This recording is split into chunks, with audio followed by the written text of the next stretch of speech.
Vikir van Baskerville, once the most feared hound of the iron-blooded Baskerville clan, stands in the center of a life he never expected to live again. This world operates on the brutal laws of the sword in the system, where only the strongest survive the gates of the demonic realm. In his past life, he was a loyal weapon, discarded and betrayed by the very family he served until his final breath at 40. But instead of the void, he wakes up in a cold, desolate nursery, trapped once more in the fragile body of a newborn. The chains of his past are broken, and the boy who was meant to be a disposable pawn has resolved to tear the Baskerville hierarchy apart from the inside. With the knowledge of a veteran hunter and the hunger of a man who has already died once, he begins his ascent. He is no longer the hound that obeys. He is the predator that defines the hunt. Vikir van Baskerville is coming to claim everything. The protagonist prepares to move forward, a loyal hound of the Baskerville family ready to strike. Vikir van Baskerville, once a loyal servant to his father, faces execution after being falsely framed for conspiring with the demon clan. He vows to make them pay for his death, deciding at the guillotine that if he lives again, he will never serve as a hound. After catching his prey, he rejects his former life, and in the darkness, he is reborn. Vikir wakes in a crib, his familiar surroundings replaced by the cries of infants. He realizes he has been reincarnated as a newborn baby, trapped in a place that feels like hell. Vikir arrives at the grand estate of the Baskerville family, his resolve hardened by the memory of his past betrayal. He views the other infants as insignificant, his disdain growing as he observes his new, powerless state. Hugo Le Baskerville, the family patriarch, dismisses the children in the nursery as mere trash. Unaware of the soul watching him, Vikir stares, finally recognizing the man who destroyed his previous life. Hugo orders the children move to the Cradle of Swords, never suspecting that his executioner has returned for vengeance. Seeing Hugo in his younger form, Vikir is certain his second chance at life begins now. Trapped in this fragile form, he reflects on a past life spent as a loyal hound of the Baskervilles. He once performed every dirty task without question, convinced that such devotion would secure the family's greatness. A bitter chuckle escapes him at the simplicity of his former self, a man driven solely by a desperate, hollow need for Hugo's acknowledgement. When victory over the demons finally arrived, his only reward was a cold execution, his life discarded because he knew too many of the family's darkest secrets. Vow after vow, he swears to forge a different path, manifesting the demon hunter trait despite the limitations of his infant body. The mandatory transfer to the Cradle of Swords arrives, serving as the perfect crucible for him to grow stronger and reclaim his destiny. Every child of the bloodline must survive the treacherous sword maze to reach the Styx, the site where their latent talents are put to the test. He knows he must reach those waters first to claim the blessing that iron hardens the bodies of all who manage to endure the flow. In the life he left behind, his siblings conspired to deny him this power, but he refuses to let that history repeat itself. Ignoring the surrounding threats, he focuses his will on monopolizing the river's gifts while awakening dormant magical skills. Magical water seeps deep into his wounds, and though the agony is immense, he grits his teeth to ensure his future strength. Observers on the cliff panic as he remains submerged for far too long, yet he keeps his focus entirely on his survival. John Barrymore reports that 7 minutes have passed, a duration unheard of for any child entering the Styx. Driven by the warning of an imminent S-rank dungeon, he resolves to verify the truth using his own burgeoning power. John Barrymore alerts Hugo to the dire 7-minute mark, prompting the patriarch to step forward and handle the situation himself. Hugo approaches the surface, wondering if he should abandon the infant. Submerged, the child thinks he must absorb every drop of energy before time runs out. Suffocating pressure threatens to break him, but he endures, knowing this trial is the cornerstone of his ultimate goal. Hugo plunges his hand into the water, dismissing his companion's panic as he firmly grips the infant by the throat. Shock registers on the patriarch's face as he inspects the child, noting not only the survival but the presence of teeth and the traces of swallowed water. Learning the survivor is Vikir, Hugo plots against his own son. The baby screams greedily, while a voice mocks Hugo's struggle to control his bloodline. Vikir vows to sharpen his fangs in silence, planning for the day when his own hands will consign the entire Baskerville lineage to history. This illegitimate son, now identified, turns his gaze toward a future paved with cold ambition. Though the world once hailed him as a genius at 8, he was merely ordinary, eventually hitting a wall in his swordsmanship by 29. After the demonic invasion at 30, he spent a decade slaughtering monsters, only to be repaid for his loyalty at 40 with a false accusation. The reward for a lifetime of service is the blade of the guillotine, a final betrayal that fuels his singular path of vengeance. Waking in the nursery, he feels the potent energy of the Styx River coursing through his veins, providing the foundation for his new life. A strange glowing chest sits abandoned in his crib, prompting a cold curiosity as to why a mere bastard would receive such a gift. Suspicion immediately turns toward the Baskerville madams, who likely planted the item to eliminate competition for the family inheritance. The lid bursts open as deadly vipers strike, forcing him to engage the assassins with nothing but his bare infant hands. Recognizing the mark of a calculated strike from a woman of the house, he commits himself to surviving this brush with death. He grapples with the venomous monsters, fully aware that their presence is intended to purge the nursery of all unwanted heirs. After neutralizing the creatures, he hardens his resolve, swearing that he will eventually dismantle the entire Baskerville lineage with these same hands. When morning light hits the nursery, the staff discovers him sleeping peacefully amidst the carnage, horrified by the sight of the dead vipers. While the nannies are dragged away to be tortured and executed for the oversight, he remains the only one who knows the true architect of the attempt. 8 years pass, and he now sits among the young masters in a formal lesson dedicated to the complex tiers of swordsmanship. The instructor emphasizes that those who fail to imbue their blades with manha remain nothing more than beginners. Watching the lecture, he notes that Hugo has already conquered the master rank, marking the very threshold he must eventually surpass. Vicky resolves to reclaim his former strength before the coming-of-age ceremony, though his tutor notes he is drifting away in thought once more. Observers whisper of his immense potential, noting that surviving the Styx River for 7 minutes marks him as far more gifted than his peers. Now 8, he calculates the remaining years he needs to finally orchestrate the death of the patriarch Hugo. 3 identical blonde boys suddenly surround him, sneering that he is nothing but garbage before slamming a fist into his chest. They taunt him with rumors of his legendary survival in the Styx, and the whispered tales of an infant strangling vipers in his crib. Frieren recognizes these bullies as his own brothers, the very people who would eventually frame him for treason in his past life. As the triplets Highborough, Middleborough, and Lowborough scream their insults, he decides to break them now to prevent future complications. One of them presses a blade to his throat, warning him that the Academy is currently on high alert. Highborough and Lowborough demand to know if the legends are true, questioning if he is truly immune to the bite of steel. He watches them test his endurance, thinking that children are truly cruel. The bullies are struck into shocked silence when he endures the test for 10 full minutes, validating the rumors of his power. As the brothers begin to panic, he reflects on how such godlike strength represents a genuine threat to the world. Retaliating with a glowing hand, he strikes, sending the triplets collapsing to the ground in sudden, agonizing pain. He demands they follow through on their threats, leaving one brother sobbing as he realizes his finger has been bitten clean off. Terrified by the display, the brothers scramble to find a priest for the injury, fleeing the scene in a state of panic. Vicar brushes off the confrontation, clearly annoyed that his moment of rest has been so rudely interrupted. The triplets charge, shouting that they are his seniors, while he prepares to fight back. He lands a heavy blow, leaving the arrogant trio reeling in shock, reminding them that the Baskerville hierarchy favors raw power over seniority. He watches his rivals stumble back in terror. He smiles and warns them that he intends to keep playing until the end. Declaring that strength is the only metric that matters, he forces the blonde boy to drop his knife in agony. He challenges his brothers, leaving them terrified as they realize the rumors are true. He lands a glowing punch, realizing he is not the only one who has changed. He catches a fleeting, mysterious expression on his opponent's face just as the others scream in horror for Highborough. Panic takes hold of them, and as they wonder if he will summon a monster, they finally accept that the legend of the demon is real. Moving with lethal speed, he strikes down his foe until the survivor recoils in absolute terror. He offers a grim promise of medical treatment, but warns them that they are trapped and must live with the consequences of their injuries. As they ask who can leave, he demands they let him patch their wounds so he can extract the answers he needs. Telling the brothers to decide their own fate, he demands they reveal exactly what they are before his patience runs out.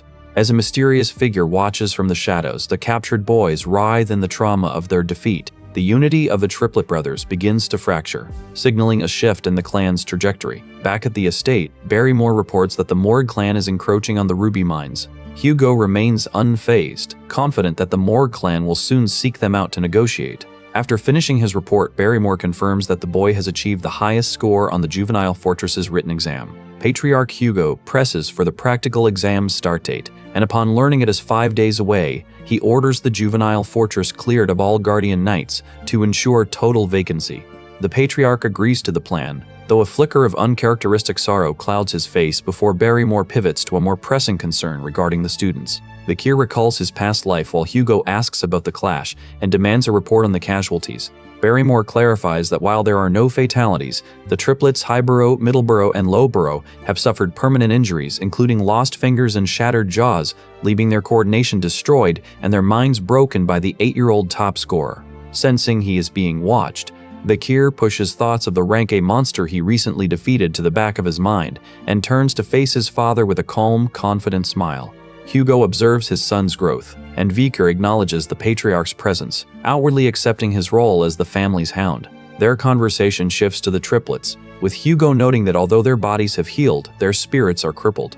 They no longer speak, rendering their signature combination techniques entirely useless. Vikir remains silently composed, but Hugo challenges him, pointedly asking if he feels no guilt for ruining his own brothers. Strength is the only morality he recognizes, Vikir asserts, and his lack of remorse is echoed by Barrymore, who mentions that the triplets have already offered their forgiveness, dismissing such mercy as an excuse for the weak.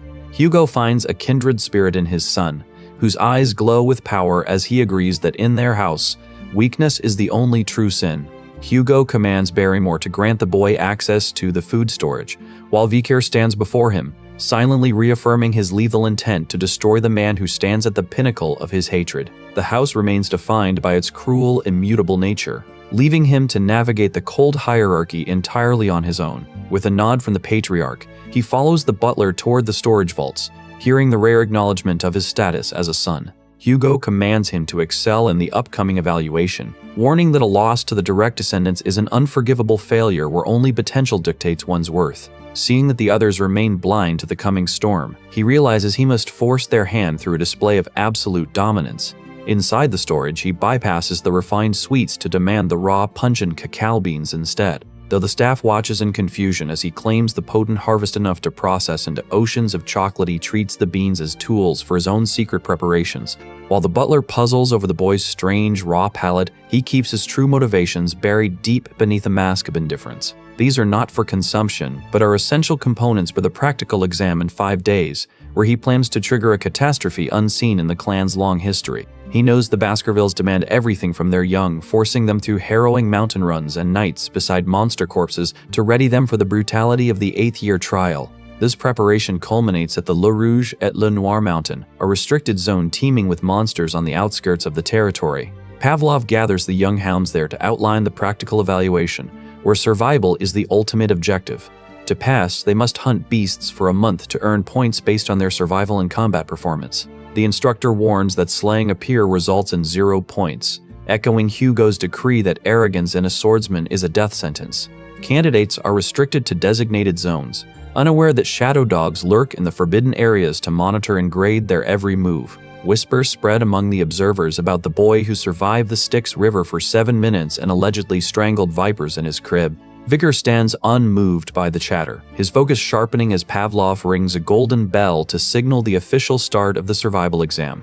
Ignoring the crowd, he immediately moves to secure a tactical advantage, heading toward a specific location identified from his previous life's records. Aggressive rivals pursue him, intent on seizing his badge, but he dismisses them, ordering his companions to handle their duties while he carves his own path. He knows that while killing is penalized, the shadow dogs will intervene to prevent fatalities, requiring him to stay constantly vigilant.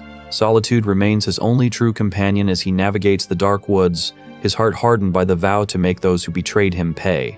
A mysterious hooded figure tracks his progress toward the restricted area, curious if this will finally be the day the boy reveals the genius he has hidden for years. Vikir probes the terrain with a stick, meticulously securing his temporary shelter before the hunt begins. He vows to crush his enemies in plain sight, ensuring their betrayal meets a bitter end.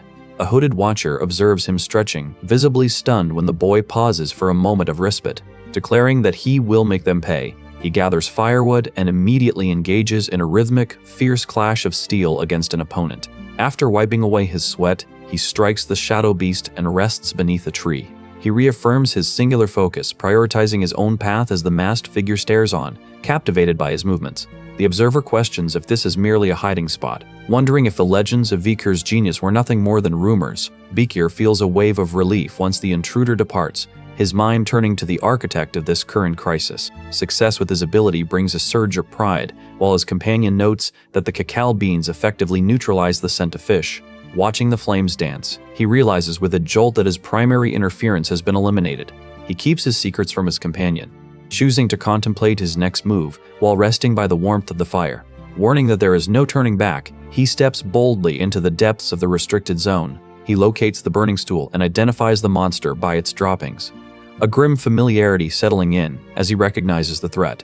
Turning sharply, he finds himself face to face with a hellhound perched atop a jagged rock formation. As the beast looms, Vakir anticipates the struggle while the monster growls to attack. The creature exhales a torrent of flames, and as the B+ rank predator prepares to incinerate everything, Vakir recalls that this cursed ground is reserved for those abandoned by the gods.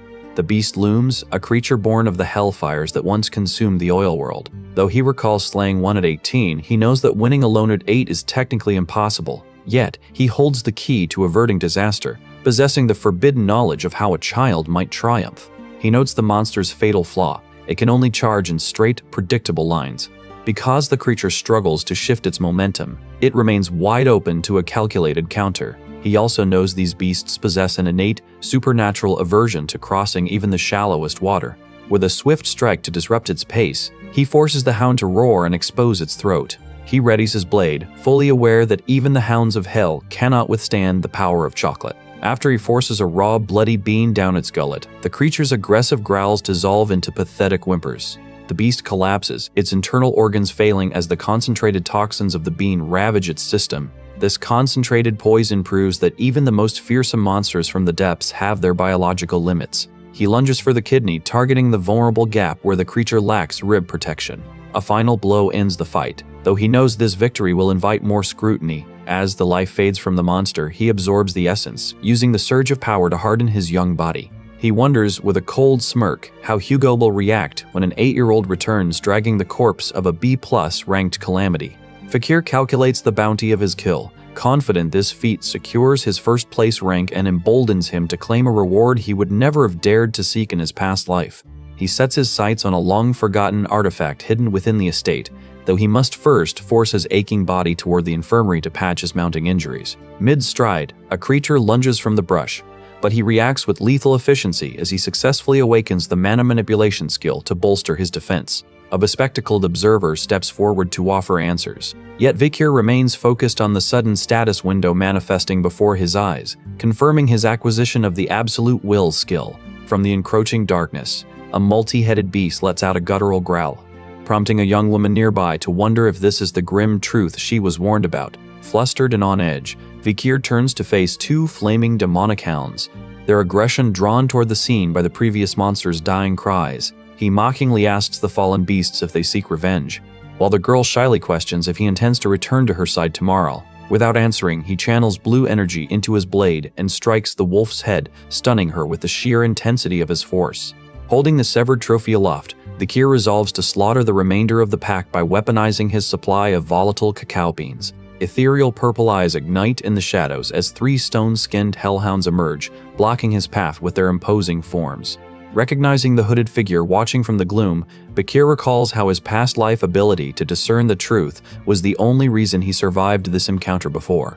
Though the tension thickens, he notes with grim satisfaction that even these monsters recoil from an 8-year-old's bloodthirst, even as they refuse to back down. Standing his ground, Vakir presents the severed head to the pack, ignoring the shadowy, looming entity that watches his every move. Spectral wolf jaws manifest from the darkness, and a voice whispers from the void, questioning if he is truly prepared to execute such a reckless plan. With a surge of dark power, Vakir summons a 3-headed Cerberus, the appearance of an A+ risk-rated monster striking terror into the hidden observers. He wonders why a creature native to the 7th Ridge has strayed to the 1st, but the mysterious man warns him that there is no time for idle questions. The man recoils at the beast's dark aura, but Vakir notices the creature is already wounded by multiple arrows, indicating another hunter is tracking it. Realizing the monster fled toward the barbarian tribe's territory while being pursued, Vakir recognizes a golden opportunity to strike. He watches the beast with predatory focus, determined to finish off the injured A+ rank monster and claim the victory for himself. Finally shedding his restraint, Vikir reveals the power he long concealed at the Baskerville estate, drawing his blade to demonstrate the third technique with the cold expertise of a veteran warrior. He swings his blade with manha, but a clawed entity of dark energy lunges to intercept him. The beast taunts him, inviting questions before manifesting a volatile shroud of shadow.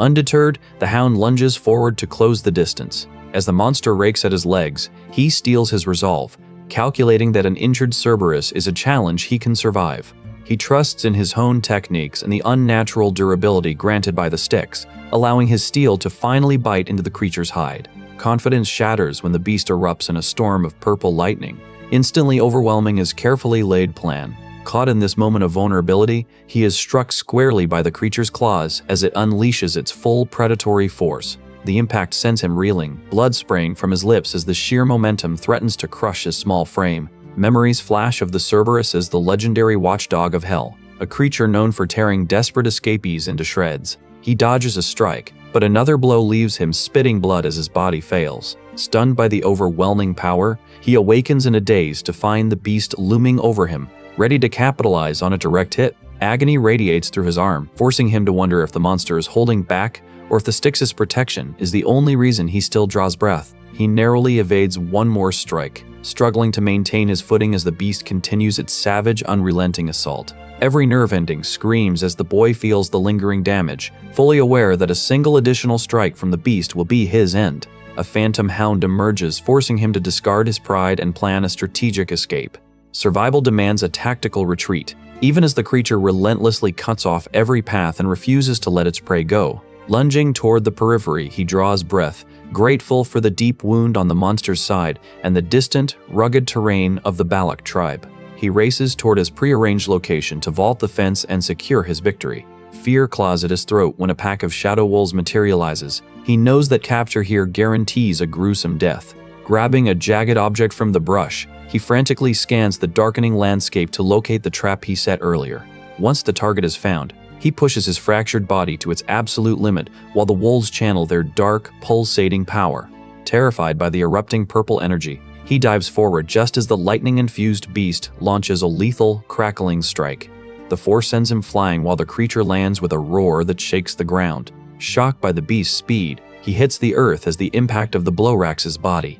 Gasping for air, he recognizes the true scale of the threat as Cerberus looms over him to deliver another wave of immense force. He prepares to trigger his trap, frantically coating his makeshift spears in the remaining poison to exploit the monster's internal vulnerability. Taunting the high-ranking demon, he braces for the clash, confident that even the creature's legendary durability cannot withstand his calculated strategy. The Kyr unleashes a desperate blast of energy, striking the beast with a burst of speed that defies his own exhaustion. As the monster growls in pure fury, he stands his ground and begins a tense, silent countdown to the trap's activation.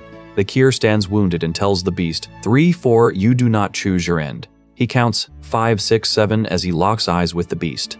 When the monster lunges, he holds his ground against the drooling predator, letting out a sharp sigh of relief as the lethal trap snaps shut. The rumors prove true, as the beast collapses from the wooden spear laced in bloody mamba venom, ensuring its death within 7 steps. The Kyr retrieves his makeshift weapon and absorbs the monster's mana.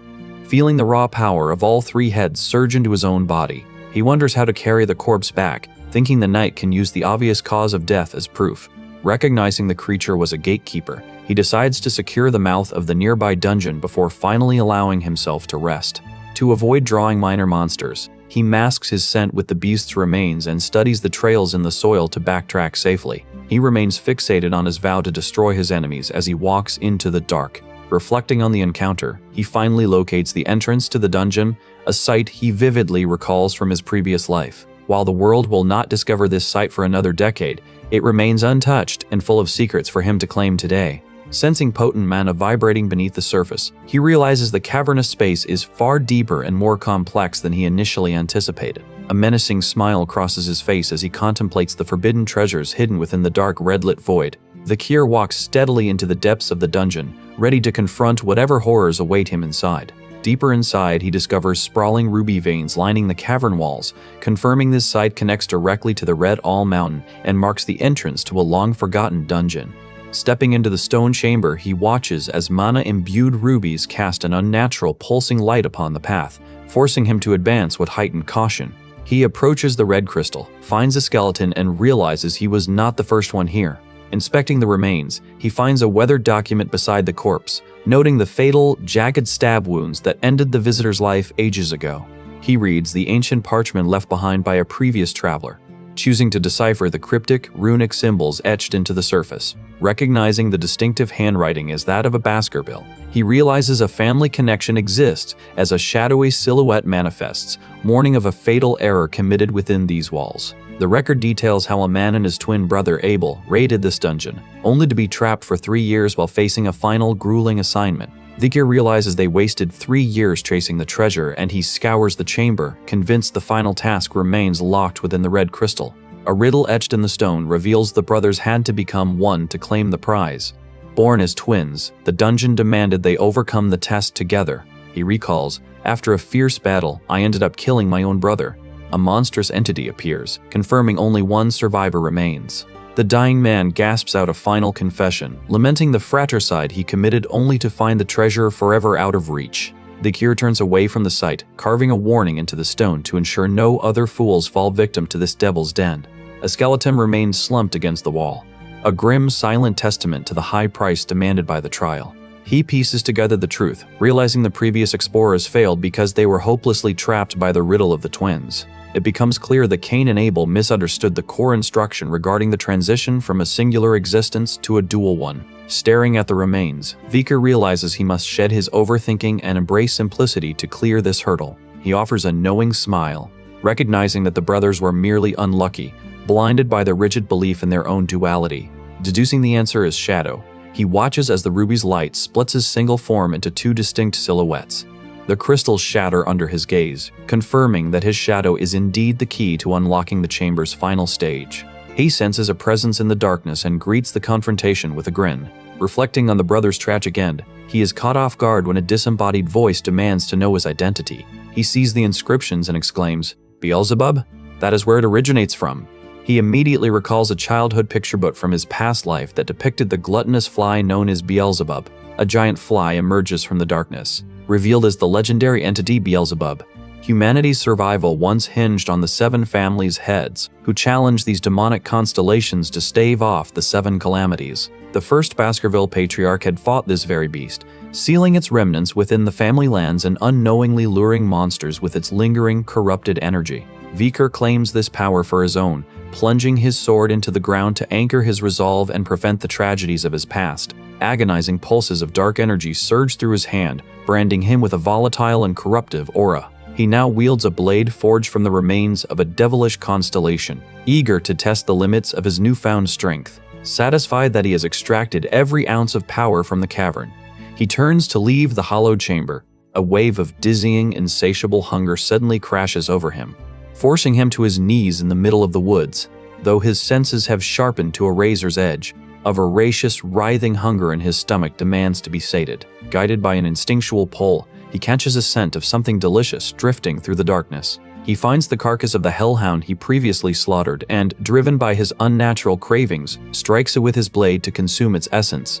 As he tears into the flesh, Vikir feels his internal fire subside, the agonizing hunger receding as the demonic essence of Beelzebub begins to stabilize within him. He stares at his palm, still pulsing with residual red energy, and realizes with a sinking feeling that this gluttonous entity is actively sapping the vitality of the local forest to sustain itself. He reaches for the orb and activates the gauntlet, triggering the skill Beelzebub, Glutton of Flies. He inspects his status slots, pondering if this theft is the creature's innate nature, and vows to master the power until he stands as an absolute sovereign. The narrator explains, Beelzebub, the Glutton of Flies, possesses the power to consume essence. He studies the Hellhound's hemorrhage technique, which forces blood through the smallest incisions, and recognizes the lethal potential of his new arsenal as he stands over the cooling carcass. He warns, "You cannot devour all of it, as I need the remains for analysis." He reviews his gauntlet slots, now occupied by the Cerberus's burn injury, the Hellhound's hemorrhage, and the sewer rat's high-speed regeneration. It becomes clear the beast had devoured a rat to gain its restorative properties. Yet he considers the burn injury skill his greatest prize, knowing thermalgia inflicts a far more exquisite agony than simple blood loss. With these dart powers secured, he reaffirms his lethal resolve just as the remaining trainees begin their journey back to the Baskerville estate. While the other students present their trophies, the officials are left speechless, reeling from the report that an 8-year-old boy trespassed into a restricted zone to slaughter an A+ rank Cerberus. Although they acknowledge the beast had been weakened by the Balak tribe, the family elders remain utterly baffled by the mysterious, lethal toxin Vikir employed to deliver the killing blow. The hunting journal offers no further clarity, prompting the butler to sigh as he watches the boy retire to his dormitory with a slyness that defies his young age. Hugo views information as the ultimate currency, promising to handle the matter himself, while the butler remains visibly stunned that a child with a Van title could display such lethal talent. Dismissing concerns over lineage, Hugo insists he only values raw skill and malice, viewing his subordinates as hounds to be raised regardless of whether they hail from royalty or the gutter. Though the butler frets over the boy's upcoming isolation training, the patriarch remains unfazed, deciding to summon his offspring to serve as a distraction. Bakir stands before him, masking his internal shock that Hugo intends to spare him, while he silently questions his own identity and whether he truly is the monster who culled his peers. Hugo asks about the Cerberus hunt, and the boy explains he poisoned it with chocolate. Hugo nods, confirming his understanding of the boy's earlier requests as onlookers observe the chilling, professional dynamic between father and son. When Hugo demands to know why he remains silent during the butler's questioning, Beaker keeps his thoughts to himself, knowing the man is his father. Acknowledging the progress made, Hugo rewards the highest score by granting him the monster's remains and the promise of a single wish. Vicar requests access to the 10,000 epistle library to gain the knowledge he needs. Though access is strictly reserved for the patriarch and his direct descendants, he resolves to infiltrate the archives by force if denied, seeing it as the only path to toppling his enemies. To his surprise, Hugo grants him entry, triggering the absolute will skill as he receives a direct command to study the secret Baskerville 6th technique. Stunned by the directive, Vikir knows no Van child has ever mastered the 4th, yet he remains focused, remembering that Hugo wields the 7th and, before the regression, could unleash 9. Vikir recalls the sting of his illegitimate birth, vowing to surpass Hugo by seizing the first patriarch's legendary sword manual. He accepts the text from his father, determined to shatter every limitation placed upon him as he hungers for the family's ultimate strength. Staring into the darkness, Vikir knows that Hugo has no idea the book he yields contains the true suppressed power of the hound. He strides past the guards into the library, his mind heavy with the phantom weight of past betrayals and the blood he has already spilled.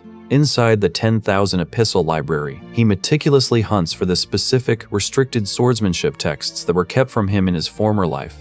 The family limits bastards to the 4th technique to stifle potential rebellion, a calculated defense to keep their hounds permanently leashed. Discovering a locked volume, Bakir realizes Hugo has unwittingly granted him access to the 6th technique, a feat previously impossible for someone of his status. While Hugo assumes no child could master such complex theory in a single day, Vikir has spent years deconstructing the 5th technique's flow in his mind. He dismisses the 6th technique as a mere stepping stone, fixated instead on uncovering a level of power far beyond what the library guards could ever imagine. Feigning exhaustion to mask his true pace, he remains hell-bent on reaching a pinnacle of strength that will finally secure his vengeance. When the guards express shock at his rapid departure, he insists he has finished his task, leaving them to their own confused duties. As the staff whispers about the value of the standard manuals he discarded, Vikir walks away, indifferent to their bewilderment at his choices. They remain blissfully unaware that hidden among the dusty, miscellaneous volumes lies a treasure far more potent than the family's conventional teachings. He slips deeper into the library's shadows, driven by a cold, singular need to survive and systematically dismantle those who betrayed him. Deep within the labyrinthine shelves, he hunts for a truth buried far from the eyes of the family. His fingers brush against a weathered manuscript titled A Lurking Ambush, the long-lost key to forestalling a future catastrophe. He weighs the power of those who write the rules against those who break them, identifying this specific tome as his primary objective. Though the guards dismiss the text as worthless due to its missing pages, he recognizes it as the ultimate instrument for his vengeance. Memories surface of his time in the Hound Squad, where he first unearthed the relic that led to the grim discovery at Le Rouge et Le Noir Mountain. That single page served as the catalyst that once drove Hugo to scour every archive in the Empire to recover the full work. He knows this book contains the fabled 10th technique of the Baskervilles, an obsession that eventually fractured the Patriarch's mind. Hugo used his hounds to seize the remaining pages of the technique from the great families. After rivers of blood were spilled to secure the technique, the Patriarch found only a hollow victory, a life squandered in the pursuit of strength.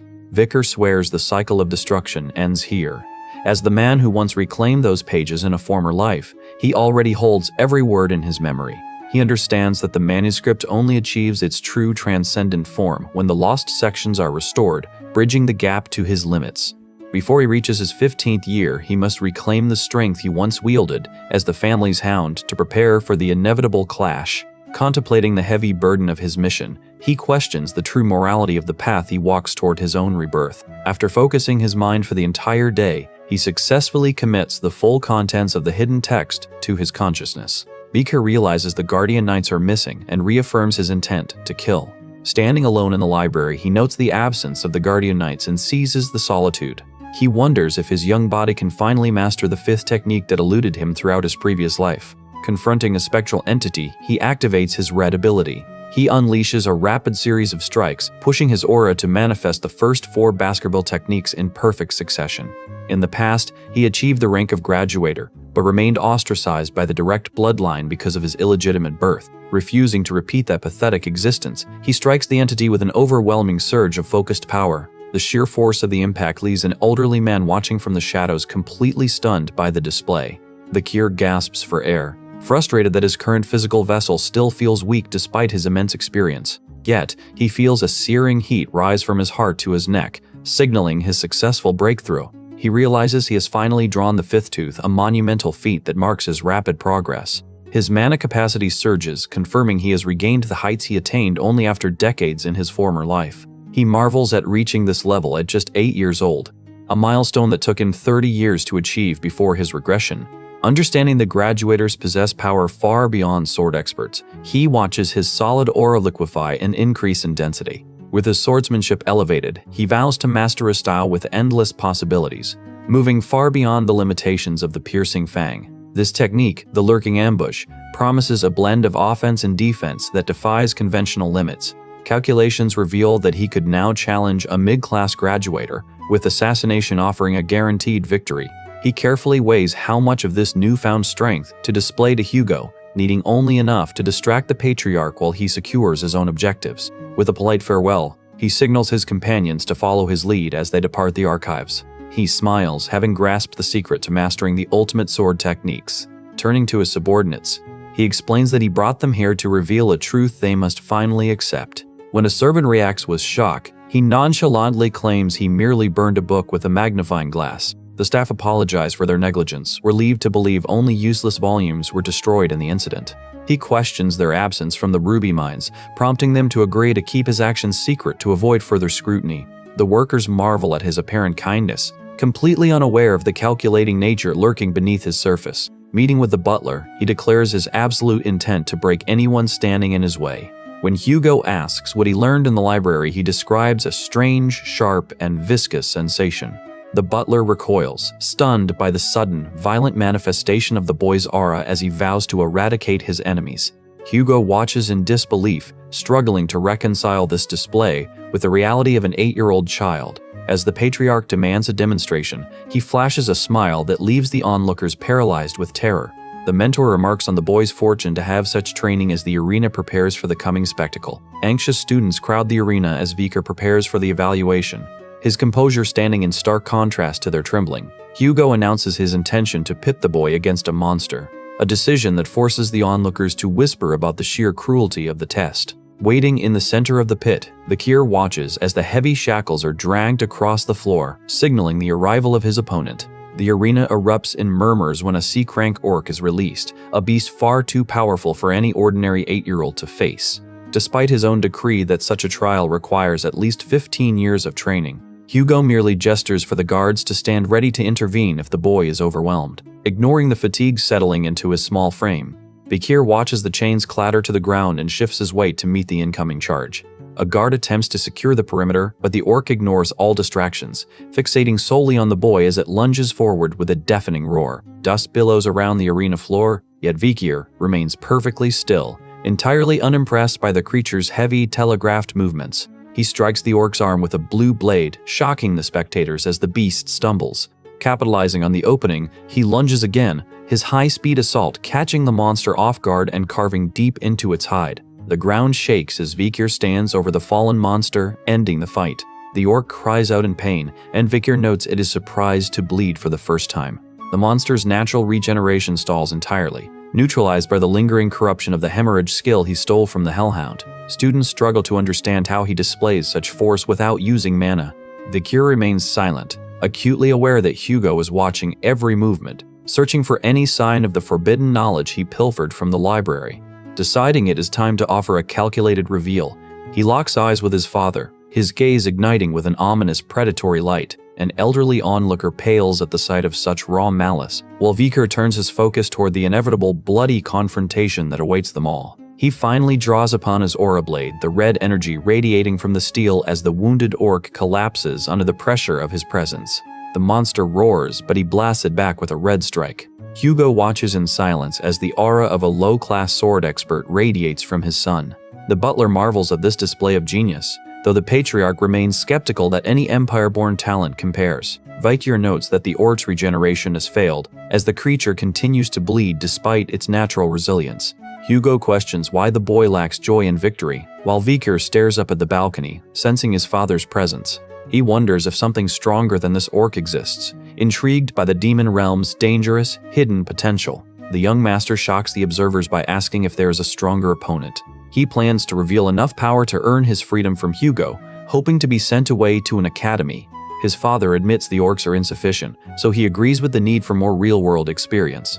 John Barrymore confirms one starved, experimental creature remains from the Barber raid, and Hugo orders its release. A chained troll emerges, and Vikir smirks, knowing this is the challenge he needs to prove his strength. He asks permission to begin, determined to decisively execute the monster as Hugo grants the order to proceed.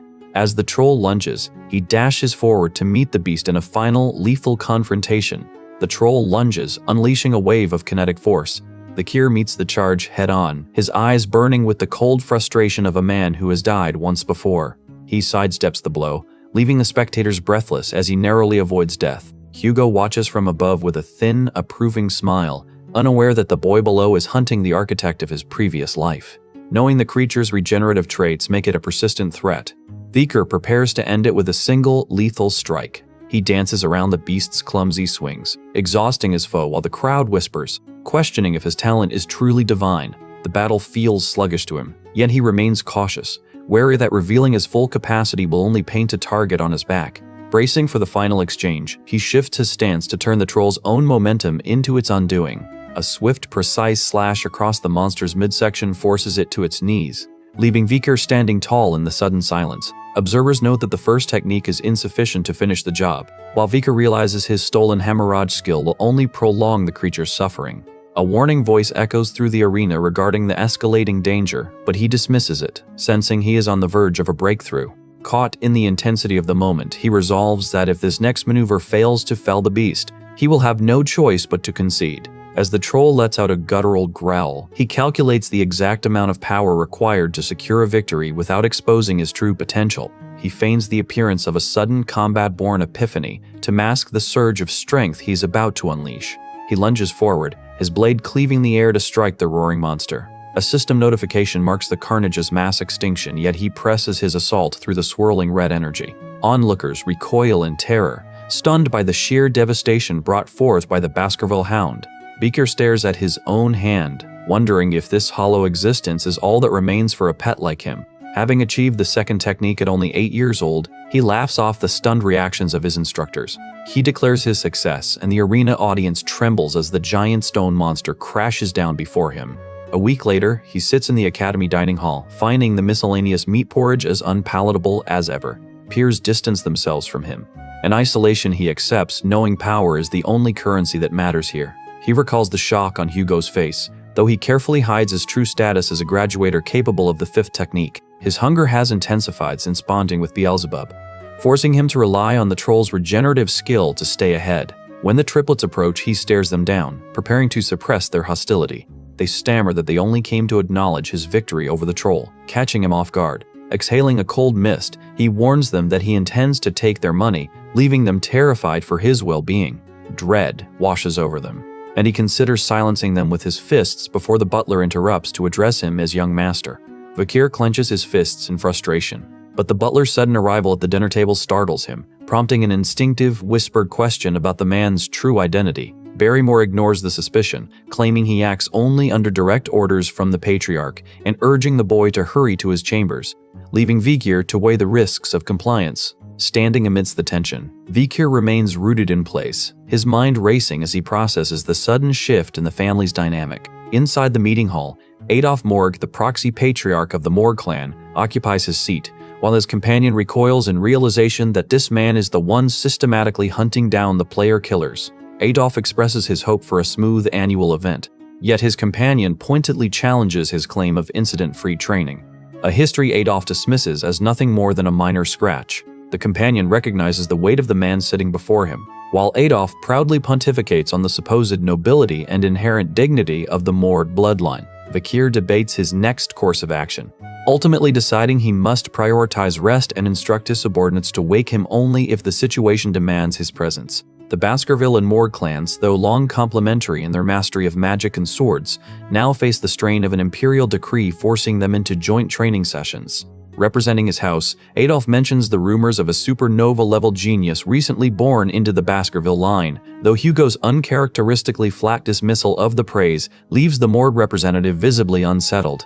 Adolf insists that his own clan possesses a matching prodigy and calls for Camo Morg, who lingers in the doorway, clearly hesitant to step into the light. As she approaches, Vikir focuses on his inner reserves, questioning his ability to navigate the coming storm, while Adolf introduces her as the daughter of his sister, Rispani. Hugo demands the girl offer a greeting, but as she remains stubbornly silent, a man beside her urges Vikir to prioritize his own recovery. Camus levels an accusation at him, claiming he stole a ruby mine and demanding its immediate return, though she is physically restrained to curb her outburst. Vikir reaches out toward the patriarch sitting before him, who reacts with sudden, sharp suspicion at the mention of the theft. While Vikir contemplates a desperate escape from the dungeon of this conversation, Hugo confronts the girl for her insolence and her baseless claims regarding the mine. Ignoring the warning about the Morg family's education, Camus insists she requires the rubies for her research, only to recoil in shock upon realizing who stands behind her. As the realization sinks in, Hugo reaches his limit and commands the scene to cease, his sheer intensity causing a visible strain in the air. He scathingly critiques the Morg clan's lack of manners and as a protector instinctively shields the girl. Vikir wonders if they are truly threatening an 8-year-old. After mockingly questioning the Morg family's teachings on envy, Barrymore presents the young master to Hugo, leaving Vikir to reflect on the gravity of the situation.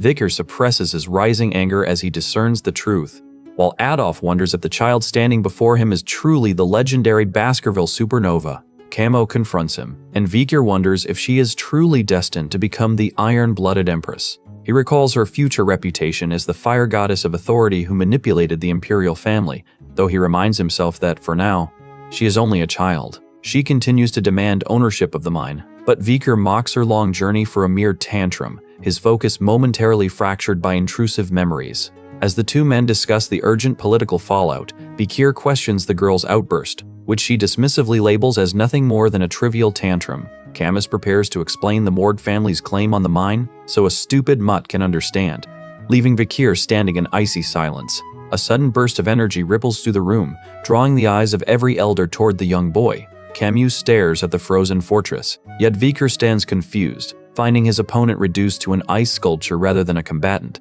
The damage to the soul is irreversible, though the ruby vein remains a volatile point of contention since it runs beneath Baskerville soil, yet technically falls under Morg jurisdiction. Demanding access without paying rent, the Morg clan ignores the fact that the Baskervilles have little use for the stones themselves. Vikir mocks their pathetic plight, declaring that no hound would ever open his master's land for pennies, a cold indifference that leaves the girl stunned. As she traces the boundaries with her hand, he manifests a magical model of the castle, answering her territorial challenge with a display of raw power. When she demands to know whose arm she sees, he smiles, claiming the limb is his and vowing to end her. He seizes her hand to halt her movement, affirming his claim while she flushes, completely unsettled by his sudden physical assertion. Indignantly pulling away, she demands an explanation for his audacity, but Vikir merely retorts by asking whoever gave her the impression that she belonged to herself. Holding her hand with fierce determination, he unsheathes his weapon, reiterating that her arm is now his property. His offer to answer her questions hangs in the heavy air, leaving the girl in total shock as she struggles to process his chilling words. The older men watch in terror as Vikir grips his blade, repeating his vow to sever her limb. The man in the suit retreats, leaving Vikir to watch him go in sudden shock.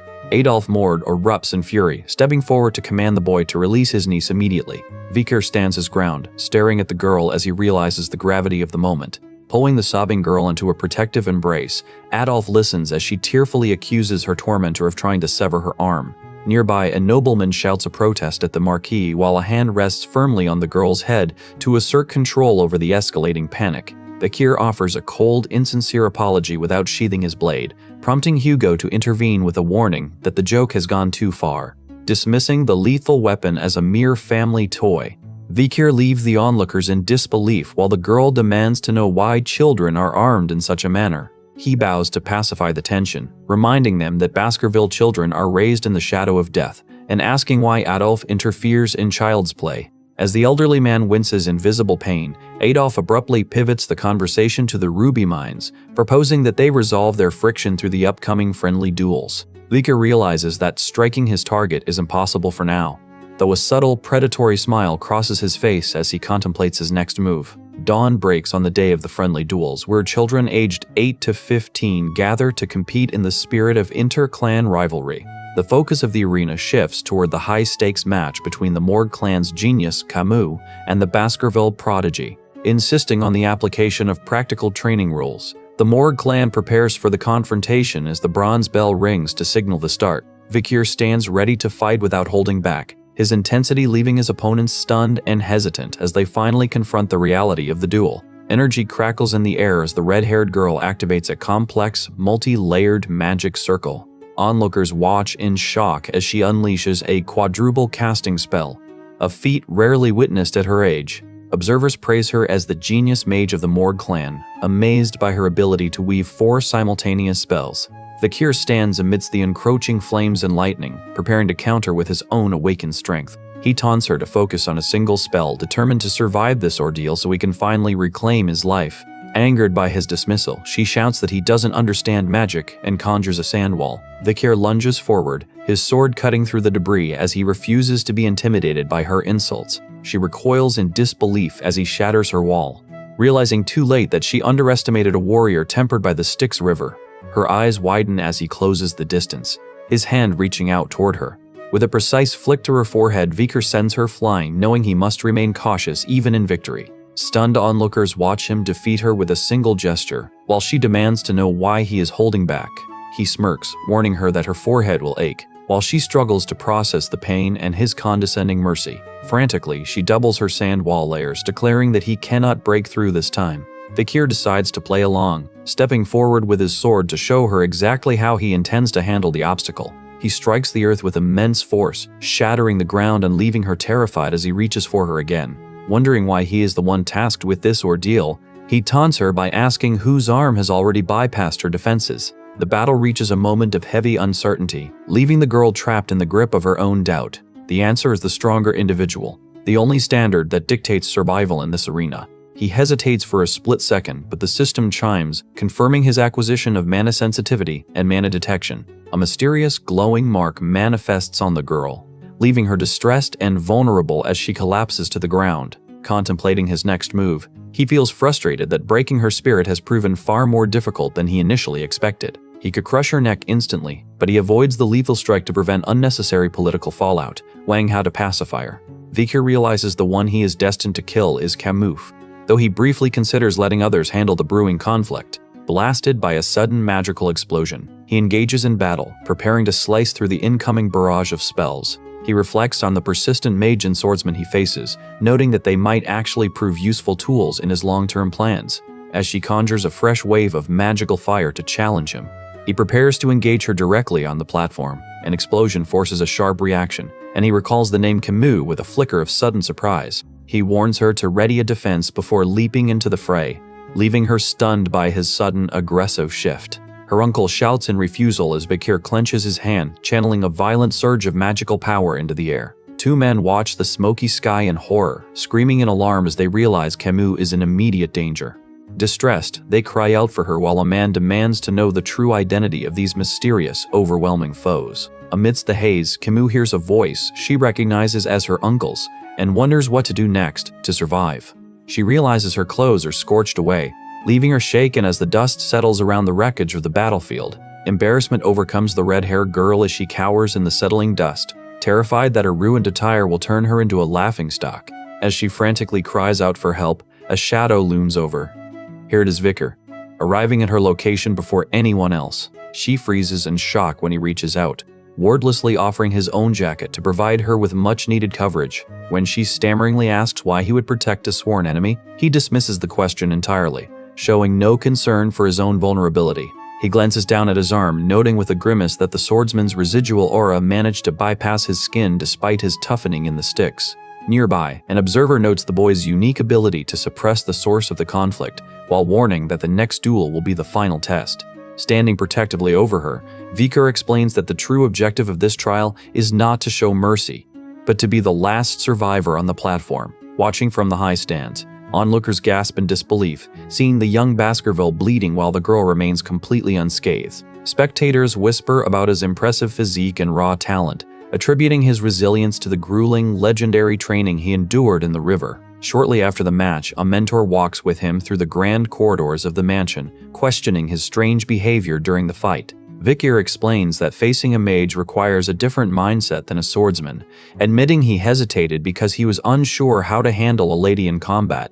He stiffly vows to eliminate his enemies regardless of their status, though the mentor warns that such hesitation in the heat of battle will only lead to further injury. Hugo suddenly summons him to a private meeting, leaving the boy surprised by the patriarch's uncharacteristic concern. During their discussion on the ruby mines, Beaker boldly suggests that they simply surrender control of the region to the Morg clan. He argues that ceding the mines will minimize losses during the upcoming territorial expansion, a pragmatic strategy that his mentor reluctantly confirms is the correct path. A shadowy figure schemes to trap monsters and barbarians within the ruby mines, so their blood can stain the earth and intimidate the Morg clan into staying out of Baskerville territory. Adolf Morg acknowledges the plan, though the speaker notes the strategy to manipulate the Morgs was actually his own design. They walk through the ornate halls, dismissing the need for surveillance because the Baskerville hounds are already scouting the region. Vakir arrives with his companion to meet Hugo, who vows to settle the score with those who dared to look down on them. Vakir asks for a moment to speak before Hugo departs, while he privately remains focused on reaching the center of the ruins. After saying goodbye, Vakir stands before the Deputy Patriarch, who prepares to share one final, crucial piece of information. The Deputy Patriarch suggests that charging usage fees for the mines could resolve the dispute, then shocks everyone by proposing an engagement. Camille reveals the plan for a marriage alliance between the Baskerville and Morg families, specifically between the eldest of each house. The proposal targets the Baskerville's young son, but the adults debate the 17-year age gap between the 8-year-old and the 25-year-old bride. He insists on a partner his own age, prompting a stern reprimand that this is not a buffet where he can simply choose his own terms. Camus reacts with visible embarrassment and shock, clearly overwhelmed by the sudden turn of the conversation. The gathered men react with confusion and sudden realization as the gravity of the potential match and the boy's defiance sinks in. The older man urgently warns against the union, which only serves to irritate the boy. As the history of the 7 deadly sins looms in the background, Hugo turns to his son to demand his final thoughts on the engagement. Camus blushes deeply while her heart pulses with sudden, intense anticipation. Vakir stares forward with a focused expression, breaking his silence only to offer a cold, simple acceptance. Immediate shock and rage ripple through the onlookers, who struggle to process his sudden compliance with such a command. Hugo sits beside his son, noting that personal intent remains the ultimate factor in these unions before demanding his true thoughts. As Camus feels her heart race, Vakir stands silently as his potential surges.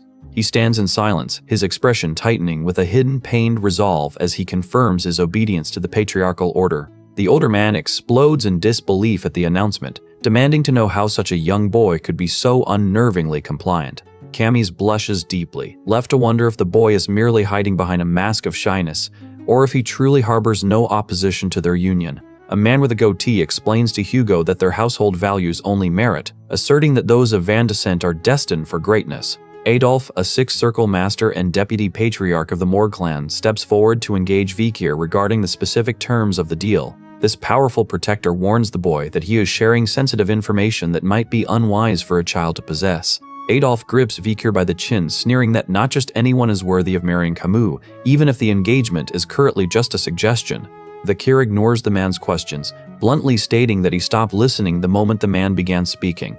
Adolf laughs and asks Hugo for permission to speak with the child privately to test his resolve. The uncle insists this is a personal matter, while Vikir stands his ground, coolly asking for the opportunity to prove his worth. Adolf gestures for the boy to move forward, while Vikir waits behind him. An onlooker begs for a moment of explanation before they reach the imposing castle grounds. Two figures ready themselves on the wooden deck, though one flinches in visible shock at the unfolding tension. Challenging the boy to reveal his full capability, Adolf waits as Vikir acknowledges the command and shifts into a combat stance. Vikir warns that showing his true power might cause the man to faint, prompting Adolf to offer a handicap by grounding himself in a heavy magical aura. The mysterious figure demands silence, leaving the young woman stunned as she watches Adolf weave fire, earth, and water magic with effortless precision. After asking if his terms are accepted, Adolf balances a pot of water on his head, declaring that causing a single drop to spill will grant the boy victory. Vikir refuses to back down, recalling Adolf's past strength and seeing this as his chance to measure it. Breathing heavily in anticipation, he recognizes this trial as the exact reason Hugo approved the request. Adolf mocks the boy's flair for drama before beckoning him forward, noting that a direct win against him remains a mere 10% possibility. Deciding there is no need to unleash his full arsenal, Vikir aims only to satisfy his father's expectations as he leaps into action to probe the mage's true strength. Vikir feels a jolt of alarm upon realizing the opponent is his uncle, while the mage challenges him to finally grasp the reality of their power gap. Aiming for a decisive strike, Vikir unleashes a flurry of sword attacks, only to find Adolf suspended in midair by a cushion of magical force. Adolf unleashes a barrage of spells, boasting that shield magic is inherently superior to any blade. The realization that his enemy might still be alive flashes through Vikir's mind, though he finds his current aura sword struggles to pierce the mage's defenses. As Adolf shifts to the offensive, Vikir freezes in shock, paralyzed by a magical snare that forces him to narrowly evade a storm of projectiles. The girl loudly complains about the unfair use of magic, causing Adolf to frantically question her loyalty amidst the chaotic display. Watching the exchange, Adolf concludes the boy's speed is manageable, while Vikir prepares to show the old man exactly what a Baskerville hound is capable of. Adolf tells him to calm down before lunging with a magical kick. Retaliating with a forceful strike, Vikir finds his blade met by a boastful assertion that the elder's shield is impenetrable. Threatening to cripple his opponent, the boy maneuvers through the foggy zone to launch another calculated, powerful strike. Shocked by such machine-like precision, the elder admits the boy's swordsmanship is impressive just as Vikir strikes with lightning-imbued power. Adolf taunts him regarding his blade's durability, noting that such single-minded focus is failing to break through the magical shield. As monsters appear in the distance, the elder mocks him, claiming he is far too weak to even protect his niece. Vikir clarifies that his target was the water pot, smirking as Adolf realizes the dire situation while Camus watches in horror. Wondering if his victory implies marriage, the girl watches as the elder questions the coincidence of a shard piercing the pot, allowing Vikir to take the lead.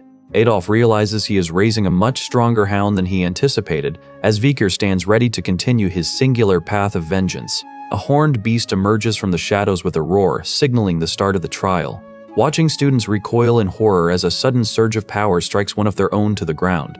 Vikir looks down at the fallen combatant, his cold gaze promising that he will take full responsibility for their grim future. The beast charges with relentless aggression, slamming a heavy paw against the stone floor and shaking the foundation of the arena. Young fighters leap over the charging monster, desperate to land their own strikes as the chaos of battle intensifies. Vikir unleashes a fierce counterattack against the lunging creature, his blade slicing cleanly through its defenses. As the monster claws at the group, he mocks his opponent, his voice dripping with venom for the life he has been forced to endure. Pavlov watches the carnage and warns that charging a superior foe is sheer folly, urging the students to retreat immediately. He instructs them to target the beast's hind legs to hinder its mobility, noting that crippling the legs is more effective than striking at its vitals. Vikir vows to make his enemy regret every action, while a warning echoes through the air regarding the school's treacherous basement. Explosive magic detonates, hurling the students into a chaotic, dust-choked sword fight against the rampaging monster. The triplets clash with the creature in midair, while a young woman watches the carnage with profound, silent sorrow. An observer notes the triplets' dark crimson aura, remarking that such intensity is the hallmark of the Baskerville bloodline. Looming over the trio, the creature forces them to coordinate their desperate assault to channel their maximum power. Blood splatters across the arena floor as Vikir warns a bystander to avoid the fray, then offers a brief moment of comfort to his companion. The training session finally concludes, leaving the survivors standing as masters of the first Baskerville technique. Vikir walks toward the looming structure, marking the moment his grueling 7-year training period officially comes to an end. Instructors issue a final warning that the wild ox bears roaming the mountain are far more lethal than the caged specimens they just faced. They caution that death is imminent for the unprepared, forcing the recruits to rely on their bloodline or gain the necessary experience to survive. Peers salute the prodigy, congratulating him on his graduation and surviving the mountain trials. Pausing amidst the cheers, he considers the rigid hierarchy of the Baskerville Knight orders that now awaits his entry. While his classmates debate the merits of the Doberman or Pitbull orders, he quietly favors the Wolfhound for his own agenda. Cadets whisper in speculation regarding his assignment, convinced that such an elite hunter is destined for immediate greatness. Unmoved by the chatter, he remains fixated on his own internal roadmap, indifferent to the rumors swirling around his combat prowess. Observers marvel that he has already mastered the third technique, marking him as a rising shadowhound among his peers. Though his progress feels sluggish compared to his internal expectations, he vows to eventually prove his absolute superiority over his enemies. He acknowledges that while his growth pace is deliberate, he has already far surpassed the limits of his past life. The butler approaches him, his presence signaling that the patriarch is finally ready to speak. He readies himself for the meeting, well aware that his official position within the clan is about to be set in stone. Deep inside, his vow remains unchanged. He will eventually hunt down those who orchestrated his betrayal and drag their secrets into the light. Approaching the patriarch, he offers a formal greeting, inquiring after the man's well-being with a practiced, hollow politeness. Hugo mentions an old injury from his battles against the barbarians, recounting how he permanently scarred an archer's face in retaliation. After the brief, tense exchange, he stands in silence, waiting for the patriarch to reveal the details of his next dangerous assignment. Memories of his previous existence surface, reminding him of how he was once treated as an expendable child sent to die on those very mountains. He knows that in that failed timeline, Hugo never granted him the elite training he now wields to survive the coming war. Hugo breaks the silence by suggesting he take the lower house of parliament course, a command that catches Vicar off guard. He questions this unexpected move, only to learn that this branch oversees clan administration and law enforcement, signaling that Hugo is now treating an illegitimate child like an elite. Though he internally seethes with a silent death threat, Bakir listens as his father acknowledges his achievements as superior to any other genius, effectively confirming his intent to elevate his status. The patriarch offers him the position of deputy consul of the underdog city, and recognizing that he must build his own power base to exact revenge, Vikir accepts the role. He pivots the conversation to the Morg clan and the ruby mine incident, directly confronting Hugo regarding his previous scheme to manipulate Adolf. Since Hugo confirms he owes him a reward, Bakir asks to borrow an item from him, a bold request that startles both the patriarch and John. Hugo stamps the document to formalize the appointment and warns him to avoid foolish mistakes, while Vikir offers empty reassurances to maintain his cover as the family's loyal hound. Being called his son remains deeply unsettling, yet Vikir realizes that securing Hugo's trust is the only viable path to eventually reach those who betrayed him. As John escorts him away, the butler notes that the patriarch must treasure him to assign a consulship before the war, viewing it as a vital lesson in the disciplines of kingship. Vikir focuses on the identity of his father's future murderer, knowing that his new authority as deputy consul provides the safest cover to hone his skills for vengeance. The memory of the guillotine remains razor-sharp in his mind, fueling a resolve to eventually force Hugo to experience that same lethal sensation. Meanwhile, staff members at the underdog city scurry to clean the area, terrified at the prospect of the incoming Baskerville official. Rumors circulate among the workers, leaving them stunned to discover that their new deputy consul is only 15 years old. Terrified workers whisper in shock, wondering how a mere 15-year-old was appointed deputy consul, and they warn him not to wander into restricted areas. Vikir ignores their protests and orders the man to remove his hand from his collar. The staff panics after being handed the official appointment document, realizing their new superior has arrived a full day early. He arrogantly demands drinks and women, declaring he intends to hold a party to test the reactions of those around him. As he walks through the hall, he reflects on a dangerous, cursed rank item hidden in his possession, though he dismisses his earlier demands as mere offhand remarks. The workers stand frozen in disbelief at his talk of a celebration, while he silently observes them, already contemplating his next move. He acquires the spirit communication skill, watching from the shadows as the local elite laugh and drink at the banquet he has infiltrated. Chihuahua, the general secretary of Underdog, seethes with frustration, convinced that his new superior is an unprofessional troublemaker wasting time on parties. The secretary worries that the city is already in ruins due to corrupt predecessors, and he is appalled that the new consul is celebrating on his first day. Chihuahua freezes when his superior appears, demanding to know when he arrived. Bakir introduces himself, but the man, bitter about his status, explains that he is merely a common employee and not a true blood member of the Baskerville family. When Bakir grabs his shoulder and the man asks in terror if he is about to be killed, he simply calls the secretary's situation nice. Chihuahua is shocked that his superior accessed his personal files, but Bakir promises not to interfere with his work, leaving the secretary completely confused. Turning his focus to the judicial system, Bakir notes the rampant illegal business dealings that plague the city as he prepares to dismantle the corruption from within. Recognizing that the underground syndicate wields more influence than the law itself, he concludes that the kingpins behind these illicit enterprises must be eliminated to restore order. He acknowledges his mandate as deputy consul to enforce the statutes, yet he realizes that securing a legitimate pretext to dismantle the black market within a single week is essential. To achieve this, he orchestrates a public spectacle, treating the criminal element like swarms of insects to be lured toward his trap. Proceeding through the corridor toward the infirmary, he remains determined to handle the looming conflict personally, ignoring the suspicious glares of those watching his every move. By the following day, he arrives at the bustling Dortsmile Street, where a restless crowd has congregated to witness the debut of the young official. Having already claimed his rewards as the successor to the Demon King, he positions himself before the public notice board to prepare his declaration.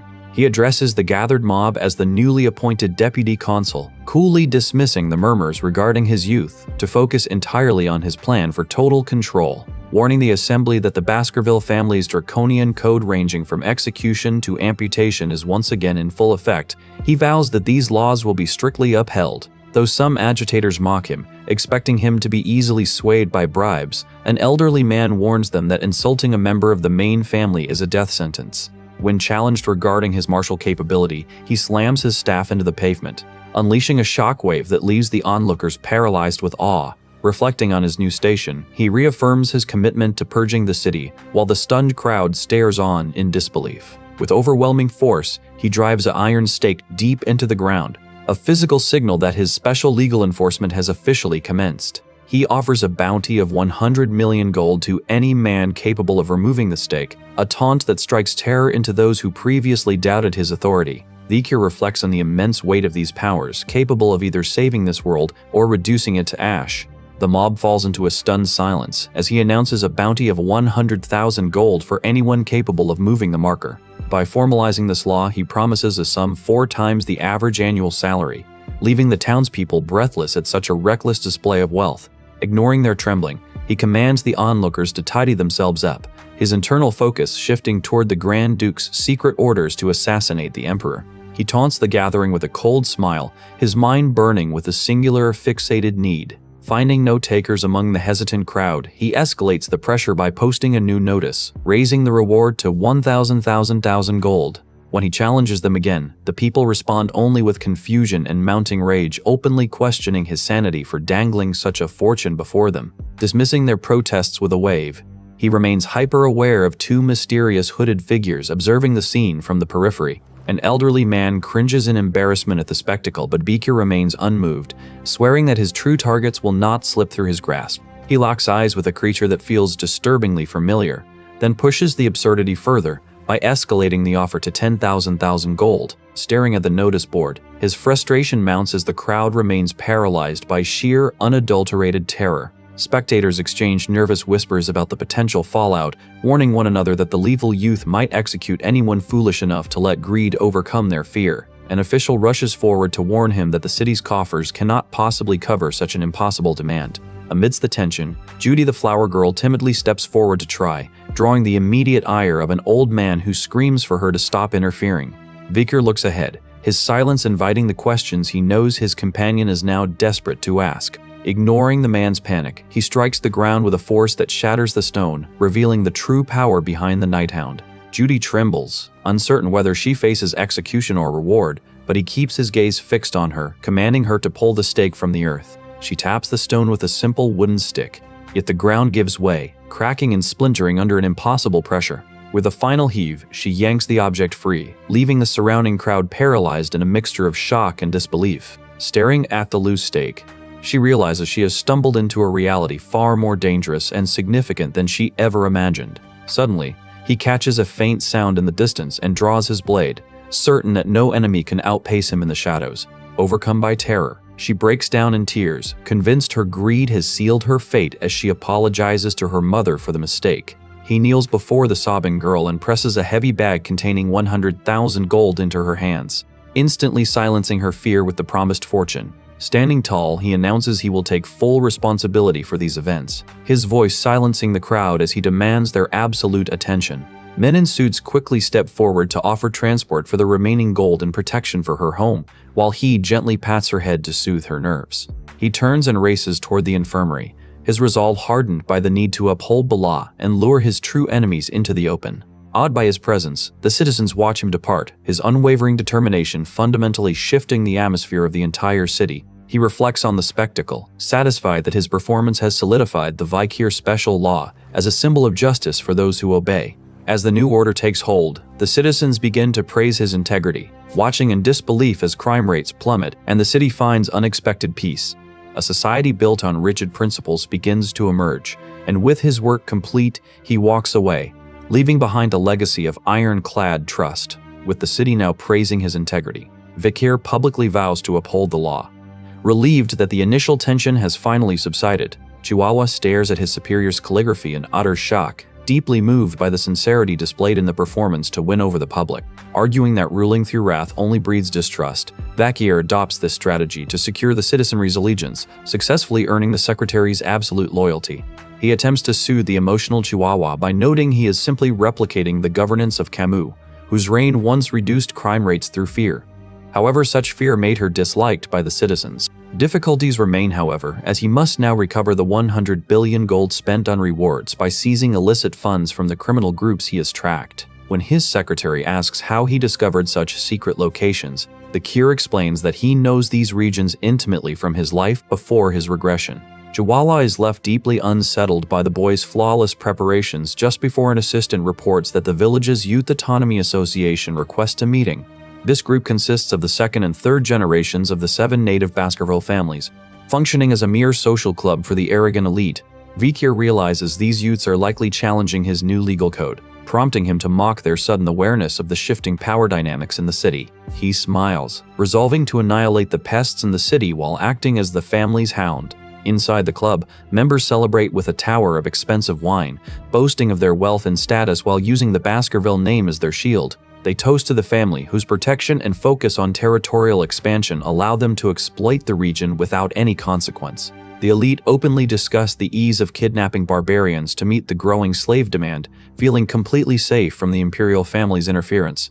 They laugh, mocking the Baskervilles as simple-minded idiots who exist only to serve as their personal hunting dogs. The blonde conspirator grins, reflecting on how they successfully framed others after the Mesamadinaro incident, while Vikir wonders if this is the grim truth he was warned about. He recalls that only those who have died and returned can enter the Dungeon of the Dead, while elsewhere, the conspirators celebrate the reduction of rival clans to 7. Watching them somberly, Vikir remains unnoticed as the group discusses the new 15-year-old government official they dismissively mistake for a fool. They plot to lure the boy into a trap, intending to force him to pay for a lavish party before permanently dealing with him as a mere joke. As women arrive at the club, he suddenly appears, pinning one against a wall and chillingly warning her that he will not kill her just yet. Confused by his abrupt entrance, the conspirators hesitate to act, paralyzed by the unshakable confidence he exudes as he walks forward. His red eyes glow with predatory intensity, while he declares most hunters weak, causing the room to recoil in collective shock. Though stunned by his sudden arrival, they find themselves unable to move as he calmly repeats that he is not yet ready to finish them off. He reveals his identity as Vikir, leaving the men paralyzed by disbelief and terror at the sound of his name. Ignoring their frantic questions, he focuses on the task at hand, while the group struggles to comprehend why the deputy consul has arrived in person. As they whisper about their failed plan to extort him, he cuts off their chatter, presses his hand to the floor, and unleashes a violent surge of red energy. The onlookers stare in absolute terror as the room shatters under his power, leaving Vikir to speak quietly to himself amidst the debris. He hesitates for a fleeting moment, weighing his options before declaring he will take their test. With a sudden burst of mana manipulation, he shatters the champagne tower, triggering a violent, cascading explosion of energy. A wounded man stares in horror, finally realizing that the boy is a powerful graduator, and the young man confirms his status. Unleashing his full aura, Vikir shocks the gathered warriors who had foolishly dismissed him as a mere 15-year-old. Panic surges through the group as they realize they are hopelessly outmatched, prompting him to corner one of the cowering men. He tells them to pay for their own drinks because he refuses to be exploited by their schemes. Desperate to survive, the guests claim their earlier hostility was only a test of his leadership. Hoping to curry his favor, Vikir strikes them down without mercy, declaring that a dog must never trust its owner. He stares at the room, realizing these wealthy fools have never seen true terror. Pinning a man to the floor, he forces the remaining conspirators to watch their comrade's plight. He warns the survivors they will meet the same fate if they do not understand his next move. Though they shout in impotent rage, he mocks their total ignorance of his true intent. Listing their crimes, including abduction and human trafficking, he justifies why they must be punished. Asserting that such animals must be taught a lesson, he strikes the final man as his power surges to a crescendo. The villain smiles, blood spattering his face as he prepares to punish his disobedient captive. He reminds his companion that their presence remains strictly bound by their deal, then lies down to rest with orders not to be disturbed. Two men stand together, though the older one cries out in sudden distress beside the youth. They linger in the shadows, three dark figures watching from the dim light of the corridor. One man grips a wooden object in fury, swearing he will report everything to his father to ensure his captor faces consequences. From behind bars, the blonde captive screams threats of vengeance and demands his immediate release. Vikir replies that he has not even started yet, leaving the man stunned. He considers that the village hall was meant to educate society, yet it has mutated into an organization that ignores the clan's authority. Staring at the arrogant captive, he notes that these men still lack a proper education.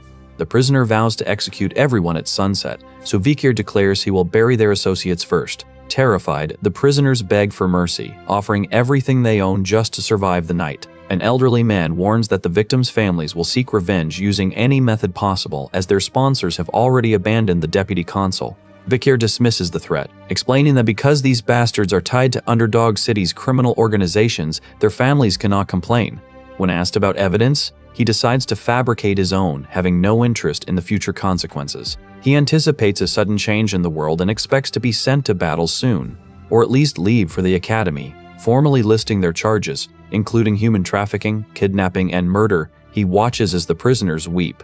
The men challenge him to provide proof, but he only offers a menacing smirk. Struggling to speak, the prisoner maintains his unwavering loyalty to his family, remaining silent despite the torture. A subordinate approaches the deputy consul, who smiles because he knows they have arrived. He grips a bloodied sack containing a weapon, fulfilling a custom order that leaves the scarred prisoner staring ahead in the dim silence. Two men praise the captive for his timely arrival, completely unaware that he has already prepared an array of lethal tools for a violent task. The experienced torturer expresses shock at the innovative devices, but he dismisses them as common where he comes from, cryptically asking if the man wants to learn. The subordinate declines, fearing he will lose his stomach at the sight of such work, as he reflects on how torture methods have evolved while fighting the demon clan. He considers his ability to record everything, then prepares to abandon his beaten prisoner. Pausing to taunt the bloodied blonde man, he ignores the prisoner's desperate pleas for silence and his attempts to cling to fleeting memories. He smirks, unmoved by the man's tearful plea to cherish his past memories. Meanwhile, rumors spread rapidly through Underdog City about the arrest of the 7 wicked gangs who have long treated civilians like pests. Tavern patrons doubt he will actually execute the second-generation natives, assuming he will merely embarrass them before releasing them. Others argue that he is reckless enough to execute them, pointing to how he previously burned 100 billion gold with a single stake. The city remains convinced this is merely a political power play that will end once the local authorities bend their will to his. As predicted, the 7 powerful clans deliver an apology, presenting a briefcase full of gold bars as the local powerhouses submit. Everyone expects the prisoners to be released unscathed, which would force him to face a grave scolding from his father. He promises that he will take care of everything until the 7 heads are suddenly hung in the center square for all to see. The public stares in horror at the salt-preserved heads, which display expressions of agony as if they had suffered excruciating pain. As the onlookers react with shock, a woman asks if this is truly their final opportunity, while he stands in the mist, waiting for the next step of his vengeance. He explains that the law mandates these sentences, forcing the native families to act. He warns that their inevitable cry for war will trigger a desperate strategy, risking a total bloodbath across the streets of Underdog City. Turning to his secretary, he tells Chihuahua to brace himself, as his administrative skills are vital for the chaos he intends to orchestrate. Chihuahua reacts with visible confusion, prompting a cold inquiry from the consul about why he is being scrutinized with such open suspicion. The secretary stares at the structure, questioning if this strategy is the right one. When he asks if his aide lacks the necessary trust, Chihuahua quietly concedes, bowing his head in reluctant submission. While his subordinate remains doubtful of the plan, Beaker silently contemplates the immense compensation he will soon claim for his calculated actions. Before long, he finds himself bound in heavy chains and led into a mysterious encampment by a woman concealed behind a grotesque mask. Playing the part of the Baskerville Hound, he allows himself to be sold as a common slave to further his deep-cover infiltration. Remaining perfectly still in the dark, outside the city, luxury carriages gather at a circus tent hosting an illicit slave auction. Vicar notes that his own family remains completely unaware of this hidden enterprise, where kidnapped nobles and commoners are traded like cattle. A host wearing a clown mask welcomes the elite guests, immediately identifying the Mont Blanc clan by the unique signature on their identification papers. The trader asks if the Mont Blanc client is satisfied with the current quality, and the buyer confirms his approval of the selection. Spotting a rare product, the trader introduces the captive as a Mont Blanc, and Vicar resolves to play along with the ruse. He prepares himself for the exceptionally dangerous trial ahead, leaving his captor stunned by the sudden lethal shift in his demeanor. Underneath the circus tent, hushed rumors of the mysterious slave exhibition circulate among masked nobles eager to feast on the tragic fates of those abducted. Watching from the shadows, Vicar notes the absolute corruption at play, realizing that the very Baskerville Knights sworn to protect the land have been embezzling these captives for profit. The clown-masked host gestures to the stage, presenting an A-rank Hellwater ox with 19 hearts and boasting that every part of the beast holds immense value, starting the bidding at 100 million gold. Greed surges through the room as bidders aggressively drive the price upward, eventually securing the creature for a staggering 250 million gold. Ignoring the mild applause, the host quickly pivots to a new special Lotta product snatched directly from the untamed jungles of the Le Rouge et Le Noir mountain. The audience leans in as a bound and gagged Balak warrior is shoved into the light, a rare tribal captive meant to showcase the attendees' prowess in slave taming. This display of cruelty weighs heavily on Vicar, who struggles to fathom how such a life can be reduced to a commodity for the highest bidder. Silence ripples through the bored crowd, forcing the auctioneer to slash the starting price to 3 million gold in a desperate attempt to spark interest. When guests continue to yawn, the host drops the value to a mere million, before discarding the warrior as a worthless failure to make room for more profitable stock. The assailant orders a better decoy next time, then silences the captive with a heavy blow. After the body is dragged away, the host dismisses the violence with a wave, offering a new, high-quality display as a shallow apology to the restless guests. He unveils a black-haired boy with piercing red eyes, praising his superior lineage and lack of need for heavy restraints, instantly igniting a fierce bidding war. A wealthy buyer immediately spikes the price to 600 million gold, while the host watches with a predatory grin to see how much higher the numbers will climb. The auctioneer sets an opening bid of 600 million, which Baron Gambino immediately escalates to 800 million. Shock ripples through the crowd as they debate the boy's gender, while other bidders push the price to 900 million. Gambino silences the room with a staggering 6 billion bid, casually preparing to relax until the transaction concludes. Confirming the win, the auctioneer marks the 6 billion gold sale for the Baron, whose vast wealth recently surged from illicit underground funds. Observers remark on his immense influence, while others whisper about the legendary golden dragon item now tied to the captive. Cindy Wendy questions such reckless spending, but the Baron berates her for her ingratitude and orders her to remain silent. Claiming ownership, he grins while approaching the boy to assert his twisted control. The captive strikes the masked man, refusing to have his chains undone and unleashing a flash of light. With overwhelming force, he shatters the Baron's arrogance, leaving him crumpled and broken on the floor. He proposes a game of spear and shield before killing his opponent as the crowd watches. Cindy Wendy stares in terror at the dying Baron, realizing too late the true lethal value of the life she tried to exploit. Stepping over the dying Baron, Vikir confirms his victory, leaving the surrounding guests to recoil in shock as they finally recognize the Baskerville hound standing before them. Panic ripples through the massed crowd as the revelation that the deputy consul is a Baskerville spreads, signaling to them that his presence here guarantees a bloody escalation. Vikir calls the auction a circus and warns the masked attendees that none of them will leave intact. His confidence is absolute as he displays his physical prowess, leaving the masked attackers to recoil in pain and mounting frustration as they realize their own inadequacy. Dismissing his official status as deputy consul, the attackers decide to swarm the unarmed boy, foolishly believing that their numerical advantage will secure them an easy victory. Vikir faces the attackers while contemplating his next move in the heat of battle. 3 fighters ambush him on the blood-stained floor, but the tide shifts instantly as one attacker pleads for his life. Realizing the hunter has become the prey, unsheathing a blade of dark energy, Vikir vows to maim his opponent's hand before ruthlessly cutting down the remaining enemies surrounding him. Terror grips the masked men as they witness his horrific red aura, causing a panicked warrior to swing his weapon with frantic, desperate force.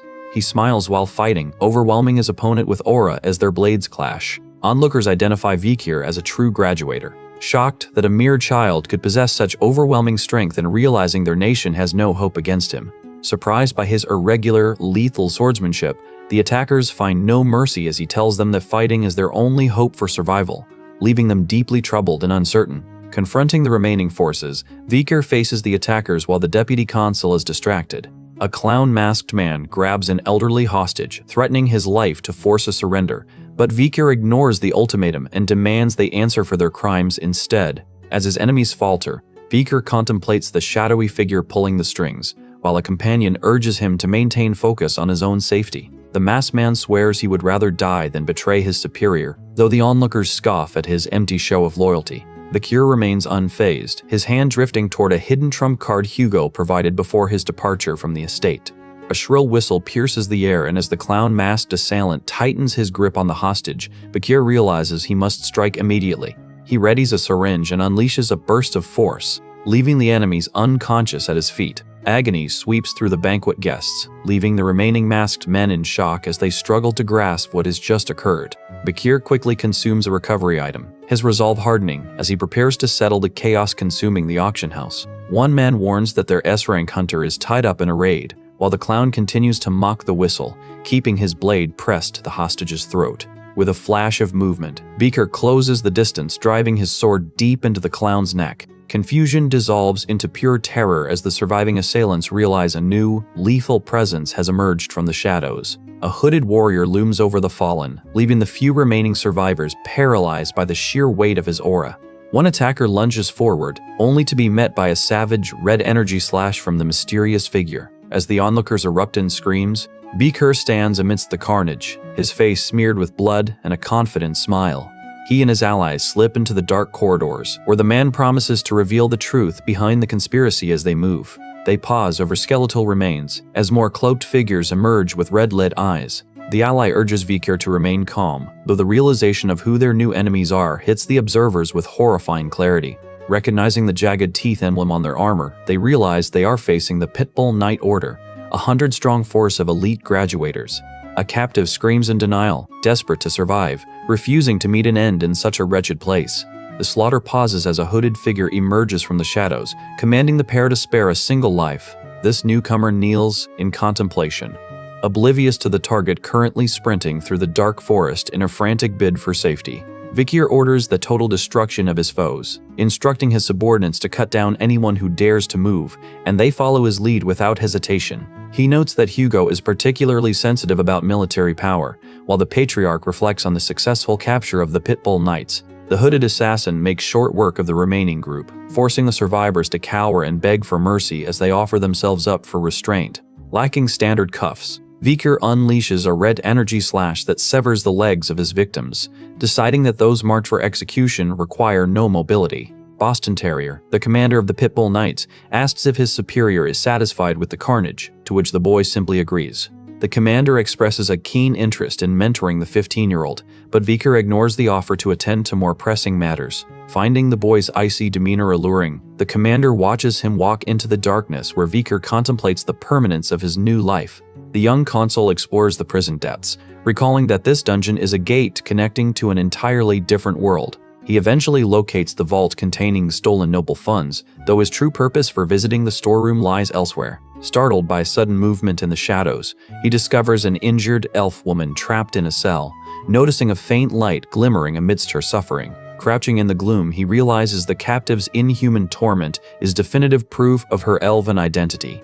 He tells his companion to wake him upon their arrival, ignoring her nervous, lingering farewell. Irritated by the time wasted, he retrieves a restorative potion from the knight ordered to treat the wounded elf. After feeding her the elixir, he remembers the agony of his own past life as a low-ranking hunter.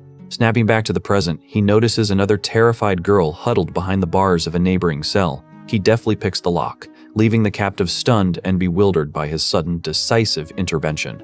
Ordering her to flee immediately, he knows she is filled with questions about the Baskerville hound standing before her. Having mastered the barbarian tongue before his regression, he firmly urges the girl to make her escape.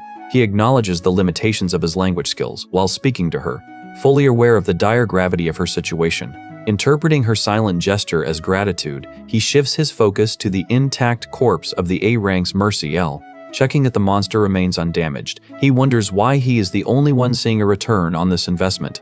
He channels red energy and tells Beelzebub that this beast will be its next meal. He must complete the task before the Pitbull order arrives, so he gathers his power for the harvest. As word spreads that the deputy consul has dismantled the criminal syndicate, the surviving culprits are hauled off to prison.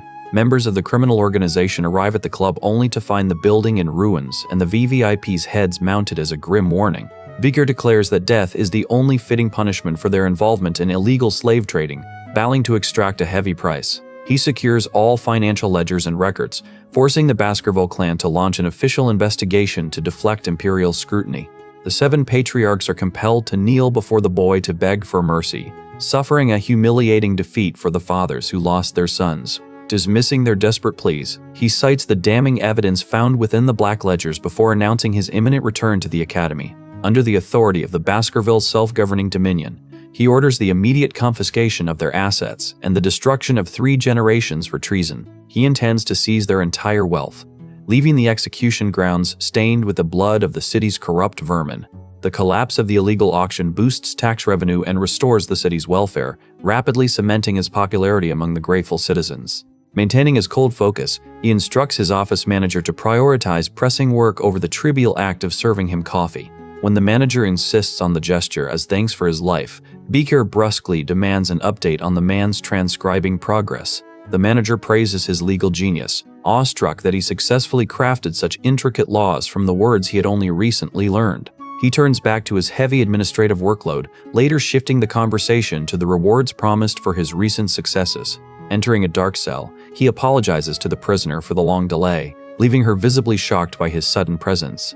Viker confirms the identity of the restrained, blindfolded captive as Cindy Wendy Sen Rose. He keeps her restrained, unmoved by her demand to know if mere curiosity is the only reason she remains breathing. Ignoring her defiance, he confronts her about being the primary architect behind the Baron's sudden, unnatural surge in wealth. He acknowledges her rare talent for generating profit, lamenting that she would have flourished as a legitimate merchant had the underworld not corrupted her, offering a path to freedom. He demands information in exchange, warning that any further silence will result in immediate, visceral regret. Gritting her teeth in defeat, she finally relents, signaling her willingness to cooperate. She tries to regain leverage by questioning the quality of his justice, only for him to mockingly retort that a truly reputable magistrate has finally graced the city. Dismissing her games, he forces her to answer with total sincerity, leaving her visibly frustrated by his cold resolve. She admits that his methods are effective, a concession that draws a menacing, sharp smile from her captor. Cornering her against the stone wall, he grips her chin firmly to assert his absolute dominance. Viker tells her the time for talk is over, noting with clinical detachment that her ability has been failing her lately. As she stares up in terror, he reflects on his own dark desires, demanding she explain exactly why his current path feels incomplete. Bakir grinds his teeth as a researcher confirms Cindy Wendy's soul is too fractured to ever be fully restored. Liker, dressed in a sharp suit, begins to recount the past, noting that a consul must prioritize virtue to maintain his dignity. He warns that oppressive laws will eventually incite public rage, and that the Baskervilles will inevitably turn on him once his power rivals their leaders. When he asks for advice on how to proceed, he is told to surrender all his authority and glory to the clan patriarch to ensure his survival. Vikir vows to kill them all, then accepts the suggestion to hide his true identity at the academy to avoid further scrutiny. A mysterious figure declares that the Baskerville leader will suffer in his place, leaving Vikir feeling deeply uneasy. He sits in despair, surrounded by an ominous aura, as he is reminded that acting as a mere hunting dog remains his only viable path. He smiles, realizing the advice he received aligns with his own hidden intentions. He uses a key to unlock the woman's chains, keeping his promise to set her free. As she walks away, she looks back to warn him that he should hope he never lives to regret the events of this day. He quickly pivots, questioning her about the Mesamadunararo clan, a prosperous merchant family that was wiped out by a sudden tragedy. Vikir recalls how the youngest son of that clan once shocked the Baskervilles by demonstrating their secret sword techniques at a formal party. Because that child displayed forbidden military secrets, the patriarch released his hunting dogs, causing the entire clan to be hunted to extinction. He reveals that 6 men orchestrated the clan's destruction, as those 7 families stole forbidden sword techniques and forced a child to wield them. When questioned about the 8th clan, he explains that 7 fools kidnapped a 1-year-old girl from the carnage to satisfy their twisted desires. He begins to recount the unspeakable torture they inflicted upon her, but his companion cuts him off before he can detail the full extent of their depravity. Bakir continues, explaining that when he arrived in the city as the new deputy consul, he hunted those 7 individuals to exact justice for the clan. Using his authority, he dragged their corruption into the light, ensuring the men were broken and forced to confess every crime before their deaths. They perished in agony, offering hollow apologies to Cindy, the sole survivor of the massacre, as their final words. The listener realizes the truth about her identity, yet remains skeptical that such cruel torturers would ever truly repent. He challenges this doubt, holding a torch high to demand she witness the reality of the vengeance he exacted. Confronting her defiance, he invites her to look closely at the grim truth of what he has done. She recalls her own desperate flight towards safety, only to see the reality of the Baskerville hound standing before the gates of retribution. As she asks who he really is, memories of the 7 men screaming apologies while trapped in madness flood the space, proving the vengeance was absolute. He shifts the conversation to the nature of the system, leaving her shattered and forced to accept the dark reality of his path. She realizes the weight of the task passed to her, yet the hound knows the clan's vengeance remains unfinished. Moving through the shadows, he remains fully aware that the Mesamadunaro clan's vengeance is far from complete. He commands Cindy Wendy to embrace her hatred for the Baskervilles, insisting she has every right to seek her own retribution. Tearfully, she questions why a member of the family that destroyed her life would aid her, but he dismisses the inquiry as irrelevant. With a cold smile, he ends the discussion, silently acknowledging the heavy burden of her message. Cindy Wendy vows to repay her debt to him, while he promises her financial security for the rest of her days. He lingers in the room, finding himself confused and stunned when she suddenly blushes in a panic. The next morning, an aide finds him in a room surrounded by the carnage of a nocturnal slaughter. Bakir brushes off the massacre as a mere joke, though his shaken aide warns him that such behavior is deeply disturbing. He reflects on the constant assassination attempts he has endured, from poison to arson, knowing his life remains in perpetual peril. The aide questions if he has finally lost his sanity, noting that his current physical damage prevents him from using his true abilities. Reviewing his acquired skills, he evaluates the benefits of his hellish buffalo resilience and his Cerberus burn protection. Enhanced by the power of the sticks, he shrugs off the lingering effects of a lethal strike and decides he must investigate the source of these nuisances. Upon arriving at a mansion, he learns that the main Baskerville house has dispatched agents, a revelation that causes him visible distress. He stands in shock, wondering if he has truly been rejected by the family he serves. He declares his intention to slay his adversary, his tone chilling as a carriage pulls up to signal a sudden shift in his trajectory. He confirms the hero's victory over the Demon King, leaving his companion stunned while questioning why this heavy burden now falls to him. Vikir remains at his companion's side until the arrival of an elderly butler, who greets him with a formal bow after a long absence. Recognizing the man as John Barrymore, the legendary head butler of the clan, he notes that the man's appearance remains as immaculate as ever. He warns his rival that he will strip him of his magic, though he modestly brushes aside the butler's praise regarding his recent accomplishments. He contemplates the man who destroyed his life. Recognizing Barrymore as the ultimate servant of the Baskervilles, he realizes he is standing face to face with an icon, while his companion watches in wide-eyed shock at the butler's presence. When he demands to know why the man traveled such a distance, Barrymore confirms that Hugo has summoned him back to the main estate. The butler insists that Hugo is pleased with his progress, leaving both men baffled that the iron-blooded patriarch could ever harbor such a sentiment. Anger flares within him as he curses the turn of events, while his companion contemplates the hidden talent that has made the Baskerville Hound a prime target. He reflects on his own burgeoning power, now heralded by the citizenry as heroic. Though he knows this fame has only invited more assassins to hunt him, he intends to shatter the Empire's bias that his family lacks intellect, even as he recalls the searing agony of crawling toward the infirmary in his youth. Startled by his father's rare praise, he dismisses his efforts as mere duty and prepares to depart, offering a polite farewell to his colleagues. Hugo sits in the shadows, asserting that rewards and punishments must remain in balance before ordering him to attend the academy. He accepts the command, knowing the Coliseo Academy is where the Empire's elite gather and where he must live to avoid Hugo's direct scrutiny. He views this as the perfect chance to grow stronger in secret, even as Hugo asks if he desires any siblings to accompany him to the school. Victor jokes that having his brothers Highborough, Middleborough, and Lowborough nearby will provide him with excellent training sandbags for the journey. Hugo agrees to send them along, recalling the clever strategic plan Victor devised when he was only 8 years old. That scheme, which utilized the Mord family's ruby mines to eliminate the barbarians, remains a testament to his tactical brilliance. Victor listens with quiet confusion as Hugo mentions a proposal from the Morgs for a joint raid, starting with a territory inspection. Tasked with verifying that his new laws are being properly upheld in the region, he dutifully accepts the Patriarch's orders. He senses a hidden agenda lurking behind these instructions, yet the true intent of the request remains frustratingly opaque. At the estate gates, Chihuahua bids him a reluctant farewell, promising to oversee all administrative duties during his absence. He departs with his small caravan, acknowledging the shift in his path as he prepares to separate from his loyal secretary. During the trek, a scout warns him that the city's dungeon is an artificial construction rather than a natural phenomenon. Victor commands a hidden presence to reveal itself. But before the figure can emerge, assassins ambush their carriage on the road. A mysterious assailant arrives and boasts that he wields the power of the Star of Destruction. The Staffordshire Order then escorts him to the Morgs' fortress, following Boston Terrier's persistent insistence that he join their ranks. He feels a deep unease in the soldier's presence, haunted by a grim reminder that his mana circuit damage may be permanent. Bidding farewell to his contacts, he scans the field workers, confirming that no laws are being violated in the area.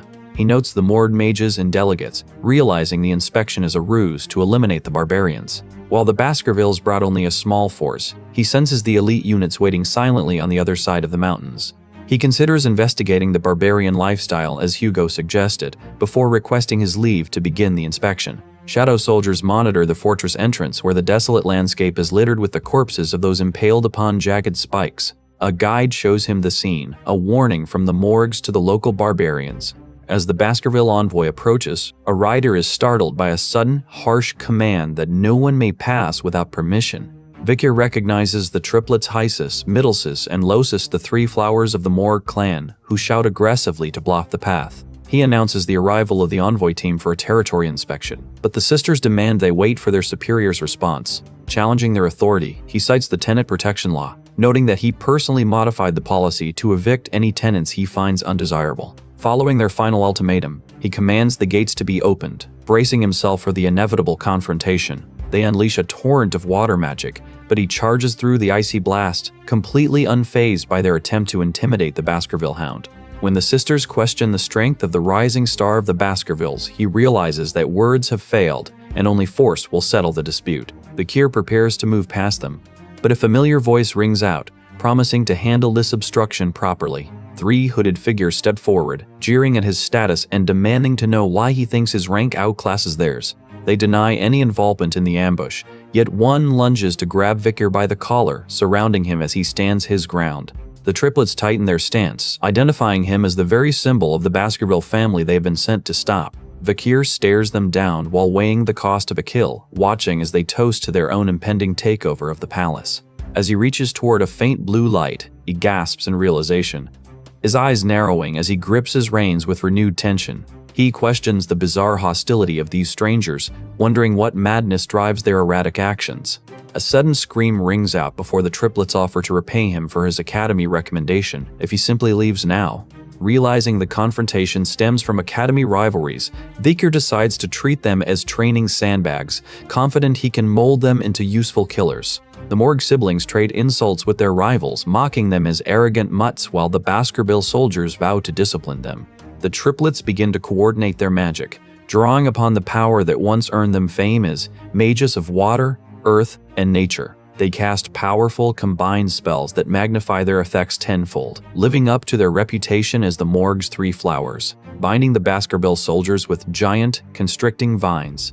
They mock the lack of flesh in their defensive efforts.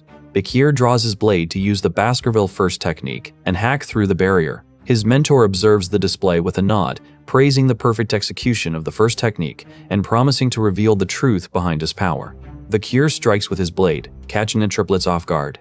Vikir faces scornful taunts from the identical orange-haired sisters who mockingly claim his sword is too weak to reach them. Navigating the twisted vines above the ground, Vikir contemplates the grim reality of the aggressive trio currently pursuing him through the forest. As they clash, the debate between magic and swordsmanship persists, with he relying on internal energy to generate explosive physical power. A mysterious observer watches the high-speed magical battle from the shadows, clearly intrigued by the raw potential and talent displayed by the combatants. Shattering the terrain with a powerful slash, he acknowledges that he has already surpassed the combat prowess of his younger rivals. Bored by this waste of time, he prepares to depart and insists on taking a nap to recover from his heavy workload. He confronts the intruders at his territory while another character flees toward the safe zone. A blonde warrior lunges forward, only to be met with a shock as Vikir reflects on his looming return to the capital. A fire explosion engulfs the area as he enforces his vow of death upon them. Panic erupts as the riders realize their companions may be dead, stunned by the sudden, overwhelming appearance of fire magic. The survivors are left shaking and terrified, having narrowly escaped to death because they dodged the flames just in time. A woman prepares another fire spell as confusion spreads, leaving the intruders to wonder what force has suddenly turned against them. Noticing the chaos, he stands firm, ready to address the questions of those currently encroaching on his managed territory. Vikir decides to rest during the travel, instructing his companions to wake him once they arrive at their destination. Three men attempt to justify their actions to Camus, claiming they only sought to stop the invader, but she remains entirely unimpressed by their excuses. When she snaps at them for speaking so informally, her subordinates immediately panic and scramble to apologize to the Morg clan's leader. Watching the tension, Vikir feels uneasy in his current surroundings, warning those nearby of the gruesome fate awaiting anyone who causes further trouble. As he observes the unfolding chaos, the system grants him the goddess's blessing, boosting all his stats and bestowing the divine protection skill. He soon encounters Camus on the road. She greets him, noting that 7 years have passed since their last meeting. Vikir acknowledges the reunion, though she reacts with visible shock at his cold, detached demeanor. He observes that Camus has matured, noting how her beauty once captivated high society and sparked endless scandals that are strangely absent in this timeline. Dismissing those rumors, he insists on forcing the door open. Convinced that diplomacy with the stubborn triplets is a waste of time, Camus is left stunned by his aggressive tone while he harbors a silent, murderous rage toward his enemies. When she demands his next move, he asks what else there is to say, leaving her bewildered. He is stunned to find he has been awarded 0 points for his performance, despite the escalating tension between the two clans. Camus confronts him, shouting that his dismissive attitude toward their marriage is unacceptable. As she reacts with a mix of sorrow and flushed embarrassment at being called his wife, the surrounding men watch in sheer confusion. Elsewhere, laborers toil in the fields, while others debate the Baskerville clan's ignorance regarding the barbarians, a claim the clan members vehemently reject. Camus questions why the Baskervilles sent such incompetent young hounds to her, showing her blatant disdain for the selection. Vikir explains that the main force is positioned across the mountain range, a fact she is already aware of as the delegation leader. She suggests that despite being a discarded member of the clan, he holds surprising trust, though he finds her relentless questioning increasingly annoying. She marks his score as an 8 out of 100, claiming his knowledge of barbarian ecology is lacking. When he questions the harsh grading despite his accurate responses, she admits she simply prefers men who are slightly stupid. Surprised by this admission, he listens as she explains that intelligence in a man is less interesting to her than a more naive disposition. She continues to dock points for his horseback riding and doll fashion, then adds another deduction for his lack of proper mannerisms, all while he maintains a stoic silence. He offers a calm assurance that he will handle the situation, but she merely notes his mature face before subtracting yet another point for his inability to control his expressions. When he demands she end this useless evaluation, she insists on being strict, reminding him that he passed her uncle's test years ago. He wonders if she is referring to the incident 7 years prior, when an instructor smashed a pot over his head to test his focus during their duel. She complains that her uncle's bizarre promise has hindered her marriage prospects, yet she accepts that she must follow through as she channels her strength as a fire mage. He reflects on that past encounter while she grows visibly embarrassed, her face flushing as she vows to erase the memory of that day. Calling him a dummy for asking how the past can be undone, she claims her genius mind never forgets what she witnesses, then punctuates her point with a forceful punch. He watches in confusion as she tosses a piece of fabric at him, commanding him to wear it to cover himself. Realizing the garment is unwashed, she blushes in shock, while he prepares to clear up the confusion regarding their shared history. They reach the wall Mord mages built in a month, which she praises for being faster than a year-long project. Surveying deep craters left by Balic arrows, she explains that these aura-infused projectiles have slaughtered many guards and can even pierce thick walls.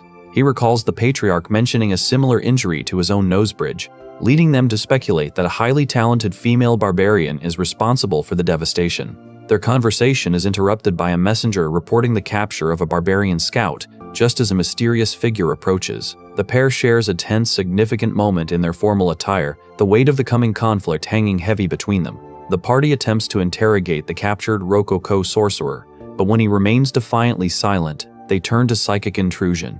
This mental assault proves futile against his raw sorcery, compelling Camus to step forward and confront him personally regarding the Moore clan kidnappings. She demands to know her cousin Rose's fate, but the prisoner only laughs. Viker turns his gaze toward the hooded woman, questioning her about the missing barbarian while confirming he was the one who sent the message that led them here. Since the rest of the group lacks the necessary linguistic skills, he admits he can translate the Rococo tongue, despite the captive mocking his rudimentary grasp of the language. He asks for the girl's location, but the creature only grins and speaks in cryptic runes. With a final malicious declaration that she is already dead, the captive leaves Camus reeling in a state of cold, absolute fury.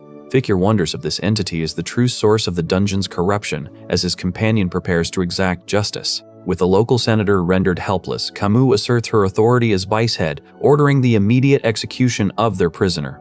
A swift, powerful blade descends, ending the creature's life amidst a final, horrific scream.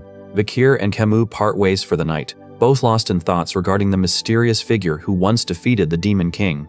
A fiery entity suddenly manifests before the party, but Viker remains entirely unfazed, vowing that the enemy's language will only be spoken in hell. The Hound prepares to advance, fully aware that true authority belongs to those who dictate the rules of the battlefield. He treks across the dark terrain, grumbling at the heavy burden of his mission while maintaining a stoic, focused gaze. Peering out from behind a curtain, he carefully observes his surroundings, ever the silent hunter lurking within the shadows of the Baskerville estate. Camille struggles for air before the fortress walls, while Viker relies on his absolute will to maintain a chilling, tactical composure. Watching her, he recognizes that beneath her hardened veneer lies a teenager mourning a loss, a soul far too fragile for the Morgue clan's icy cruelty. He bids her a detached farewell, urging her not to grieve since her kin passed peacefully, but she snaps back that as a genius she needs no lecture from him. Viker briefly questions if his own destiny is malleable, yet her sudden demand for the truth triggers a spike of anxiety that she might have unmasked his true nature. A villain grins from the darkness, delivering the grotesque revelation that they have already consumed her lost companion, while taunting Viker to ask whatever he wishes. Overcome by a fresh wave of agony, she clutches her chest and collapses into tears, paralyzed by the weight of her failure. Viker offers a hollow apology for his inability to save her, even as she scoffs at his perceived lack of combat prowess, demanding he learn to fight if he intends to play the savior. He sighs, weary of the emotional burden, yet he reaches out to stroke her hair as she continues to tremble in distress. From the shifting shadows of the courtyard, a mysterious figure with glowing eyes emerges to confront the broken woman. Viker activates his Eye of Truth, piercing the veil of her reality. He muses internally that he would have executed anyone who dared offer her only shallow pity. Confirming her newfound resolve, he considers whether to strike down the interloper immediately, noting that heroines seem to possess a resilience he never anticipated. He extends a hand to guide her to rest, watching as she gazes back at him with a mixture of exhaustion and nervous anticipation. A heavy bell tolls across the camp, and she gasps, warning him that the signal signifies the start of the barbarian assault. With the hour of vengeance finally at hand, Beaker turns away to meet the encroaching threat head-on. Viker bids her a final farewell, his gaze lingering on her tear-streaked face before he settles to rest, desperate to recover his strength for the coming slaughter. Ayan and her Balak warriors emerge from the shadows to begin their hunt. She draws a glowing weapon and looses a magical arrow with lethal precision, driven by the tribe's need to capture their targets during this sacred trial. Watching the chaos unfold, Vikir questions the senseless urgency of their assault, while his peers nearby panic over the potential risks to their academy prospects. The targets are blasted apart by the magical volley as they realize the ambush. As the dust settles, the Balak riders cry out to abort the primary attack, sensing a sudden, chilling shift in the tide of battle. A beast crashes into the encampment, and Viker, filled with cold determination, readies his blade to strike down any who dare threaten him. In the encroaching darkness, a figure with glowing eyes lurks. While Viker urges his terrified companion to stay calm and simply rest, he moves to follow the faint trail, keeping a watchful eye on his surroundings as total chaos unfolds near the castle walls. Startled by the ambush, he finds himself trapped in magical chains meant for capture. The Balak archers celebrate their successful snare, but Vikir is left stunned to learn he has been hunted specifically to serve as a husband. Realizing the tribe intends to use him to breed a superior race, he flatly rejects the proposal, causing his captors to stumble back in visible shock. Vikir reassures his allies that he will handle the threat, keenly remembering Hugo's intense curiosity regarding these very events. To avoid disrupting the main force's overarching plans, he focuses his internal energy, deflecting the incoming projectiles with a fierce, radiating red aura. He parries their weapons with his sword, leaving the warriors stunned that their carefully laid capture attempt has failed so completely. Vikir holds his ground, while the redhead unleashes a burst of magical flames. Two warriors scream as they are consumed by the heat, while she channels her energy to strike again. Watching her in alarm, Vikir hears her rage as she vows to kill the barbaric bastards. He notes the sea of fire she created, silently acknowledging her status as a graduator. Though he reminds her of the Patriarch's orders to avoid battle, she ignores him to pursue her enemies. As explosions rock the camp, he promises to take responsibility for the ensuing chaos. Vikir realizes he has been singed, noting her lethality has increased significantly due to her quadricasting. She prepares another attack, but a projectile from a blowgun strikes her neck, causing her to cry out.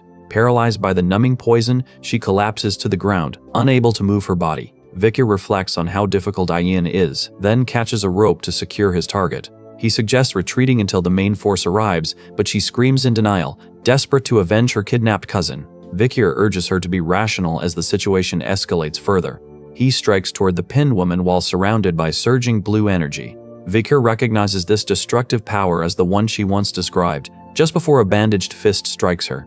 Watching in shock as she escapes on a white wolf, he recalls that she was once held captive in her youth. She freezes, haunted by the memory of her past return from the barbarian slaughter where she first claimed the title of Queen of Les Rouges et Les Noirs. Watching her, Vikir remains focused on his objective, whispering a cold determination to himself as he gathers his inner strength. He engages a tattooed warrior, but the fight turns treacherous when the enemy unexpectedly utilizes a bow in close-quarters combat. Vikir scoffs at the blast before taunting his attacker and countering with a punch. He lunges forward, blade drawn and ready to strike, closing the gap in a blur of motion. Her movements are unlike any he has seen before, forcing him to weigh whether the time has come to unleash his full, hidden power. Surprise flickers in his eyes at her sudden shift in tactics, though he remains annoyed by her persistence, calling her as stubborn as ever. She demands a duel to settle their score, leaving him momentarily bewildered by her sudden challenge. With a predatory grin, she mocks him, and Vikir curses under his breath as she repeats, "I told you." He attempts to steal a moment of rest, but she interrupts, challenging him once more as their paths cross again. The Balak warrior stares with glowing eyes and announces she will kill him, stunned by a sudden realization. He remembers seeing her at the slave auction and tries to excuse himself from the fray.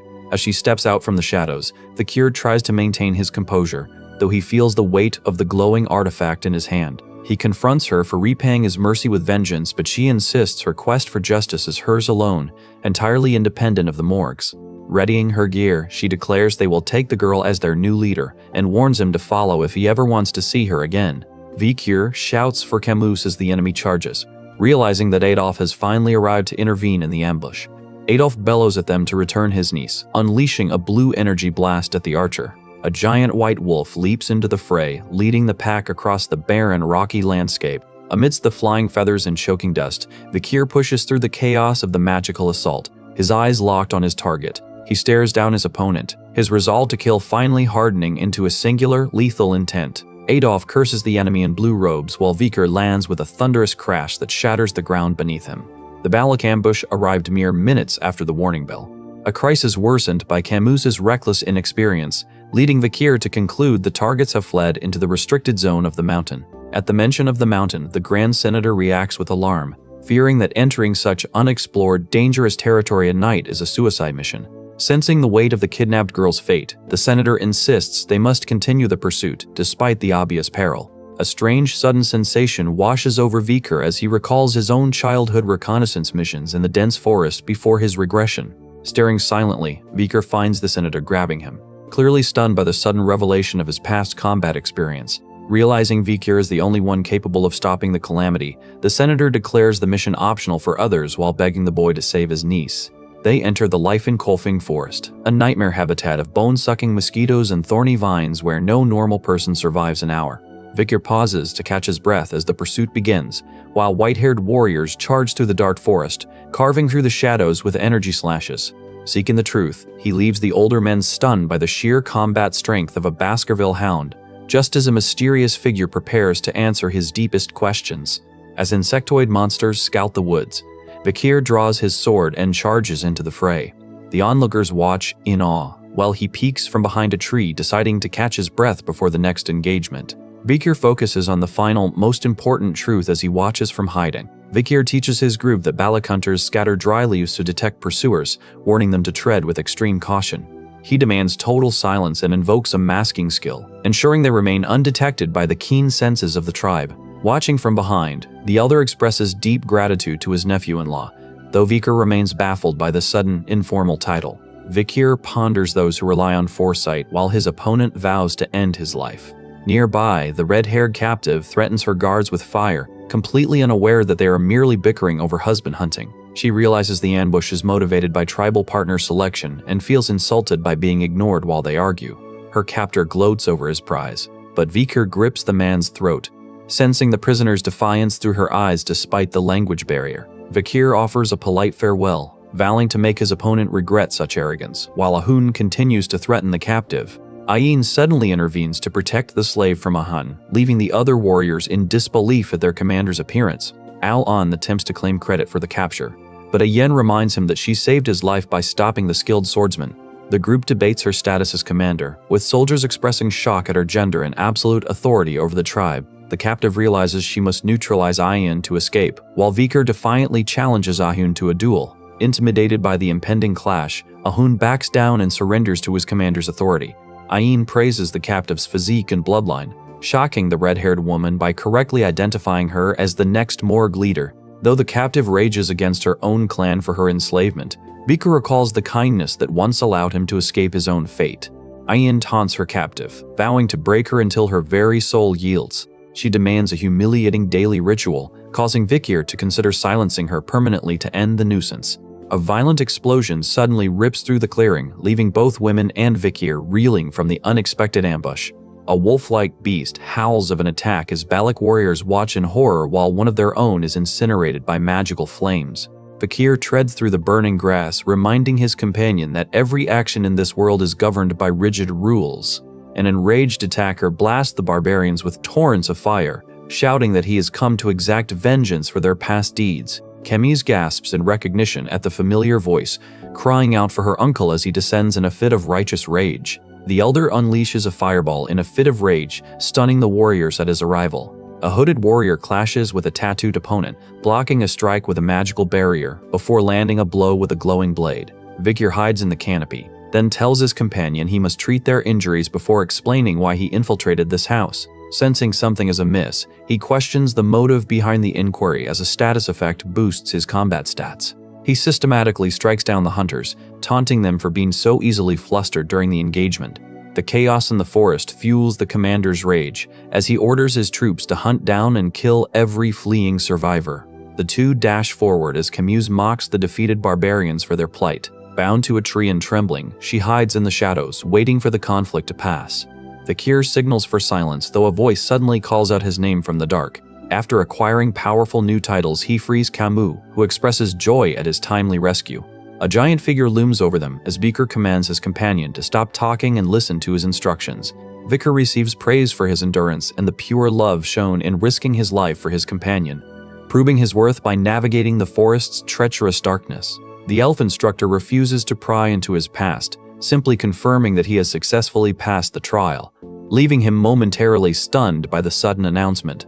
He begins to question the nature of this test, but his realization is cut short as a tense confrontation erupts between the red-haired girl and the elf. The red-haired girl confronts her rival, signaling a confrontation. He wonders why he has no memory of this black warrior in his previous life, speculating if she might be the one who scarred Hugo, or perhaps the legendary Night Fox of the Black tribe. Suspecting she is too young or unskilled to be the original.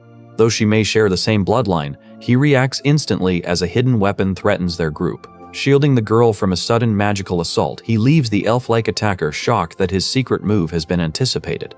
As a flash of light erupts, he rescues the girl, realizing the situation has become increasingly troublesome because these enemies possess unexpected power. The attacker watches in disbelief while Vikir promises to take the girl to her uncle, his formal tone raising concerns that he might still be suffering from the effects of poison. Watching the powerful energy strike, the warrior realizes that his unnatural combat capabilities confirm he is definitely not human. She expresses regret that the girl did not return willingly, while he questions if she is suffering from severe poisoning, confirming her weakened state. Unleashing a surge of energy to deflect incoming projectiles, he shields the girl as the warriors attempt to block his assault with magical barriers. Acknowledging the danger, he discovers a mysterious glowing object in his hand, just as the archer readies another strike. The elf prepares to fire, asking if they should eliminate the Morgue girl, while he grips his glowing weapon in anticipation. A beam of blue energy blasts the archer away, letting him carry the unconscious woman to safety.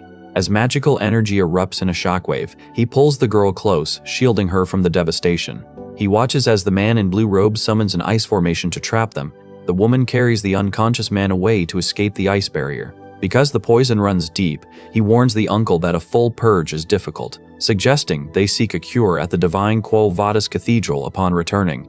Ignoring the uncle's tight grip on her arm, Vikir presses forward, refusing to let the man's possessiveness deter him. Relief washes over the girl, and she throws her arms around Vikir, leaving her uncle stunned to see her rescued by this outsider yet again. The uncle cries out in protest, defending his own efforts, but she snaps back, demanding to know why he arrived so late to the rescue. Meanwhile, back in the thick of the forest, a warrior woman snaps a rope around Vikir and pulls it taut, pinning him in place. He stands his ground with a jolt of surprise, his raw strength resisting her tug, while the elf archer demands his surrender, claiming he lacks the time for a real fight. They watch in disbelief as Vikir stands before them, having accomplished the impossible task they thought would be his undoing. A grinning entity emerges from the shadows, threatening to ruin Vikir's plans. Alarmed, he realizes his true nature has been exposed, causing the elf archer to flee in terror through the dense woods. The elf archer flees in terror through the forest. Red veins pulse across his arm as the entity inside warns that something is coming. Tribal scouts watch in utter panic as the madam finally descends upon them, their faces pale at the looming catastrophe. Vikir contemplates the gravity of the situation with a heavy heart, sensing that their journey has reached a perilous turning point. Seeing the pillar erupt, he warns his companion that he is not joking. The main course has arrived. A claw slams into the earth, rupturing the ground before them. Vikir pauses to catch his breath, intending to rest only until a threat arises, needing to prepare an explanation for his recent, strange actions. He stiffens as his memory unlocks the true identity of the horror lurking in the shifting shadows.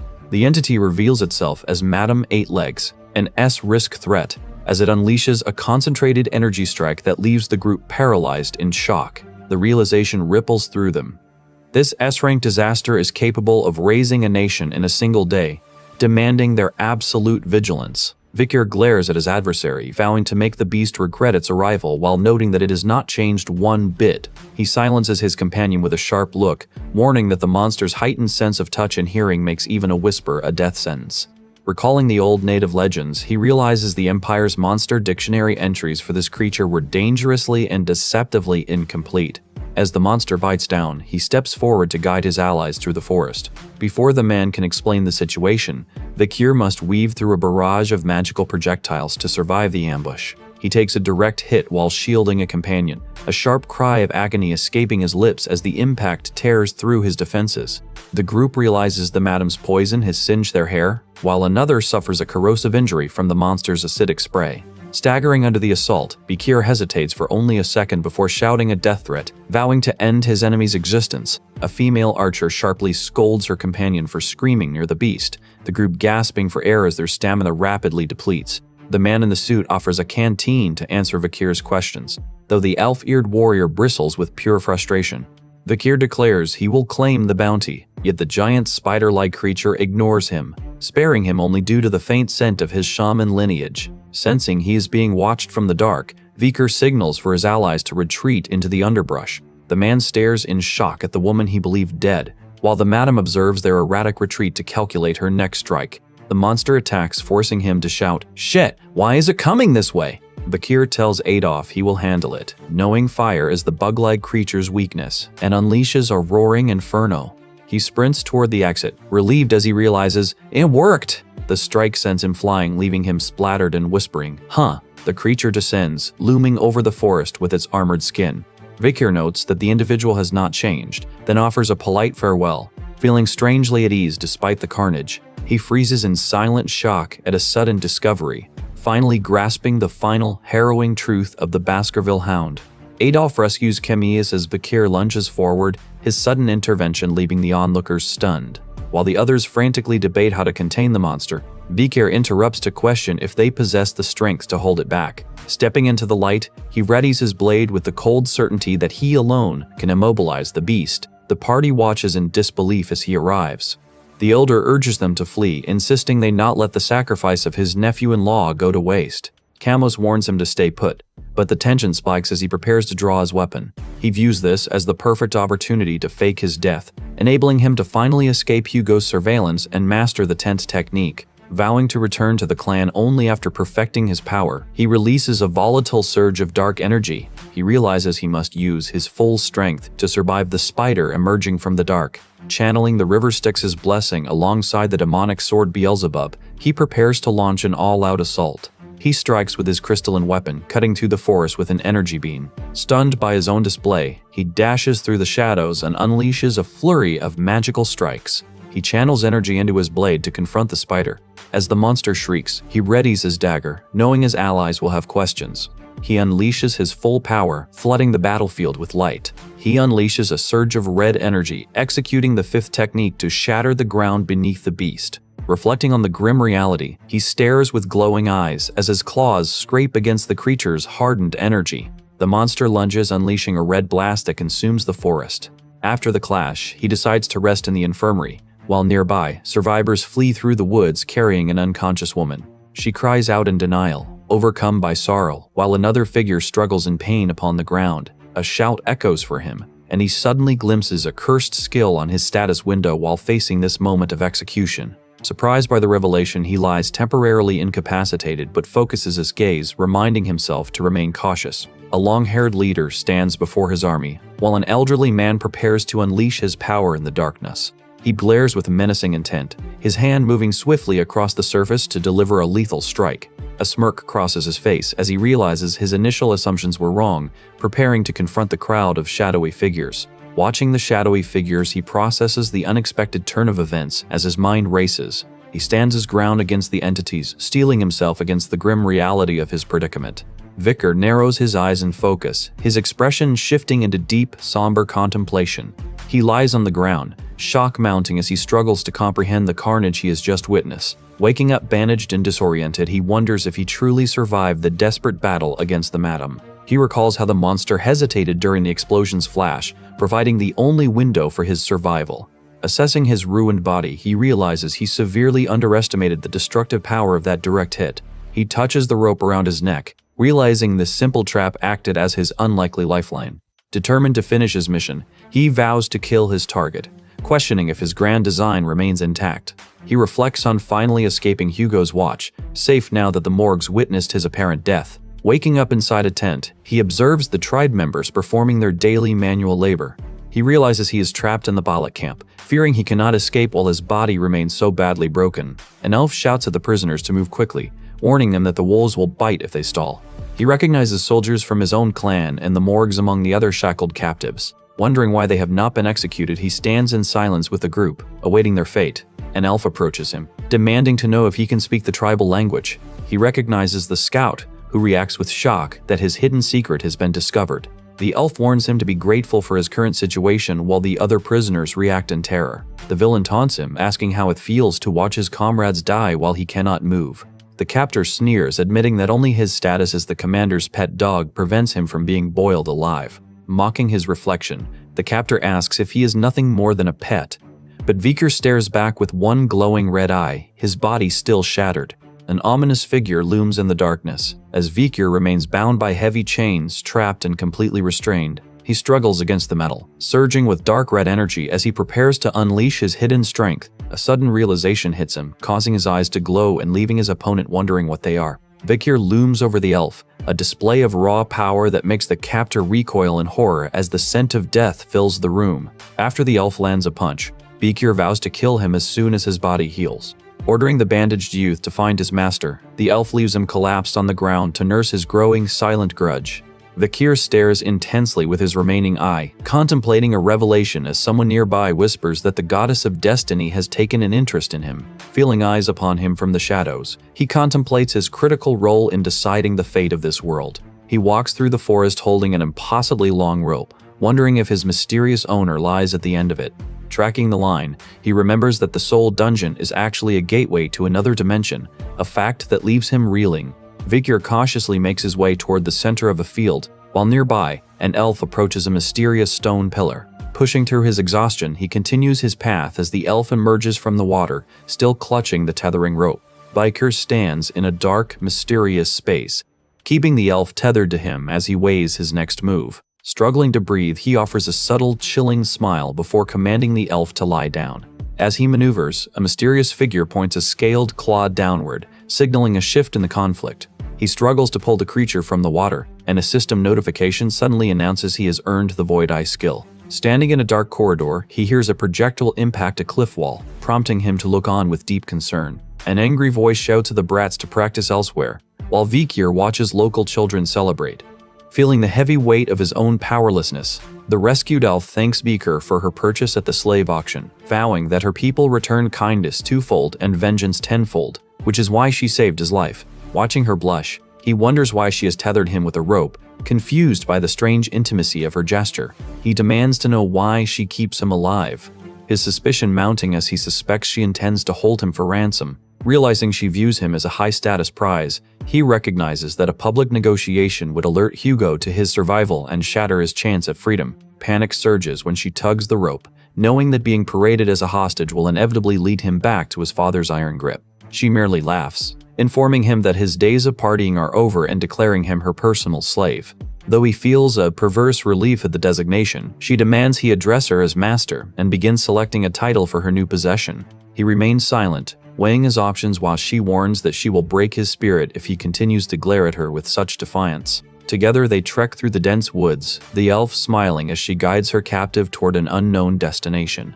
Vikir feels a flash of disgust at the villagers' stares as they reach an entrance framed by rows of grim animal skulls. Upon entering the matriarch's domain, the tribe demonstrates their lethal prowess, effortlessly felling a giant reptile and a bear with precision arrows. Ayan introduces him to the Balak camp, casually gesturing for him to use a hammock as they reeve through the settlement. While she explains the tribal custom of communal resource sharing, he notes their utter lack of respect for private property. They arrive at the matriarch's hut, where he must now confront the tribe's leader. Stepping into the hut, he is met by the intense gaze of the matriarch, while Ayin insists that this injured captive is now under her direct care. The matriarch acknowledges them, remarking that Ayin has finally brought the imperial boy she has boasted about so frequently. He realizes with a jolt that she is a legendary warrior of the Balak tribe, a figure whose presence alone made crossing these mountains an impossible dream for his past self. Her reputation as the tribe's supreme leader precedes her. representing a tier of martial mastery that once made his own survival all but impossible. While he internally swears vengeance against his enemies, he calculates the odds, admitting that against such a force, his chance of victory in a duel or an assassination attempt would have been zero. Clutching his blade, he realizes that even a desperate escape would have only granted him a 20% chance of survival, and he forces himself to swallow his rising nerves. A sudden system notification chimes to confirm he has gained the goddess's protection and the stigma of the fallen, just as the matriarch observes that his odds of living were indeed paper-thin. She studies his features with keen interest, wondering if her instincts are picking up on his blood ties to Hugo, though she dismisses the thought, claiming all men from the Empire look exactly the same. Nearby, tribal warriors openly debate his value as a slave, warning that his reckless decision to challenge Madame Eightlegs was a death wish that nearly brought ruin to them all. Defending her choice, Ayin insists that she only requires him to serve as a slave to provide support for her during future hunts.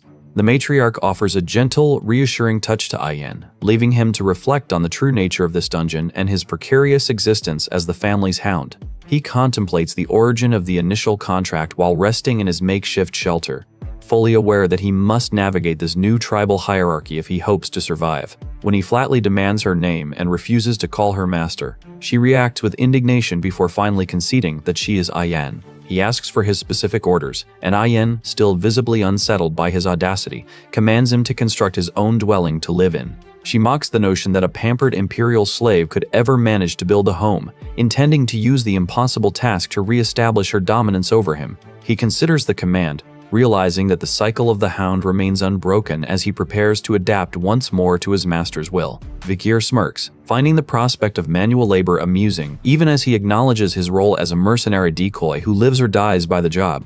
Ayin reacts with pointed-eared surprise, watching the bandaged captive prepare to work in the wilderness. He gestures toward her, while she worries that the simple tools she provided are useless against his unexpected construction prowess. Vikir carries heavy supplies with a smile, noting that it has been a long time since he faced such chores, and acknowledging he likely has many questions about this life. Recalling how many swordsmen perished during the era of destruction due to a lack of versatility, he applies himself to learning survival skills to endure these extreme conditions.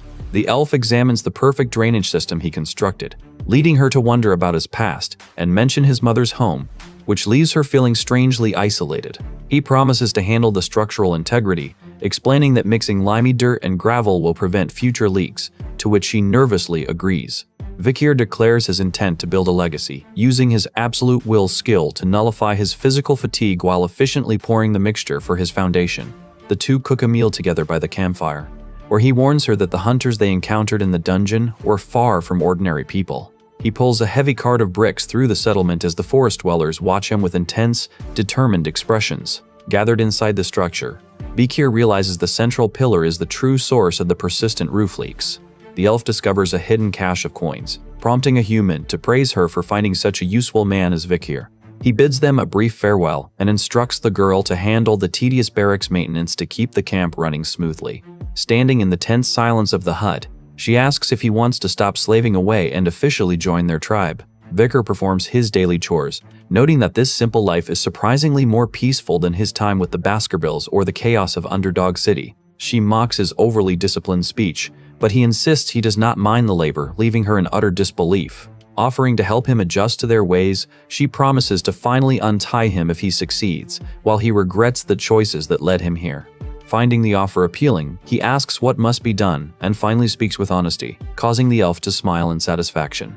She assigns him a new task. He must now go on a hunt to capture large prey. Vikir realizes that if he secures enough game to feed the hungry children, he might finally earn his freedom. Ayin mocks his current physical frailty, insisting he accompany her on the hunt since he remains bound to her command. Told to be grateful for his status, he says nothing, merely departing into the cold night air.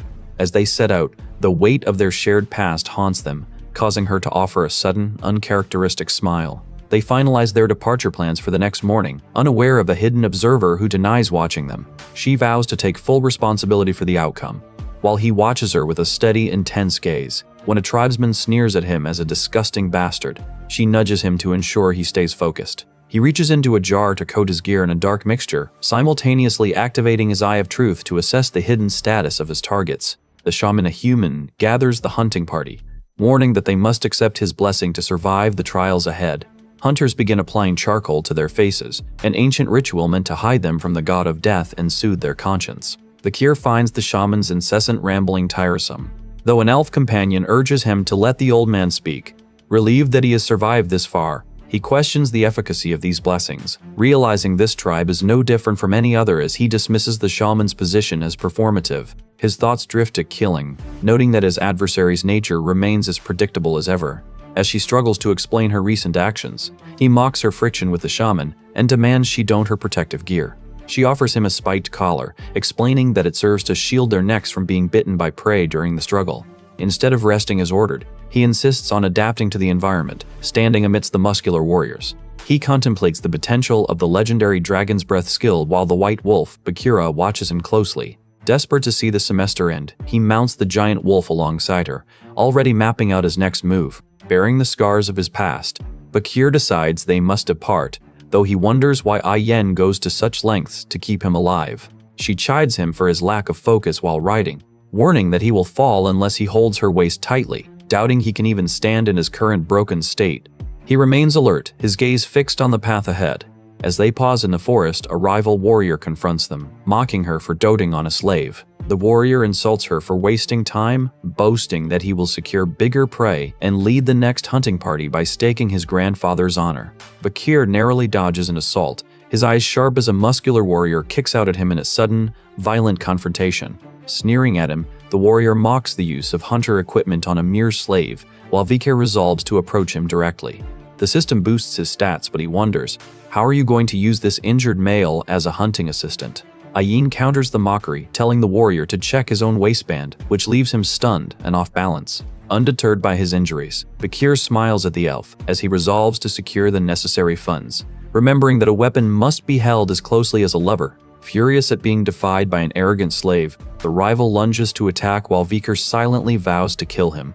An archer intervenes, forcing the attacker to stop, and Vikir is told to simply rest as his questions are put aside for now. Defending her authority, Ayin challenges the warrior for punishing her slave without permission, even as others question if she has developed feelings for the human.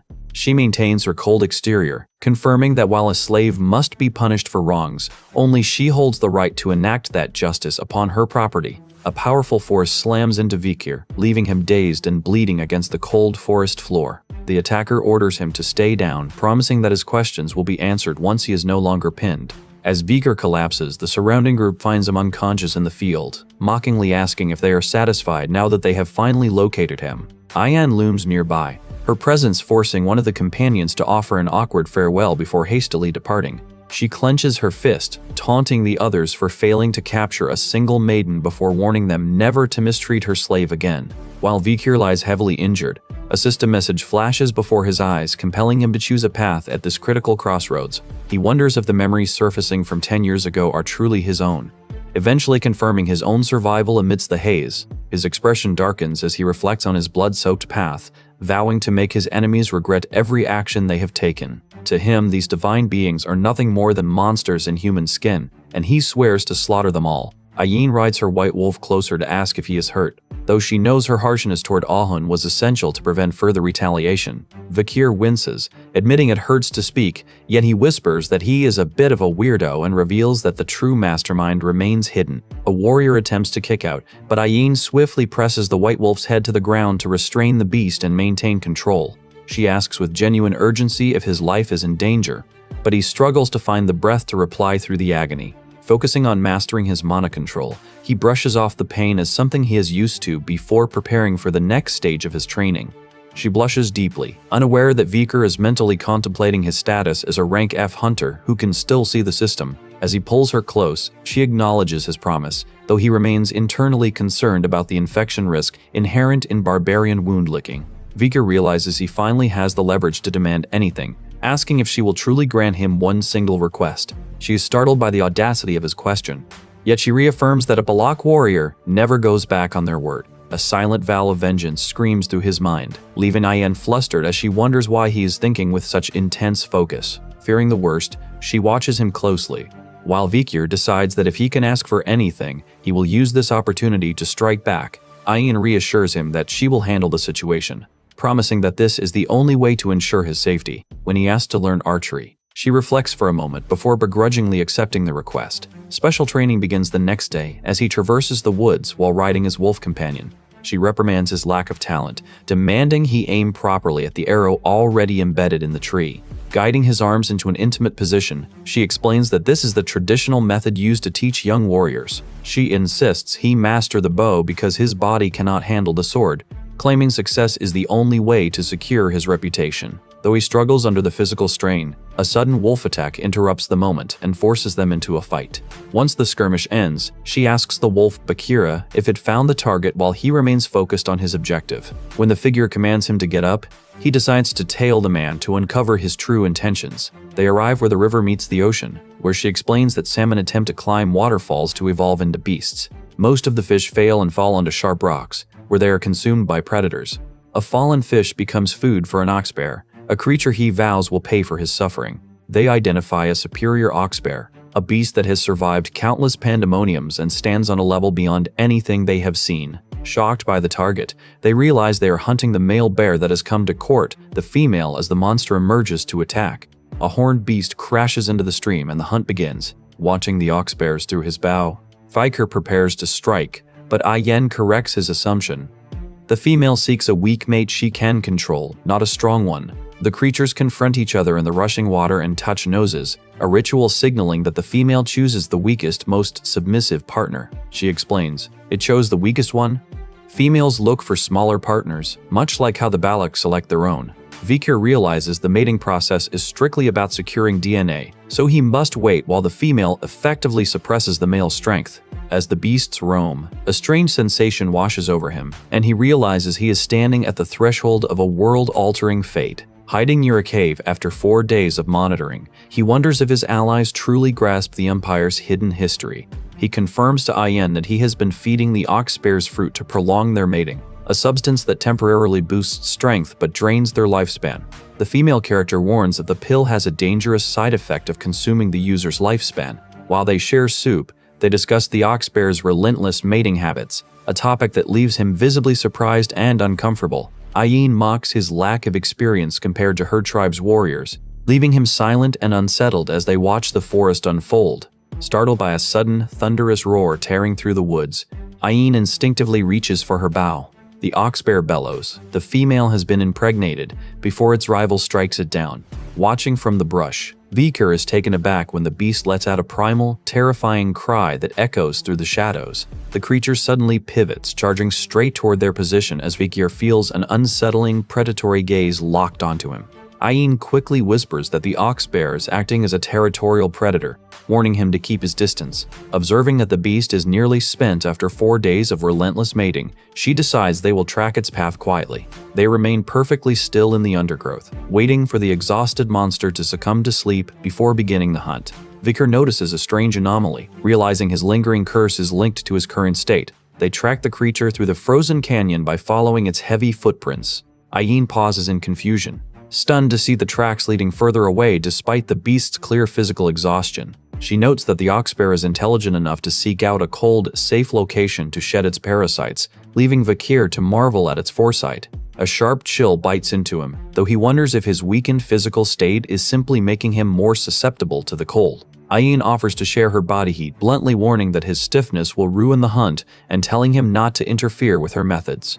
Recognizing the logic in her cold, rational decision-making, he finally agrees to the physical proximity. She embraces him from behind, insisting, "I'm just concerned for my slave's health, since it's a master's duty." Suddenly, Bakira growls at a hidden threat, surprising them both as they writhe through the gloom. Ayen gasps in alarm when she realizes the ox bear's trail has vanished entirely into the darkness. Seeing red eyes in the dark, she cries, "Just where?" as they rush forward. Vikir struggles to catch his breath as the monster lets out a deafening roar from the shadows. The creature lunges at him, and he tightens his grip, preparing to counter the sudden, violent attack. The tribe cheers at the wagon. "Wow, look at that boar!" Retreating to his quarters, Vikir falls into bed and orders that he not be disturbed unless an emergency arises. Ayen returns with the carcass, noting, "With this much meat, the whole tribe can eat," while Ahun smiles. "Right, Ahun." The tribe concludes that Ahun must be the commander according to their strict rules. Doubting her capabilities, the others mock Ayen for hunting alone and claim her slave will only be a burden to her.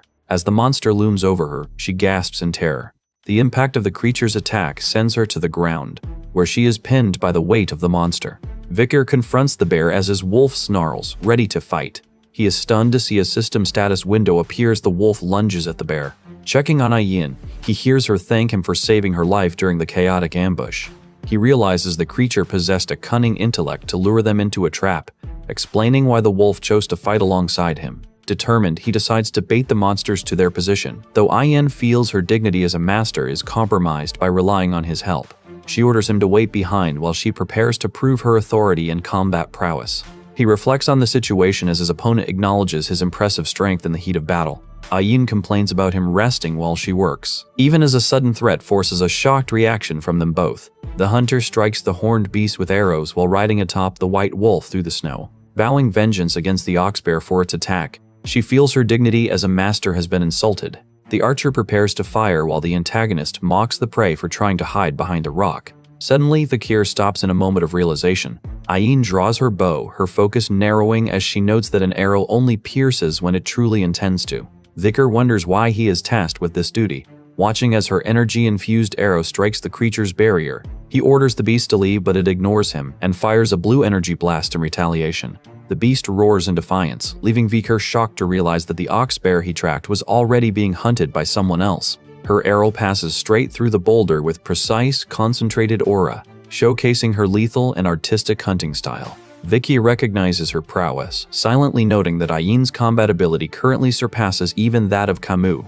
She whispers a brief goodbye for tomorrow, while Vikir prepares to maneuver through the dark, treacherous terrain. The beast growls deep in the shadows, causing a sudden, inexplicable rapid heartbeat to flutter in Ayin's chest. As the horned monsters charge, Ayin deftly strikes the beast with a swift, calculated spear attack. The large creature is pelted by multiple arrows, as she challenges it to withstand her relentless barrage. Vikir promises to take responsibility, steadying himself as Ayin charges an arrow capable of shattering reinforced castle walls.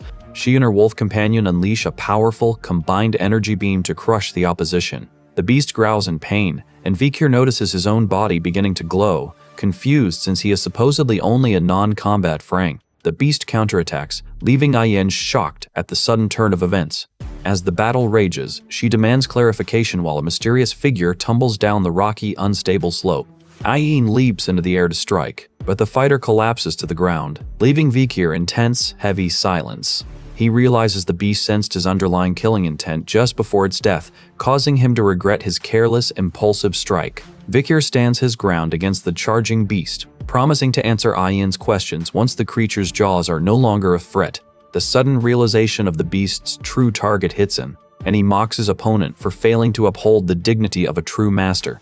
He arrogantly seizes an item from the fray, triggering an emotional awakening in the scarred warrior who grips her sword hilt in desperate anticipation. He maneuvers through the brush to evade the bear's swipe, needing to save his strength for the border.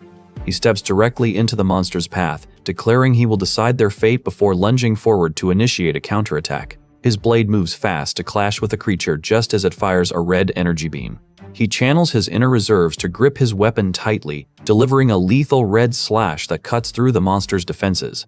Beelzebub erupts in sudden flames, leaving Ayin to look up in utter confusion as she finds herself engulfed by the intense heat. Though the beast growls amidst the inferno, a system window confirms Vikir has finally overcome the trial, bestowing new stats and the determination skill upon him. Illuminated by the flickering fire, he awakens to his unique ability to perceive the status of others. The sudden influx of information takes a heavy toll, however, and his body buckles under the physical strain of maintaining the skill. He collapses to the ground in total exhaustion, leaving his companion stunned as a dark, shadowy entity descends from the canopy above. As he collapses, the tribe gathers around a roaring bonfire to celebrate the kill with a communal feast, their voices rising over the bubbling cauldrons. An elf hands a bowl to her companion, the villagers murmuring that the hunter who brings down the largest beast earns the tribe's deepest respect. When a warrior asks Vikir how it feels to be the hunting hero, he mocks a Hun's sour reaction. Fully aware that his rival's bitterness stems from their standing in the tribe, hunting the oxbear is a rare honor for these hunters, as the beast's fierce intelligence makes it the ultimate prize for the pillaging ceremony. Vikir steeling himself for the trials ahead. He acknowledges that this hunt is far more perilous than chasing down sluggish, cowardly boars. The elf tells him she will return tomorrow, leaving a Hun to glare with visible frustration while he grips his bowl of stew. As a tribesman hands Vikir a portion of meat, the men break into an argument over the distribution. Tradition dictates the most successful hunter takes the least to maximize his honor. Watching them bicker, Vikir realizes that while they prize their reputation, they still deeply resent the loss of their food rations. A woman laughs at Ahun's sullen face, while Vikir silently vows to make his opponents pay for their past slights. He reflects on his true prize, the 600 kilogram stability ability absorbed from the beast via Beelzebub, and experiments with his new weight by holding his breath. The demonic parasite's absorption of the creature has already begun to mend his shattered body, leaving him far more resilient than he was before. Approaching him shyly, a woman offers a special organ taken from the beast, insisting it is a hunter's right to consume such potent power. She explains that if his limbs remain weak, he must eat the beast's legs to recover. Vikir eyes the organ, wondering if his health is truly failing. Nearby, other women protest the commander's blatant favoritism, mocking her obvious intentions toward the slave. A judgment she grows defensive about, chewing the tough meat. He remains calm as the elf girl approaches again, knowing she is fully aware of what he seeks in these lands. Vikir resolves to uncover the truth, steeling himself to learn the original sin of this world. Suddenly he pauses, taken aback by a realization that shifts his entire understanding of the tribe's demands. He stands before a tree stump, reflecting on how the tribe's ritual has changed his path. Recalling the previous day's warning, he watches as villagers offer raw meat to Madame Eightlegs, desperate for the creature's permission to inhabit the forest. Ayen asks for permission to settle, while he recalls the monster's reputation and his past recklessness. Upon reaching a hut, he finds a crowd of women waiting, struck by the realization that his return is the only thing preventing him from becoming a mere spectator to the world's ruin. Wondering about the origins of these creatures, he listens to the local women whisper that his hunting prowess will soon secure him both status and a bride. Ayen returns with fresh prey, and when her peers complain of her stinginess, she bluntly tells them to hunt their own game if they are dissatisfied. A villager expresses disbelief after searching the border for a hunter of his caliber. Just as he feels the surrounding energy suddenly dissipate, fearing that other women might claim him while he recovers, Ayen decides to force him to fulfill his duties by spiking his meal with ox-bear parts. Caught in the act, she grows flustered, while he struggles to process the effects of the potent concoction he consumed the previous night. A girl informs him that a human has summoned the elders, noting that as the season's most honorable hunter, he is now entitled to request a favor. Ayen reacts with immediate embarrassment, yet she insists that she has already decided exactly what he should demand of the shaman. Looking out into the night, he reflects on the 3 years that have passed since that painful, lingering memory of his past life first took hold. Stepping into the settlement, he finds the tribal elders and mysterious figures watching him with solemn intensity.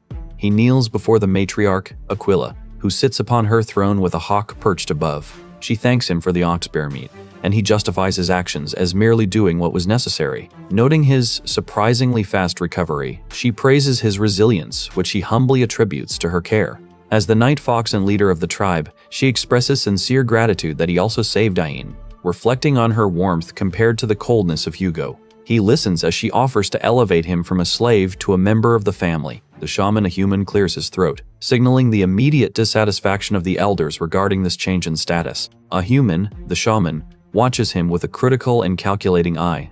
Aquila grants him the right to make one request as a newly honored member of the tribe. She offers him his choice of a maiden or a slave, reminding him of their previous pact. Centering his focus, he remains determined to seize this opportunity for the power he needs. He prepares to speak, ignoring the frantic signals from Ayen while the matriarch waits for his answer. Kneeling lower, he requests permission to bathe in the hero's spring. The revelation shocks the assembled elders, who react with immediate and audible alarm. The atmosphere shifts as Aquila stares at him, fully aware of the gravity behind such a demand. An elder erupts in fury, shouting that only the highest-ranked warriors are permitted to enter the sacred water. An elder furiously rejects the request, insisting that only heroes who have proven their immense strength deserve such a sacred honor. Supporters point to his successful hunt of the ox-bear as proof of worth, though others remain skeptical that an outsider should be granted such status. Vikir acknowledges the gravity of his demand, well aware that the shrine is a healing spring reserved exclusively for the most elite warriors.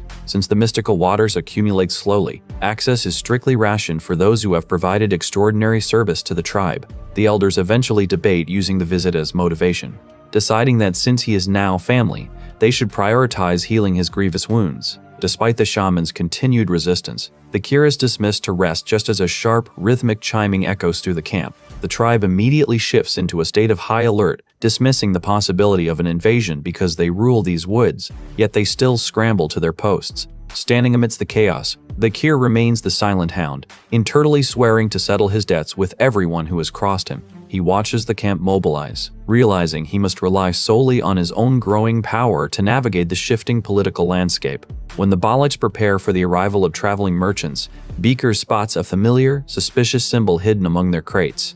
It is the crest of the bourgeois family, one of the 7 merchant clans, leaving him to wonder how they bypassed both Baskerville and Morgue borders. Suspecting they have smuggled their way in, he prepares to move as the 5-day market officially commences. While the traders peddle glass orbs and fine cosmetics, his focus remains fixed on the chilling promise to destroy his enemies and their entire bloodlines. As these merchants prepare to distribute their goods across the empire, he watches them from the shadows, cold and ready to strike. He watches the merchants barter measly grains for rare forest treasures, suspecting they are exploiting the tribe's lack of market knowledge.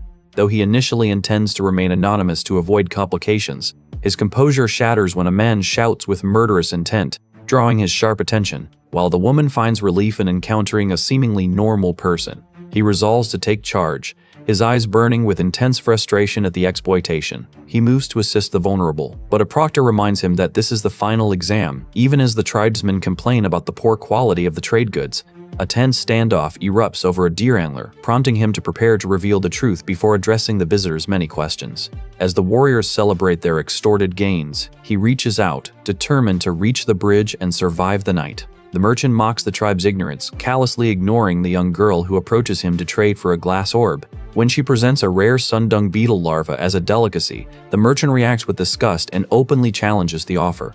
He remains confused by the exchange, watching the girl recoil in repulsion and promises to handle the matter for her. As she begins to cry, he reaches out to comfort her, his expression hardening as he prepares to confront her oppressors. He vows to kill the merchant, startling the man by declaring the current trade completely invalid. After soothing the frightened child, Ayen watches him with confusion, struck by his unusual attire.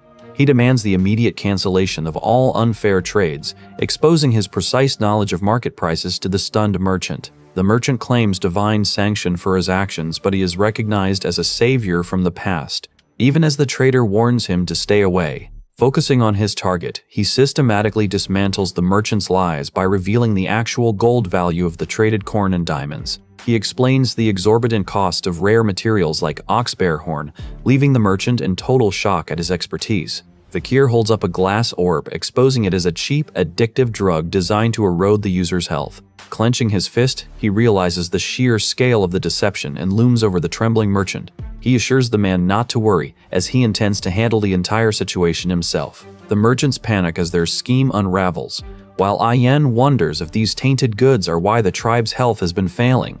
With a sudden strike of magical ice, Vikir silences the man's desperate pleas of a misunderstanding. Chaos erupts among the remaining traders as they realize their illegal activities have been fully exposed. They flee in terror, abandoning their lucrative haul to save their own lives from the impending retribution. Vikir explains that letting them run is a deliberate hunting tactic, as injured beasts naturally return to their pack. Regrouping in the forest, the merchants curse the Balaks while preparing for a desperate fight to reclaim their cargo. Watching the movement of the fleeing group, he realizes the time for mercy has long since passed. He decides the only way to deal with those who wronged the tribe is total slaughter, and he signals Ayen to begin the hunt. The mercenary leader fumes at the loss, insisting that enslaving the barbarians remains the only way to recover their profits. One subordinate frets over the treacherous, dense forest, but his superior mocks this cowardice and demands to know why they were even hired. Smirking, the smuggler claims they can easily turn the tables on the tribesmen to reclaim their stolen loot. A man in a suit laments the ruined ecosystem, while the leader asks if they can claim everything they find as spoils of war. The commander approves the ambush plan, intending to use the cover of night to burn the Balak and slaughter every survivor. Ignoring the battlefield superstition that forbids 3 people from sharing a single match, the group huddles together to light their cigarettes. Without warning, arrows rain down from the shadows, piercing the mercenaries before they can even draw their weapons. The leader screams as his men fall, realizing the tribe has arrived and ordering them to put out their cigarettes. A Balak archer signals the tribe to target only the enemy's heads, preparing a lethal volley to demonstrate their superior martial prowess. Vikir, now blending in as a commoner, confirms the tribe has perfectly executed the trap he designed, despite the archer's hesitation over his unusual status. Frantic, the commander orders his mages to raise barriers and his aura users to deflect the relentless barrage. Panic surges through the ranks when the mercenaries realize the tribe has launched heavy barrels of alcohol into the clearing to turn the forest into an inferno. An explosion engulfs the group in flames, revealing the tactical ingenuity of their prey. A survivor hides in the wreckage, shocked that the savages coordinated such a trap with oil barrels. A man confronts a bandaged Vikir in the burning forest, cursing him as a meddlesome Balak bastard. Vikir stares back, his mind racing as he suspects the mastermind behind the arson holds significant social status. The man pleads for his life and warns of dire consequences, but Vikir merely produces an official permit from Underdog City. Desperate, the man threatens that the Baskerville family will seek vengeance, confirming they recognize the infamous name Vikir now bears. Observing the situation with cold detachment, Vikir notes that he never authorized such an inspection. The man notices a strange change in Vikir's skin, but his realization is silenced as an arrow strikes his forehead and his ledger. Standing ready, Vikir declares that anyone caught forging the Baskerville seal faces immediate execution. Ayin arrives on her wolf and urges him to flee, but he firmly declares he is no longer her slave. The enemy soldiers cease their fire, momentarily confused by the sudden, aggressive shift in the battle's momentum. Seeing the Balaks retreat, the soldiers interpret the movement as weakness and vow to slaughter the tribe in pursuit. A multi-legged monster emerges from a purple aura and strikes the soldiers. Vikir invites his allies inside to safety just as the creature's presence causes him to double over in intense, sudden pain. Praising his tactical growth, he shares a quiet, melancholic moment with Ayin amidst the chaos. Vikir reflects on his enemy's desperate desire to kill him, acknowledging the looming disaster that awaits them. He vows to destroy everything his enemy built, finally receiving the long-awaited permission to enter the hero's spring. Vikir recounts his successes, including solving the food shortage and exposing the cheap drugs sickening the Balak warriors. The elders acknowledge his bravery, and a human orders Ayin to escort him to the hero's spring tonight. Ayin accepts the mission while leaning close to him, mocking their enemy's recent misfortune. He decides to rest until they arrive, forcing himself to focus on survival instead of his mounting questions. Human's credibility is shattered because Vikir's actions prove the warriors were poisoned, not cursed by gods. Pausing in deep thought, Vikir finally realizes the dark truth behind the tribe's long-standing deception. Vikir realizes the truth behind the deception, understanding that the one who dictates the rules inevitably holds the power to emerge victorious. He steps into the natural hot spring to relax, feeling his mana approach a state of purity as the lingering injuries from his battles begin to mend. Pondering the shaman's earlier warnings, he observes the glowing water, noting that while it lacks the legendary potency of the Styx, it carries no restrictions on age or status. Though he questions the propriety of bathing together, the tribe insists that true members of the Balak do not concern themselves with such trivial social norms. They offer prayers of gratitude to Adonai, the legendary warrior who once stood against the ancient entity dwelling in the deep forest. Reminded of his new standing, he acknowledges that as a recognized member of the tribe, he must now show proper deference to such a legendary fighter. They discuss rumors of Adonai's immense combat prowess. The Vikir feels a mounting frustration regarding the persistent difficulty of communicating with those outside the tribe. Ayin notes that he has built a respectable reputation as a commoner and could eventually become a capable warrior once he makes a full recovery. Reflecting on the significance of the day, he realizes that the damage once inflicted upon his soul remains a burden that is ultimately irreversible. As he immerses himself in the blue water, a voice declares a possessive desire to claim him. She admits she had been aware of the merchant's greed all along, expressing satisfaction that she finally had the chance to retaliate against him. Vikir smiles in quiet understanding, though she stubbornly insists she was genuinely aware of the extent of their economic exploitation from the very beginning. They debate the relative value of diamonds versus corn within the empire, with Vikir correcting her miscalculation regarding the vast quantity of goods a single stone can actually purchase. She expresses shock at the sheer disparity in value, yet she continues to address him with the familiar, belittling title of slave. Questioning the flawed logic of the empire's economy, he eventually dismisses the topic entirely, preferring to avoid any further ambiguity in their interactions. He sternly demands that she choose between calling him by his name or by his title, refusing to allow their complex relationship to remain undefined any longer. She stares back, her grip firm as he feels the physical strain of his recovery beneath their intense, silent gaze. When she questions his distaste for ambiguity, she reaches out to grab his chin, forcing him to meet her eyes as she clarifies her intentions. Admitting she refuses to call him a slave or by his name, she leaves him stunned. Just as she prepares to declare what she will call him instead, a group of elf children splashes into the spring, leaving her flushed with embarrassment. They greet him as Commander, a playful nickname that leaves him bewildered about how she truly intends to treat him moving forward. He is ready to show the world his true despair, but she quickly yells at the intruders for ruining the spring's efficacy with their clumsy arrival. The children tease him for being stingy. Yet the atmosphere turns somber when they reveal the matriarch ordered the sick youths to soak here to treat the lingering side effects of the drugs. Horrified by the matriarch's true nature, she recoils while he reflects on how the line between humanity and monsters continues to blur, interrupting their bathing. Ayen's sister appears to thank him for his intervention, and he offers an awkward, stiff acceptance of her gratitude. She insists he listen, finally apologizing for her past misunderstandings, leaving him exhausted and lost in deep, contemplative thought. As she shyly retreats, she warns Ahun to curb his simmering anger, but they are all suddenly interrupted by a jarring system notification. Upon acquiring the gotcha skill, he realizes the warnings he received about his path were entirely accurate. He feels a sudden surge of tension as he is officially welcomed as a member of the Balak, his mind reeling from the weight of this development. 2 years pass in a blur, leaving him standing in a somber state as he struggles with the remnants of his transformation. Suddenly, he delivers a powerful blow that sends a man crashing into the dirt, the impact kicking up dust and leaving the onlookers frozen in shock. Vikir lies on the forest floor, while a taunting voice mocks his emotional weakness as a crybaby. He concludes the sparring session having successfully awakened his new abilities, including the Eye of Truth, Foresight, and Mana Manipulation. Dismissing their accusations as a mere stroll, he leaves the elves behind, who whisper in awe that his recovery has turned him into a monster whose marksmanship now rivals Ayin. Ahun remains stunned, realizing Vikir stopped his punch inches from his face, the sheer pressure of the wind alone causing blood to pour from Ahun's nose. Catching his breath, Vikir confirms he has mastered the sixth technique, successfully bearing the power of the sixth fang as a milestone toward his ultimate goal. He declares his lethal intent, reflecting on his growth to 6 mana circles, which provides the strength necessary to stand as a high-rank graduator. Bolstered by the Styx River's blessing, his demonic sword Beelzebub, and Balak assassination techniques, he knows he can now challenge the highest-ranked graduators. 2 years have passed in the deep forest, and he contemplates his inevitable departure from the tribe once his final preparations are complete. Elsewhere, Ayin tracks the ancient Mushusu snake, while he inspects the ground, suspicious of the information he has received. She plans to hunt the beast to feed the village, but he notices her distraction, suspecting she is keeping a secret from him. When she asks about a dagger found on an imperial trespasser, he recognizes the emblem of the Leviathan clan, one of the 7 imperial clans. He warns her that returning to his original world is impossible, noting that the Leviathan clan stands alongside the Baskervilles as a major power.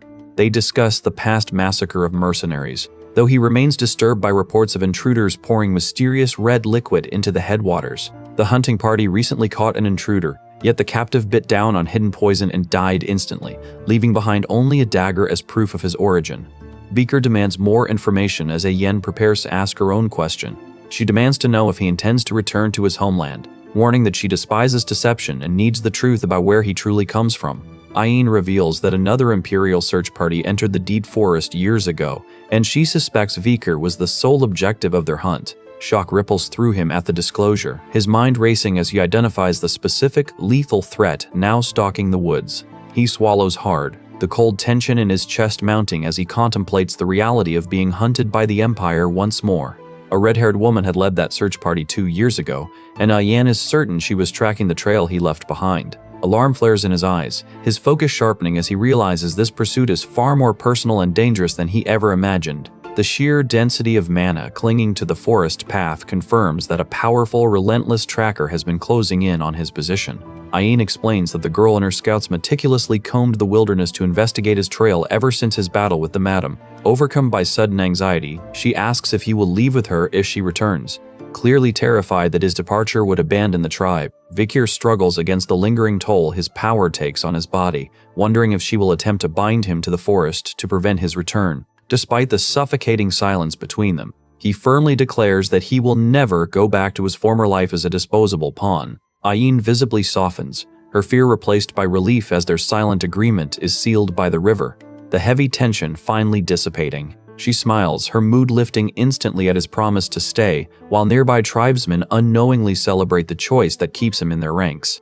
Knowing the Empire still considers him dead, Vikir concludes he must master the art of concealing his mana before he can return to infiltrate the Baskervilles without Hugo noticing. He wonders if the woman Ayan described is Camus, and whether the alliance between the Baskervilles and the Morgs remains strong enough to sustain such a search. Suspecting his staged death might have solidified a bond between the two families, he resolves to venture outside soon to uncover the truth for himself. Vikir and Ayan recoil as an aquatic beast breaches the surface. The monster lunges from the mud, emitting a guttural roar as it prepares to strike. Clutching a lungfish in its jaws, the creature signals that the predicted long rainy season is finally upon them. Vikir pauses in his tracks, alerted by a sudden warning that the final test draws near. He pledges to protect his companion, leaving her visibly stunned by his unexpected show of resolve. A mysterious voice warns them that they are under constant surveillance, leaving the pair to wonder if they are being hunted by a Lokokoa warrior. Examining the bloodied scene, they note signs of a struggle and realize the victim had been weakened by the lungfish's strange behavior.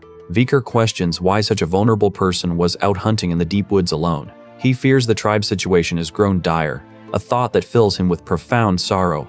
Though a man steps forward to offer answers, Vikir abruptly freezes, sensing a shift in the air. They find the campsite destroyed, realizing in horror that everyone is dead. Vikir asks if all the Lokoko warriors have been slaughtered, only to find a sole survivor slumped against a tree. Alerted by Ayan, he identifies the grim symptoms of a plague and resolves to act immediately. He tries to clarify the situation, insisting that this crisis is fundamentally different from the threats they previously faced. The Baskerville Hound arrives at a deserted, overgrown village, reflecting on the ruin that inevitably claims those who covet power. He reviews his aptitude test results while an elf woman nearby jumps in alarm at an unseen presence. Deep in the shadows, a dark entity hums with malevolent energy, challenging him to finally speak his mind. Stepping over the fallen, Vikir notes the upcoming tournament date before offering a somber farewell to his companion. He probes the remains, recognizing the telltale signs of the Red Death, a virulent plague that once decimated both the barbarian tribes and the empire. She fears a divine curse, but he insists this is only an infectious disease. When she lashes out in fear, he explains that the Lokoko tribe likely abandoned their own sick after attempting to dabble in forbidden necromancy. He begins to methodically scavenge the nearby barracks, his clinical focus leaving her deeply unsettled by his lack of sentiment in the silent ruins. The heavy stillness breaks as a piercing scream erupts from the trees, prompting her to warn him that the ancient curse has surely returned. Vikir stares into the encroaching shadows, silently vowing to bring a swift and merciful end to whoever is orchestrating this horror. Nearby, a group of villagers gathers to point accusatory fingers at a small child, shunning her as a cursed being. As he presses forward toward the ruins concealing the dungeon, she suddenly falters, clutching her leg as a sharp, agonizing cramp takes hold. He demands to know her identity, and she whispers that she is a former Lokoko slave named Pomerian. The air grows heavy when she confirms her name is Pomerian, hinting at a connection to the imperial lineage.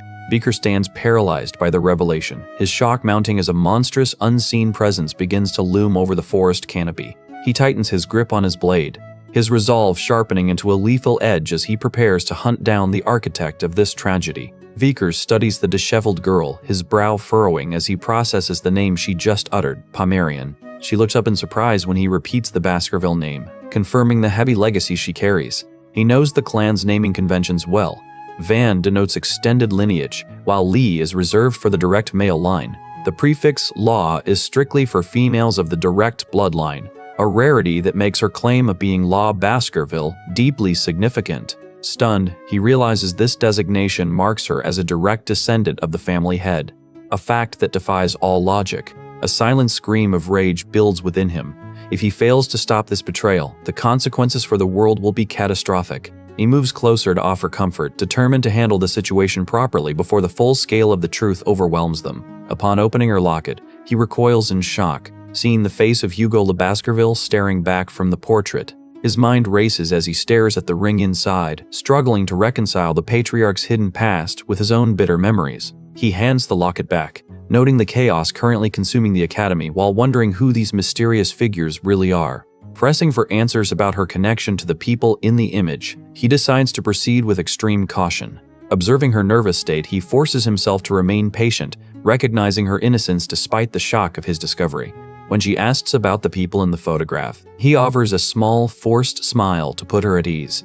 Ayin watches in disbelief as the Baskerville Hound displays such uncharacteristic gentleness while accepting a small piece of cake. He remains deeply conflicted, his thoughts drifting to the man who killed the king as he acknowledges the grim reality of his mission. Palmerian points to the portrait, identifying the figures as her family, which forces him to confront the possibility that his butler, John Barrymore, told the truth. He reacts in disbelief to the revelation that Hugo was once a soft-hearted man who deeply loved his first wife, Roxana. The legend of Hugo's devotion to her contradicts everything he knows, leaving him to wonder if the patriarch is truly capable of such profound change. Although Roxana died of illness, that was not why Hugo changed. The true shift began when his daughter, Penelope, was killed. Vikir wonders if he can truly mirror the man he admires, while Hugo frantically searches for his child, eventually relocating the entire clan to the mountain hideout of the barbarians. After failing to find news of Penelope, the patriarch is consumed by grief and rage, becoming a cold machine dedicated to massacre as he promises a grave to those who stand in his way. This transformation into a remorseless killer stems from that trauma, yet Vikir discovers proof that Penelope's daughter, Palmerian, is still alive. He tells the young girl to rest, realizing she is Hugo's direct granddaughter, a discovery that could offend the dignity of the imperial family. Vikir recalls the deaths he failed to prevent and comforts the girl, recognizing how the tribe mistreats her. When he invites her to come with him, the girl is left shocked, questioning the sincerity of such sudden kindness. He notices their shared physical traits and identifies himself as her uncle, confirming the undeniable Baskerville bloodline connection. Palmerian struggles to process the situation, finding a flower as she recalls her mother's warning to follow anyone with red eyes. She mourns her mother at a nearby rock pile, while Vikir remembers their shared dream of seeing the world beyond these walls. Though they discuss mission rewards, Palmerian tugs on his clothes, desperate to accompany her uncle on his journey.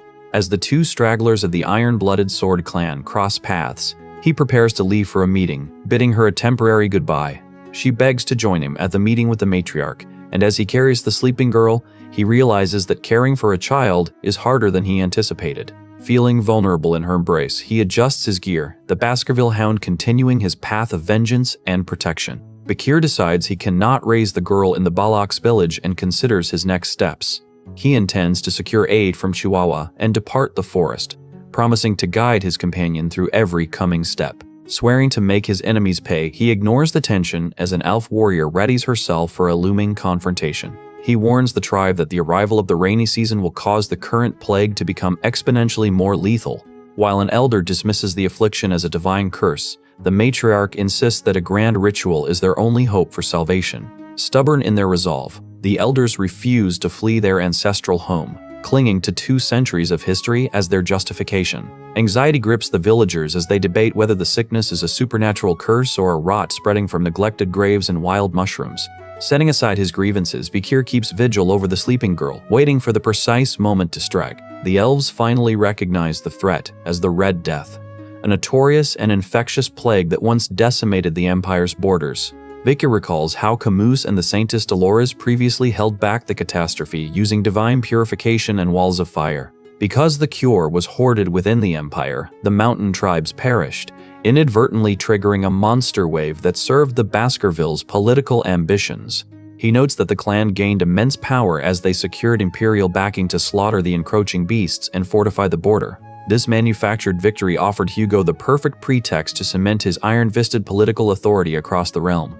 Reaching out to the elf, Vikir declares he knows how to halt the Red Death, refusing to stand by and watch another tragedy unfold.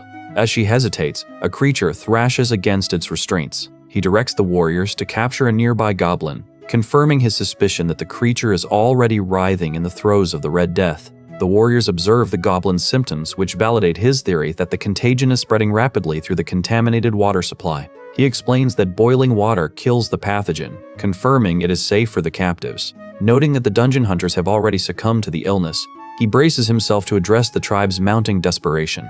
The realization that boiling their water can halt the infection spreads through the camp, marking a critical turning point for their survival. Ayin offers him a heartfelt word of thanks, though he remains stoic, warning her that they must stay vigilant against the lingering curse. They discuss the dangers of the morning fog, yet he senses that she still keeps hidden truths from him. The elder worries that the approaching rainy season will make avoiding the water impossible, prompting him to ready his supplies for a long, arduous journey. While the elder pushes for a full village relocation, The tribal leaders stubbornly argue that abandoning their sacred ancestral home violates their ancient laws. He unveils a strategic method to survive within their current territory without the need to relocate, leaving the gathered elders in stunned silence. As the rainy season finally breaks, the rivers surge and flood the forest, creating a life-or-death crisis for the hound and the tribe. Torrential rains surge through the forest, yet the village holds firm as warriors secure the perimeter. They labor to raise a defensive fence, knowing that stabilizing the structure is vital to weathering the storm. Bewildered by their homes remaining dry, the villagers ask why he is doing this for them. He accepts their thanks, knowing the tall trees are essential for their survival.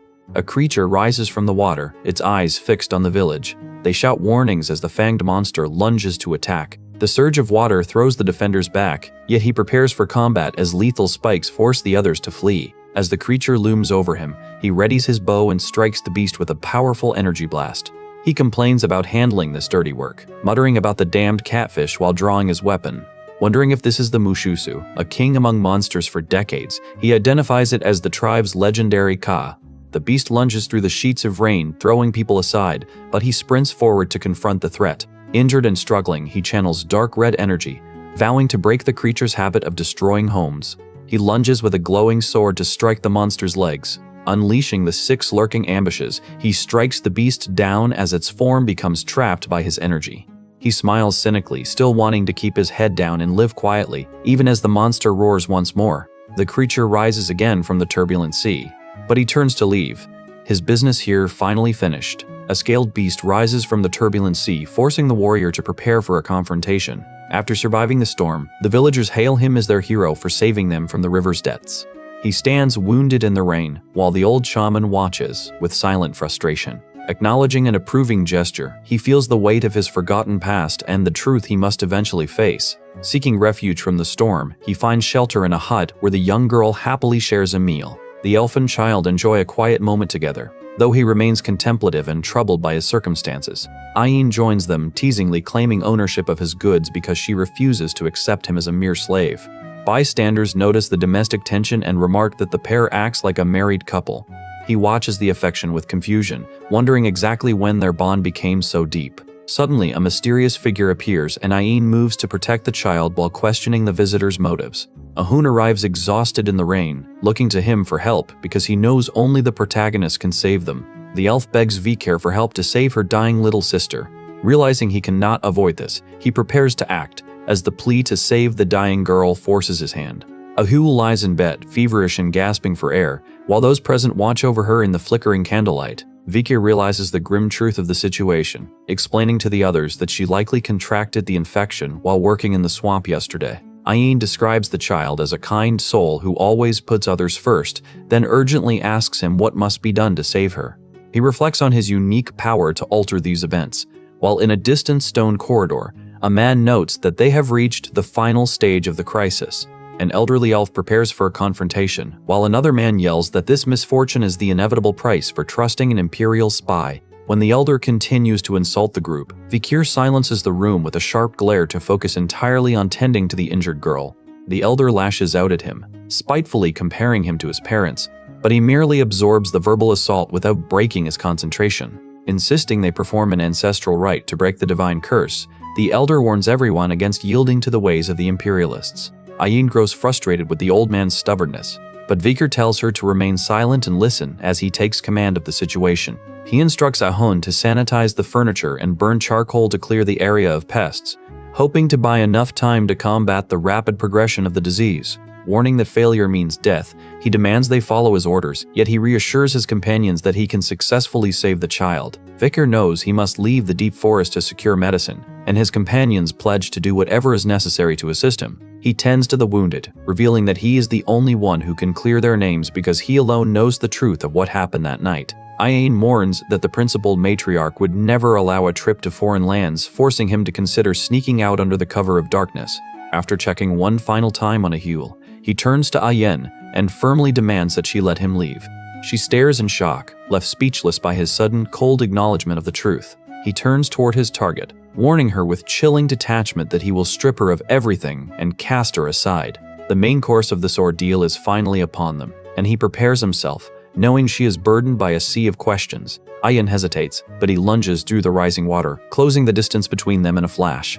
Realizing his earlier observation was deeply flawed, the man draws back in horror while Vikir braces for the inevitable clash. Stepping into the thick mud, he confronts the figure who has been silently trailing him through the downpour. She demands to know why he allowed her to go, but he insists they face the danger together, reaching out to steady her against the current. Refusing his help, she warns that he will only interfere and asks why he is still carrying the sleeping Pomerian.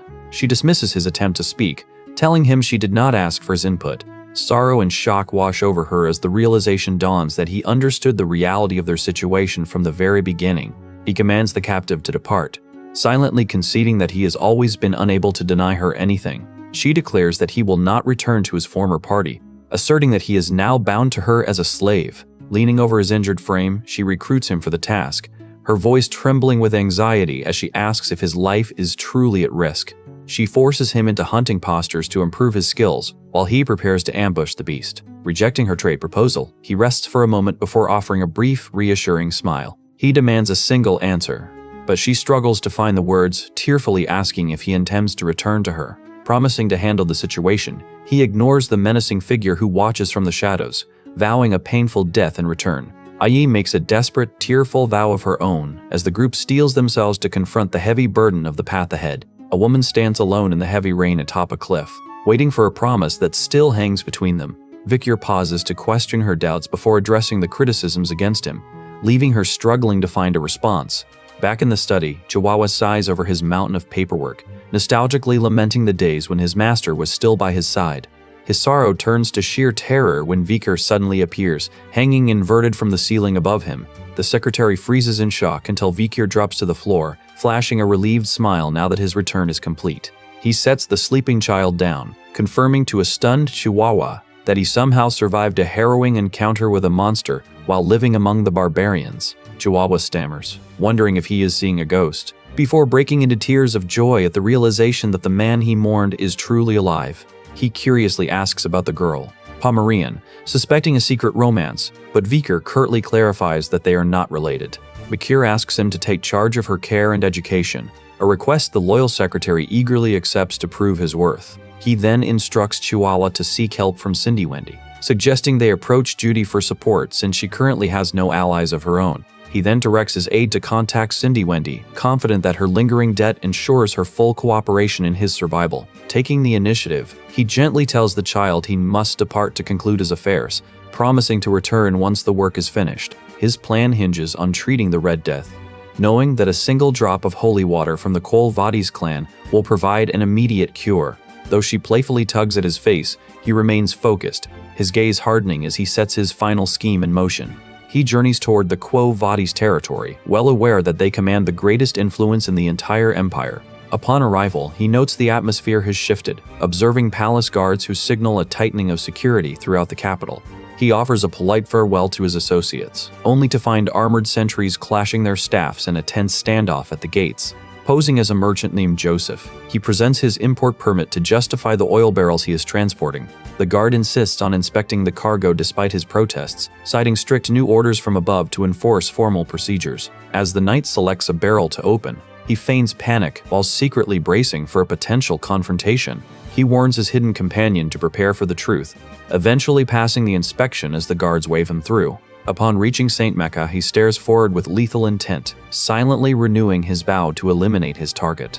He tells his associate to come out, knowing the target is a blight who should never have been born. With the path ahead clear, he tells the person in the bed to rest and save their questions for another time. Stepping from the shadows, he wipes away the dark, viscous liquid staining his mask after enduring 2 hours submerged in the oil barrels. He halts a nervous man in the square, pressing the promised ox-bear canine into his hand to guarantee his safe passage through the gates. Watching the man retreat, he feels his resolve solidify into a silent, burning vow to finally end his enemy. The man stares back in disbelief, still struggling to comprehend how any human could survive total oil submersion for so long while he simply adjusts his mask. He recalls the 7 grueling minutes he once spent in the sticks, a trial that pales in comparison to the toll of infiltrating this territory. His gaze drops with cold intent, silently promising to make his target regret every single action that led to this inevitable moment. St. Mika remains a city of such strict, church enforced order that the citizens ignore gold lying openly in the streets. As the clock tower bells ring, he watches the locals pause to pray, his eyes narrowing with a familiar lethal promise of retribution. He weaves through a crowd of hooded figures, a silent hunter navigating the suffocating shadows of the city. Wondering how anyone endures such a rigid life, he retrieves a vial of purple liquid. Determined to expose their corruption, he prepares to pour the plague bacteria into the town well, knowing that tainting the supply is the only way to spread the Red Death and dismantle their control. He realizes that his reliance on magic is the only way to ensure survival, so he prepares an extreme method to force a rescue within this holy territory. 3 peasants stumble upon him in a dark alley. He claims he is merely lost in thought, carefully avoiding any suspicion. He turns to the children nearby, warning them in a hollow tone that the well is cursed and that death will not spare those who drink from it. Terrified by the ominous figure, the children scream that he is a ghost and scatter in a frantic panic, spurred on by the sight of his plague doctor mask. He laughs over a severed head, satisfied his actions will keep the youth away from the water. He links the Leviathan dagger to the plague and plans to incite a war between them and the Holy Clan. As night falls, he waits for the holy water to pour, watching from the shadows as the Saintess Dollars observes the desperate crowd from her high balcony. The crowd gathers at the palace, demanding the Saintess show herself to heal their sickness. He mocks the visitors who boast of their wealth and connections, including one man who brags about his former service as a squire to Boston Terrier. A desperate man promises him vast rewards for a cure. Though a voice from within the palace questions if the crowd's status warrants opening the gates at such a late hour. Suddenly, the inheritance of the great sage begins to shine, and as the palace doors swing open, the mob flees in a blind panic while he stands unmoving among them. The man in the suit bows and excuses himself, having finished his business with the gathering. Watching from the shadows, the plague doctor observes the scene. Vicar recalls the Saintess on the front lines, her clothes stained red as she treated the wounded. He wakes from these memories confused and sorrowful, reflecting on her well-known disdain for those clinging to wealth and power. A mysterious individual suddenly confronts him, leaving Vicar to struggle for an explanation regarding his presence. He kneels before the ornate gates, pretending to be a lost lamb. He questions his own path as he remains waiting before the grand, wing-decorated double doors. Steel in his gaze, he decides to pour every ounce of his remaining magical power into the coming task. A figure tells him to stop questioning and simply listen, leaving him to sit alone in the darkness. The figure observes that Vicar has been unable to use his abilities properly lately. Deciding to rest, he instructs that no one be let in, while a figure approaches a stone angel statue. The entity asks how the lamb lost its way, while Vicar notes the late hour as the angel statue begins to pour water. Vicar presents a water skin taken from the slums to prove the wicked energy contained within it. Acknowledging his rashness, he examines the statue only to be accused of lying. The masked figure stands before the doors, and the clothed Vicar approaches the guards. Appearing as the plague doctor, he criticizes the aggressive tone of the lamb who has lost his way. The Vicar approaches the angel statue, where he and the knight are suddenly caught off guard by a jarring event. Soldiers demand his identity, but he recognizes Pietro Quo Vadis from his past life.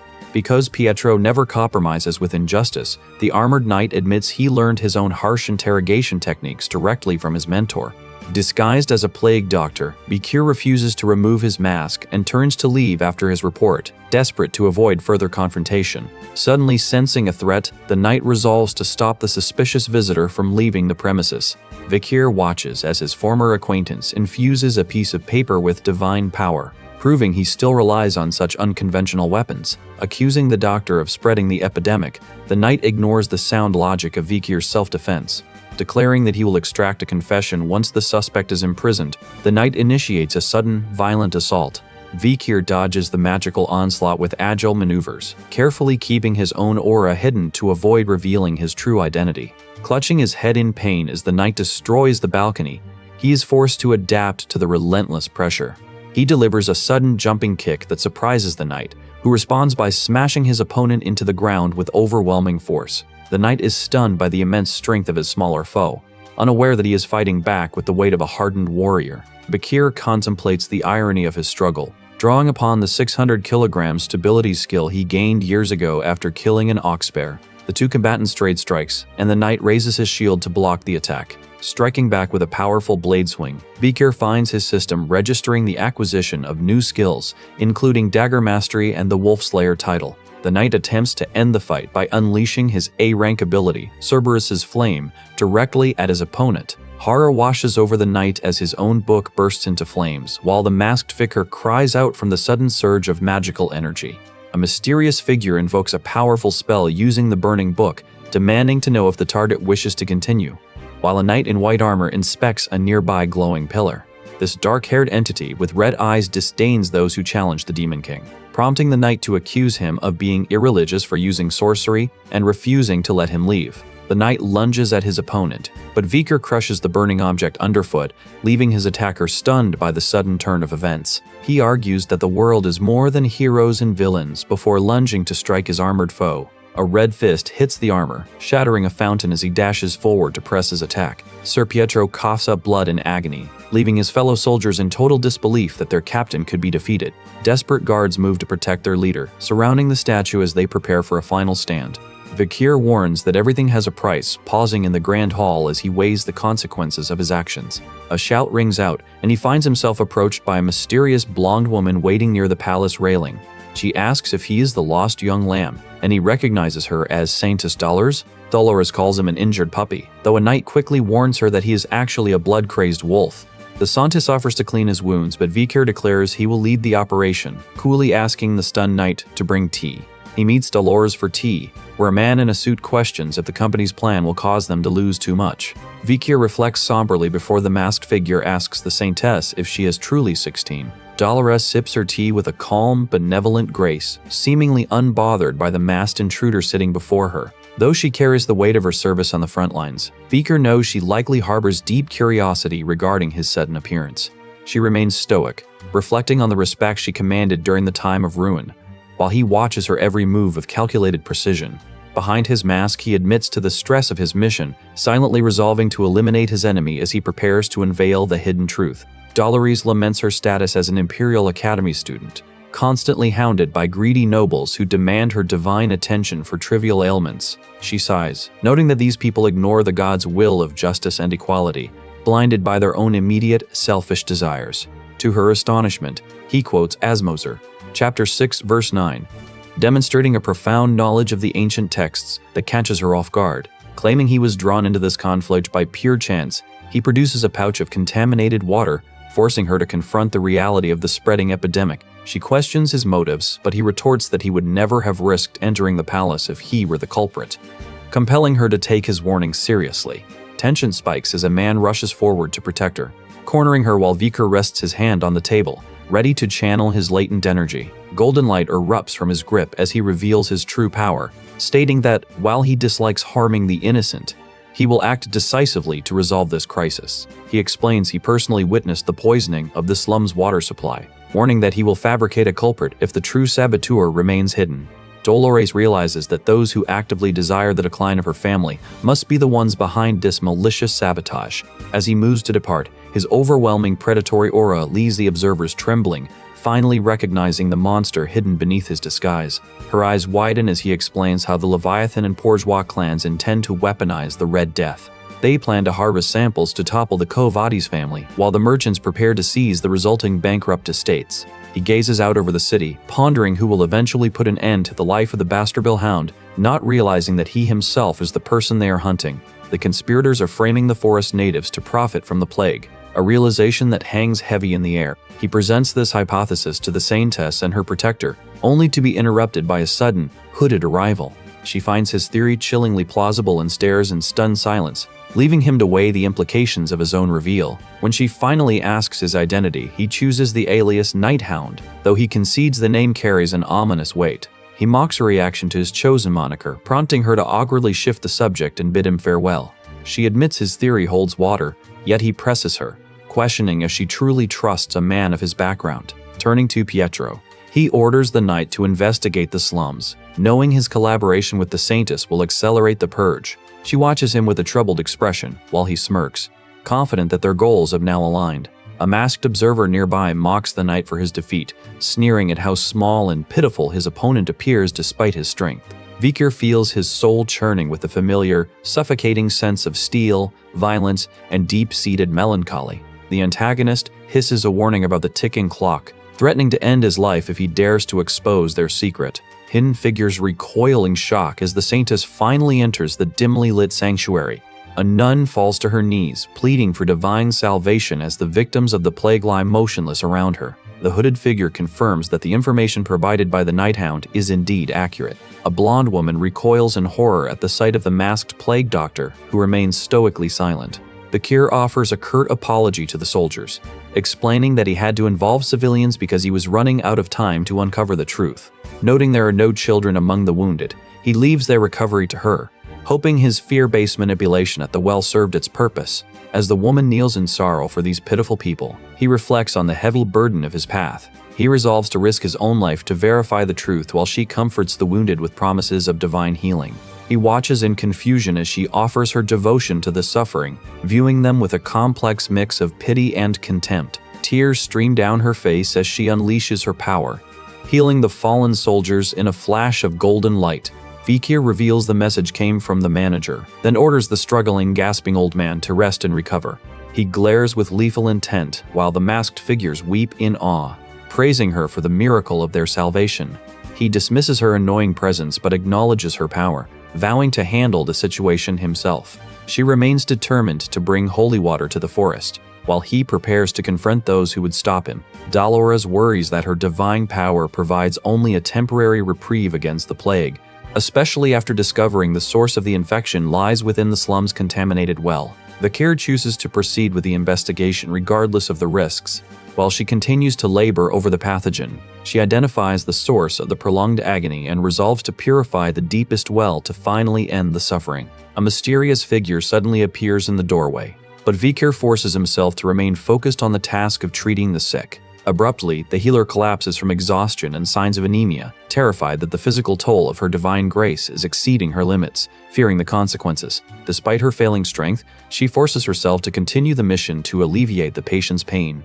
The Santis soon reappears, accompanied by 3 volunteers who claim they wish to assist her efforts in the slums. Watching them closely, Bakir contemplates the situation.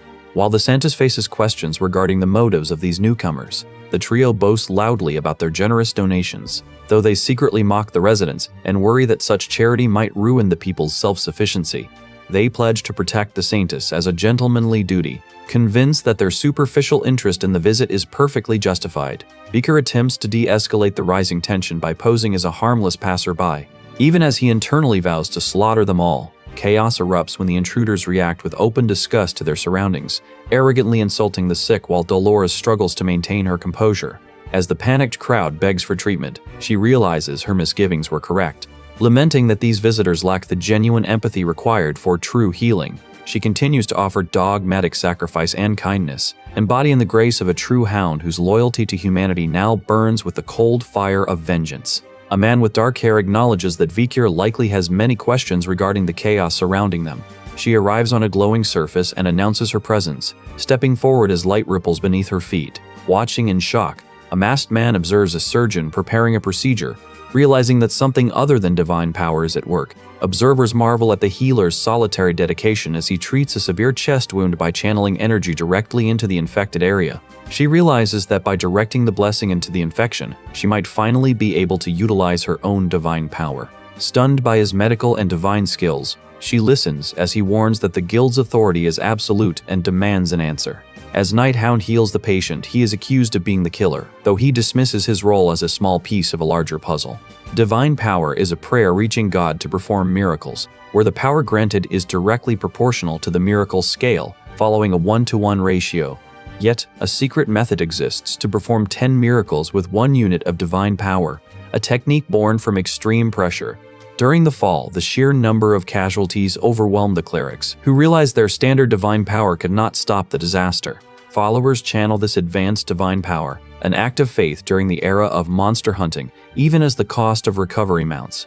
Mastering this technique requires immense divine power, which he can only channel within sacred regions due to the heavy karma clinging to him from his past life. Nearby, a young girl wails for her injured mother, and Vikir, noting her gaunt, hollow expression, promises to heal her parents soon. He offers the child resources for food and firewood, ignoring the chorus of warnings from those who fear that providing such material aid will only lead to further ruin. Determined to sustain the suffering, he contemplates spending his remaining gold, seeking to answer the desperate pleas of those surrounding him.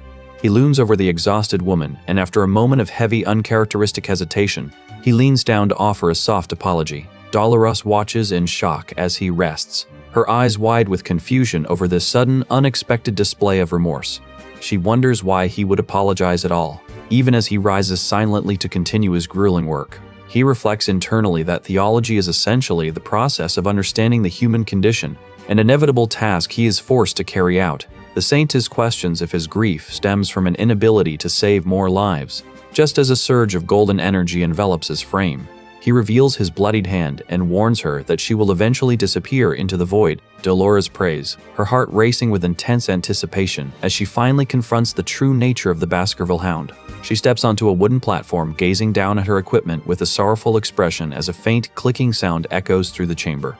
The man promises to explain everything, leaving her stunned while a voice nearby vows to slaughter their enemy. Horrified by this realization, he clutches his head and she asks the plague doctor for a private moment, which he silently grants. She thanks him for his help with the casualties, but he merely reminds her that their upcoming test in Calcin approaches, leaving them in a tense, heavy silence. Someone laments that he was not born with divine power, prompting her to question why God chose her despite her own perceived weakness. As she wonders why she bears the title of saintess, the doctor explains that her very anguish and guilt are the true reasons for her selection. Startled by the sudden appearance of an armored man, he receives a glass from a long-haired individual who insists the world needs a light that shines through the darkest places. The man encourages her to become the person she aspires to be, while he reflects on the one who taught him the art of the sword. He threatens to destroy his opponent's ability to look at him, then reminds the doctor that he still has many questions left to ask. She reflects on the agony of nurturing God's son, declaring this the most sorrowful day as she channels a surge of powerful golden energy. Dolores kneels within a magic circle to complete the purification ritual. Watching from the periphery, an armored figure reveals 3 blue crystal daggers from a briefcase, their edges humming with malice. He offers a steadying word to the saintess, reassuring her that he will manage the fallout while weighing the gravity of their next strike. Guards offer their gratitude to her for the strenuous labor and secure the evidence, leaving her alone to contemplate the danger of her position. Nearby, Vikir inspects a stone statue as a system warning flares in his vision. The dungeon is destabilizing, and he has only 10 minutes to vanish. The saintess grips her rosary, her eyes burning with intense focus as she approaches the great angel statue to deliver her final report.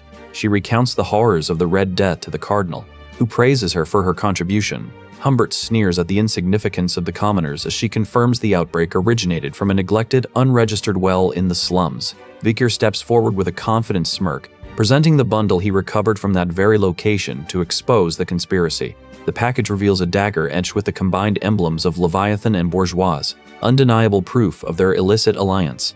At the sight of this desecration, Humbert erupts in fury, his aura curdling into a dark, surging energy that threatens to consume the hall. Vikir prepares to lay out his full findings, while the saintess stands frozen in shock, eyeing the night hound with newfound piercing suspicion. Driven by lethal intent, the cardinal bellows an order for his men to seize the masked intruder and wring a confession from him by any means. Vikir gestures toward the saintess, noting her intervention prevented casualties and proves he is not the villain.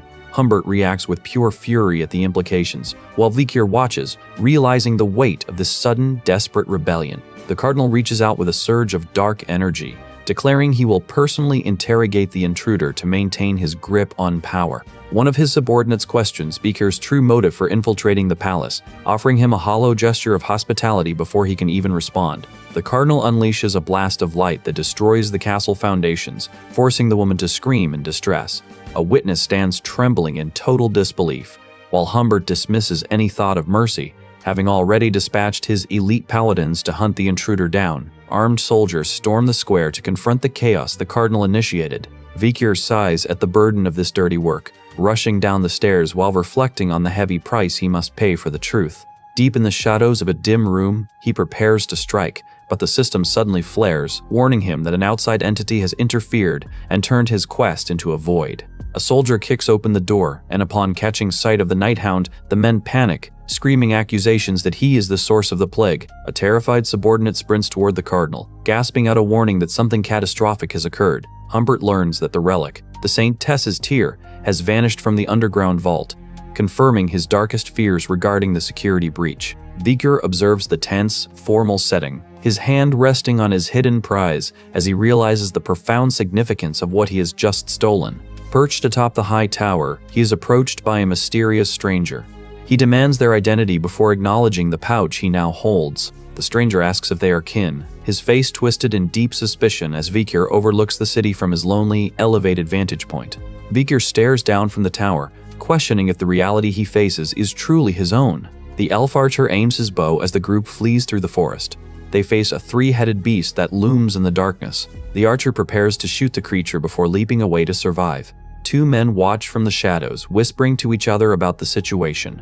They gather near a carriage and wooden cart to investigate a small figure on the path. A young, injured elf girl stands in a barn gripping a glowing sword for defense. She finds herself in an arena where a crowd cheers for a scarred, bald fighter who grins with cruelty. The powerful fighter lunges forward, while a young boy swings his sword with desperate determination.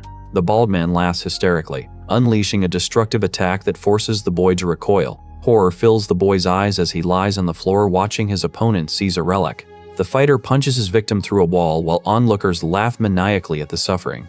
Inside the arena, the masked wrestler celebrates his victory while his opponent lies unconscious in the dirt. Nearby, a wounded character curls on the floor, a single tear tracing a path through the dust as the weight of their sorrow takes hold. The youth cries while confronting the enraged man, only to be overwhelmed and dragged into a cell. Vikir lies unconscious after the battle, while 7 warriors stand ready as their leader watches the sky. As he stirs on the ground, a metal tube slips from his grasp and drops into a pool of blood, drawing the curious gaze of the elf-like girl. The mysterious leader demands to know what form of repayment he intends to offer, then turns to the imprisoned elf to note that Vikir surely has many questions. Vikir stares with an awakened red eye and commands his captive to go. Though she cries out in her confinement, he suddenly realizes something is wrong, sensing that the reality flickering before him is not what it seems. In a quiet room, a woman comforts her daughter, Ahul, asking if she had a nightmare, which leaves the girl visibly shocked and drenched in sweat. The mother mentions that the girl kept calling for Vikir in her sleep, causing the child to gasp as she clutches her chest, burning with sudden, severe pain. Terrified, she anxiously wonders if she has contracted the Red Death, despairing as the agony makes her regret even being born. She asks if her proposal is accepted, but her mother shocks her by revealing the history of a seed buried by her parents. The mother explains how that seed sprouted into a beautiful flower, reflecting on its growth while shedding tears of her own. She reveals that the girl's father was executed by her grandfather for his crimes. And as the child's condition worsens, she comforts her with the promise that Vikir will return with a cure. A sudden, piercing scream erupts from the cabin as the inhabitants spot the deep, familiar footprints and realize Vikir has finally returned. Stepping from the shadows, he reveals himself, and the mother joyfully assures her daughter that the long-awaited medicine has arrived. Vikir strides toward the gathered warriors with a cold vow of vengeance, warning all who might block his path to step aside. The elf watches him in stunned silence, questioning if her own brush with the Red Death was real or merely a strange, lingering sensation. As the woman kneels and weeps, calling his name, Vikir sprints through the darkness, triggering memories of how terrified she once was. Yet she finds the strength to rise as he draws his twin blades, preparing to confront a gargantuan, spider-like creature emerging from the woods. Watching from the periphery, a figure notes Vikir's body breaking into shards as he nears death, remembering his resolve to face his fears. Having successfully completed the trial and claimed his new titles, he hoists the injured companion onto his back to rejoin the group. The White Wolf lunges into the fray, and the tribal warriors scramble to help their fallen, all staring in shock at his sudden appearance. Surveying the bandaged group, Vikir meets Ayen's surprised gaze, confirming she had heard rumors that he too had been struck by the plague. They collide in a violent emotional embrace, and Vikir stomps hard, expertly grounding his mana to prevent any further harm. When he questions her about the epidemic, she admits that his presence alone made her feel light, leading him to realize her illness was a ruse.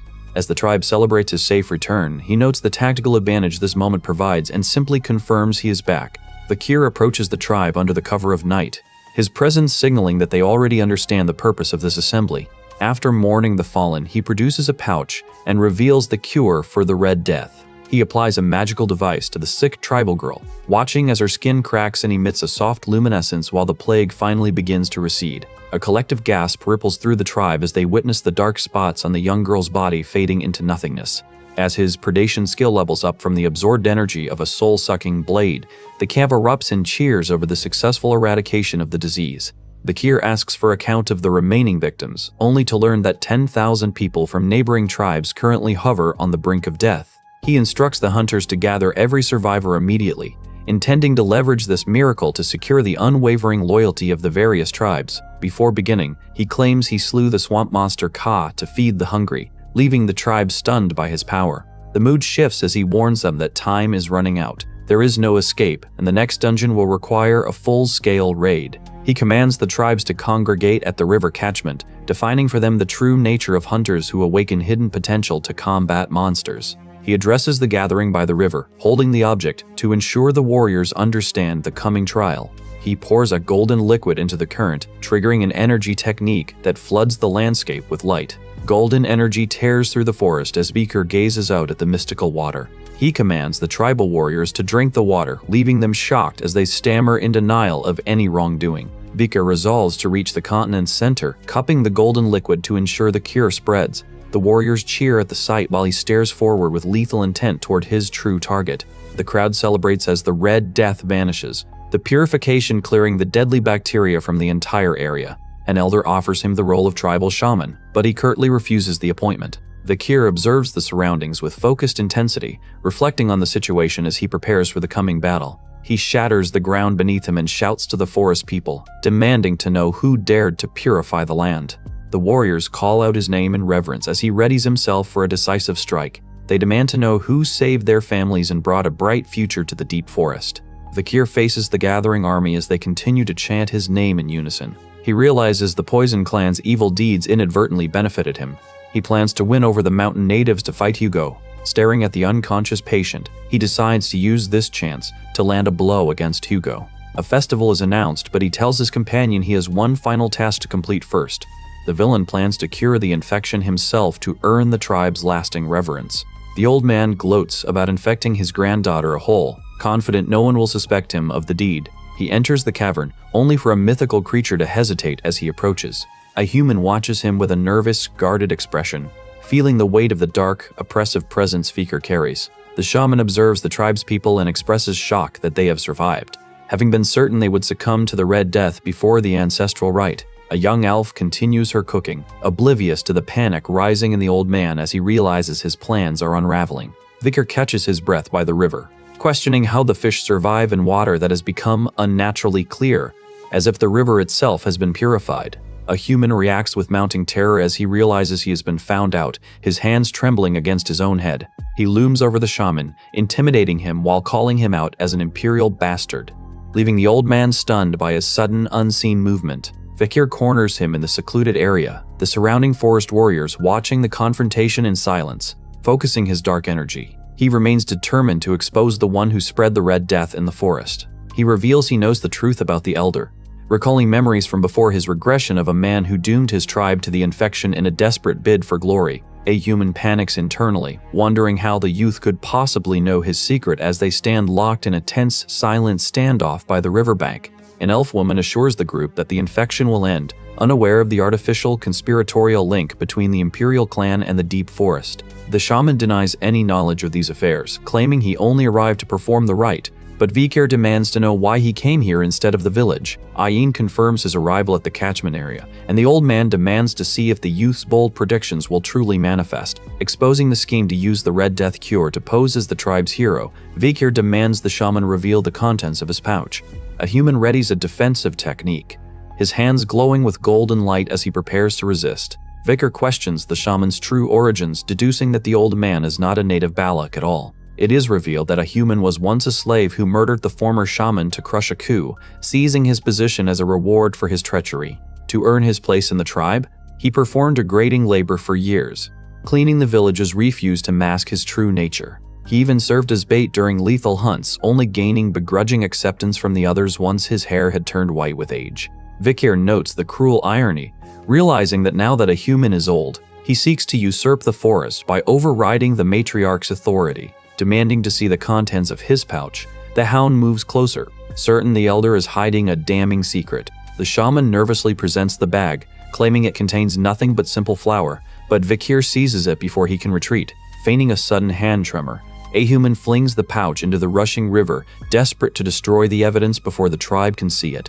Vikir watches the contents wash away, noting that his suspicions were correct, even if they can no longer inspect the proof directly. Cornered, the old man shouts that he alone possesses the true antidote, accusing the tribe of framing him for the very poisoning he orchestrated. He arrogantly demands physical evidence, reminding the matriarch that she has no right to punish a high-ranking shaman without absolute proof.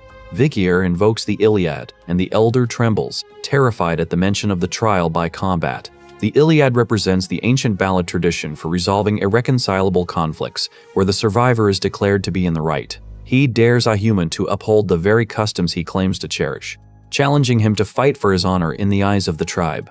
A human scoffs at the suggestion of rewards for a slave, shouting that the man is a depraved bastard as Bakir promises the truth will surface. Forced into a corner, the shaman formally demands an Iliad to settle their dispute, setting the duel for 4 days hence under the light of the full moon. Vikir immediately counters, noting that the recipient of the challenge sets the terms and mocks the elder for clinging to traditions he has spent his life perverting.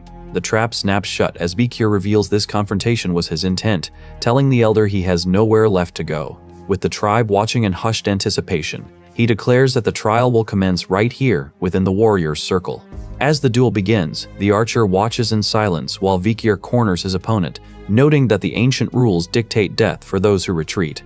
The surrounding elves raise a roar, invoking the spirits of their ancestors to witness the judgment and determine the rightful victor. Challenged to prove his worth as a true warrior, Vikir ignores the jeers, his allies urging him to end the shaman's treachery with a single decisive blow.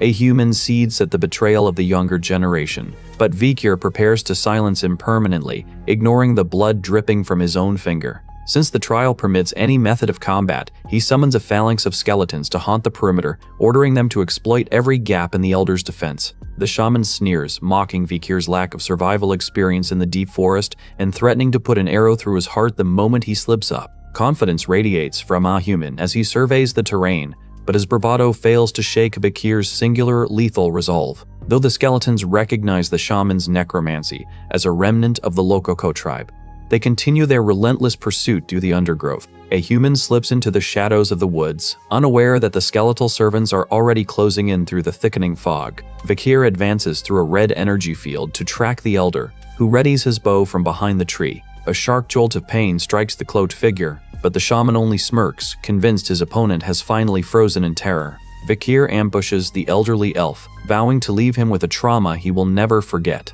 A human falls, stunned by the impossible silence of his opponent's movement through the thicket.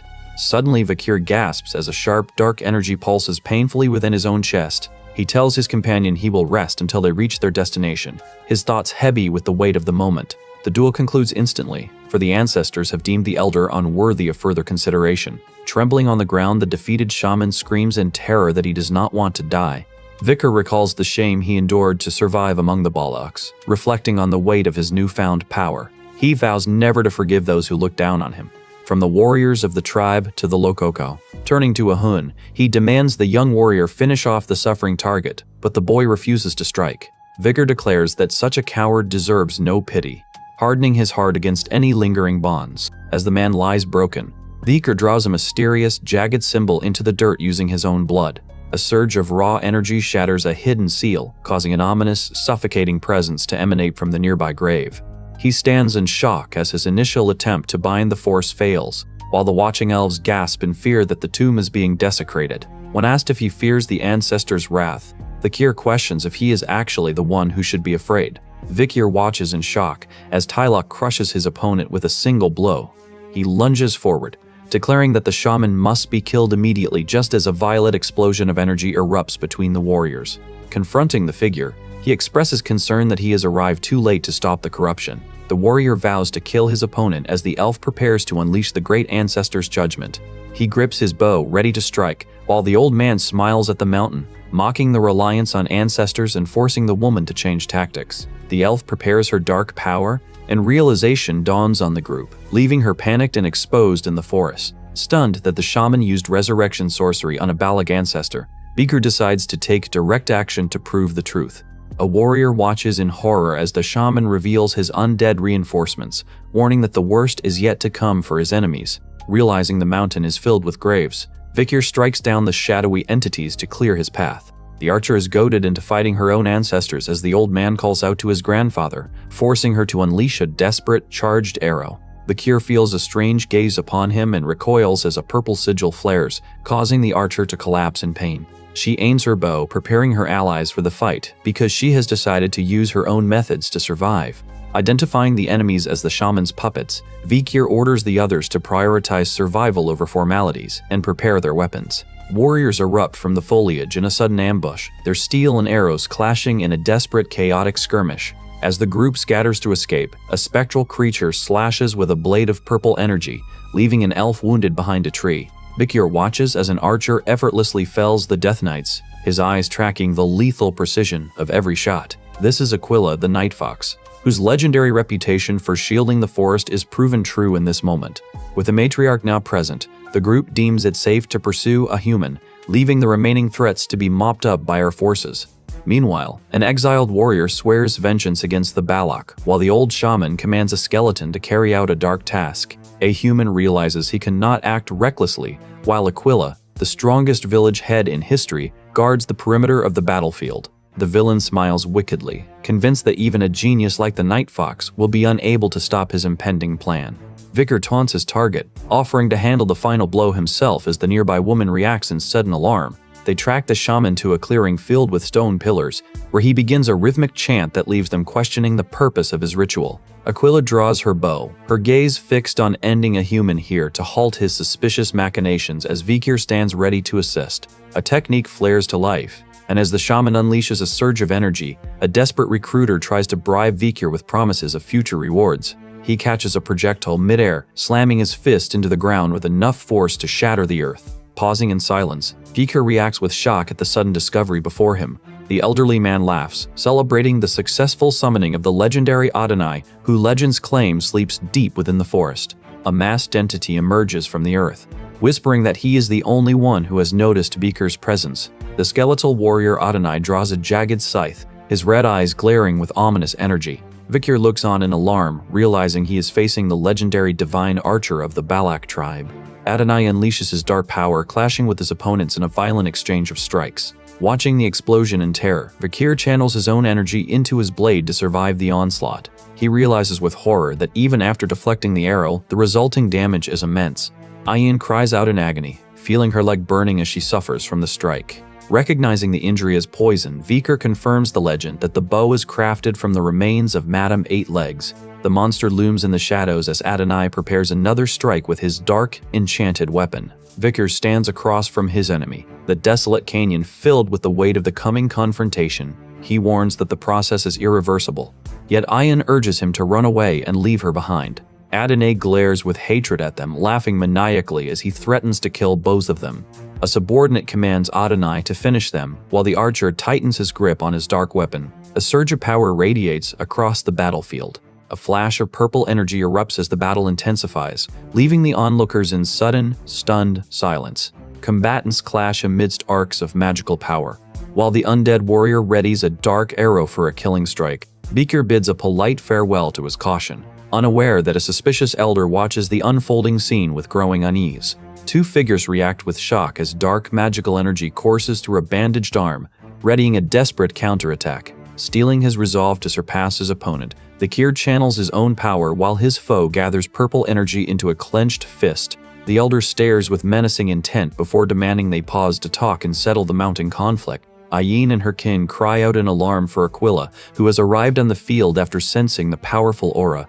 Aquila stands wounded with a blood-stained hand, causing the elder to recoil in visible terror at her sudden presence. A youth panics upon discovering Aquila has been struck by poison, prompting a cold, calculated reaction from the warrior beside him.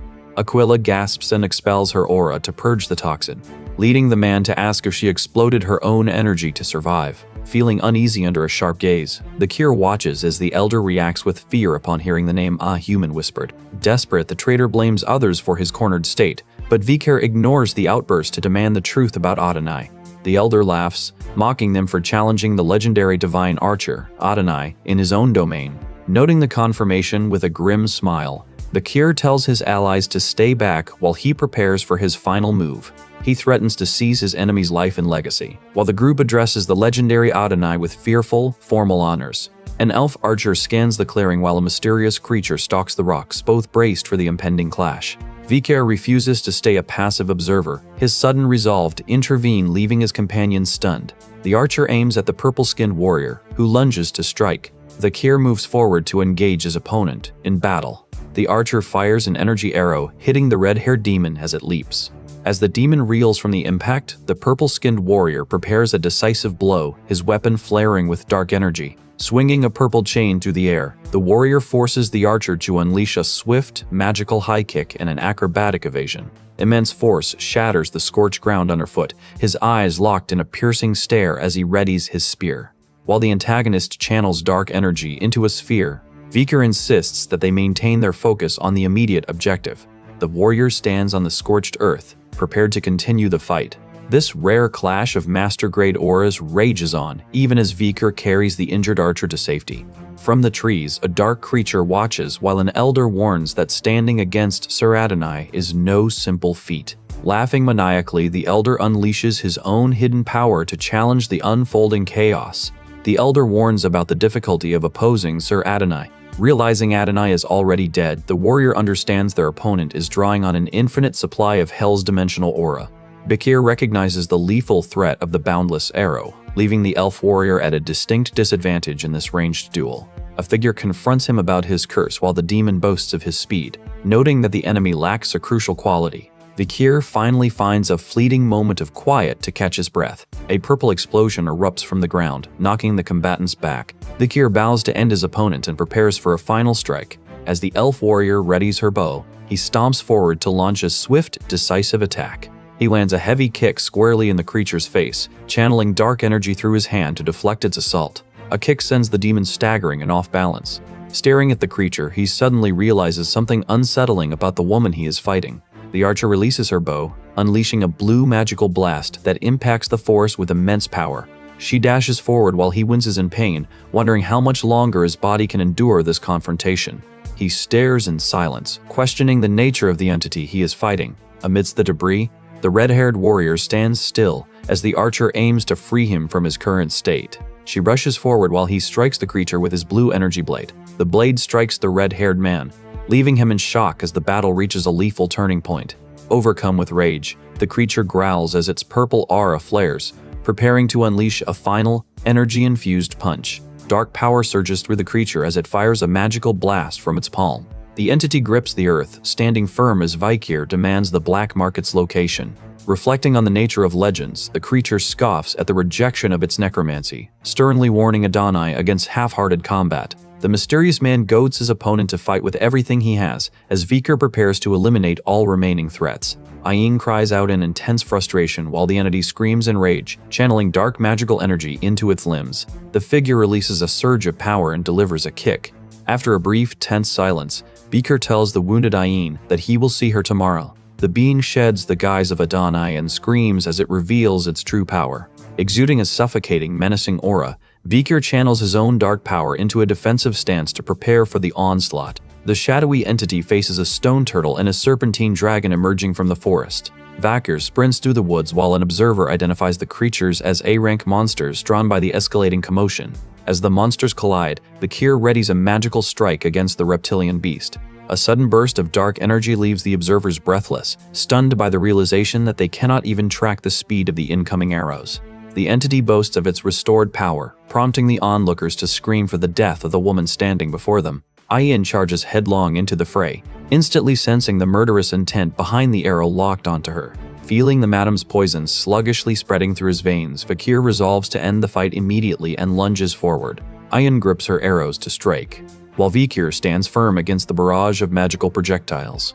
Aquila leaps to unleash a magical arrow, but the monster releases a burst of energy, forcing a spear to pierce its hide. The entity manifests a barrier to deflect the spear, desperate to block the incoming energy and survive the assault. A dark power erupts as a purple fist descends, leaving Aquila to watch in silence. The creature taunts that there are questions to be answered, explaining how a returning arrow ensures a hit even if the first misses. Aquila reveals her custom skill, crafted specifically to counter the combat style Vikir used against the Imperial Knight. A spear strikes the entity, yet it counters with purple energy, causing the shocked warrior to realize the mortal danger. The monster laughs, noting that the target is already dead and immune to conventional wounds.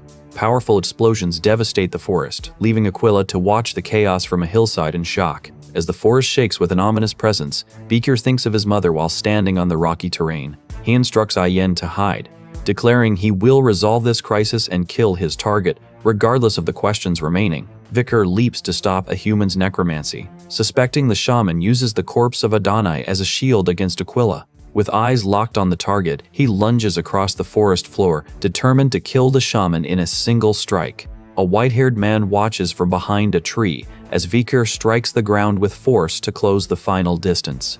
A small, withered creature suddenly leaps from the foliage, catching Vikir off guard as he closes the gap. The entity lunges through the air to deliver a crushing impact. Bracing for the collision, Vikir makes a split-second decision to abandon his restraint and launches a high-speed counterattack. He vows to secure his revenge, his words drawing a frantic, venomous reaction from the elderly shaman. A human hesitates for a heartbeat before sneering that he anticipated this confrontation and has already summoned his Death Knights to intercept. The undead guardians show such skill that the scarred warrior grips his blade for the swarm. Two monsters collide, forcing Vikir to abandon his distance and engage in close combat. One of the warriors regains consciousness in the gloom, letting out a sharp cry of pain as a nearby archer collapses to the forest floor. Vikir draws his dark bow with grim determination, but the shaman gloats triumphantly, his magic forcing the warrior down to his knees.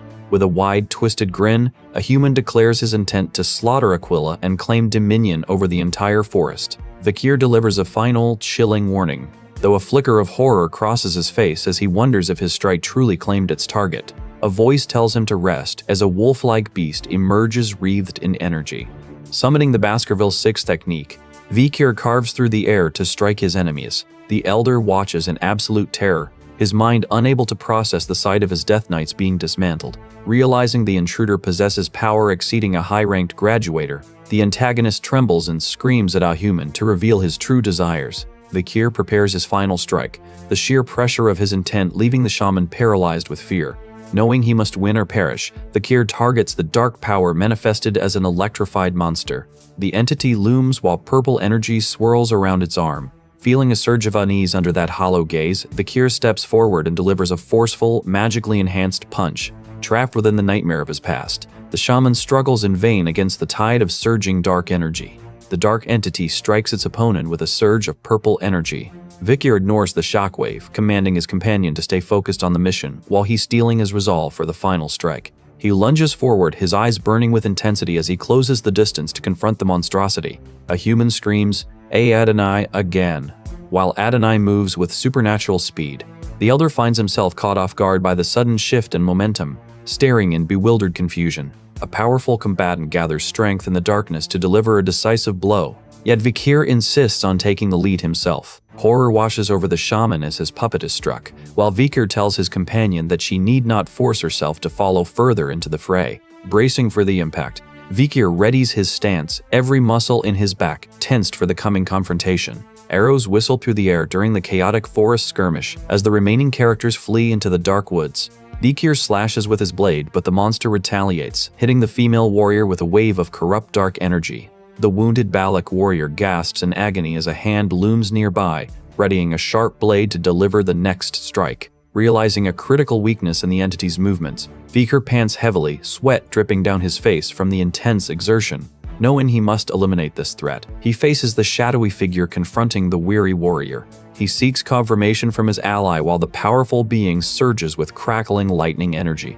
Vikir channels his strength to crush the creature's limb, forcing it to disintegrate. Standing on the dusty ground, Vikir bids the great ancestor to finally rest in peace. Left alone, the defeated white-haired creature screams in terminal agony, lamenting the inevitable loss of the forest. Vikir speaks with a grim, serious tone as the battle finally concludes. An unseen voice demands to know if the child of the Empire has returned, prompting him to stand ready in the dark forest with his blade drawn. He tenses as he prepares to depart, noting that his opponent possesses a surprising level of skill and magical control. A defeated shaman screams that this is not the end, cursing the tribe and him with his final breath to ensure they regret their defiance. Silence suddenly blankets the area, leaving him to reflect that those with nothing left to lose are the most dangerous foes of all. Khan struggles to catch his breath while he opts to rest, and Ayan approaches to apologize, regretting they did not kill the shaman sooner. He assures her that it is not her fault, then commends Anhun for his efforts as the group gathers together in the forest. The elves contemplate their heavy hearts and grim situation, eventually deciding to return to their village as the sun begins to set. Far from the clearing, a man confronts a woman, questioning if she is truly the one responsible for the chaos that has unfolded. 5 shadowy figures watch from a ridge as Ayin holds a blonde captive close, staring intently into the distance. A collective realization strikes the group, leaving them shocked to learn that the village has been destroyed while those left behind were vulnerable. A young Bala girl cries in the woods, and the others are horrified to hear that the madam has reached their home. One scout rushes to check on Ahul, while he wonders why the monster would suddenly go on a rampage after remaining dormant for so long. She expresses concern for his safety, but he maintains that every action he took was necessary for the sake of the Empire's future. Smoke rises from the ceremonial tent where the madam appeared, reducing the landscape to ruins and leaving behind only destruction. Amidst the smoldering debris, he inspects the singed leaves and the orangutan corpse, kneeling to examine a skeleton splayed in the dirt. The realization hits him that a human cultivated a specific plant to lure insects, a discovery that leaves him visibly shaken. A man examines a withered leaf and considers the shaman's preparations. Frustration boils over as he smashes his fist into the stone ground, the impact echoing through the silent, ruined clearing. He observes the warrior's training, noting how Aquila's injury worsens by the hour, yet she remains steadfast in her mission to rebuild. Despite her pain, she commands the uninjured to clear away the dead and secure the perimeter for the survivors. A woman approaches, asking him to grant her a single wish as his reward, a request that catches him completely off guard. Nearby, the girl tends to Bakira, her wounded white wolf companion, as they carefully navigate the treacherous forest terrain. They notice the wolf's leg is trembling, the limb marred by signs of severe injury and creeping corruption. He finds himself unsettled by his own cold, sudden declaration, a dark resolve to hunt down and kill his next target. The tribe views the beast as a natural disaster, resigning themselves to the fact that revenge against such a force is impossible. He turns away, telling them their struggle is meaningless. Later, huddled by a cave campfire, he approaches the matriarch to demand answers regarding the legendary Madame Eightlegs. His directness startles the others, though he remains composed, politely preparing to depart once his inquiry is satisfied. Aquila hesitates to speak, lost in thought about how favors are cherished by the receiver but often forgotten by the giver. He produces a scroll recovered from the Lokokoo, detailing the Madame's potent poison, her combat history, and the location of her lair. Struck by the waste of life, he questions why the forest tribes never united to subjugate the threat, realizing their collective inaction has cost them dearly. The matriarch explains that the Balak keep an ancient record of the archer god, Adonai, who once managed to destroy one of the Madame's legs in battle. Staring at his own hands, he struggles to reconcile this harsh current reality with the heavy, lingering weight of his past. She explains that her limbs regenerate with every strike, rendering even the legendary archer's arrows useless against such an invulnerable form.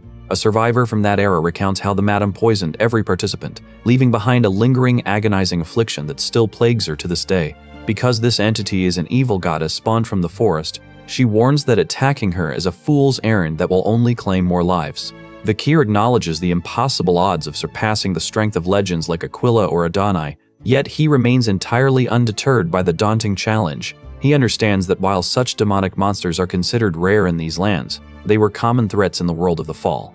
He trusts his experience, noting that even monsters have habits and fatal weaknesses. With the next exam approaching as a team-based trial, he resolves to hunt the beast down to uncover the flaw that will bring about her end. He steels his resolve to kill, oblivious to the mysterious onlooker who observes his preparations with growing, dangerous intrigue. The ground trembles as the madam erupts from the mountain peak. Vakir launches a slash, declaring he will end her reign of terror. As the spider emerges, he watches it and notes, it's so noisy when it wakes up. He slips into the second level of the dungeon, having spent days tracking her movements to map out her precise feeding schedule. Calculating that the monster will return in exactly 2 hours, he meticulously prepares a trap designed to leave the beast broken and helpless. Vakir approaches the dark cavern entrance, realizing the solid mountain is actually a hollow lair. He readies his blade, knowing the next dungeon to emerge will be S-rank and must be suppressed. He slices through the webs and scans the interior. He inspects the rough silk, noting that standard mana is insufficient to cut through such sticky barriers. Moving with lethal intent, the hooded nighthound slips deeper into the cavern's shadows. He observes the narrow entrance, concluding it is the perfect size for the madam to squeeze through. Deciding he must handle this personally, he finds various victims already ensnared in the darkness. He vows to kill the monster immediately upon discovering both humans and beasts trapped as prey. Bakir observes that the creature leaves corpses to decompose, an act of dominance in the forest hierarchy. With no time for fascination, he investigates the cavern thoroughly before the beast returns.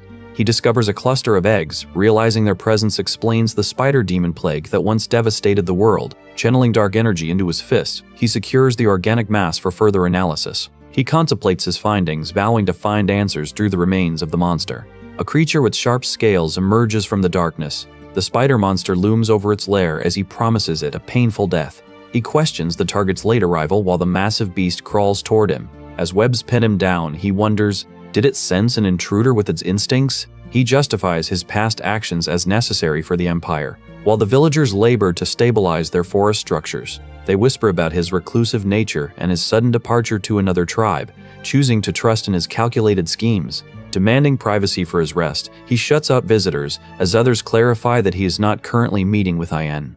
He sniffs the air, detecting the faint, lingering traces left by the madam, even as his companion warns him of the creature's malice. They caution that the monster is unbeatable, noting that Bakira was crippled in a past fight, losing his ability to run. Watching from nearby, Ian trembles in distress, fearing for his life, as he coolly acknowledges the threat. He beckons her to a private location, revealing that they have inadvertently stumbled into a cursed-ranked dungeon.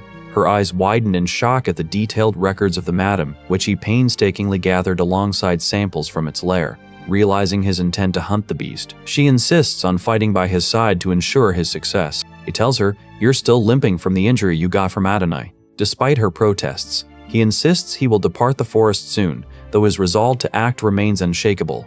He explains that he must return to the Baskerville estate to conclude the tasks he left unfinished. Even with those duties looming, he vows to return to these woods once his long-awaited vengeance is finally complete. Studying ancient symbols, he is driven by his goals to safeguard the land he now calls home. He races toward the exit, his mind sharpened and his strategy finalized for the hunt against the madam.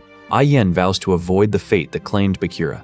So Bakir decides to pour every ounce of his power into the coming fight. A soft kiss lingers between them as a silent promise of his return. He notes the recklessness of hunting the madam, recalling how he aided the tribe during the forest poisoning and the Ahuman incident, because he consistently overcomes impossible odds with positive results. He reaches for his lantern to light the path ahead. The elf calls out to him with tears, admitting his words raise her expectations and wondering if she dare hope for the outcome. Vicar clenches his fist in silent affirmation, resigned to the heavy burden he carries. He struggles to find his words, suddenly struck by a realization that leaves him visibly shaken. Standing in the dark, he explains that the dungeon is a system enforcing the laws of causality, reassuring her that he will handle everything. A hooded fighter strikes at a reptilian beast as it lunges with its clawed hand. The monster attacks, but the warrior counters with a strike of energy that lands a heavy blow. Bakir stares in silence, wondering if he should ask her out. The creature emerges in the rain, and he warns that it will regenerate endlessly unless they sever its head. He moves swiftly through the downpour, determined to secure the final piece he needs to hunt the madam. He demands the power of the salamander and readies his blade to strike. The mysterious threat looms as the one destined to destroy the world, while Beelzebub's slots reveal his stolen abilities, Cerberus, Mushusu, and the marsh salamander. Later, an elfman sighs with relief, and Ahun tells the others he built the house for Vikir because he considers him a brother. Bakir prepares to leave, while the others tease Ahun for his past hatred, forcing a flustered Ahun to tell them to shut up. As the villagers credit him for their restored home, the elves peek through the curtain to find him already gone. Bakir reflects on his strategy, while Ian watches from the shadows, wondering if a cold man like him could ever show genuine emotion. He warns that he holds on to grudges and refuses to let this opportunity slip away. He declares he will take his prize today, prompting Ian to realize the critical moment has arrived, though he acknowledges she must have many questions about his true intentions. The pair stands amidst the turbulent, windy forest, as Ian walks alone through the trees, seeking the god of the forest to bless the warrior facing impending disaster. A hooded figure appears in the ruins, using the eyes of truth to analyze his target. Bakir decides now is the time to hunt the madam, having already calculated dozens of variables and prepared specific methods to counter every potential threat. She enters first, signaling him to begin his plan as he floats, prepared for the hunt. As the beast looms, he notes only the divine physician can cure the black snake's poison. Ayen questions his temporary arrangements, but a giant spider-like creature interrupts their exchange, forcing him to engage in a high-speed clash of energy. He channels intense energy, his red eyes focused as he unleashes the Baskerville's sixth technique to carve through his opponent. Sent flying during the brawl, he lunges back with a fierce strike, refusing to yield to the multi-eyed insectoid monster. He smiles grimly as he realizes the creature's severed leg is doubled, confirming the accuracy of Adonai's records as the beast slams into the ground. As the monster lunges, he executes Plan A, confirming his confidence with a smile before unleashing a barrage of energy slashes to overwhelm the beast. Purple and white energy erupts in a violent blast as he vows to stay and protect his companion at all costs. He assaults the multi-eyed creature, which bares its jagged teeth to devour him in a desperate retaliation. Green magical energy explodes from the monster as he slashes through its body with a powerful, decisive strike. Agony suddenly surges through him when the eye-like tattoo on his arm begins to burn and glow with searing heat. A character experiences sudden pain as their arm tattoo begins to glow and burn. Though poison spreads through his veins, the stranger tells him to hold his many questions for another time. Reluctantly, he lunges forward with his blade to execute a final, lethal strike against the beast. He admits his confusion as a tentacled entity awakens from the shadows. The creature claims to share his predicament, prompting the Baskerville Hound to ready his armored fist for the confrontation. As the stranger explains the nature of this world, a giant striped spider creature prepares to strike from the darkness. He leaps through the air to evade the incoming webs, while the man stares in absolute denial and shock at his agility. Dodging incoming energy slashes, he braces himself for a golden strike during their high-speed, lethal confrontation. Warriors clash mid-air, and he lunges forward in a fit of rage to deliver an explosive, bone-shattering blow. He lands with enough force to shake the ground, though he struggles against a rising wave of internal pain. Small creatures roll across the surface while a menacing voice echoes, promising him a quick and comfortable death. He blocks the monster's limb with his bare hand and slams into the ground to counter. He distrusts the situation and charges forward, intent on uncovering the truth. Limbs emerge from the earth, leaving a bloodied hand motionless on the ground. A character lies defeated on the ground after the battle. He readies his blade, his body marked by dark energy amidst the carnage. Struggling to breathe, he knows his regeneration ability demands a heavy toll on his stamina. He notes the threat as the monster rapidly multiplies its legs. A smile of cold confidence touches his lips as his breath mists in the freezing cavern air. Leaping off a web strand to strike, he forces the monster to lunge forward in a desperate assault. The creature attacks the ground with immense force, but he nimbly evades the strike. He grins, realizing he has baited the monster into overextending itself. Explaining his tactic, he notes that while the ability to double its leg seems godlike, it is actually a curse that hinders its mobility. He unleashes a blue energy beam, striking the monster as he continues to push his own limits. Channeling dark power into his blade, he identifies a critical weakness in the creature's webbing. Purple hellfire from the underworld erupts, knowing it will consume the webs like dry wood. The toxic gas from the surrounding corpses fuels the flames, ensuring the monster's swift defeat. He stands in the cavern, noting that the dungeon gate to another world provides the perfect conditions for his fire to spread. Striking a stone creature, he declares that the monster has accumulated too much karma through its gluttony for power. Preparing for the final blow, he decides it is time for the creature to pay for its sins. He unleashes a purple magical attack to consume the beast entirely. He pauses for a moment, suddenly struck by a sharp realization. Elsewhere, festive figures celebrate under the moonlight, oblivious to the destruction left by the Baskerville Hound. While the tribe revels, a child drifts into sleep on this quiet eve, oblivious to the darkness stirring nearby. Vikir studies his documents in the shadows, determined to tail a mysterious figure and uncover their true agenda. He recalls the Cerberus from his trial, realizing the barbarians were driven to the Les Rouges et Lenoir mountains solely by his family's territorial expansion. He tracks the madam to her lair and grins as he discovers her secret. The monster used the barbarians to purge rivals from the forest, a tactic meant to distance itself from hellfire, a fatal weakness he now holds in his hands. He pierces the bear with his magical blade, forcing it to retreat into the shadows. Unleashing a powerful magical entity, he pushes its output to 99% as the beast roars in agony. As the beast gasps for air, he prepares to strike to punish its long history of slaughter. Landing on the jagged terrain, his bare feet touch the ground as he confronts the dark energy radiating from the mountain. He intends to burn the creature from the inside out with hellfire, waiting for the flames to subside so he can claim its power as his own. Suddenly, he freezes in shock, sensing an unexpected presence looming in the dark as heavy, deliberate footsteps echo through the air. He lands heavily on the ground, creating a loud thud. A sudden system notification chimes, granting him the undying trait, which locks his HP at 1 while forcing him to endure the agonizing sensation of every wound. The giant spider bellows as a surge of energy tears through the mountain, providing the monster the opening it needs to vanish into the chaos. Heavy thumping echoes through the cavern, announcing the beast as it lands upon the rocks, its multiple red eyes glaring and its maw dripping with corrosive slime. He gains the regression and omnipotent skills just as the creature spits a corrosive projectile. A green energy blast erupts in the aftermath.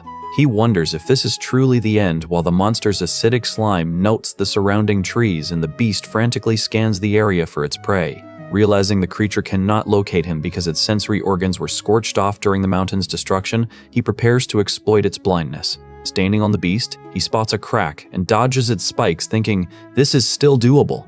He unleashes a flurry of sword strikes, determined to pierce the structural weakness he discovered in the monster's armor.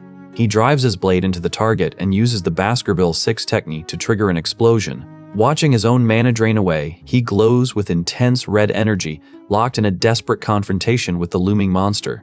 In the heat of battle, he pauses, confused by the identity of an unseen presence while the monster watches from the shadows. Breaking through the debris, the beast lunges, but he looms over its exposed chest, ready to end the fight once and for all. Shocked by the creature's gaze, he struggles under extreme physical pressure as the air fills with dark, swirling energy. Caught in a destructive whirlwind, he realizes his error as the creature regenerates by shedding its skin, leaving him severely wounded with his legs blown away. The hound gasps for air and exhaustion, reflecting that everything is proceeding according to his design, noting that he has grown faster than anyone else. A monster emerges from the forest, looming over the carnage. A mysterious figure confronts the bruised hound, questioning why he wastes energy on such beasts instead of focusing on his ultimate goal. The stranger urges him to endure these trials, warning that to successfully exact revenge on Hugo, he must remain fixated solely on his father's demise. He stands gripping his sword because that singular burning desire for vengeance is the only thing anchoring his existence. Staring forward with intense, red-eyed resolve, he acknowledges that his recent distractions have dulled the edge of his purpose. The figure looms over him, reiterating that every action should have been prioritized toward the goal of killing the patriarch. Clutching his blade, he reflects that his need for retribution remains his only driver. His mentor mocks his lack of combat readiness, shouting for him to reconnect with the searing hatred he harbors for Hugo. He recalls the traumatic sensation of his throat being sliced, a phantom memory that fuels his drive to stand over his defeated enemies. Maintaining a piercing gaze, he reflects on how he was once a mere tool defined entirely by the missions his master assigned. He remembers his life as a Baskerville hound, where he was conditioned from birth to value the mission above his own survival. Rejecting that past belief, he realizes now that his life of blind obedience was entirely futile until the moment he was executed. Because that final betrayal revealed the meaninglessness of his service, he now seeks to make Hugo experience that same overwhelming despair. He declares his intent to kill, even as the fractured memories of his past rage against his failure to dismantle the family legacy. A bloodshot eye stares from the carnage as Viker decides to push forward despite his exhaustion. Bound and hanging in chains, he is reminded that his sole purpose is to serve as a captive, though he stands amidst a dark, ominous aura. Viker contemplates his existence, wondering if he ever dared to defy Hugo in his past life. He admits he did, specifically during the moment he considered deserting the group. 3 men confront him in the dark forest, but he continues his journey through the woods regardless. He follows the path of his chains, even while being held on a leash by his captor. Dragging the heavy iron, Viker questions why someone would go to such extreme lengths to break him. He grinds his teeth in anger, refusing to be tied down as he recalls his life as Hugo's well-trained bloodhound. Balancing these past commands against his own vengeance, he screams that he will no longer allow his enemy to act freely. He remembers his past life as a Baskerville hound, resolving to stop living as a hunter and mourning the choices he once made. As he disintegrates into particles, a monster emerges to loom over the forest. Left broken in a crater after a powerful attack, Viker grips the earth, fueled by a singular desire for freedom. A blast of dark magical energy leaves him and his allies collapsed and injured on the ground.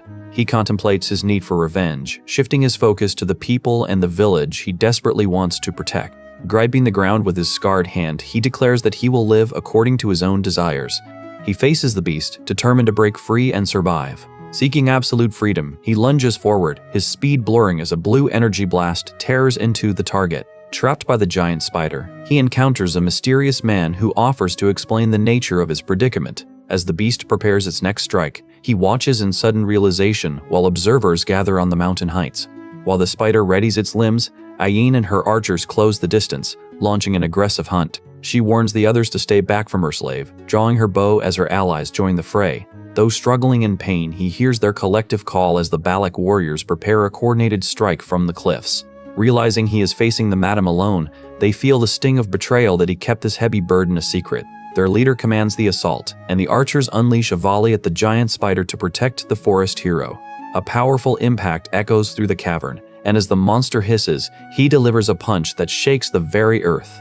An antagonist mocks his stubbornness for ignoring previous warnings while dark, suffocating energy surges throughout the room. He offers a brief nod of thanks to Ayen for his survival. Then his focus narrows, his voice cold as he vows to kill his opponent. A powerful blast strikes the monster, which screeches in agony, just as a pink energy slash cuts into his side. He stares with intense determination, his body failing but refusing to yield even when his strikes fail to shatter the hide. He fires a purple blast, but the monster retaliates with a crushing strike. An archer warns his companion as the madam goes rampant, a clear signal that the beast has finally been cornered. Vowing to make the creature regret its rampage, the archer readies another arrow while he gasps for air to regain his composure. Injured and reeling, he reflects on his fleeting instinct to spare the beast, until a warrior strikes him amidst the chaotic explosion. He fights through the agonizing pain, steeling his resolve to confront the disaster looming over the tribe. A ghostly voice whispers a plea for mercy, but the beast only roars, unleashing a torrent of destructive energy.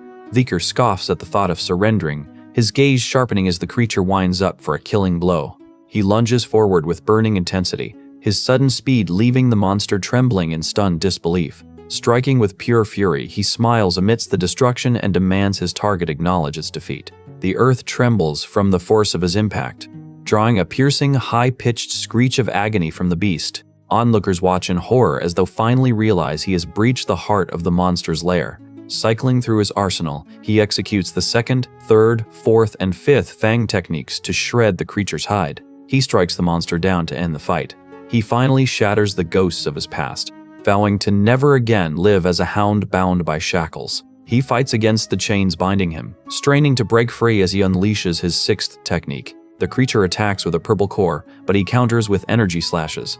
Onlookers watch as a clawed limb strikes the ground. He launches a fierce assault, stunning the elf archers as he suddenly emerges from the madam's eye. The beast collapses in a cloud of dust, leaving the archers to ready their bows in the forest. He faces the monster in the darkness, only to realize with a jolt that he has been poisoned. The creature's blood is toxic, and as it lunges to screech, he struggles to remain conscious. Driven by an urgent need to survive, he forces his eyes open, his red gaze burning with intent. He strikes with his weapon, though his own body begins to succumb to a dark, corrupting power. He clings to the cliff by a tether, watching the spider prepare to strike. Its eye glows as wolves and summoned monsters surround him.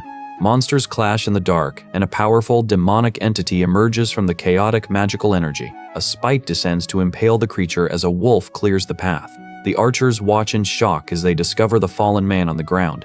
Sprawled on the ground, Vikir gasps for aid as the surrounding warriors watch his fallen form in paralyzed shock. He snaps at them to stay quiet, his irritation cutting through the tension as he tries to catch his breath, leaving them baffled by his dismissive attitude.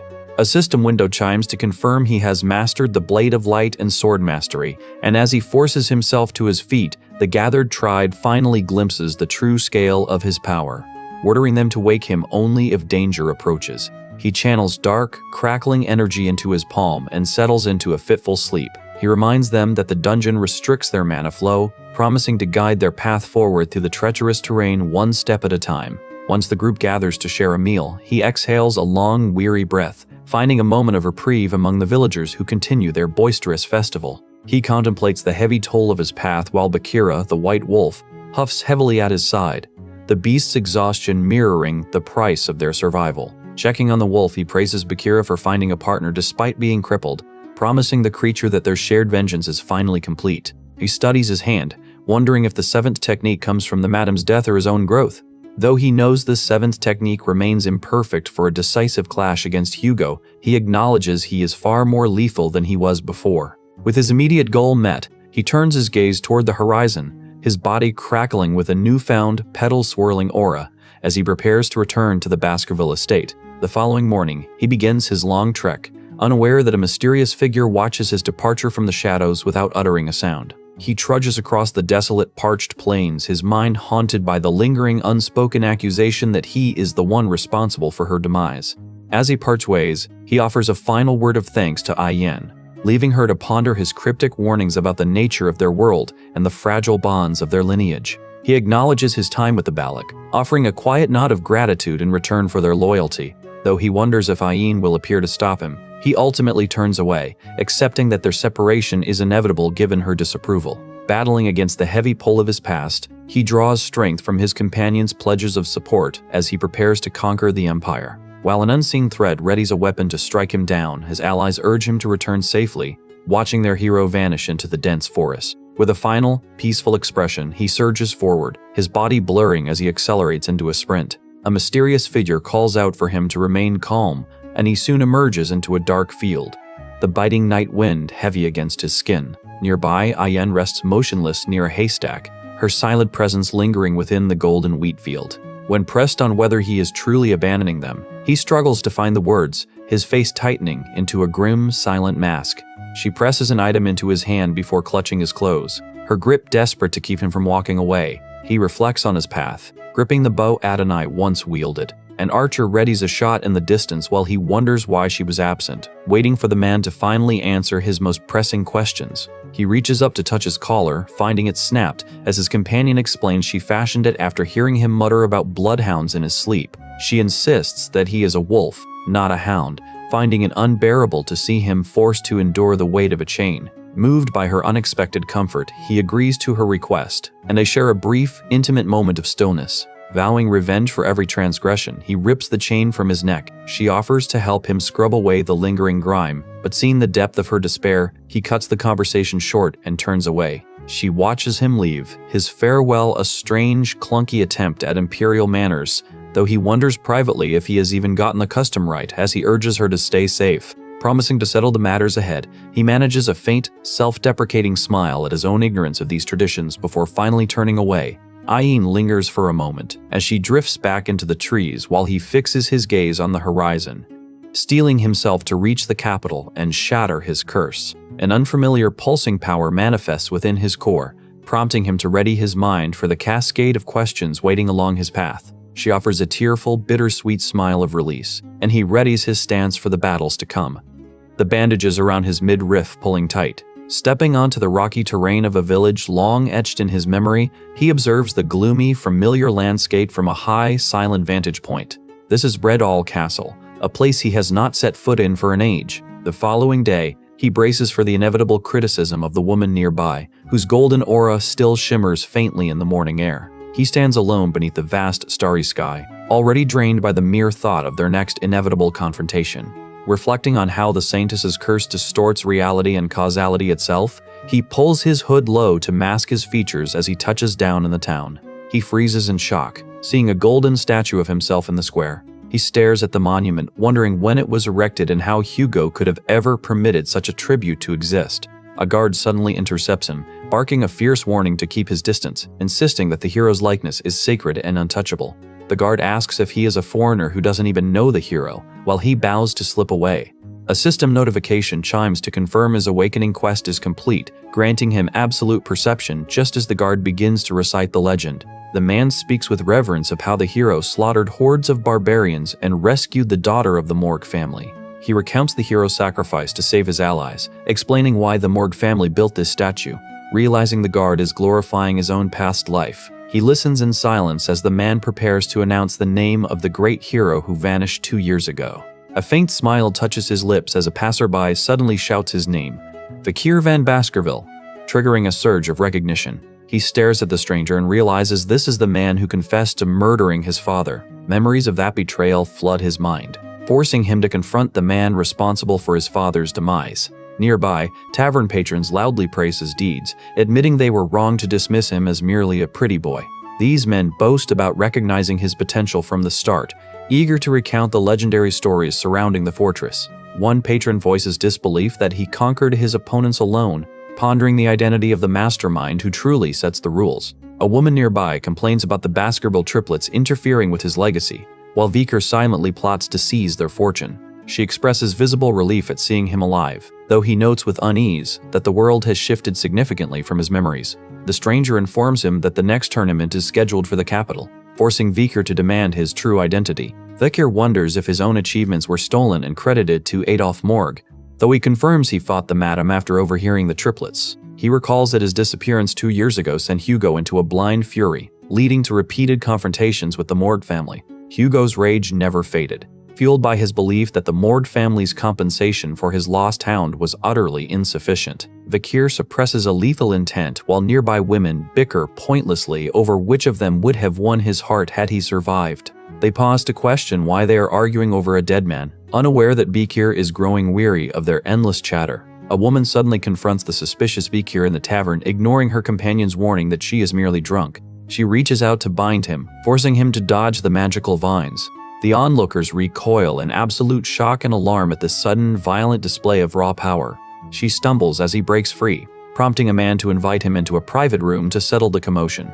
Before he can respond, an aggressive man blocks his path, leveling a spear at him and his companion, while demanding to know who hides beneath that hood. Frustrated by the constant badgering, he decides it is finally time to announce his return to the Baskerville house and adjusts his cloak to reveal his features.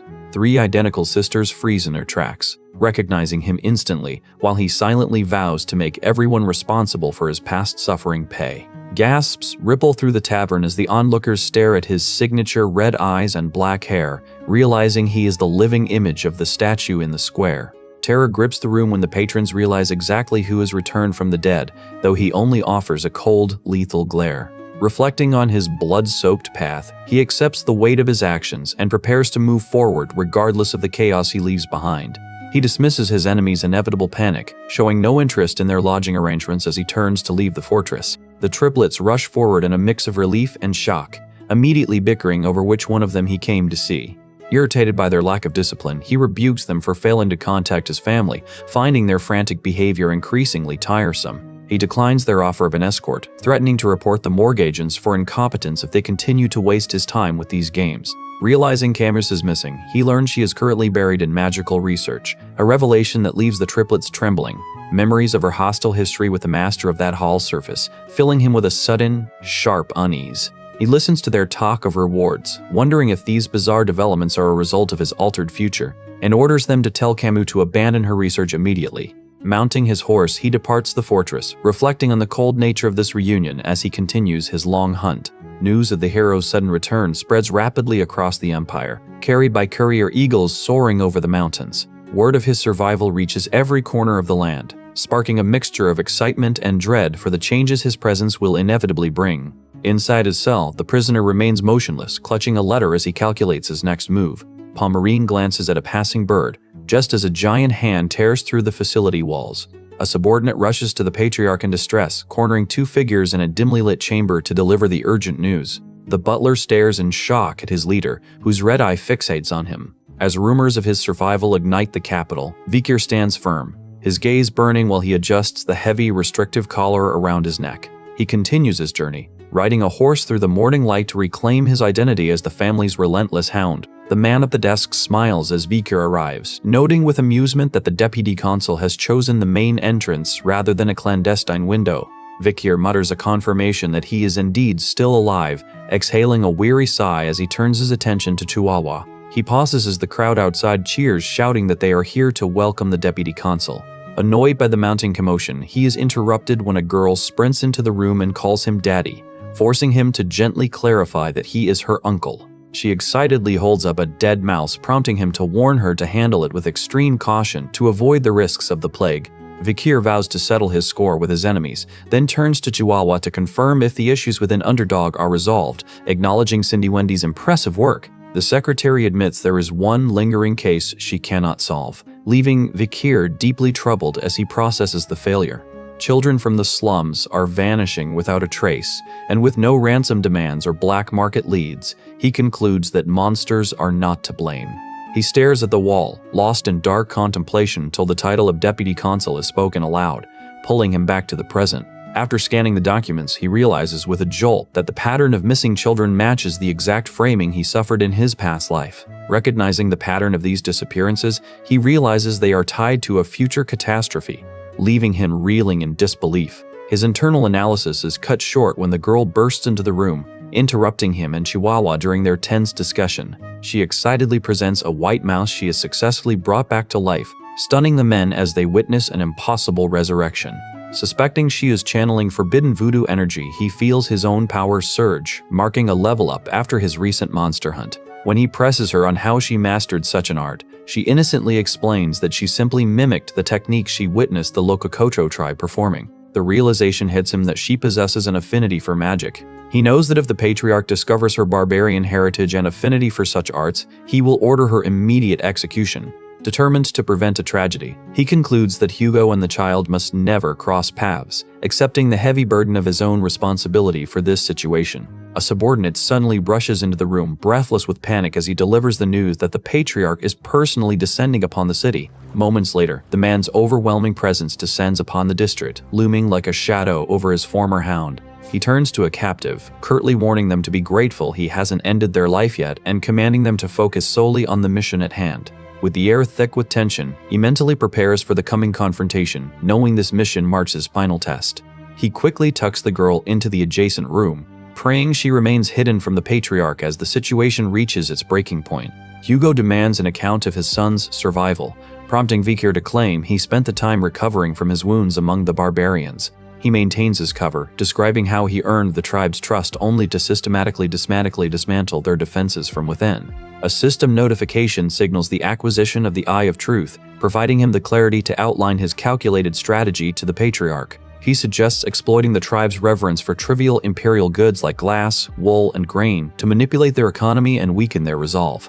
Recognizing the proposal as a slow execution rather than commerce, Hugo offers a rare, chilling smirk as he anticipates the tribe's inevitable collapse. The plan hinges on using the barbarians to cull monster populations, securing the family's borders before the tribe is left to wither away entirely. Hugo expresses grim satisfaction at this display of ruthless efficiency, praising it as the true mark of a Baskerville successor. Nearby, the butler watches in stunned silence, noting that this is the first time Hugo has shown a hint of approval since Beaker's disappearance 2 years ago.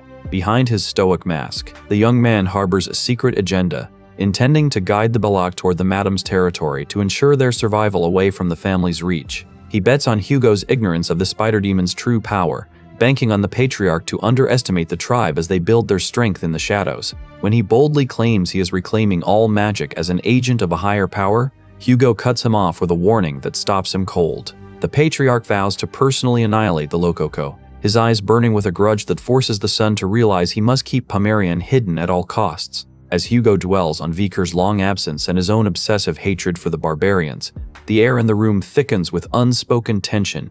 The father warns him against pushing too hard on the front lines, admitting that the diplomatic triumph of saving Kemimorg meant nothing compared to the void left by his loss. Hugo insists that any power bought with the life of his child is ultimately hollow, though Vikir remains inwardly focused on his own lethal agenda. He remembers the betrayal that killed him, feeling the phantom pain of a slit throat. That memory of his own execution at the hands of the bloodhounds flickers, reinforcing his bitter sense of abandonment. Suppressing his instincts, he maintains a cold mask and thanks his father for the uncharacteristic concern. He moves to leave the room, only for Pomerian to cry out for him from the shadows. Thunder rattles the building, causing the girl to cower in terror as those nearby react to the sudden outburst. Realizing the danger, he shifts his focus to ensure a direct meeting between the girl and Hugo never occurs. He watches the atmosphere grow heavy, bracing himself for the inevitable confrontation. Hugo freezes, struck by a sudden, jarring sense of recognition as he glimpses the girl. The patriarch's composure falters, his emotions in turmoil as she wails for Penelope. Tension spikes, and he steps forward to calm his father while keeping the terrified child shielded. He dismisses the girl as a mere servant, though the surrounding men cast doubtful glances at her origins. Hugo realizes she is far too young to be his lost daughter and turns away, suddenly looking aged and exhausted. He watches them depart, remaining on high alert until he is certain the danger has passed. Hugo turns away, retreating to his chambers with a curt instruction that he not be disturbed for his nap. Bakir acknowledges the upcoming grand banquet for Hugo's closest descendants and vows to attend the following night. He stares into the void, his mind burning with a cold, singular intent to make his enemy regret being born. Hugo watches the crying girl, his expression unreadable as he finally departs. Left alone, Vikir lies awake on the floor, finding the comfort of his new surroundings foreign after his time with the Balak. He prepares to settle into his sanctuary, reflecting on how his body has yet to adjust to his return from the wild. Lost in contemplation, his expression shifts from lingering unease to a heavy, somber focus. He questions Hugo's unexpected reaction, weighing whether to use Pomerian and her pendant as a trump card against his father. Drifting into a light sleep, his red eyes remain sharp and vigilant even in the shadows of the room. Suddenly, a hooded figure slips into the bedroom, prompting him to react with immediate shock. The intruder unsheathes a glowing weapon, though he smirks, having already anticipated the threat. Noting how quickly information travels, he maneuvers instantly as the figure strikes, forcing him into a lightning-fast defense. He performs a one-handed handstand to dodge the assault, countering with a kick that drives the assailant back. The figure begs him to stop, but he strikes them down. When the intruder claims it was a joke, he tells them to request an audience next time to avoid death. Cindy Wendy reveals her face, mocking his habit of sleeping on the floor and noting she recognized him despite his return from the dead. He tells her not to make a scene, his thoughts turning to the man who took everything from him, even as she questions his attempts to bribe her through Chihuahua. Defending her role as a financial planner, she expresses insult at his assessment of her ability to build and manage wealth. She insists that hiring those bodyguards was necessary to protect her investment, but he scoffs at the claim, demanding to know why Judy kept the $10 billion. He reveals that he personally ordered those guards to avoid her, ensuring no interference in his plans because his control over the situation is absolute. Though he signals his intent to finally get some rest, he warns her that his summons serves a specific purpose. He will soon explain. Realizing she has been a pawn in his schemes all along, she sighs in defeat and hands over the requested information. She notes that his personality has shifted significantly over the past 2 years, yet she agrees to let him join the trade with the natives. After she leaves, he reviews the banquet attendee list, certain that his recent contributions have earned him a seat among the elite. While she offers to help him clean up, he dismisses the need to study Hugo, knowing his father's history all too well. His shock grows as he scans the names and recognizes other attendees, including the aggressive Count Boston Terrier. The presence of Boston Terrier and Great Dane at an internal event is highly suspicious, likely intended to recruit the legendary Baskerville Hound. He realizes these powerful men want to pull him into their respective orders, which will surely make tomorrow an exhausting ordeal. He remembers Osiris as a cold, powerful figure who mirrors Hugo, though he privately wonders if he himself might actually be stronger now. He warns Cindy Wendy not to probe their combat abilities while he continues to analyze the files. Deep in the stack, he finds a record on set, the kind-hearted son once persecuted by Hugo for his empathy toward the dying hounds.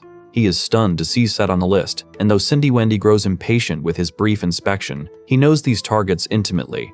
As he prepares for the banquet, the Baskerville Hound embraces his dark intent, ready to take control of the family's future. Stepping into the silence of the orange-lit halls, Vikir moves toward the heart of the Baskerville estate. He halts before the grand double doors, knowing that crossing this threshold is the only way to confront the power he once served. Though his pulse quickens, he steels his resolve, peering into the shadows where his fate lies in wait. Scanning the table of powerful figures, he silently vows to make them all regret their past betrayals. He formally announces his arrival at the banquet as Hugo commanded, offering a sharp word of thanks for the invitation.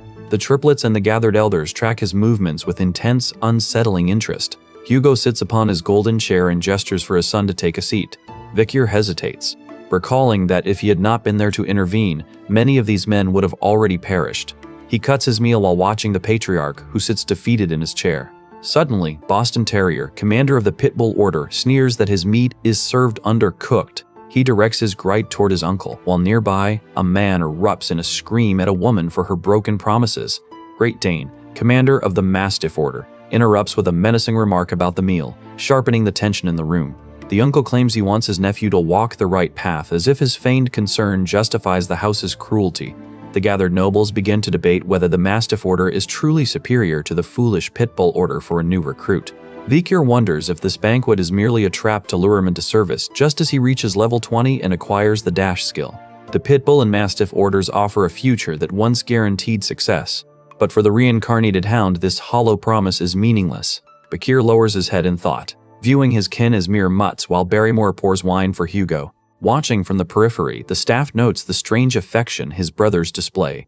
Though Barrymore interprets this as a positive sign, aware that Hugo finds their rivalries entertaining, he tells an injured companion to rest, turning his attention to his uncle who probes him about his 2 years in the mountains and the number of monsters he slaughtered. Hugo commands the staff to let his son eat undisturbed, even as another brother persists with questions, unable to restrain his own curiosity. Bakir remembers a girl who saved him in the past, but a sudden overwhelming gaze from Hugo plunges the entire room into terrified silence. Hugo sternly warns that he hates repeating himself, forcing his brother to apologize in distress as the tension at the dinner table spikes. Standing before the formal table, he declares that proving his achievements will be a simple matter. Though Hugo suggests he must be fatigued from the long journey, Bakir refuses to rest, determined to prove his worth. He pleads for more time to finish his training, explaining that dungeons are rifts to another dimension and that true skill can be displayed anywhere. As he asserts that daily life is an extension of training, he observes Terrier pouring too much wine and Dane struggling with his steak.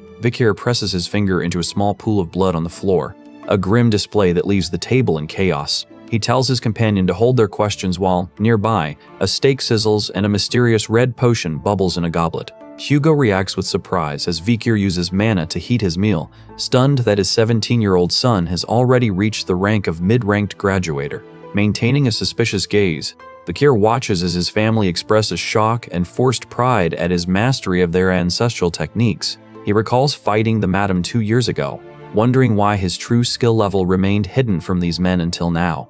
Bakir questions why those who witnessed his combat never reported his skills, even as his brother offers him hollow praise for his hard work. He prepares himself, inwardly vowing to kill his target, while Hugo continues to offer praise to maintain the charade. Osiris, the first in line for succession, offers a compliment that leaves him momentarily stunned. Bakir quickly identifies the interaction as a simple trap and silently mocks his family for their ongoing cowardice. Osiris offers a compliment that leaves Bakir stunned, who wonders if his brother is merely assessing his potential. Bystanders note the rare sight of the eldest brother praising his younger sibling, leaving a nearby noble in absolute disbelief. Turning to his companion, Osiris signals them to focus on the task, while others whisper in shock that they have never seen him smile so openly. Set, the second oldest son, approaches Bakir, though he questions if they have ever formally met before. He explains that his frail health keeps him confined to the medical wing, adding that he intends to visit the underdog office to discuss forest survival strategies. Bakir observes him intently, noting that Celt's bright, un-Baskerville-like attitude remains unchanged despite the passage of years. Memories flood back of serving undersuit during the fall, where he comforted the bloodied hounds and even Bakir himself amidst the battlefield chaos. Bakir resolves that he must eliminate the encroaching threat, even as Set speaks of the irreversible nature of his condition and recalls how he defended Bakir during past false accusations. Set smiles and tells Bakir he is in his care, as Bakir realizes this is the one person he truly wanted to see again.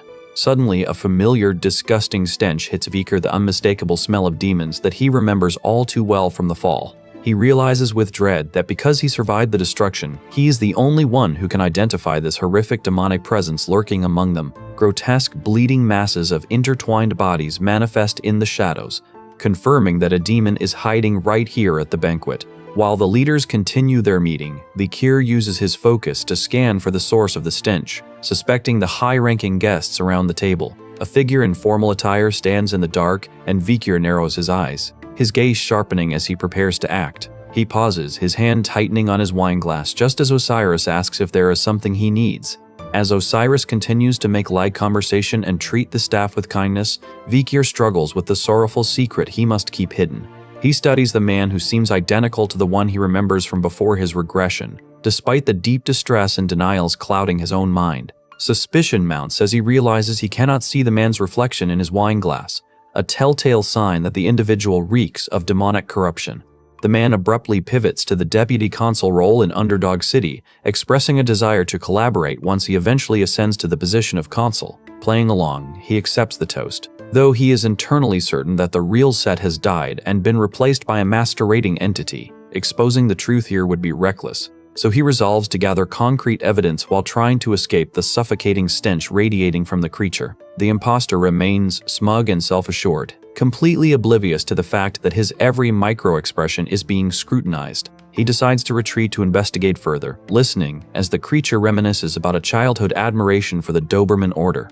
A companion scolds the man for his endless chatter, urging him to finish his dinner while he observes the exchange in grim silence. Stepping back, he feels a wave of relief as the demonic odor fades, wondering if anyone else at the table is capable of perceiving the horror he senses. Hugo interrupts his thoughts to ask about the meal, while he vows silently that this creature will never be allowed to look him in the eyes again.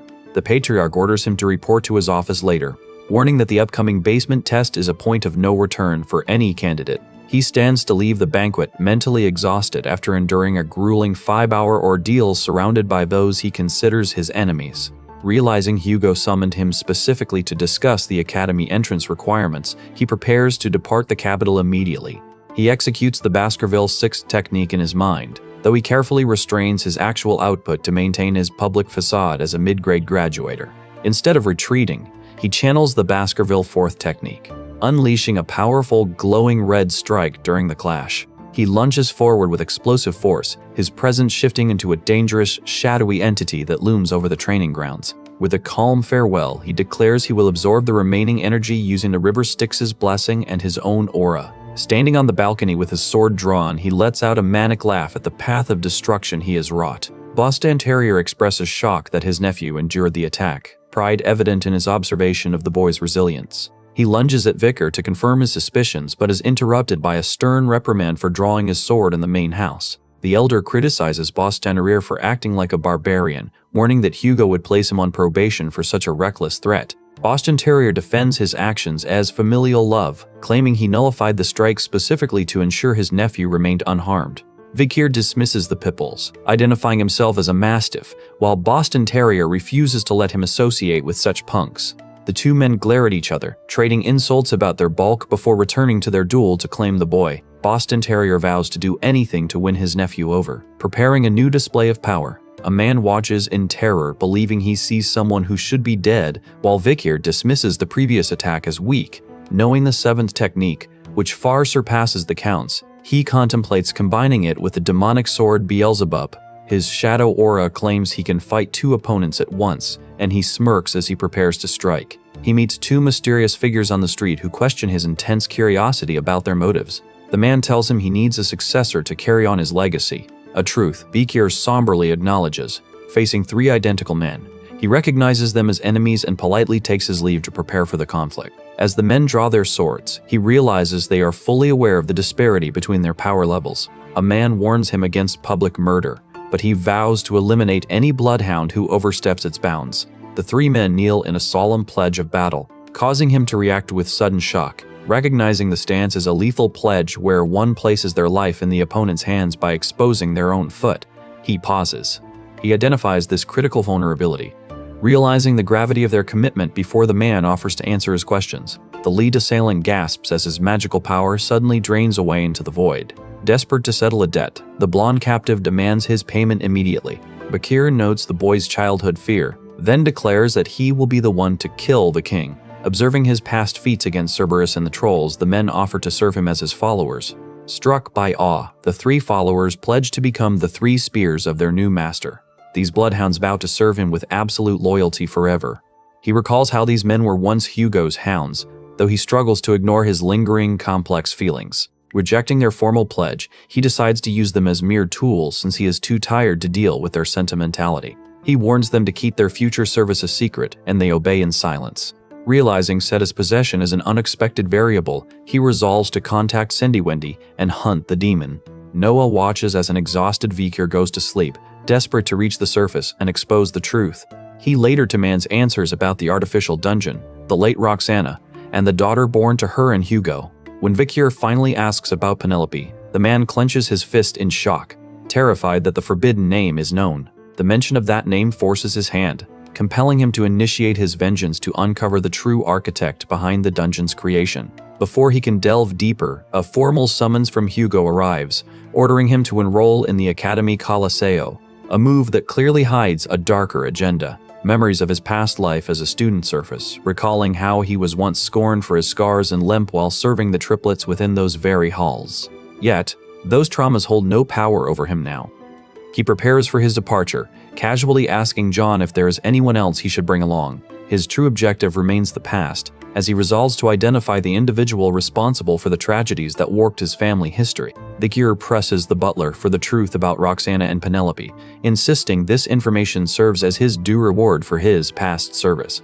John recoils in visible shock at the mention of the deceased Roxana and her hidden daughter, his composure fracturing under the weight of the secret. Hugo, overhearing the exchange, is visibly shaken by the name, prompting Vicaire to vow that he will make the architects of these crimes pay for their sins. As the confrontation escalates, he refuses to back down, demanding a full explanation before he reveals his own hidden motives for inquiring. He insists his pursuit is not mere curiosity, but a necessary step to eventually secure a safe future for the child. John eventually breaks his silence, recalling the buried fairy tale of a time when the cold-hearted Hugo was actually an affectionate man who truly loved Roxana. Realizing the danger, Vicaire decides he cannot yet trust his father with the truth about the girl, making it vital that he personally verifies the history. Nearby, Hugo remains lost in his own memories of Roxana and Penelope, his lost treasures. Utterly unaware of the storm Vicaire is currently brewing, Hugo stares into the distance, his hand tightening around the heavy chain hanging from his neck.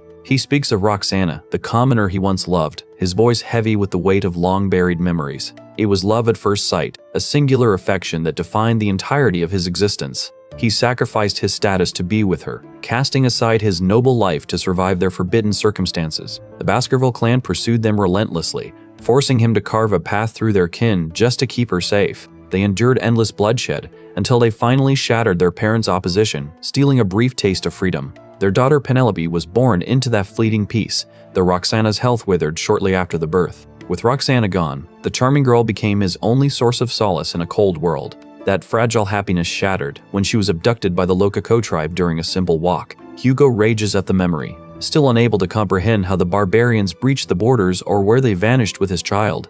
He used the search for her as a pretext for the Empire's expansion, marrying multiple women solely to mass-produce potential heirs. Decades of blood-soaked conquest forged the Iron-Blood Baskerville family, yet he remains hollow, permanently scarred by that loss. Vicaire watches him, realizing that every monster harbors such dark, tragic origins behind their most cruel deeds. He acknowledges the patriarch's agony, prompting Hugo to demand why he is suddenly digging up these buried ghosts. With a steady hand, he produces the Black Dragon pendant, leaving his father frozen in absolute shock. Hugo stares at the Black Dragon pendant, stunned to realize it was the very heirloom Penelope held before she vanished. The truth hangs heavy in the air as Vicaire confronts him with the reality that Penelope's successor is not only real, but currently alive. Hugo freezes in complete disbelief, his world upended by the sudden revelation that he has a living granddaughter. Stepping aside, Vicaire reveals the child, Pomerian, having finally brought her to meet the man who would never have sought her out on his own. Pomerian shyly admits she hid the truth, while Vicaire explains that the girl clung to the pendant as her only connection to her mother. A suffocating tension fills the room as Hugo struggles to keep his composure, trapped between his love for Penelope and his visceral hatred for her barbarian kin. He looms over the small girl, his rage simmering, while Vicaire remains detached, waiting to see if the patriarch will shatter under the weight of his own contradictions. Realizing the child's lineage, Hugo is consumed by horror, but Vicaire confirms every detail, forcing the old man to confront the bitter fruit of his past. He watches with cold satisfaction as Hugo's pride crumbles, the patriarch clearly reeling from the agonizing collision of his destroyed legacy and this unexpected reality. With his trap sprung, Vicaire prepares for the final stage of his vengeance, his eyes burning with the singular intent to dismantle the Baskerville line for good. Suddenly, Pomerian reaches up and tugs on the patriarch's beard, innocently calling him Grandpapa and leaving the man completely disarmed. The onlookers watch in stunned silence as the hardened ruler is rendered speechless by the simple, jarring irony of the moment. Vicaire watches with icy resolve, knowing that his plan to destroy the family from within has finally taken root. Vicaire watches him with intense confusion, struggling to reconcile the cold, ruthless patriarch he knows with the man currently before him. The realization hitting him like a physical blow that shatters his composure. Overwhelmed by this sudden, profound shift in perspective, Hugo realizes he has become a grandfather, an uncharacteristic tear of joy welling in his eyes that leaves Viker completely stunned. He wonders why his father shows such emotion, watching the obscured figure with disbelief at the softened expression. Standing there at 15 years old, Viker weighs the possibility of immediate assassination, knowing that striking down the man who embodies the family's corruption is the only path to his long-awaited revenge. He quickly concludes that a direct attack is impossible, as a swordmaster's mind remains too unwavering. Hugo maintains a perfect defense even in his daily life, leaving absolutely no opening for a blade to find its mark. Abandoning his initial plan, he focuses on the girl he brought to the estate, the daughter of Penelope whom Hugo once truly loved, hoping that the emotional turbulence of this meeting might finally crack the patriarch's ironclad defenses. Having discovered he can see the level of items, Viker knows that his refined swordsmanship and the madam's poison bolster his chances. Yet despite today being the cornerstone for his assassination plot, watching the man in the garden leaves him paralyzed by doubt. Hugo is laughing, acting with a genuine happiness that defies everything Viker has ever known, and the boy stares in shock, unable to grasp why his target shows no sign of confusion. His father questions if the child is truly Penelope's daughter, his composure fracturing as he hears the name of his lost love, the mere mention forcing a flicker of humanity into his gaze that shakes his hardened resolve. As Pomerine recalls her mother's stories and the necklace that kept her father's memory alive, a surge of buried memories crashes into Hugo, forcing him to confront the granddaughter he never knew existed. Hugo stands paralyzed, his usual iron composure shattered by the sight of his granddaughter, his eyes welling with the first tears of his life. Watching this scene, Viker feels a strange, cold detachment, his mind reeling as he silently addresses the ghost of Penelope. The butler, witnessing the patriarch's unprecedented vulnerability, gently urges Viker to rest, though he remains visibly bewildered by the shift in atmosphere. Viker stares in disbelief, struggling to process the sight of the ruthless tyrant offering sweets to a child with a genuine, gentle smile. While one part of him vows to drag his target into the depths of despair, another is forced to acknowledge the unexpected gratitude flowing toward him for bridging this gap. He stands in tense silence, questioning whether he is the true architect of this reunion as he watches the girl eat, oblivious to the history of blood surrounding her. With an enigmatic smile, Viker observes the elderly man, only for a servant to break the intimacy by interrupting the two huddled together. His hand clenches into a fist, his instincts screaming that even in this moment of vulnerability, he can spot fatal openings in Hugo's stance. Hugo turns to snap at a subordinate, his voice carrying that familiar, stern warning about repeating himself, while Viker retreats to the floor, physically and mentally drained. Lying there, he stares at the ceiling in shock, unable to reconcile the monster he remembers with the grandfather currently before him. He moves through the dark corridors later, his mind haunted by the memories of the cold, unyielding Hugo he knew in his past life. In the distance, a captive pleads for mercy before a cold, imposing figure during a tense interrogation on the stone floor. Hugo silences the man with a command, his eyes flashing with a familiar rage. Watching from the shadows, Viker reflects on the man who once executed him, left to wonder why his own hand falters when the moment for revenge finally arrives. Sinueni notes his lethargy, but he immediately challenges her, refusing to let fatigue hinder his resolve. She confronts him for summoning her only to find him in bed, while he declares his intent to kill. Questioning her arrival, he listens as she presents the requested report regarding the investigation into Seti. As she drops the folder onto him, he admits he feels forced to reveal the truth because he has no other choice. She delivers her findings while holding a sword near him, confirming that Set is linked to suspicious activity. The report details how the second son used a fake identity to sponsor orphanages, only for the children to disappear entirely. He realizes the demon is likely using the children as food or sacrifices, confirming a link to the missing children's case. Scanning the documents, he suffers a chilling realization. The Set he served before his regression was also a demon. He warns that the ruler of this place will appear soon, while trapped in a cell, confronting his visitor about Hugo's betrayal. A figure mocks the imprisoned youth, noting that the patriarch plans to hasten his execution to frame him for the family's sins. The villain smiles in the dark, and Viker grinds his teeth in rage, refusing to accept such a fate. Recalling the Academy's harsh meritocracy, he vows to take responsibility and seize all the resources he can. He leads a young boy through the night to a cave, where the child realizes he has been deceived about his adoption.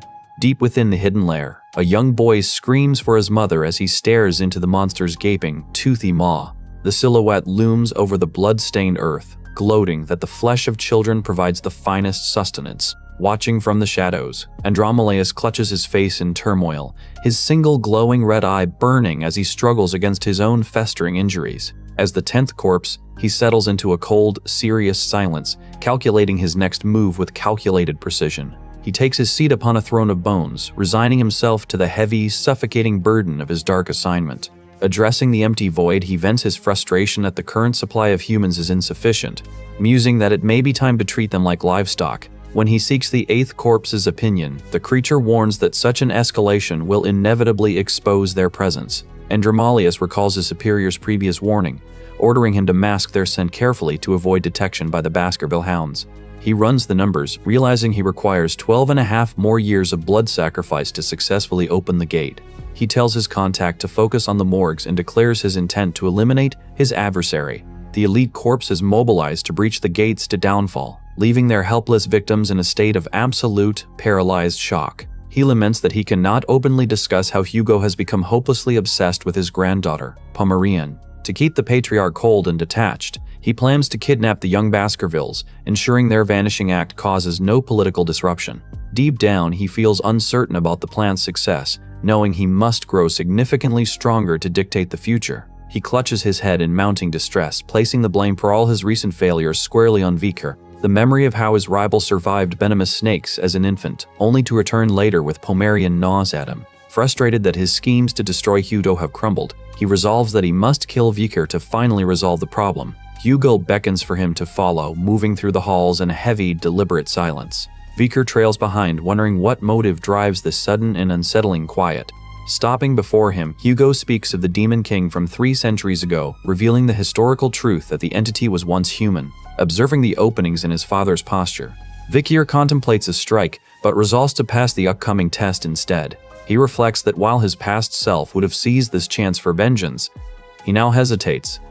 Sensing a strange shift in the air, confronting Hugo about their mutual hatred, he fears the patriarch has finally sensed his murderous intent. Instead, Hugo admits his past cruelty, confessing he treated his sons as tools and accepts Viker's hatred as his own burden to bear. He explains his past anger stemmed from an obsession with the barbarians, leaving Viker suspicious that this confession is merely another test. Apologizing with feigned gratitude, Viker finds himself torn between the monster he remembers and the man standing before him. Hugo shares that Pomerian told him Penelope was happy until the end, a revelation that visibly lifts a weight from his heart. Thankful for the news regarding his granddaughter, he offers to grant Viker any reward he desires. Refusing the offer, Viker clarifies that his actions were a gesture of gratitude, not a service performed for payment. Hugo advises him to perform well in the interim evaluation, warning him not to lose to the direct bloodline.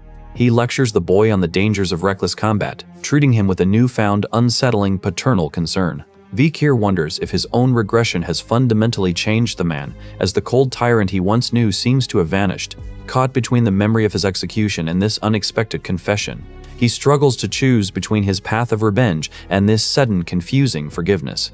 A subordinate presses for a response, and Hugo confirms his willingness to do anything required. Viker tells the man to wait as he steps away, deep in thought about his next move against his father.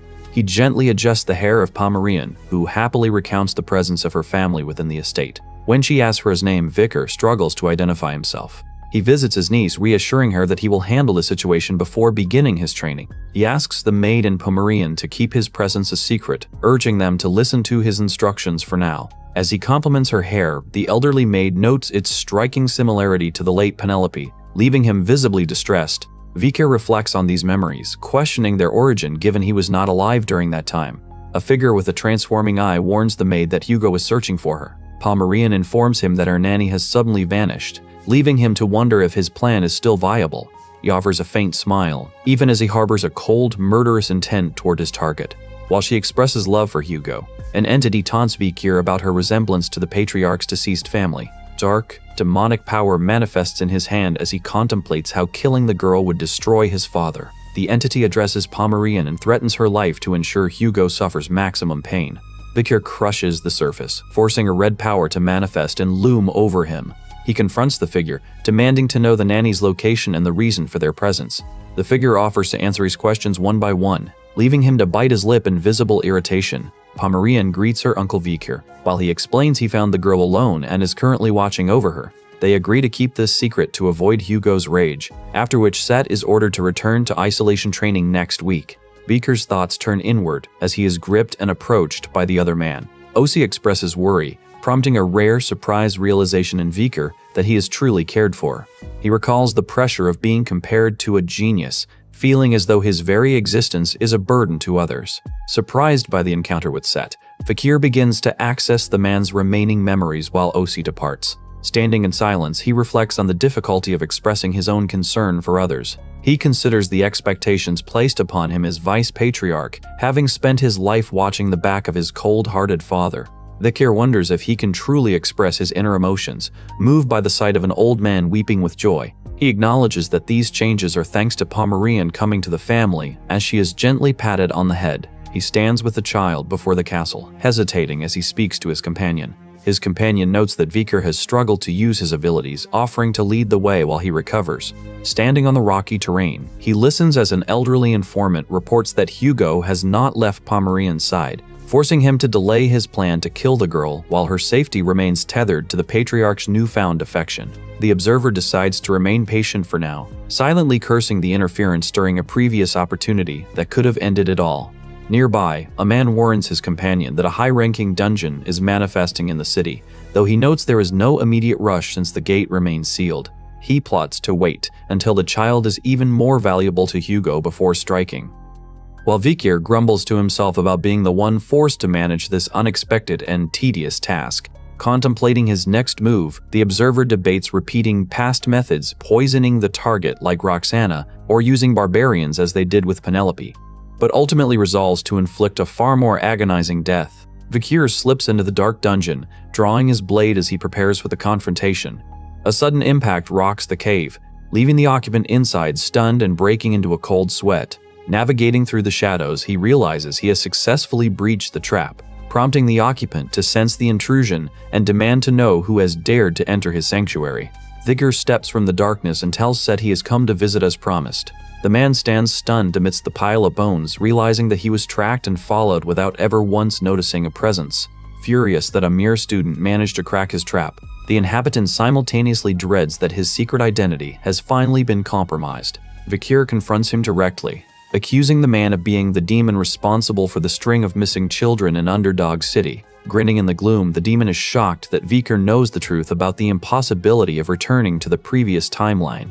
Vikir observes that his opponent no longer feels the need to hide, confirming that they are now completely alone in the depths. As the demon asks why he came unarmed and lunges, a surge of mana collides with him.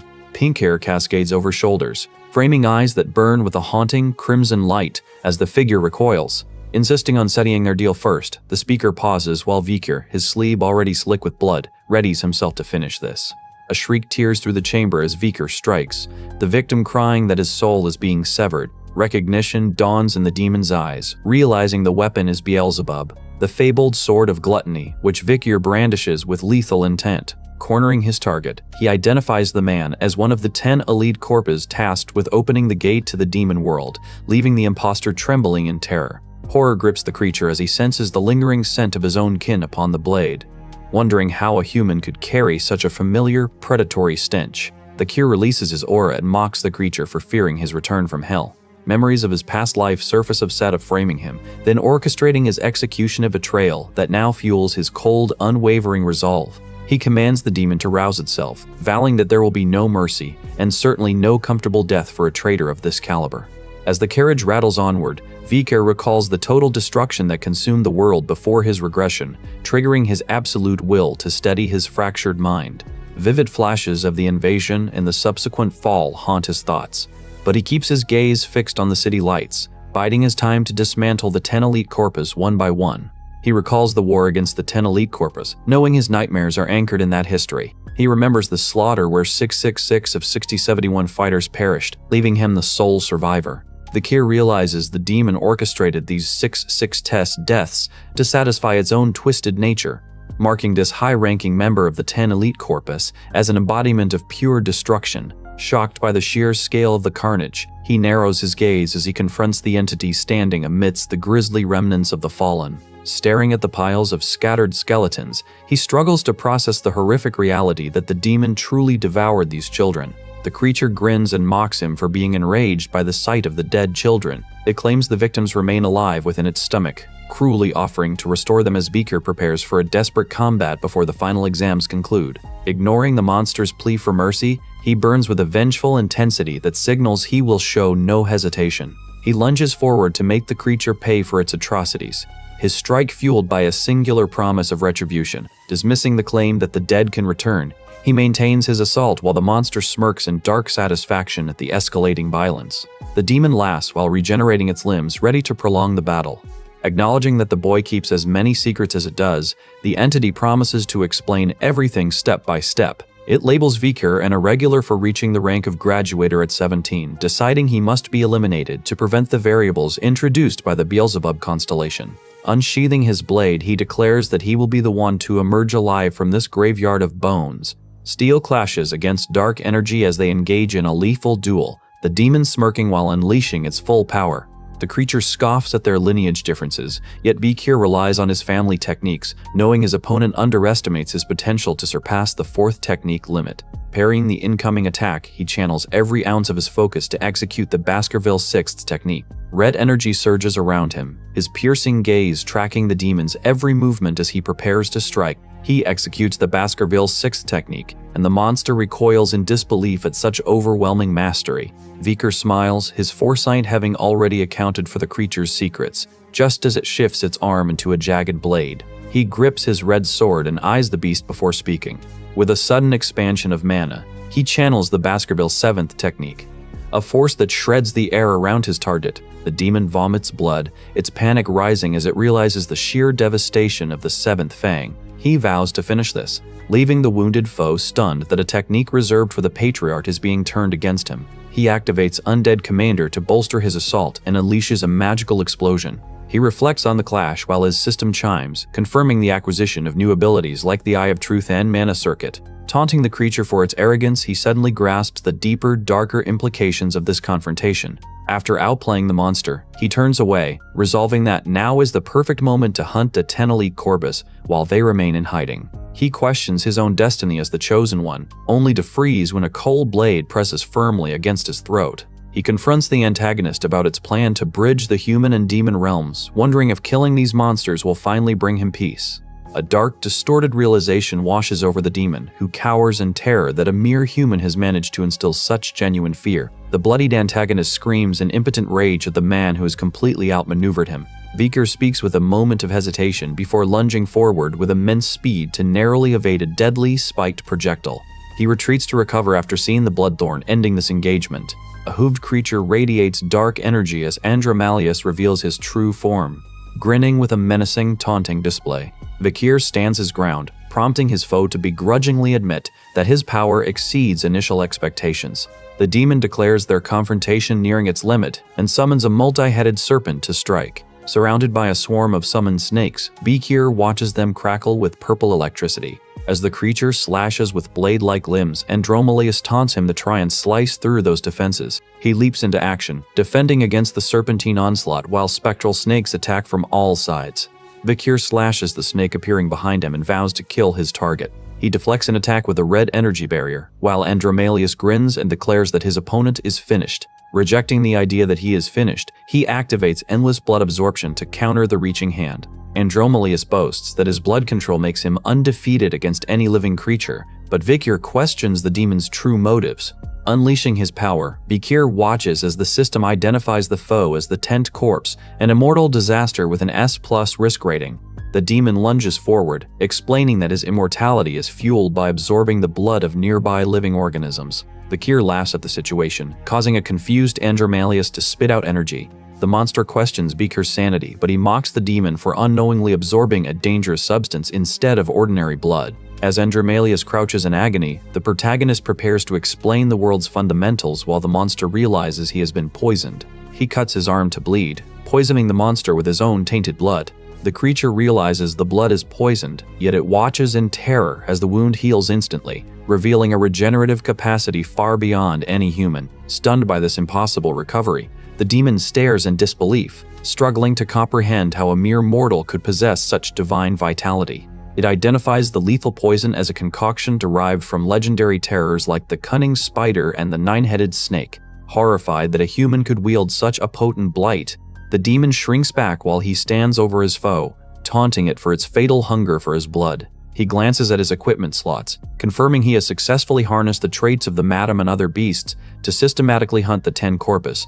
The madam's spirit within the venom is enraged by its failure, but he ignores its fury, engaging the monster with his enchanted sword while channeling the 7th technique. He combines the Baskerville sword style with Beelzebub's power to secure victory. He brings his red energy blade down upon his opponent, leaving the creature trembling as it realizes it is being completely dismantled by his strength. While the demon struggles to fathom the true extent of his power, he remains focused, his resolve hardened as he seeks his ultimate objective.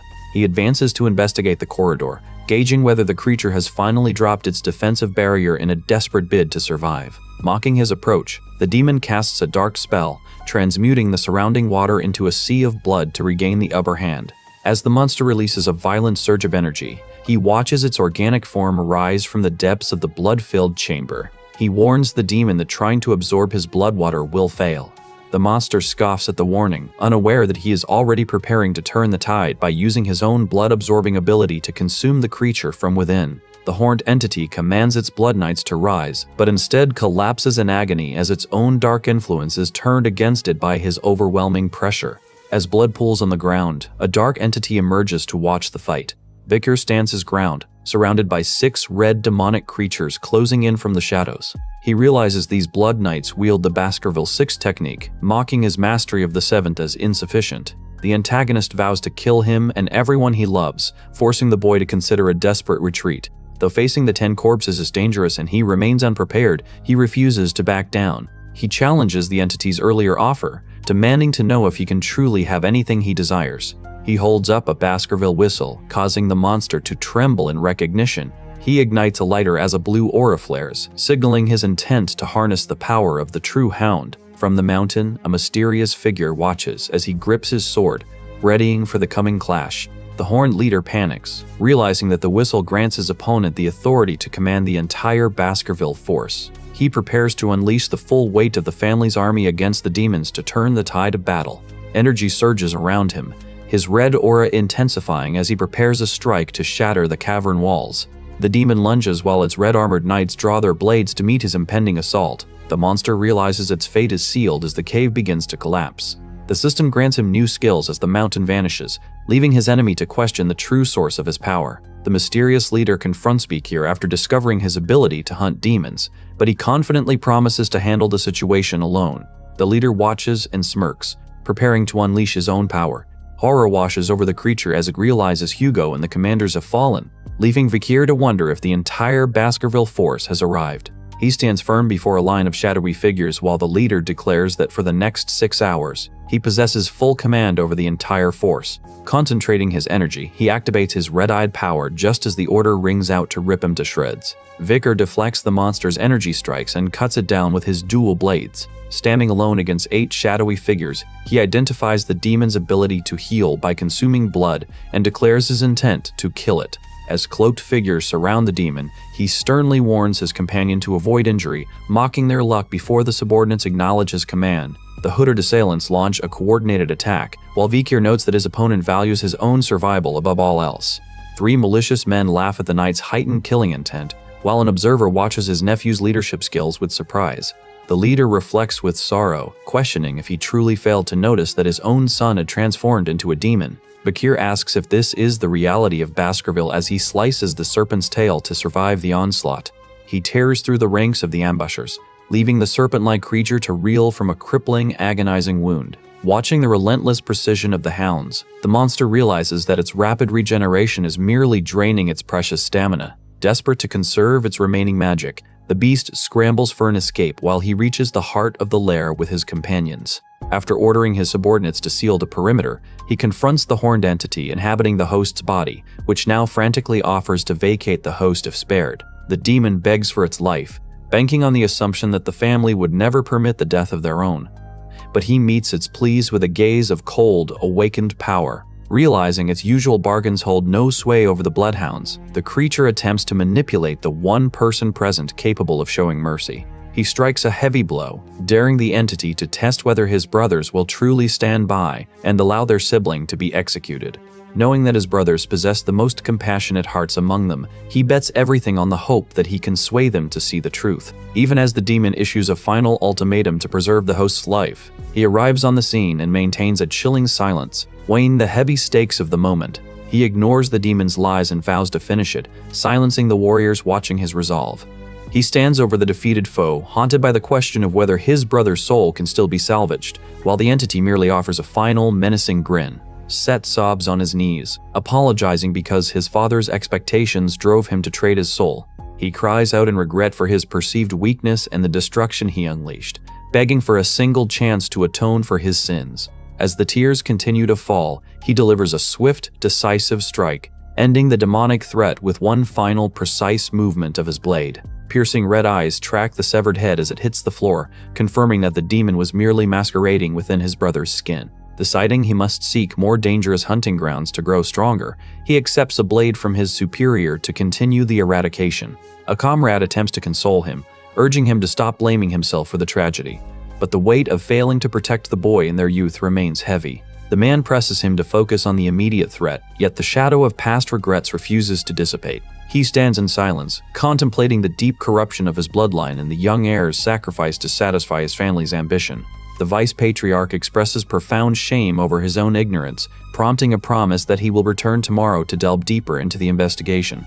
Viker realizes he has been played by demonic schemes, but his shock is cut short when the severed head begins to twitch and break free. As it takes flight, a small dragon glides through the sky, forcing him to reconsider the true nature of his elusive enemy. The creature laughs, revealing that the gate's opening is delayed rather than stopped, and swears its siblings will succeed where it failed. Vowing to return once its body heals, the demon escapes into the air, leaving him frustrated that the distance prevents a finishing blow. Hugo suddenly looms behind him, reminding his son that a swordsman must never show his back while radiating an overwhelming, ominous power. Paralyzed by a primal fear, he questions why he senses his brother's lingering terror toward their father even now. He realizes the true identity of the figure standing before him. Feeling the genuine, suffocating dread that only Hugo can command, he draws his weapon, ready to face the patriarch and break the cycle of destruction. Above, the small dragon circles as a surge of dark energy slams into him, forcing a desperate, immediate confrontation. Standing at the edge of a jagged pit, he resolves to unearth the absolute truths behind the facility's dark history. The serpent-like monster mocks him from high above, claiming that even a master of the blade cannot reach its lofty perch. He ignores the taunt and strikes at the darkness, shattering the ground with a wave of energy. Amidst the aftermath, citizens crowd the square in shock to read the new decree, which invokes the special Viker law to hold all noble houses strictly accountable for the recent tragedies. Public outrage undergoes a seismic shift as the announcement frankly names Set as the primary perpetrator behind the horrific string of crimes. Newt is dragged toward her trial, where the tribunal hands down a sentence of immediate execution for her 1,642 charges, ranging from systemic kidnapping to calculated poisoning. Though she resists every attempt at mental coercion, she screams her son's name until the blade falls, marking the end for all of Set's remaining henchmen. Osiris manages the logistics of the case, though he finds it necessary to temporarily delegate his extensive authority to Viker. As he steps into this role, Viker receives a cryptic warning to trust no one, while his mentor offers him newfound power with the clear expectation of future gratitude.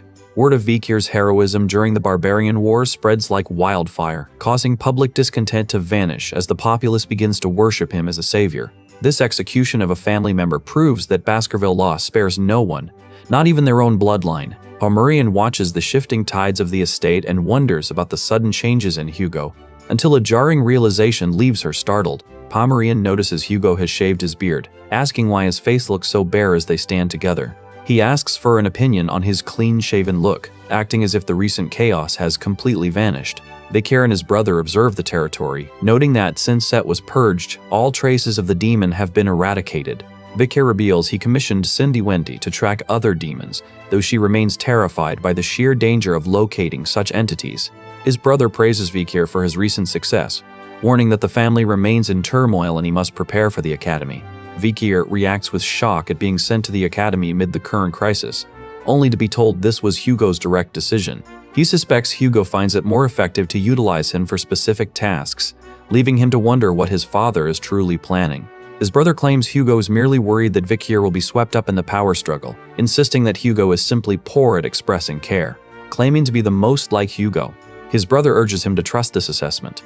Though Vikir remains suspicious of who is actually inhabiting the body before him, the brother reassures him that he will handle the situation, yet his gaze turns cold as he vows to ensure his opponent never uses their legs again. Meanwhile, Hugo clumsily attempts to braid Pomerian's hair, eventually succeeding to her delight. Standing in the shadows, Vikir reflects on his past life as a hound who lived while shackled to a collar. He remembers following Hugo's back while being led by the chain, a cycle of subservience that defined his existence as the family's hound. A realization dawns that his understanding of the past is flawed because Hugo was also bound by a collar chained to his own neck. Vikir watches the vision of the captive and realizes his understanding of the world is changing.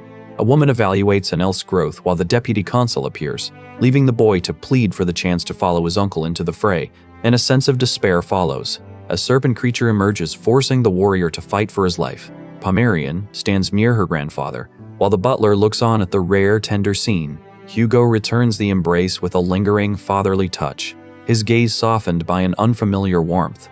Vikir watches this display, struck by the sight of a man finally unburdened by the heavy chains of control. He reaches a profound realization. The ruthless patriarch he once vowed to destroy no longer exists, leaving his original path of vengeance without a target. Breaking free from the mental shackles of his past, he casts off the heavy weight of his previous life. Nearby, men weep as they embrace the child, while he observes the scene with a calm, detached expression. Standing alone in the hazy light, he watches as a silhouette dissolves into particles, signaling a final, quiet departure. He vows to collect on every debt he is owed, even as a man informs his brother of his decision to enroll in the academy. Contemplating how to use his inheritance to settle the score, he stares down at the broken metal chains that once held him fast. He approaches the discarded restraints, only to see another man being dragged in chains to face his captors. Realizing his own burden is far from gone, he grips the heavy metal links tight, deciding it is time to move forward. From the darkness, a shadowy, chained entity emerges, its glowing eyes fixed intently upon him. He prepares to unleash his power against the creature, declaring that his true revenge has only begun. He vows to eliminate his target, leaping into action just as the creature smashes the ground. Sliding beneath the monster's strike, he leaves the beast frustrated as it bellows a demand for his identity. He explains that transmigration is irreversible, causing the creature to panic as its secret demonic contract is exposed, driving it to lunge in a blind rage. He draws his red blade, questioning his own identity amidst the carnage. With a swift, bloody motion, he tears the creature apart, securing his survival against the relentless onslaught. Powerful energy surges through his veins, causing him to bleed as he reaches out from the shadows to finish the fight. He punches the monster's chest, cracking the floor as he lands. Though a voice calls him a monster, the wounded figure continues to reach out from the dark, desperate for a final word. Reflecting on the architect of the first gate, he turns his back on the ruins to walk away as the legendary Night Hound. A masked figure watches his departure while the world begins to whisper of the man known as the Avenger of Demons. Life moves on in Venecia, the capital of the empire, as the prestigious Colosseo Academy opens its gates for the entrance ceremony. A mysterious figure assigns him a new mission, while recruiters swarm the bustling streets to sign up the incoming freshmen. Tudor and Bianca dominate the Ice Corps rankings, having narrowly tied for first place in the practical exam. The Baskerville triplets follow close behind in the standings, but Sinclair steals the spotlight as the top-ranking freshman of the Fire Corps. The one destined to alter the course of history is revealed to be Vikir, who moves through the campus in a carefully crafted disguise. He contemplates his precarious position, maintaining a calm and focused expression hidden behind his glasses. Feeling the sting of exclusion, he listens as club members gossip, deciding to shun the nerd who surprisingly topped the theory exam. He regrets masking his identity to avoid the spotlight, realizing that his academic triumph as a commoner has only invited more unwanted attention. Even under a commoner's guise, his unprecedented academic results make him a magnet for unwanted scrutiny. Nearby, a frantic crowd surges toward the student president, Dolores, who struggles to maintain order while dismissing the boys captivated by her presence. He spots her from afar and immediately pivots to avoid a confrontation, knowing that preserving his anonymity is vital to his hidden objectives. Retreating to his dormitory, he focuses on establishing a foothold within the academy's rigid hierarchy. Inside, he finds his roommate, a bubbly student named PD, who greets him with an overwhelming display of cheer. Memories of his past life surface, reminding him of this boy's gentle nature and the tragic suffering he endured under a heartless roommate. A silent vow forms to break that cycle of misery as he recognizes that their intersecting paths allow for absolutely no mistakes. While PG kindly offers him his pick of the bunks, he remains tense, his instincts flaring at a subtle disturbance in the air. The roommate continues to pester him about the upcoming welcome party, insisting that staying away will ostracize him from the rest of the student body. Ignoring the frantic warnings about social suicide, he delivers a flat refusal to participate in the festivities. Though Piggy rattles off a list of elites like Tutor Bianca, the Baskerville triplets, Sancho and Sinclair, the names fail to stir any interest in him. He brushes off the pressure to conform, telling the boy to enjoy the night solo as he pivots toward his own clandestine plans. Leaving PG behind to watch in confusion, he disappears into the shadows, his cold detachment leaving the room in a heavy silence. From the rooftop, he surveys the town, his presence as elusive as the shadow of the Baskerville Hound.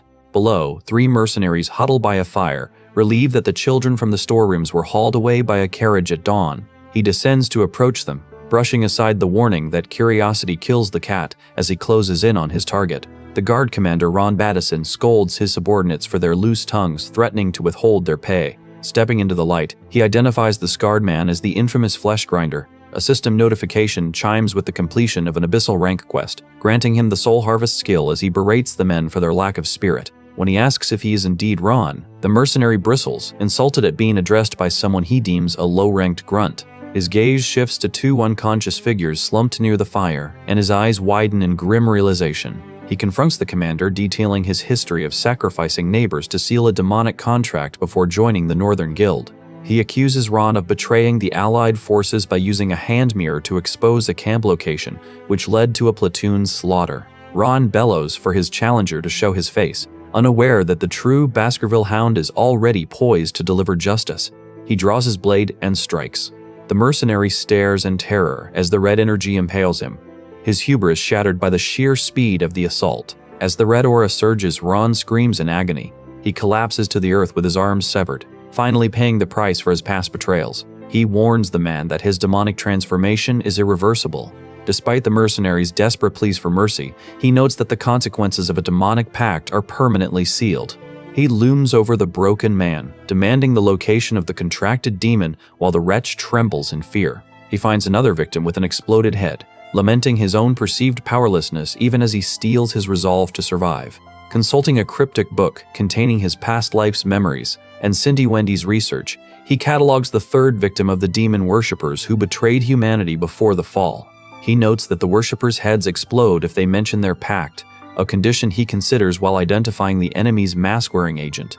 These enemies are hiding within the capital, forcing him to prepare his powers for a grueling confrontation. A mysterious character peels off a facial disguise to reveal his identity, radiating a dark aura as one of the 10 elite corpuses. Observing the aftermath of the slaughter, he counts 29 dead and concludes that the exploding heads are a direct consequence of the demon contract. After failing to locate the elite corpse, he begins his long hunt, noting that even his first day yielded progress in his search. He leaps across the Capitol rooftops to observe the freshman welcome party, watching from the shadows as he tracks his targets. A man in a suit approaches, speaking to the group nearby. Stopping in the forest, he contemplates the nature of those who create, break, and enforce the rules of this world. Standing under the moonlight, he contemplates whether a detour is necessary to reach his ultimate goal. The students gather at a formal banquet, murmuring and celebrating. Elsewhere, students gather at a formal banquet, murmuring and celebrating with drinks in a crowded hall. They cheer for the vice president while a blonde man enjoys wine, surrounded by women eager to pour his glass. Fikir observes the hall, his gaze locking onto 2 individuals he recognizes from the battlefield. He notes they are in the same year, though his companion struggles to explain the complexity of their presence. He recalls the heroes of the fall, including Tudor, who led the charge against the encroaching darkness. He remembers Bianca, the genius archer who battled countless demons alongside them in the war. Seeing so many familiar faces from those years, he feels a wave of nostalgia at the unexpected reunion. He wonders if Camus also enrolled, contemplating the attendees as he considers his next move. Senior students bully a nervous classmate, forcing the newbie to sing for their entertainment. Watching PG stand amidst the cruel crowd, he grimly acknowledges the harshness of the situation. The bullies demand he finish the beer to avoid singing. The tearful youth is pressured to drink, reacting in disbelief as the scene unfolds. The group cheers a successful task, though the student soon vomits, becoming the target of fresh mockery. They insult the student as Vomit Pig, leaving him exhausted and broken by their relentless cruelty. Two men examine a body on the floor nearby, reacting in shock at the discovery. Vikir smiles gently before reflecting that there is no way back from the path he has chosen. Vikir remembers that before he regressed, PG dropped out of the academy due to this relentless bullying, spending his remaining years as a low-level official to support his parents. He later reunited with his friend at the front line during the time of the fall, where PG's strategic brilliance saved countless lives, including the unit Vikir once commanded. When the tearful classmate calls out to him, Vikir tells PG to return to the dorms immediately, as he intends to resolve this situation personally. He refuses to stand by while his friend is humiliated, even as a senior student aggressively steps forward to confront him for the interruption. The senior demands to know if he belongs to Ice Corps Class B, while his subordinates react with fury, feeling their master has been insulted by an underclassman. Vikir reveals his red eyes and threatens to kill anyone who exposes him. The soldiers freeze in sudden, paralyzing fear, while a senior female student urges her peer to treat the freshman with more kindness. Vikir reflects on his vow to defend the weak, while the nervous classmate tentatively tries to offer his assistance to the brewing conflict. They demand he drink the mug of spirits, leaving PG in distress. Accepting the challenge to prepare his enemies for their coming end, he downs the potent mixture of vodka and rum, while the crowd watches in shock. He drains the mug with ease and slams it onto the table, leaving the onlookers stunned by his impossible endurance. He tells his peers goodbye and walks away. As he departs, the students are startled by his sudden aura, so he turns back with a glowing eye to ask if they still require something of him. The senior student sneers, vowing to silence the meteor, while his companion assures the group they can easily handle a sick freshman. A female student intervenes, arguing that they must treat the underclassmen with kindness to uphold the academy's prestigious reputation. Ignoring the bickering, Vikir dismisses the need for idle chatter, preferring to walk away rather than engage in pointless talk. Sinclair rushes to him, expressing her gratitude with a sudden embrace, leaving Vikir to reflect on his unfamiliar and unwanted role as a mentor. Several students watch him with newfound admiration, though he questions his own judgment, wondering if his display has compromised his anonymity. A bystander watches in amazement as the commoner politely bids them farewell and turns to leave the hall. Sinclair, the top-ranked student of the Ice Corps, lingers behind, looking troubled and lost in thought. Seeking solace in their connection, two students walk away together, leaving the tension of the party behind. Inside the lecture hall, the instructor explains that the academy enforces a cutthroat competitive structure, specifically to sharpen student focus. The professor concludes his lengthy discourse on the complex, violent culture of the barbarian tribes. Bensi Mord then prompts the class to hypothesize the exact location of the main barbarian stronghold. Recalling the bloody conflict zones between the Balak and the Empire, Vikir deduces that the stronghold must be situated at a low altitude. Bianca remains deep in thought, while another student declares the problem too difficult and leaves the matter for others to solve. Sinclair enthusiastically volunteers to answer, prompting Vency to call upon the top-ranked Fire Corps student. A tired-looking character suddenly asks the intruder who they are and why they are present. Sinclair lists the highland locations of past clashes, noting that most occurred in deep troughs rather than on the mountain peaks. Vikir prepares to act on this intelligence, silently acknowledging that his companion has many questions to ask him. He recognizes the lethal signature of the elite corpse hiding in the capital and successfully identifies its likely lair. Standing in silent contemplation, he is interrupted by a boy who suggests they have Cindy Wendy investigate the area immediately. Vikir explains that he is sharing this dangerous intel only because he has no other choice, leaving the surrounding students in visible shock. The instructor abruptly shifts his gaze, criticizing the Ice Corps' performance compared to the Fire Corps while expressing disbelief that a student would dare to sleep during his lecture. Two students nearby are stunned to find Vikir in the room. He remains focused, anxious only about surviving until the end of the year. When the instructor confronts him for closing his eyes, Vikir denies sleeping, and after reflecting on his heightened awareness, he clarifies the situation, leading the instructor to accept his explanation. The professor wonders who entered his academy, warning that he holds grudges. Since Sinclair has already earned the Ice Corps 1 point, the instructor offers a chance for more, though he warns that an incorrect answer will penalize the entire unit. Vikir prepares for the challenge as the instructor demands the specific location of the Empire's military, the site of the Balak battle, and their likely stronghold. Panic ripples through the room as the students find the question regarding the elusive Balak tribe far too difficult.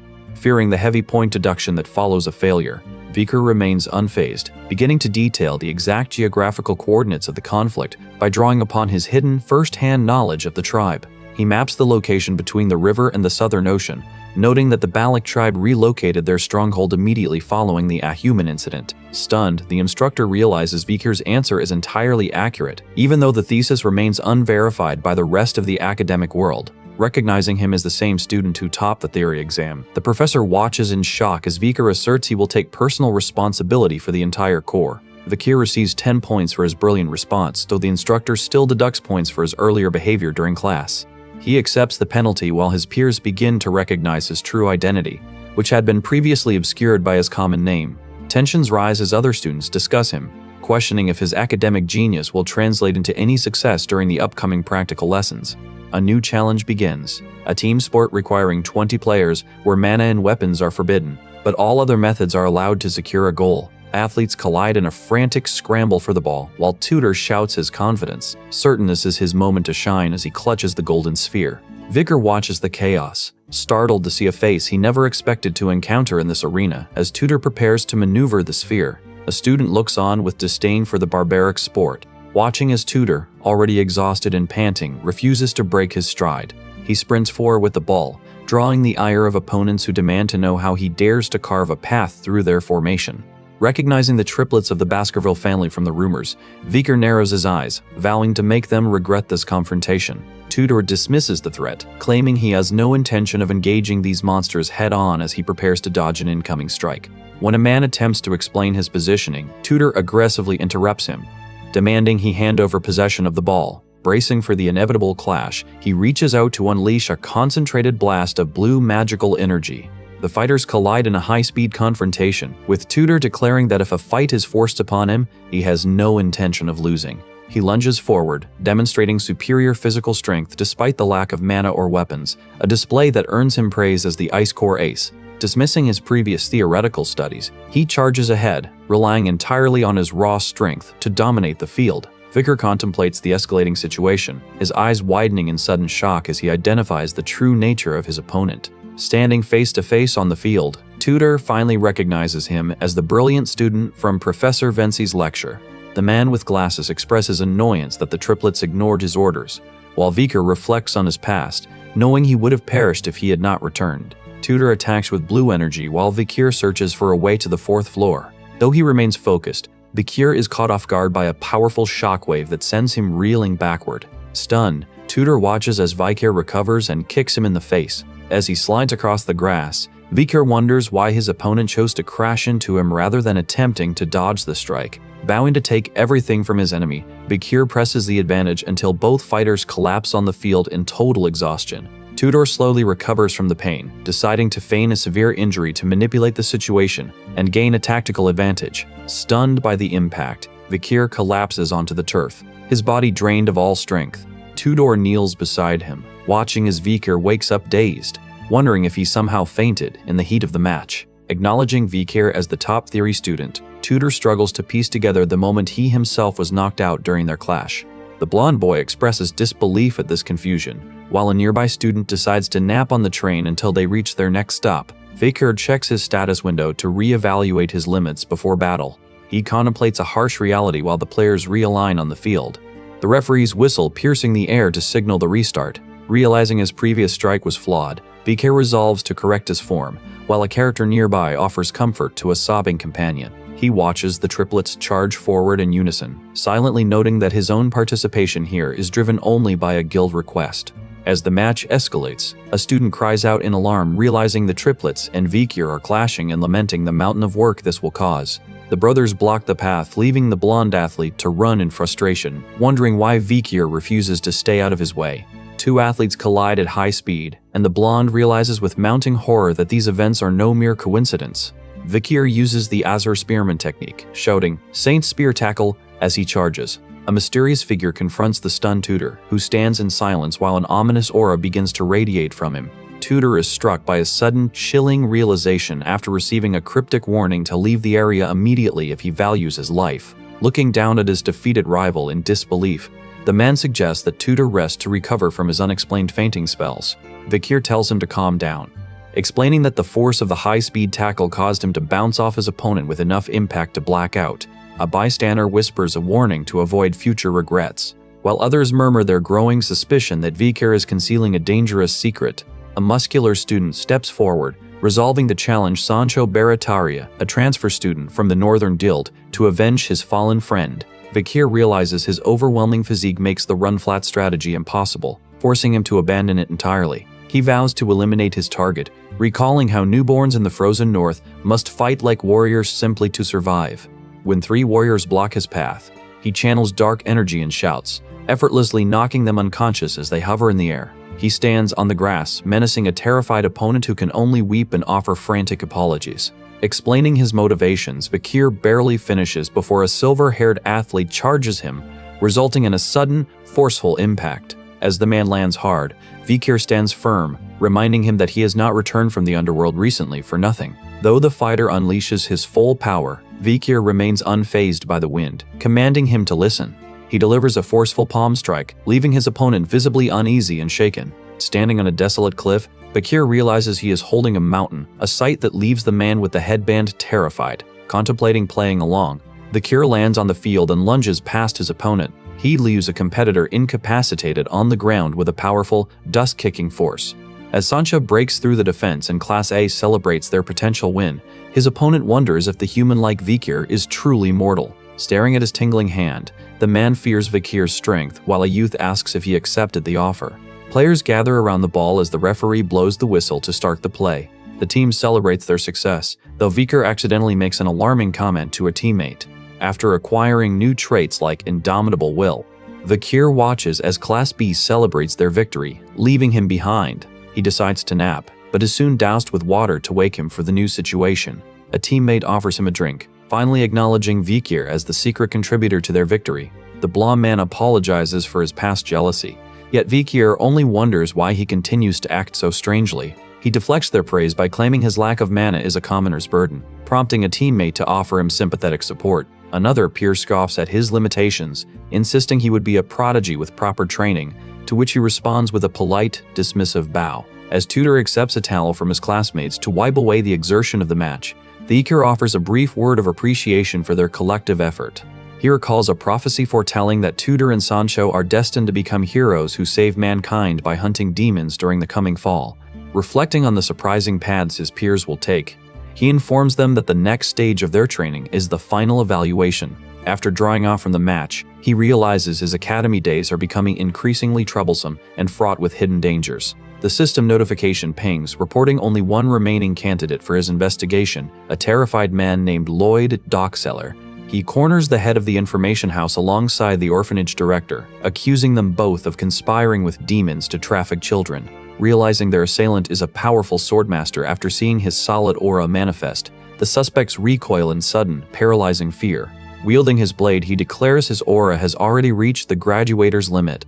He stands amidst the wreckage of his defeated enemies, offering a bounty to anyone who provides information to help him hunt the demons. With his resolve hardened, he vows to track down and punish the creator of the curse that has plagued so many innocent lives. Sensing an overwhelming surge of energy from afar, he realizes he must become significantly stronger to face the encroaching threat. He steps forward to confront a mysterious masked figure, demanding to know if they are one of the elite corpus. Disguised as Nighthound, he confronts the silhouette and prepares his gauntlet to strike. Sensing an overwhelming surge of energy from the figure, he keeps his guard high, fully aware of the lethal threat lurking in the darkness. He tightens his grip on his weapon, demanding to know if his adversary serves as one of the 10 elite corpuses. Standing before a grotesque stitched sculpture, he warns the masked stranger to stay clear of the woman he has sworn to protect. He attacks without delay, his glowing blade clashing against his opponent's staff. Navigating the debris of the ruined site, he engages in a high-speed exchange of strikes with the stitched enemy. He delivers a cold farewell, making it clear that his only intent is to end the intruder's life. When the masked fighter swings his hammer, he counters with a precise strike of his own. A deafening impact rings out through the ruins as he lands a direct, forceful strike against his foe. He parries with his blade, noting that his opponent is holding nothing back. He identifies the Holy Quo Vadis technique being utilized, quickly concluding that this combatant is not one of the elite corpses. As the masked man drives a rod deep into the stone, he renews his vow to finish the battle and claim victory. Suspicion crosses his mind that a demon has infiltrated the holy nation, suggesting this man is merely a servant to the true elite corpuses. Deciding that eliminating this obstacle is the only path to the elite corpus, he finally stops holding back his power. He unleashes a red energy beam and follows with a kick that shatters the ground. Nearby, the scarred monster growls in the shadows while the masked figure braces for their next collision. He contemplates his next move, then unleashes a swirling vortex of energy that slams directly into his opponent's torso. He punches the ground to trigger an explosion, then dashes across the ruins. Vikir lunges forward, slamming his boot into the rocky ground to anchor his next strike. He swings his blade with earth-shattering force, clashing against the masked assailant's heavy staff. The attacker strikes, but Vikir counters with a blow to his cloaked opponent.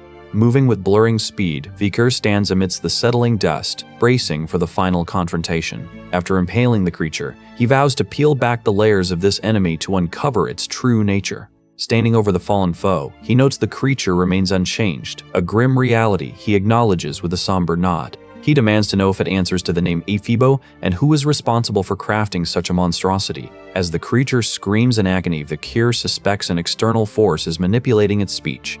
He prepares to extract answers through torture, threatening to dissect the body to analyze its mana and internal structure. Resolved to push his limits, he calls out the name Ephibo once more before beginning the interrogation. Upon acquiring the grasp of the dead skill, he begins a meticulous examination of the soulbound details. Surveying the ruined city, he maintains his lethal focus as the masked figure emerges from the nearby rubble. Vikir confronts a terrified poison seller, warning him that compliance is his only path to survival.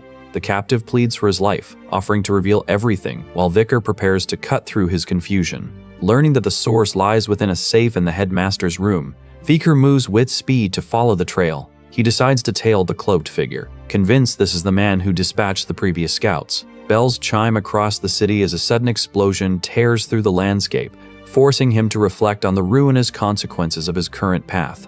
Guards scramble toward the blast site, while the young woman quietly whispers her farewells, preparing to vanish into the aftermath of the chaos. Smoke billows high into the sky as he moves to intercept the investigation, while the Saintess urgently demands a report on any potential casualties. She approaches the ruined orphanage to inspect the lingering traces of the unnatural battle, shielded by her vigilant retinue of knights. Her composure breaks as she stares in surprise at the dark armored figure lying defeated amidst the jagged rocks. Vikir watches from the periphery, his heart racing as the Saintess claims to feel faint while her knight confirms there are no survivors left to rescue. The girl reveals she concealed a specific item during the panic, leaving the onlookers shocked to find a mask clutched in her hand. He confronts his teacher over a faulty report on Venobians, warning that such misinformation will inevitably lead to heavy point deductions for the Ice Corps. His classmate is stunned to realize he is the top-ranking theorist, leaving him anxious that he has inadvertently exposed knowledge that should not yet exist. He uses a scalpel to dissect the creature, but soon shifts his focus to a lethal threat, vowing to hunt down and consume his remaining opponents. The onlookers gasp as he smiles, pointing a poisoned blade at his target. He turns his attention to the confused onlookers, while a terrified student watches him in fear. Presenting a pierced notebook to Professor Vinci, he offers proof of the second venomous fang, a discovery that could finally solve the mysterious deaths. The professor awards points to the Ice Corps and orders him to report to the research lab for a private explanation, an invitation he promptly accepts. Whispers ripple through the room as students marvel at his intellect, noting that his academic prowess now matches his known athletic skill against Tudor and Sancho. He wonders if his plan will succeed, even as a companion praises his performance. He hides his intent behind his glasses, recalling yesterday's explosion. He recalls the destructive blast, steeling himself against the weight of his failures and the physical toll of his combat, knowing he must be ready for the shadows ahead. Observing Ephibo hiding his tracks, he realizes the ledger retrieved from the headmaster's safe proves children were fed to demons, suggesting multiple elite corpses may be embedded in the capital. He reflects on the mysterious figure from yesterday and concludes that one of the 10 elite corpus is likely hiding within the academy itself. News of the investigation spreads via the Lucian, the academy's influential newspaper club, as students scramble to read the latest report. Dolores, the blonde president of the club, cheerfully welcomes the new applicants. Tudor and Sancho introduce themselves, hoping to shed their reputations as mere brutes, while he maintains his cold focus to ensure his own infiltration succeeds. Sinclair joins the newspaper club, convinced that information holds more power than coin, while Vikir listens with a somber expression, his mind weighed down by his secret burden.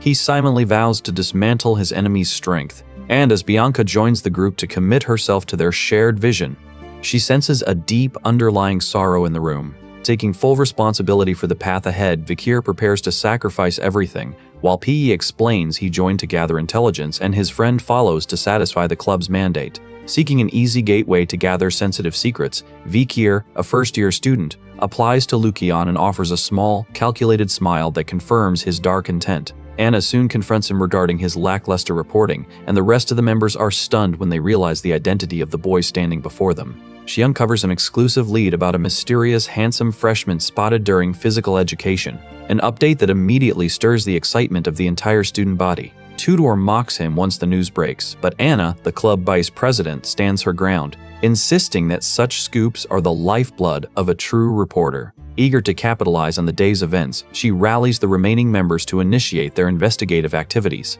They begin to discuss the recent orphanage fire, suspecting the culprit behind the blaze is the same villain terrorizing the capital, a theory supported by reports identifying the victims. Vikir and his peers eventually conclude that a demonic entity is directly responsible for the tragic deaths of the children.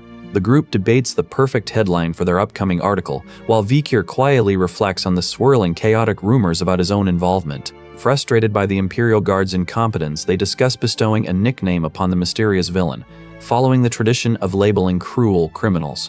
Tudor suggests the name Night Bloodhound, hoping to capture the dark, lethal essence of the culprit. The group quickly rejects that title as amateurish, while others propose equally grim alternatives like Orphanage Killer or Mr. Terrorist. Anna remains visibly stressed until they finally settle on a moniker that sticks, the Night Hound. Recalling how the Night Hound worked to treat the Red Death in the slums, Vikir privately doubts that the thief is truly as evil as the public believes. They formally adopt the name for their story, finding its violent, barbarian-style tone perfect for their headline.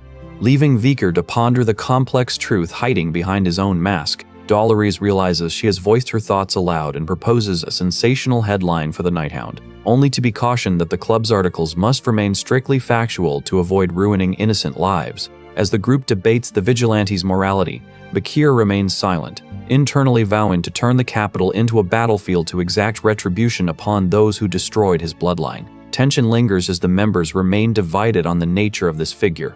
While he watches them, his heart heavy with remorse and a cold resolve to make his enemies pay. Dolores insists that the Bloodhound is not a virtuous hero, causing others to label the figure as inherently evil, though a colleague warns her to lower her voice. She challenges the men on their certainty, unaware that Vikir is watching her closely, his mind drifting to the fact that the dungeon in Seoul is actually a gate to another world. The students grow uneasy as Dolores turns her gaze toward him, questioning his identity and leaving both him and his companion visibly distressed. She rebukes the group for making baseless claims, pointing out that the Imperial Guard's testimony regarding the orphanage massacre is mere speculation. Dolores refuses to rush to judgment, insisting they wait for the truth, though she prepares to condemn the Bloodhound harshly should their guilt be proven.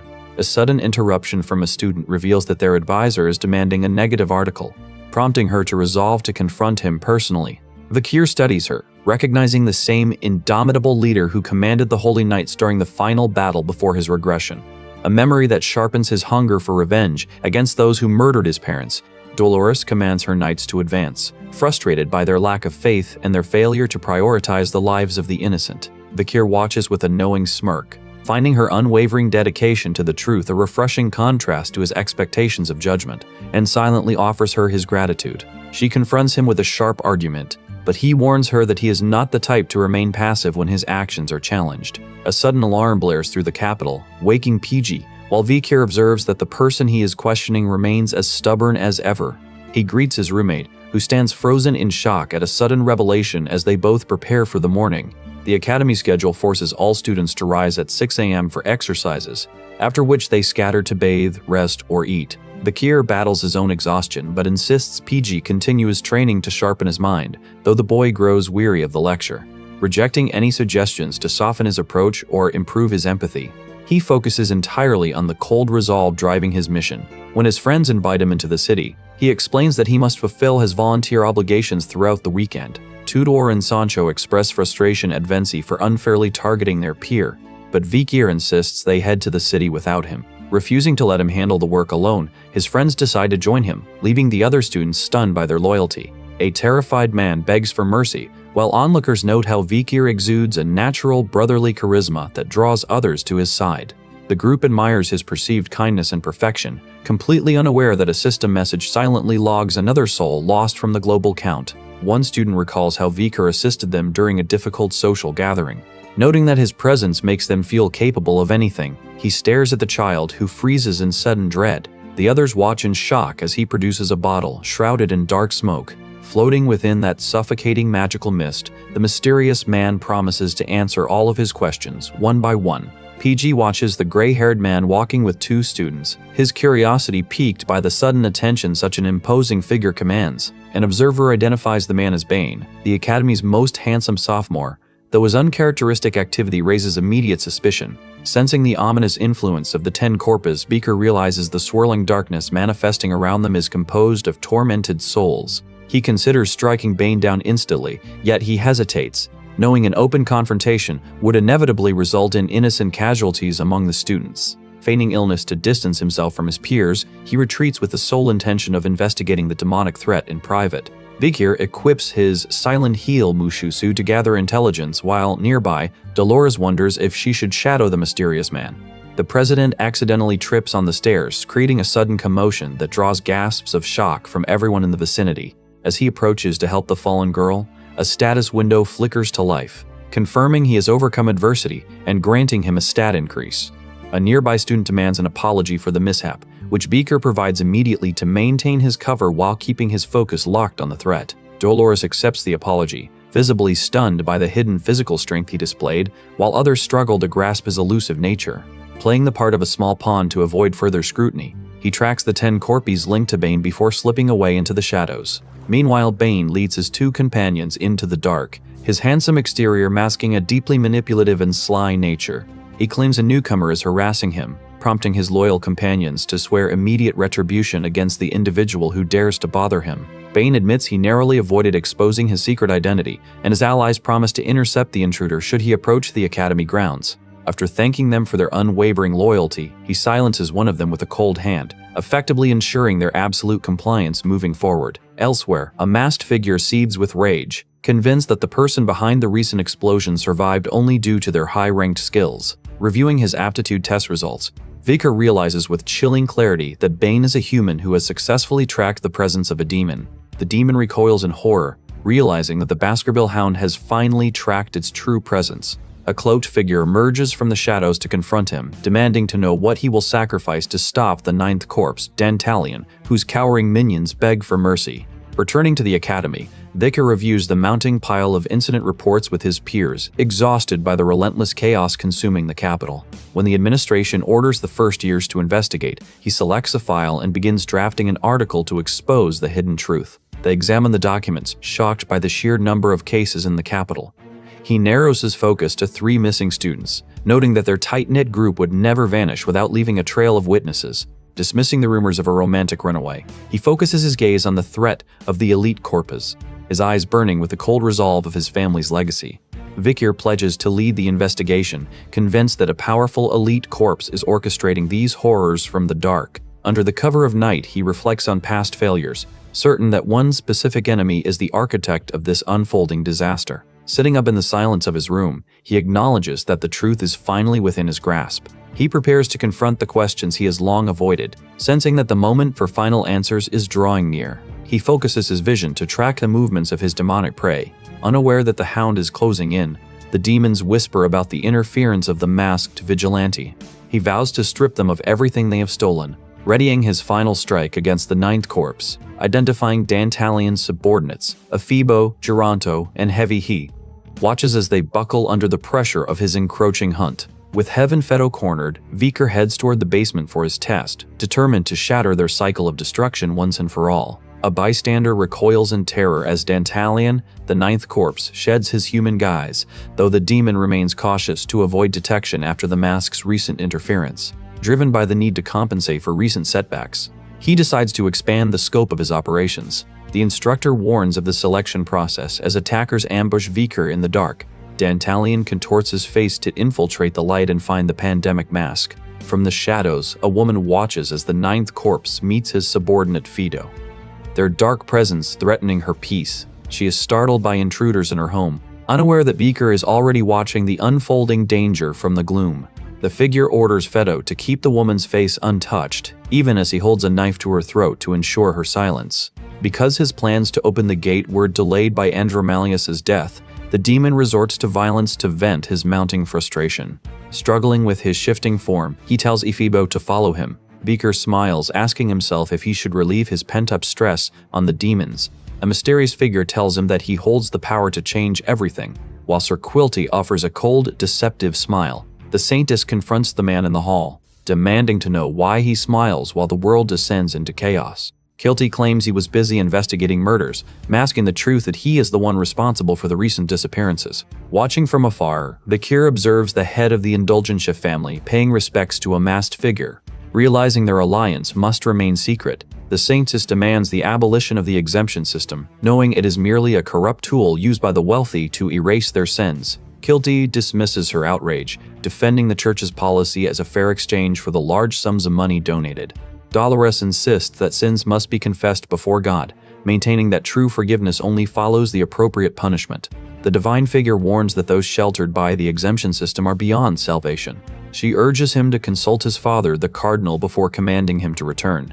Quilty cautions against open disputes in front of the arriving volunteers, masking his irritation as he offers to tend to her injuries. Internally, the entity struggles to contain its dark impulses, savoring the Saintess as the most exquisite prize it has ever discovered. Craving the sight of her face twisted in despair, it silently demands that the gate be opened immediately. Viker chooses to take control of the situation, arriving at the gates of a grand estate to begin his hunt. Cindy Wendy identifies an orphanage linked to the 10 elite courses. He reasons that demons must be burrowed deep within many noble houses, even as he remains focused on his own climb to become the next head of the Baskervilles. The volunteering trip serves as his perfect cover to investigate the students while diverting attention from his recent exploits as the Night Hound. He tells his companions he never asked for their help, yet they follow him anyway. The entire situation feels increasingly tedious to him as he prepares the group for their upcoming move. With the Academy's 10-day golden holiday now beginning, most students scatter to travel or visit their families.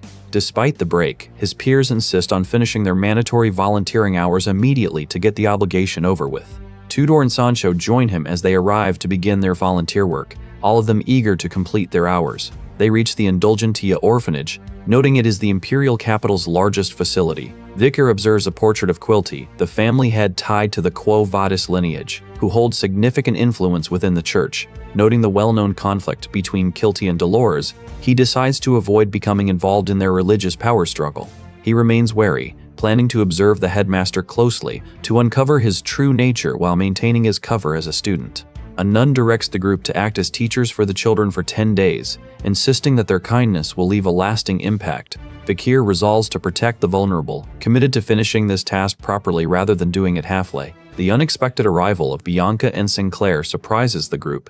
He questions why a hero would need a reason to do good, while others mock his idealism. Despite the coincidental meeting, he focuses on surviving the upcoming challenges, even as Sinclair tries to bridge the gap between them. Tudor warns him that Sinclair specifically requested this assignment to follow him, leading Vikir to suspect her motives and increase his caution. As the children prepare to choose their teachers, he remains alert for the headmaster's appearance, determined to navigate the orphanage's secrets to reach his goal of revenge. He confronts the group, demanding their names. Staring in shock at the resulting chaos, he feels the weight of his companion's urge to smile, though he remains distressed and confused by the sudden tension. Recognizing that his gruff demeanor makes interacting with the young girl difficult, he persists in his efforts, eventually earning the tamer and spirit affinity traits. He passes by her, saying he never lets a grudge slide and watches as she runs away. Bidding a polite farewell for the day, he leaves her to wander the vast sunlit stone halls of the estate in solitude. Standing in the doorway, he hides his lethal intent behind the claim that he simply feels stuffy in the crowd, startling her as she watches.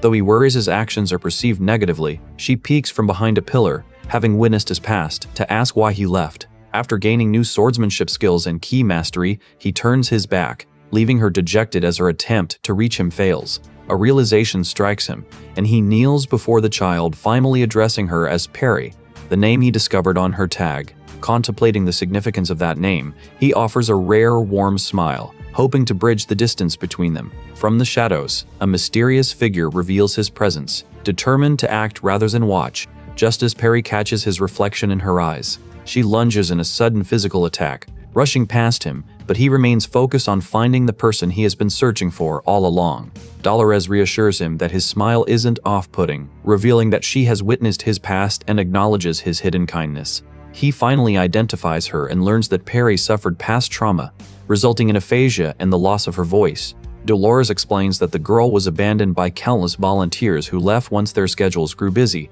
causing her to fear attachment. Deciding he must leave early to handle personal business, he stares silently into the distance with a serious expression as he departs. He questions why Dolores would go to such extreme lengths for his sake. Staring into the dark, murky water, he walks across the stone floor, instructing her to follow as he takes the lead. Dolores reacts with intense shock, her eyes widening in disbelief at something that seems impossible. The winged girl begs him to look after Perry, but an unknown man suddenly appears to grab her, covering her mouth to silence her. He remains silent as an older man greets a younger one, noting that they rarely meet because of the recent surge in people seeking face-to-face confessions. The visitor bluntly clarifies that he intends to purchase 1 billion gold worth of exemption. Kilty confronts another about a runaway barbarian slave, mentioning he burned an entire village of farmers in his rage before warning the captive woman to remain silent. Vikir, observing from the shadows, recognizes the unmistakable scent of an elite corpse he previously encountered at the academy. While Kilty discusses faith with his guests, Vikir sits alone in the dark, reflecting on his lack of familiarity with the current situation. He watches the man, realizing this creature is a monster driven by an insatiable hunger just like his own. While the terrified pair hides nearby, the pair realizes they have been caught, and Vikir senses the foul, rot-like smell emanating from the man before them. Kilty confronts them, feigning surprise at the Saintess's presence while accusing them of the bad habit of eavesdropping. Vikir reflects on his companion's tendency to prioritize others, while she reacts with shock to accusations of a secret affair, realizing their position is dire. Approaching them, Kilty notes that their school uniforms identify them as orphanage volunteers, adding that he failed to notice them earlier because of his glasses. The man with the goatee eyes. Beaker with a twisted desire to add his face to his collection, so he stares back, determined to claim what he needs. He greets his brother and excuses himself to the Saintess, citing his busy schedule. A group gathers in the hall, watched by a man with curly hair who keeps his eyes fixed on the student in uniform. Infuriated and feeling helpless, the blonde woman questions Vikir about why he allowed the open sale of sin exemptions. He turns to look at her, promising answers, which leaves her in shock. Quickly, he apologizes for his sudden actions and promises to exercise more caution. As he departs, she watches him go, startled by his sudden departure. Vikir stands in the light, his thoughts masked by a lingering cold anger. He investigates the orphanage, confirming that Quilty sells exemptions and sends ledgers to Cardinal Humbert of the Quo Vadis family. Intercepting the reports delivered by a wounded bird, he notes that Kilty remains protected by rotating guards. Vikir identifies one of these guards as the masked Ephebo from the explosion, who stands over a horrific stitched-together corpse. Recognizing the scent of his foe, he deduces the other 3 guards are also high-ranking graduators. His peers watch in surprise as he performs manual labor, wondering why he works so hard. They feel embarrassed by their own laziness, vowing to follow his example to become heroes. As the others rally around him, he clenches his fist, preparing to discuss a deal. Vikir realizes he must wait for nightfall to move freely, but decides to keep up appearances during the day. Children play in the field while he reviews the 7 deadly sins of the demon realm, preparing for his hunt. The mysterious observer notes his perfect physique, while Vikir struggles to focus his resolve because the weight of his mission demands absolute clarity. He sits in awkward stillness with the girl, reflecting on his path and knowing that every action now must serve his ultimate vengeance. Holding a toy, he mentions how the Balak children played with it and promises to handle the situation. Because the Madam's egg remains unhatched, he prepares to use a dark, circular object he kept for this exact emergency. He acknowledges that his companion has much to ask, but as he reaches toward the blonde girl, she looks up in shock. Vikir promises to explain everything later, yet she reacts with sudden alarm, feeling the gravity of his words. When she presents a dark object, he realizes it is a magic stone containing immense energy, which leaves him startled by its presence. He watches her, satisfied that she has fallen for his ruse, though she remains visibly shaken. The girl tells him that he is kind, causing him to reflect on her observation. She admits he is gruff, but expresses a desire to grow closer to him, approaching where he sits alone. After she asks permission to speak casually, he tells her to do as she likes. though he feels uncomfortable when she calls him brother. Sinclair decides to find a new way to address him. While nearby, the blonde girl reaches for a floating sphere that suddenly zips past her head. He demands an explanation from his companion, and the girl dodges the bouncing metal projectile in a desperate attempt to stay safe. Vikir reflects on his past as a talentless nobody, but their shared item splashes into the estuary, leaving the group in shock as it is lost forever. He comforts the crying girl, telling her not to worry about the lost ball, and later watches over her as she finally rests. Contemplating the one destined to end the world, he decides that if he must be a villain, he will be one who tramples all who look down on him. He adjusts his collar, realizing he has no other choice but to continue his path as a mysterious figure walks forward, leaving others in shock. Dolores remains troubled, while a student offers her a gift to show his feelings. Vikir, the man she once judged with prejudice, dominates her thoughts as she recalls her initial flawed assessment of him.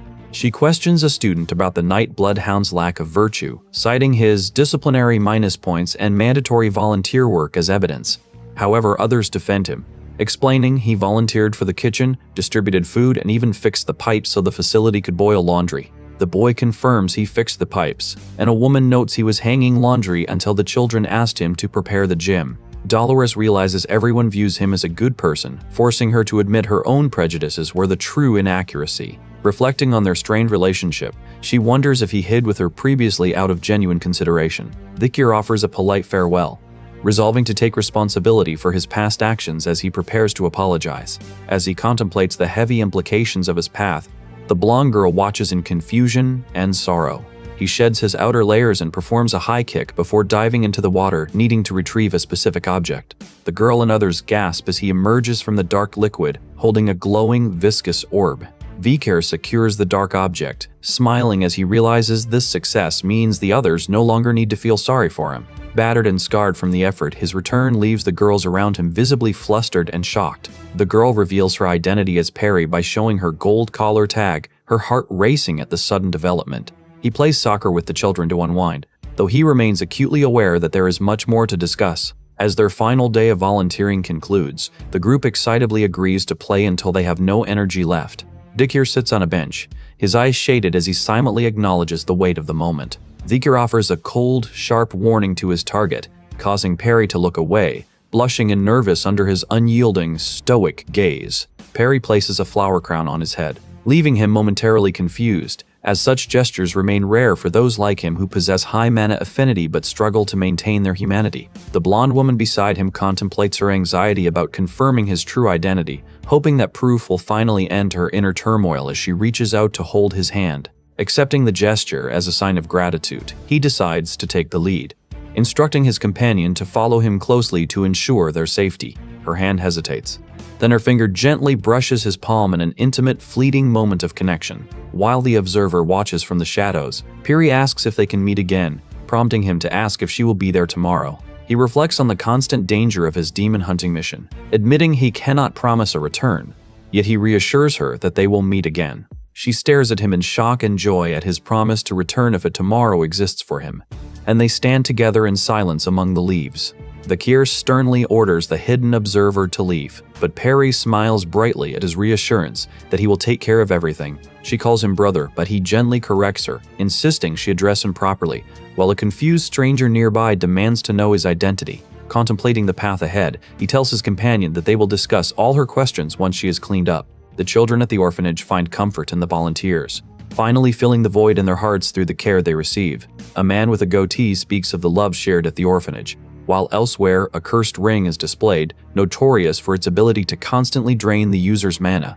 Vikir vows to find the key to save the world, while a cynical observer notes how a man exploits the student's sense of debt to solicit cash donations. Bidding farewell, he arrives with his 4 guards, frustrating his enemies who discuss the difficulty of ambushing him now that he is so heavily protected. Deciding he can no longer allow his enemies to act unchecked, he makes all final preparations and declares his intention to hunt an elite corpse today. He refuses to engage in the requested donation, well aware that he has no goal to offer a disguised demon. Bluntly, he informs his peers that he will not fund such schemes, cutting off the manipulative facade. His tone drops to a lethal register as he promises to eliminate his opponent before the day ends. Sinclair excitedly declares she has chosen to call him brother, though he remains entirely indifferent to her overture. He justifies this coldness by arguing that the wealthy should focus on protecting the children rather than indulging demonic greed. Sinclair looks surprised, yet he keeps his composure. She interprets his harshness as a sign of past hardships, viewing him through a lens of misplaced empathy. He ignores her sentiment, his mind fixed on his singular goal as he nears the threshold of his future. Before running off to the children, she invites him to dine with her family once the break begins. He watches her retreat in confusion, finding her persistent kindness toward him deeply unnatural. Deep down, he knows she wears a mask, recalling how in his past life she was a legendary student who vanished without a trace. The children thank their caretakers, while Tudor tearfully pledges to return every week once he has become a hero. A man in the north reminds a child that the entire future of the empire rests upon their shoulders. Fikir vows to hunt the one who wronged him, dismissing the others as mere nuisances for acting like victims. One girl comforts her companion, admitting that she has grown far too attached to the children over these 10 days. Standing in the grand hall, he realizes the object before him mirrors a dark memory, signaling that the final boss is near. He observes the murmuring crowd as a man steps forward to introduce the guild's new manager of external affairs. The reveal of a mysterious figure shocks the group, while he learns the next dungeon is located at the Gate of the Dead. Intrusive memories of the past haunt him, forcing him to steel his nerves as he confronts the developing situation. He calls out for Perry, only for the group to realize in horror that she has been missing since the morning. His gaze hardens into an awakened, lethal intensity as he fixates on the empty room where she once stood. Ignoring the blonde woman's desperate plea for his attention, he brushes past her without a word. A singular, cold resolve anchors him.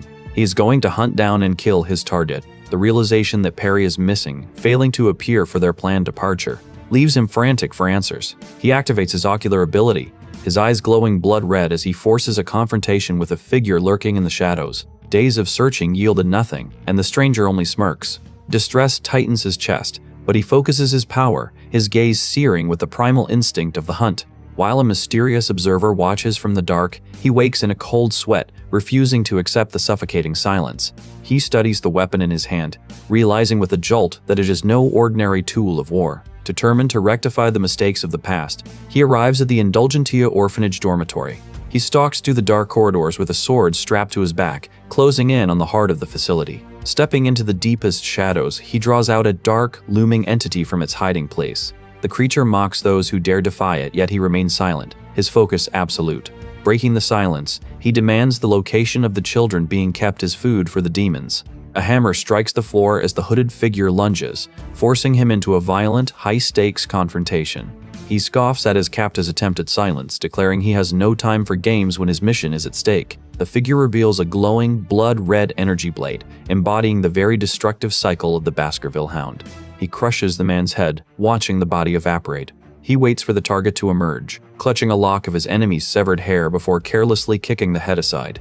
Examining the tattered clothing, he wonders if the fabric was used to craft a false visage, and upon realizing the king committed suicide, he confronts the figure cowering on the ground. He warns that the main event is imminent, then inspects the stone-like features for signs of Peter, noting a distinct mole that confirms this is merely an imposter. Challenged about his failing abilities, he recalls a lost brother, a boy not taken for isolation training but transformed into an undead thrall by a demon. As he descends into the dark, cavernous passage, he suspects the two approaching assailants are faces from his own past. The pair readies their blades for combat, prompting him to grip his weapon tightly in anticipation of the struggle ahead.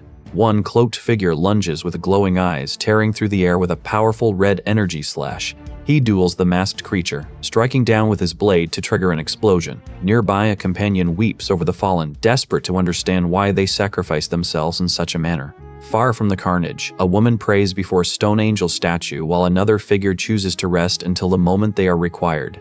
Reciting prayers for forgiveness, a wounded man contemplates his path, haunted by the knowledge that he must atone for his sins to survive. He offers reassurance to a companion, though his sudden appearance leaves her completely stunned. Dolores tells herself to calm down, questioning why she keeps thinking about him as she walks past the men. He suddenly halts in his tracks, realizing a critical detail he had previously overlooked. Dolores hesitates, her doubt growing until a sudden, heavy thud startles her. She watches from the archway as a figure beneath the smoke moves with crackling blue energy. She recognizes the Plague Doctor mask and gasps, the Night Bloodhound. She wonders why he is here, and why he is clashing against Kilty's guards. The masked figure, sensing her presence, identifies her as the Saintess. The creature lunges with a claw, leaving a green streak in the air. Horrified by the sight of a fallen combatant, she begs the fighters to stop and talk. Ignoring her, the long-haired swordsman prepares to strike. While she struggles against an overwhelming sense of pain, the masked fighter demands she move aside before his blade pierces her hand. He declares his intent to kill his target first, leaving her cornered and terrified. She gasps at his bloody arm, but he dismisses the injury, insisting he is fine. Red energy shards shatter as a violent strike hits the neck of a blonde man, spraying blood everywhere. The Night Bloodhound follows up with a punch and kick, leaving his opponent reeling. He executes a final red slash to cut down his enemy. Trembling, she watches the blood-stained figure walk into the dark tunnel. Standing over two corpses, he offers a proposal, leaving her frozen in shock. She pleads with him to treat his arm, but he tells her not to worry. He wonders why she was out so late and why the guards attacked him despite his reputation. Pointing to a pile of melting, bloody flesh on the ground, he reveals the truth, horrifying her. He explains that these are undead who steal the faces of others, leaving them both to question the corruption within the Quo Vadis family. She turns to the Saintess for answers, only to be struck by the realization that Kilty is involved in the corruption. From the shadows, a masked figure watches as Beaker examines the corpses, identifying the fallen as undead mimics rather than living men. He wonders if one of the defeated foes was once a member of the Pitbull Order, recalling how Adolf Mord's influence had shielded him from exemption before he vanished into isolation. Upon noticing a distinct tattoo, he identifies the assailant as a member of the Don Quixote family, noting that prestigious figures like Set had also disappeared into the same isolation training. A man steps forward to propose a deal, revealing that others had withdrawn into the Hall of Darkness to conduct secret research under Adolf's direct orders. Fire erupts in an explosion, forcing a hooded protector to shield the girl from the flames. As the flames rage, a masked figure corners the terrified woman, while others emerge from the smoke to confront the remaining survivors. The attacker declares the score at 0, unleashing torrents of flame that test the resolve of the defenders standing their ground. Realizing the Night Bloodhound has saved her once again, the blonde woman identifies their undead assailant and wonders how she became entangled with the guilty. She reveals that she recently hired the woman, explaining that climbing to the rank of a professional requires connections and influence rather than mere combat skill, which leaves her silent and tense. The priestess readies her holy powers against the undead, while a cloaked ally pledges support to the Night Bloodhound, who commands his companion to stand down. Vikir approaches the woman amidst the flames, determined to uncover the truth about the heavenly demon who lurks and watches from the shadows. When he rejects the priestess's healing magic, the assailant threatens his captive, promising to exert total control over her life. The Night Bloodhound unleashes a blade attack, triggering an explosion while he watches in silence. She prepares her fiery 6th class magic, displaying a rare talent that is exceptionally uncommon even for the prestigious Mord family. The red-haired mage faces the hooded protagonist, who lands with force and advances steadily through the wall of roaring fire. Surrounded by the inferno, the masked figure unleashes another fiery assault as the battle intensifies. Vaker realizes something unexpected, leaving the blonde observer in shock as she wonders why he endures such attacks and whether he knows the mage. He reflects on his vague past memories, noting that before he regressed, Camus had a close relationship with her uncle Adolf, which contrasts with her current position. Camus retorts that the mine is her land, but he critiques her flawed knowledge of the barbarian ecosystem. He reflects on his own manipulative choices, realizing that if he had not exploited Camus for his plans, her path might have been entirely different. Surrounded by a crimson aura, the Kier confronts her, contemplating how his post-regression decisions have effectively destroyed the bright future once destined for the hero. Camus stares into the flames with glowing orange eyes, while Viker stands bloodied, his path paved with destruction. Shadowy figures emerge to watch the carnage. The Kier questions the weight of his actions as he begins to speak, but the mage only answers with a torrent of searing magical fire. A mysterious observer watches from the gloom as Bakir channels fiery power into a strike through his bandaged hand. A hooded assailant grabs a woman by the hair during the brawl, forcing the battle into a desperate, intimate confrontation. The blonde woman recoils in horror as red energy erupts around her, clutching at the debris scattered by the battle. Vikir stares into the dark, realizing he survived the clash. He manifests a sphere of golden flames, his hair whipping in the heat as he prepares to unleash his own counterattack. The Dark Warrior lunges with a glowing red strike toward the fray. Vikir moves at high speed through the battlefield, knowing he must use his skills to survive this hunt. After a figure collapses, a severed head rolls across the stone, leaving the blonde woman to find the Night Bloodhound looming over the fallen. contemplating the grim situation with unease. Vikir remains still while she attempts to heal his severely wounded, masked form. He feels a sudden flicker of doubt regarding his opponent's true strength. Even as the red-haired mage lies bleeding on the ground, she gestures for him to enter, pleading for him to cease the fighting, but he insists that his injuries are of no consequence. When she demands to know why he fights until he is haggard, he reveals his motive is a personal vendetta against the demon-worshipping cult. Vikir picks up a tattered cloth, realizing the guard's masks are the true source of the demonic energy, and secures it to handle personally. The Plague Doctor mask figure demands the relic, as the blonde woman watches the injured man with mounting alarm. A toothy maw erupts from the man's chest, and he cries out, "There's a mouth on the body!" The Saintess demands, "You're the guy who's been attacking the branches?" But the masked figure only stares back. She recognizes the voice as Quilty's, only to realize with horror that she has cornered a demon that feeds on this very confrontation. The creature laments losing its cover as a noble, but decides that since the Saintess knows the truth, it finally has a reason to silence her. It gloats, craving the look of despair on her face as it prepares to consume her and steal her identity. She shouts, "My sin and my soul," invoking her holy power as light descends. The demon screams in agony under the weight of the divine radiance. Yet even as the light fades, the suffocating tension remains. She warns the creature to reflect on its sins in the afterlife, branding it a demon for its blasphemous crimes.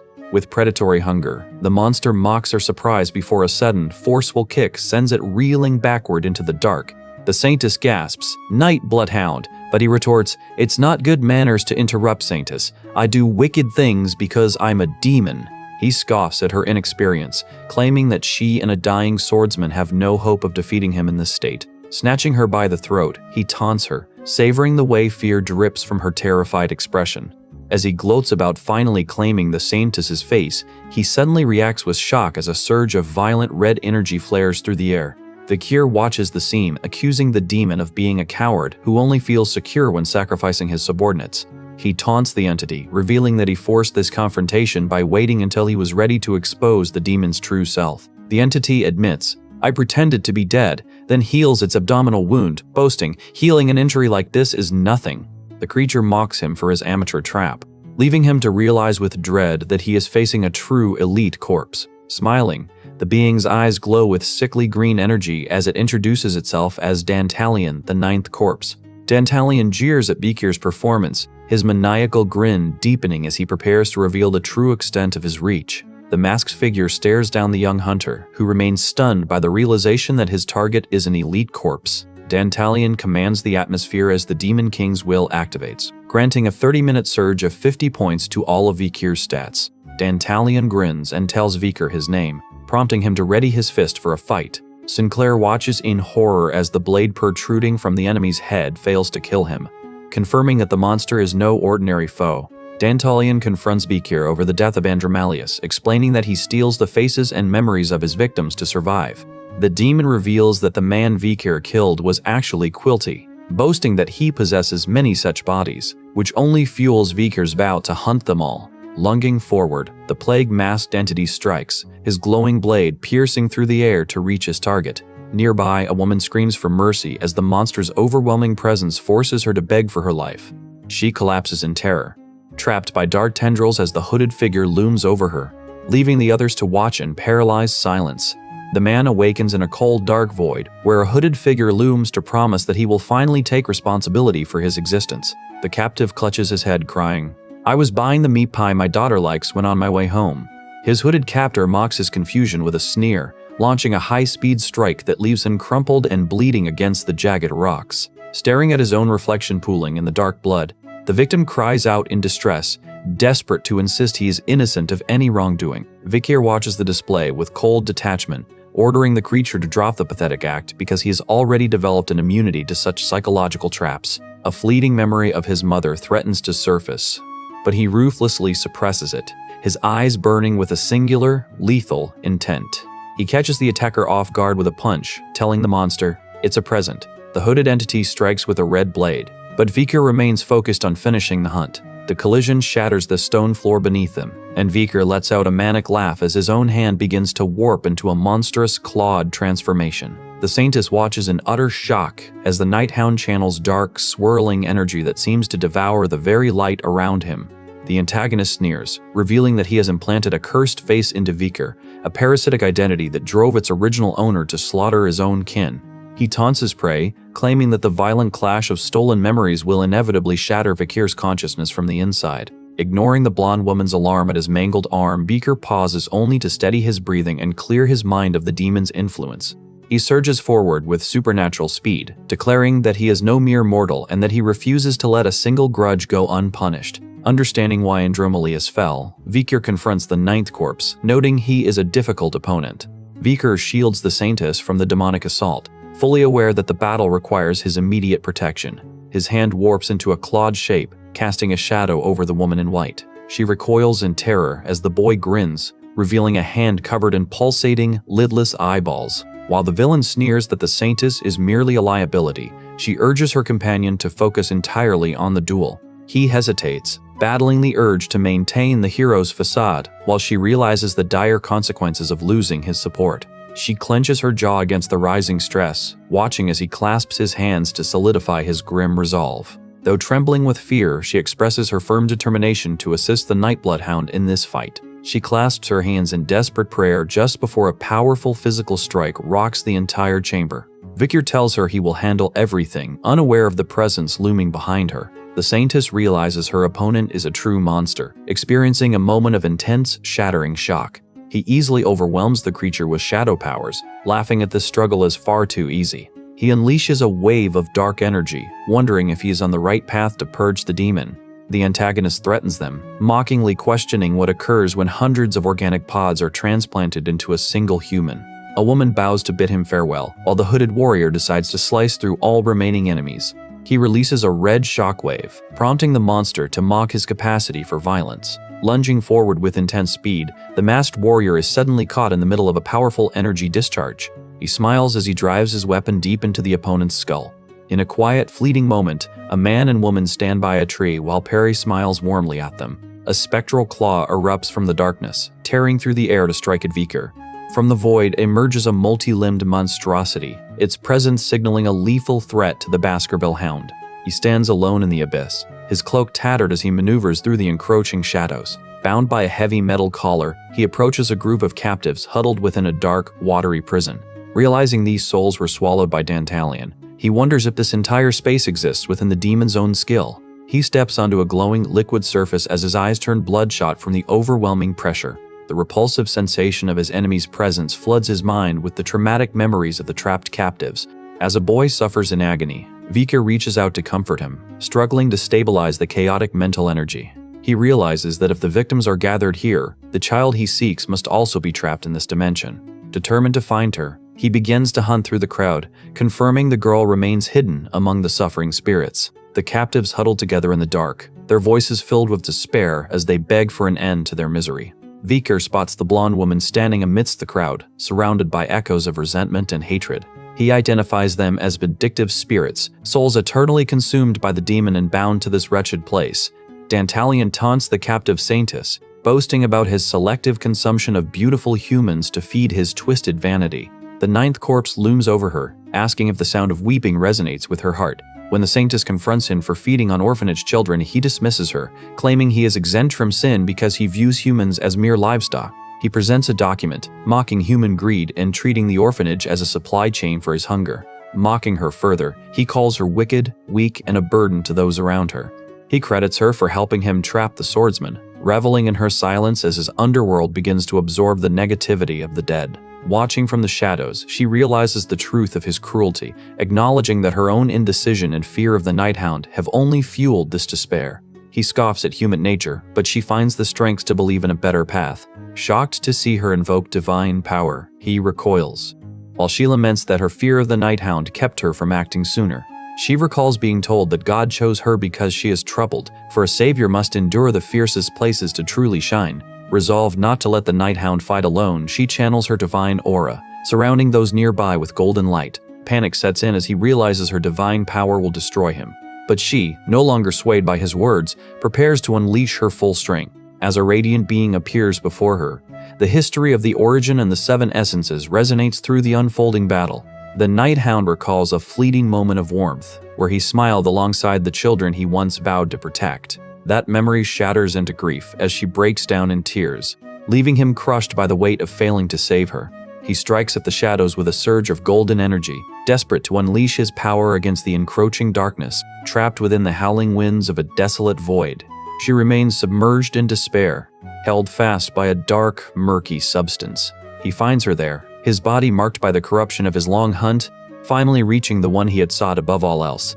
Bakir confesses that he once pursued revenge solely to kill demons, but meeting her shifted his path, forcing him to question his own hollow motivations. He admits he never looked beyond his vendetta, because hunting monsters had become his only purpose until he realized its empty, bitter cost. Seeing her smile granted him a new perspective, convincing him that his vengeance is only meaningful if he can secure a future where she can laugh again. He vows to create a future where he can laugh, but collapses, haunted by his failure to protect her. As he lies incapacitated, he grunts in pain, stunned that she truly waited to see him again despite his own perceived failures. Surrounded by spirits, she admits her past fear while weeping in the light. Pulling her into a protective embrace, he shares a silent vow with her to never forgive the monsters responsible for her pain. He wonders if this trial will help him understand her feelings as an explosion consumes the building.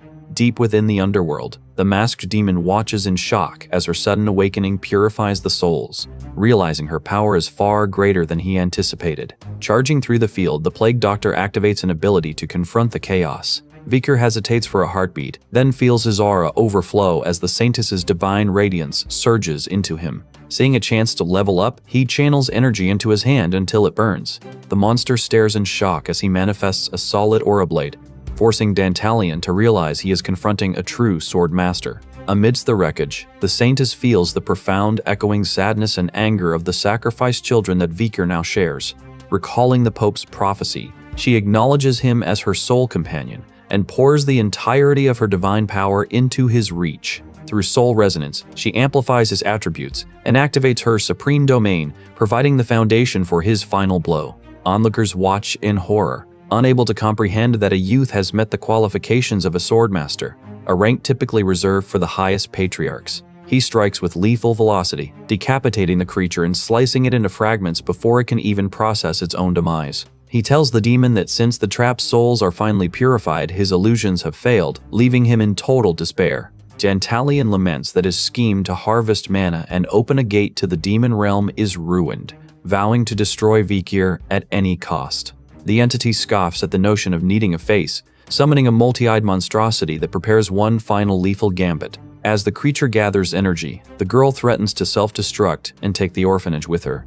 The Saintess screams in terror toward the Nighthound, but the monster merely laughs, leaving her paralyzed by the looming threat. Bakir ignites his own fiery aura, finally transcending the limits that held him back in his previous life. He mirrors the legendary sword technique he once witnessed from Hugo, challenging the demon to state its final wish. The entity orders its brethren to collapse the world and awakens a mass of flesh to strike. With a roar, Vikir unleashes a torrent of red energy, carving through the void to strike at the core of the enemy's existence.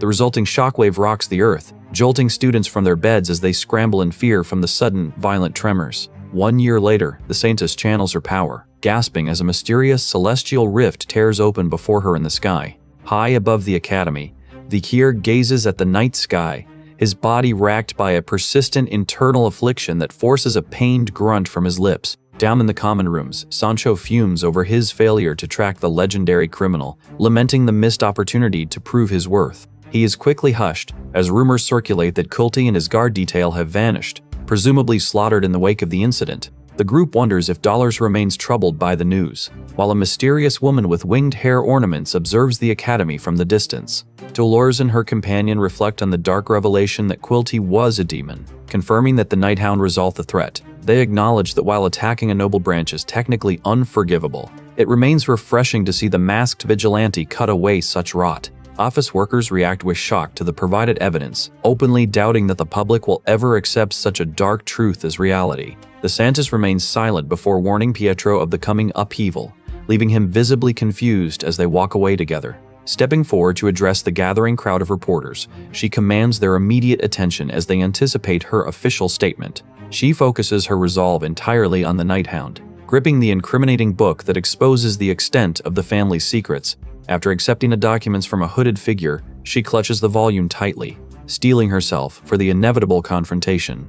She reveals the sales logs of indulgences, shocking the man behind her with the extent of the corruption. Dolores calls out Cardinal Humber and Patriarch Quilty, directly confronting the leadership for their blasphemous and predatory actions. She exposes Viscount Vecoin for murdering his own parents to seize their assets, a crime he effectively erased for 1.5 billion gold. The crowd gasps in unison as she details Baron Legesso's murder of his maid and Finning's calculated betrayal of his business partner. Audience members struggled to process that these monsters bought forgiveness for hundreds of millions, horrified by the scale of her accusations. Watching from the shadows, Vikir resolves to push forward despite his lingering fear of Hugo, determined to earn his own redemption.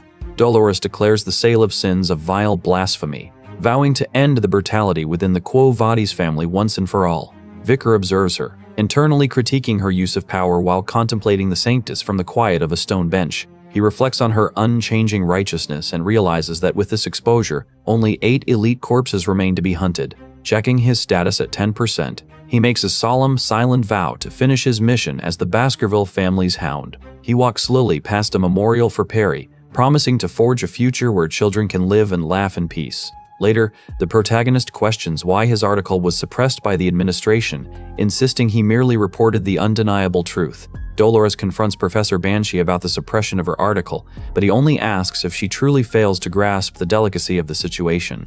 He explains that the Academy mandates political neutrality, so her aggressive exposé on the Quo Vadis household was buried to preserve a facade of order. Though she protests that she only reported the truth, Banshee sighs, noting that Cardinal Humbert and the other accused have officially dismissed all claims as unverified. When she questions his integrity, he admits that pressure from the headmaster forced his hand, as the cardinal is far too influential to openly oppose. Banshee reveals that even the administration fears the cardinal, who operates just beneath the pope in the church hierarchy. He muses that the cardinal may be manipulating the aging pope to cement his control, and he warns her to abandon the investigation before she is silenced. The editor refuses to print her defense of a criminal, yet she remains defiant, insisting that the true villains are the demons hiding within the church. Reflecting on the Night Bloodhound's solitary crusade, she realizes Banshee is merely acting out of fear, and she silently vows to continue her work in secret. Meanwhile, Vikir tells his peers he feels unwell, using his feigned exhaustion to excuse himself from their volunteer work.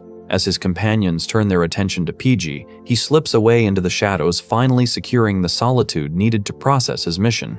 In the quiet of his room, he notes that his rank has reverted to high-rank graduator now that the Saintess's blessing has faded.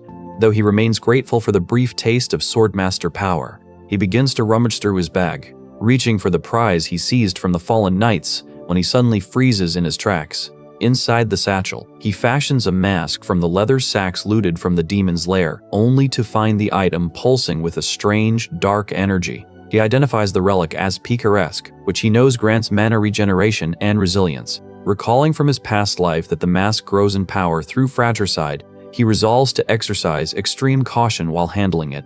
Despite the potential for side effects, he chooses to equip the mask to test its capabilities for his upcoming missions. The artifact immediately restores his aura and health, which had been left severely depleted after his grueling clash with Dantalion. However, he soon feels disoriented as his vision shifts to black and white, and he realizes with shock that he has transformed into a small dog. He realizes he has transformed and frantically tries to claw the mask from his face. He discovers that he can dismiss the item through mere intent, realizing that the transformation is actually a useful perk rather than a dangerous curse. Suddenly, his attention shifts as the black egg he acquired begins to crack, signaling the hatching of a creature. He remembers that even the ancient demons feared this S-rank predator, forcing it to dwell in the depths.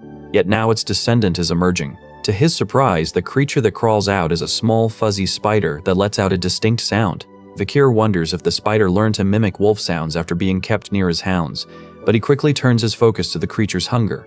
Concluding that the young creature is not yet ready for meat, he becomes determined to raise this S-rank monster, knowing it is a vital asset for the trials ahead. The academy atmosphere thickens as students warn commoners not to stir up trouble. While Vikir watches from the shadows, his mind sharp, knowing his current strength remains insufficient to secure his path. Elsewhere in the halls, a group corners a nervous boy, while a smug student approaches with his companion, forcing the youth to reluctantly agree to their demands. Vikir recognizes PG among them, standing beside Grenouille de Leviathan, a proud elite of the Fire Corps and a member of the Seven Pillars, making him a dangerous rival to cross. PG tries to excuse himself to reach his friends, but the arrogant students block his path, intent on humiliating any commoner who dares to cross them.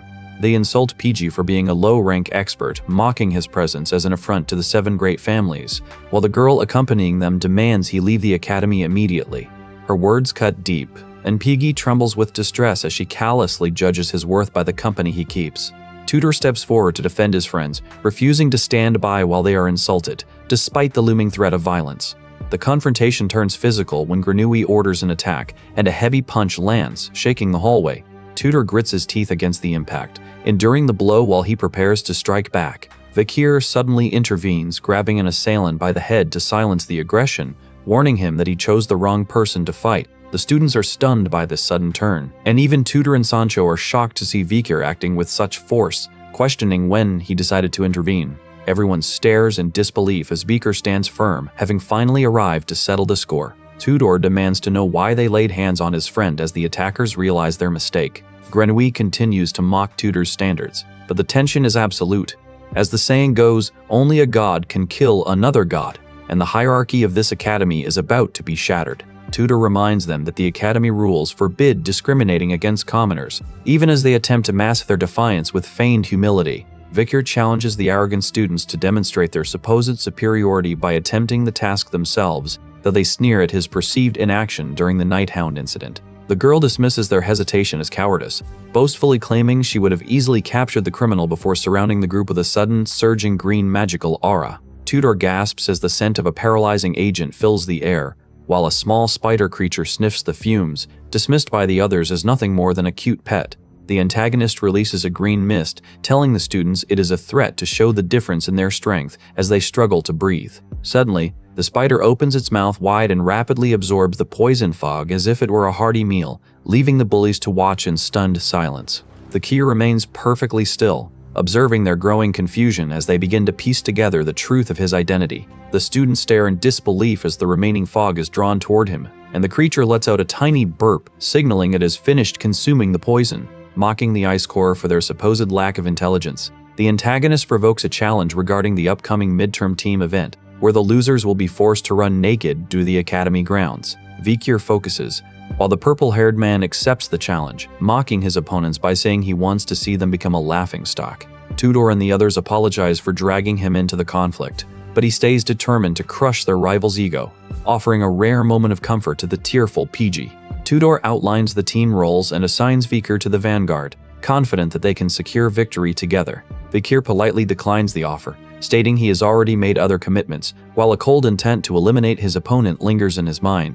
He suggests they pause the conversation to eat, yet as he speaks, the group stares at him in growing horror, finally recognizing exactly who stands before them. Shrugging off their bewilderment, he turns his back on the group to focus on the trials ahead. He warns them that the upcoming dungeon crawl is an irreversible past that demands more than simple brute force to survive.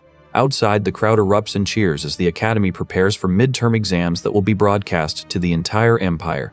Dolores and the capital's elites receive thunderous applause, though Vikir monitors the preparations with his heightened predatory senses. The examinations are divided into 3 distinct segments: a team defense challenge, an individual offense trial, and a comprehensive theory test. He notes that the defense test employs sophisticated hologram magic to simulate a dungeon swarming with artificial monsters.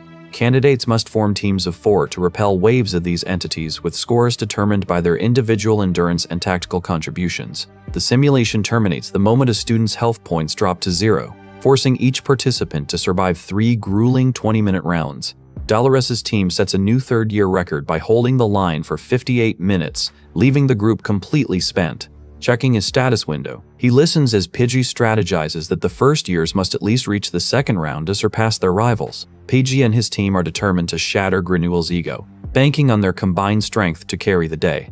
Bianca barks orders for her team to prioritize her defense, while Tudor insists they divide the tanking responsibilities with fairness. Tudor and Bianca remain locked in a bitter feud, even as the academy's top-ranked students prepare to step into the arena. Sancho stands ready for the signal, while PG worries aloud about the friction constantly threatening to tear the other team apart. He maintains a cold, detached focus, pointedly ignoring the confusion of those who wonder why he opted to join a separate obscure group. As the top theory student, he prefers to remain invisible, so he allows his allies to pledge their protection while he prepares for the coming slaughter. High, middle, and low stand in formation, their high rankings in the Ice Corps practical exams marking them as elite candidates.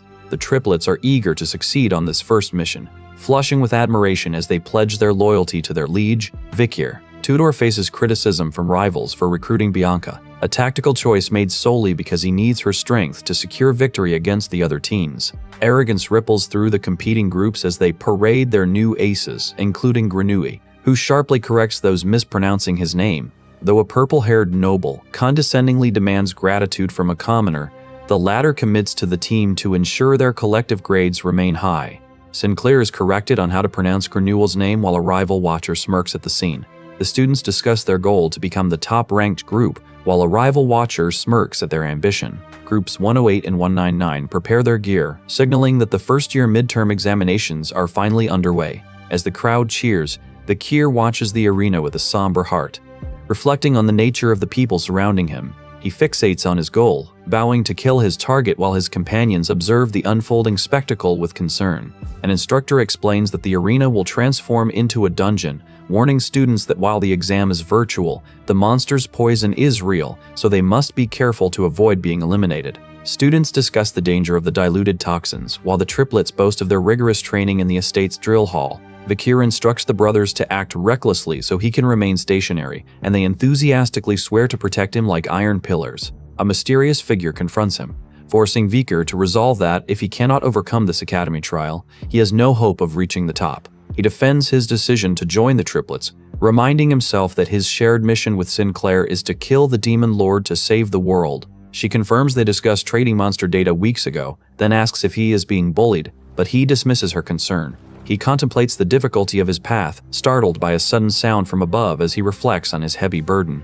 After Group 68 completes their exam, their leader signals his team to follow him, though he cannot shake his lingering doubts. The announcement calls Group 69 into the arena, where Vikir finds himself flanked by the Baskerville triplets. The rival grins as ants and monstrous insects swarm the dungeon, forcing the team to scale the walls to survive. Vikir shouts for Sinclair while weaving magic, demanding to know if she is ready, and she confirms her preparations are complete, noting that she has not changed at all. He stares with somber intensity as they face the encroaching tide of creatures. He unleashes a powerful energy strike, realizing that despite his refined technique, the absolute gap in their stats remains an impossible wall. Spectators cheer from the stands as observers praise her prowess as the proxime access it, though a dark voice questions her future in action. The exam for his group concludes, setting a new record of 19 minutes and 55 seconds that leaves the participants winded.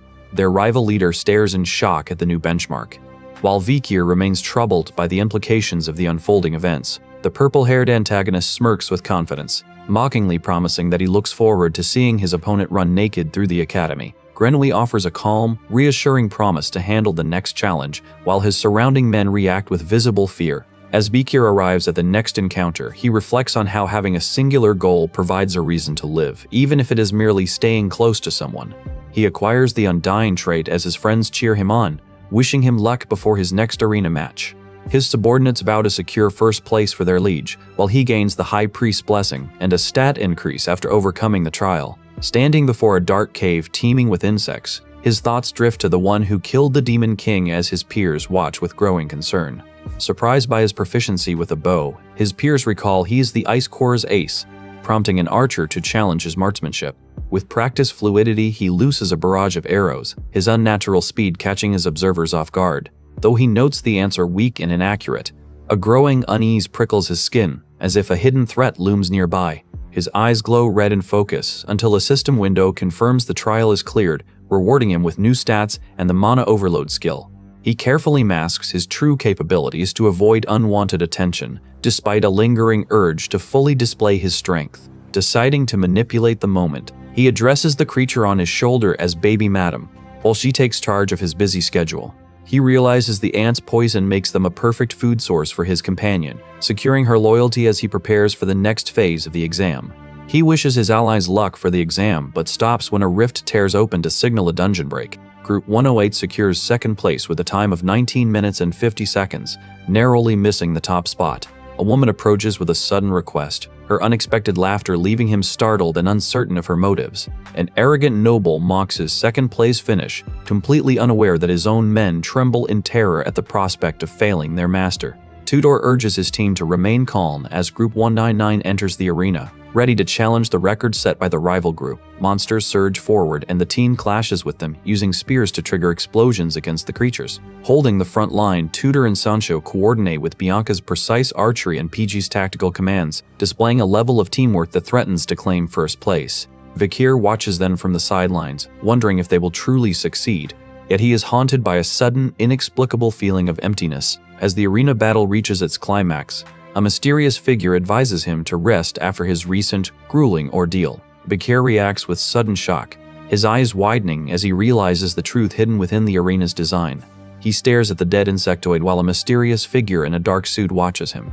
A small spider creature emits a pulse of green energy and looks at him with affection, leaving him to wonder why baby Madam is here. The creature exhales a green mist inside a barrier, its rapid growth confirming it is indeed the Madam's offspring. Watching the young creature, he marvels at how one life can be so complex and unpredictable. He notes its rapid shedding and growth, realizing he cannot interfere because it is currently undergoing its own vital test. Turning his attention toward the rest of the arena, he hopes his peers can finish their trial without further trouble. A companion reassures him that everything is under control and that they have the situation handled. Nearby, a blonde man prepares to unleash a powerful magical strike against the encroaching swarm. The pair decides to stay and monitor the situation, as leaving the area is currently impossible due to the ongoing test. A woman challenges her blonde companion to test his self-control instead of wasting precious energy on the ants. She fires a purple arrow at the creature and yells that she will not lose to her partner. The blonde man taunts her to catch up,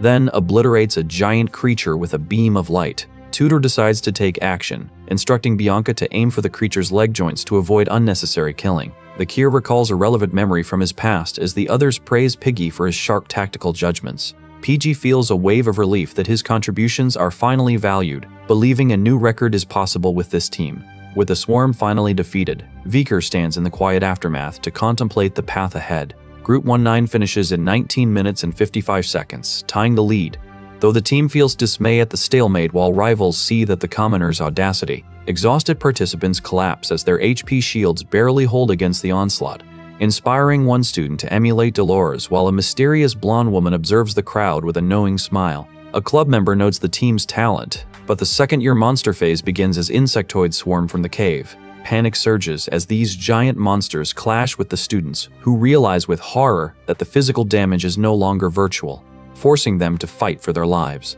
Desperate to survive until the faculty intervenes, the young fighters brace themselves against the encroaching ants.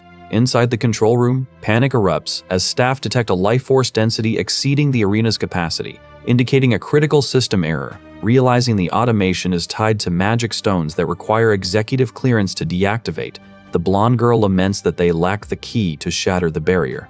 The crisis deepens when they discover that Professor Sadie, the only one possessing the required key, has vanished and remains unreachable. Observing from the shadows, Vikir deduces that the poison fog and this surge of life were triggered by his spider companion, and he moves to intervene before the students are slaughtered. Spotting a narrow air circulation vent in the shield, he ignores the surrounding murmurs of students still reeling from the new record. Vikir strikes a white-haired girl with lethal speed, leaving her slumped on the ground as he moves to breach the center of the chaos to execute his plan. Chaos erupts on the pavement when a small puppy darts between the legs of the crowd, stubbornly gripping a pair of trousers in its jaws. Vikir watches the scene with a menacing gaze, his cold voice cutting through the noise as he promises his opponent they will soon regret their actions. Feeling the familiar flow of mana surge through his veins, he steps forward while the three men in suits recoil in absolute terror. He confirms the grim reality of the situation, his status screen flickering to reveal the exact skills and items held by his targets. The blonde woman brings her sword down on a magic crystal, only to be shocked by the sudden appearance of the school president standing before her. Dolores demands to know if the masked individual is satisfied, while students scream in horror as the destruction of precious artifacts tears the arena apart. Refusing to yield, the blonde woman insists they must shatter the magic connection to save the trapped students, vowing to sacrifice whatever is necessary. An impact hits, catching the group off guard and leaving the young man reaching out in shock. Vikir reassures his allies that he will handle the threat, his voice steady just as a deafening thud echoes through the chamber. PG lies motionless on the ground, leaving the remaining adventurers panicked and completely exposed to the encroaching danger. Bakir reflects on his current lack of status as a hero, fearing that his desperate efforts to save the trapped children might ultimately prove in vain. A monstrous insect lunges at the group, forcing the terrified woman to shriek for help from Tudor and Sancho. He collapses, realizing this might be his final moment. A dark, shadowy entity begins to manifest, yet Vikir forces himself back to his feet, declaring his intent to drag his enemy into the light by force. He warns the others that the Academy's internal strife is part of a complex conspiracy, his words punctuated by a surge of ominous red energy. An explosion rips through the area, sending him flying backward from the force. The girl with cat ears lies amidst the wreckage, looking up in weary panic as the destruction unfolds around her. Enduring the searing, burning sensation across his back, Bakir clenches his fist, reassuring his allies that he will protect them until the end. The blonde woman struggles against her captors, screaming that she must reach the students and save them regardless of the cost. Staring forward with a cold, menacing expression, Bakir fixes his gaze on his enemy and promises them a swift, inevitable death. The men in the control room realize an intruder has breached their magic wall, panic spreading as they discover one of their killer ants lies dead inside the arena. Bakir stands over his defeated opponents as they sprawl unconscious within the toxic, swirling green mist. He surveys the fallen, flexing his muscles as his eyes glow with a sudden surge of power. Recalling the Baskerville motto that untamable beasts must die, he orders his spider companion to consume the poison and protect the others. He reaffirms his lethal intent, while the creature beside him releases a surge of energy and hisses in the darkness. Disdaining the monster's arrogance, he delivers a powerful kick against the chitinous shell as it emits a blast. Observers react to a sudden energy spike, unaware that he has realized the facility can detect his life energy. Bakir vows to recover what was lost, knowing he must hide his true strength to avoid an uproar over his status as a graduator. Stalking through the forest, he identifies the dummy golems as B+ risk soldier ants and C risk worker ants. He prepares to use his past life raid techniques, confident he can defeat even high-level sword experts. Targeting the petiole as the ant's weakness, he knows that damaging this joint will ruin their spatial awareness. He strikes with his weapon before aiming his bow, focusing on the biological compass of the encroaching insectoid monsters. The giant ants rush forward, yet he knows that breaking their compass will force them to walk backwards in confusion. Knowing their skulls are thin at the joints, he fires an arrow into the vulnerable exoskeleton. The ant general unleashes an energy blast, but he evades with a backflip. As the two insectoid creatures clash, he drives a red energy slash through the general to exploit its exoskeleton weakness. He strikes the mechanical threat with his staff, landing heavily on the ground with his red eyes locked in focus. With the monster reeling, he prepares for combat, reassuring his companions that he will handle the A-rank's general for them. He warns his peers that they are part of this test, telling them to ignore their questions and focus on the current task. The antagonist smirks at his survival, clearly intrigued by his resilience before hesitating in contemplation. Back at the academy, observers panic, fearing the first years cannot survive, until they are stunned to see the general defeated. The staff realizes that because the general is a gimmick meant to challenge students for an hour, its defeat is impossible. A man finds the purple-haired Professor Sadie after the alley bar owner reports her for vandalism, leaving his colleagues frustrated by her antics. A blonde woman in command urgently orders the magic wall to be opened, intimidating the men in the control room. The midterm incident ends as the magic wall lifts after 42 minutes and 13 seconds, leaving the observers in shock. As the men discover the ants are dead, a mysterious figure tells him that he alone holds the power to change everything. The blonde woman searches the rocky ruins for students, while a shadowed figure laughs, confusing a girl with cross-shaped pupils. He lies unconscious on the ground, shocking the witnesses who discover him there. Feigning unconsciousness to hide his true strength, he remains satisfied that he protected the future heroes during the trial. A girl photographs the scene, cementing the legend of the hero who emerged at the academy to save his peers. He reflects on the outcome achieved with his friends as he wipes the sweat from his face. Following the trial, he is officially re-evaluated as a high-level sword expert, though skepticism lingers among the faculty regarding how a commoner could possibly defeat an ant general. Because he shared the secret of the ant's vital points to save Imperial soldiers, the Crown Prince awards him a certificate, inadvertently fueling his reputation as the Academy's rising star. Seeking solitude, he retreats to the rooftop under the moonlight to contemplate the implications of his increasingly complicated student life. He grumbles to the small spider creature on his shoulder about his lost anonymity, while nearby, a student reacts in horror to a sudden discovery. His internal monologue is interrupted when a mysterious owl arrives delivering a status update. This owl is Cindy Wendy, providing urgent intelligence reports on the 10 elite Corbies, the emergence of 2 Nighthound copycats, and the suspicious movements of Osiris. He notes with concern that a first-year royal is hiding their identity. Wondering why his contact is being so uncharacteristically cautious with these revelations, he resolves to spend the next month in intense training, acutely aware that he only defeated his recent opponent by borrowing the Saintess's power. The appearance of the 2 copycats threatens to draw unwanted palace attention, forcing him to investigate them before their chaotic actions overlap with his own. He remains unsettled by the news of a royal lurking at the academy, and feels genuinely annoyed by the unsolicited nature of this intelligence. Focusing his energy to activate a magical object, he releases a surge of power that causes the stone ground to crack beneath his feet. The sheer force of this activation surprises him, just as he realizes he is no longer alone on the ramparts. Standing in the shadows of the rooftop, he finds Sinclair, the talented student known for her grades and her position as the Fire Corps' Proxime Accessit. He is visibly shocked to find her there, but she explains she frequents this spot to watch the stars whenever she feels down. She blushes as they sit together in the quiet, silently hoping for another chance to meet him in the future. He decides then and there to change his meeting place with Cindy Wendy to keep his double life hidden from her prying questions. As she teases him, listing his attributes as a commoner, an irregular, and an expert, he realizes his secret identity is becoming increasingly difficult to maintain. Her teasing gaze forces Vikir to fixate on his true objective, his path defined by a singular, cold purpose. Though she notes how he eclipses his peers, he dismisses their academic accolades as trivial, knowing they hold no value in the coming era of total collapse. Vikir warns that when the world falls, current order will perish, leaving a struggle for survival. The girl beside him teases that he sounds like a tired old man, as if he has lived through far more than his youth suggests. She senses his detachment, yet shifts to asking about his plans after the midterms. Vikir ignores her concern for his physical state to keep his secrets intact. He realizes she is hiding as much as he is, recalling that in his past life, she vanished from history after graduation, likely concealing her true royal identity. Satisfied, he connects her hidden status to the warnings in Cindy Wendy's letter, confirming his suspicions about who she truly is. Later, Tutor complains about the length of the exam period, clearly relieved that the final attack test will bring their midterms to a close. They discuss the delays caused by the defense exam injuries, while Tutor laments his draw against Grenouille.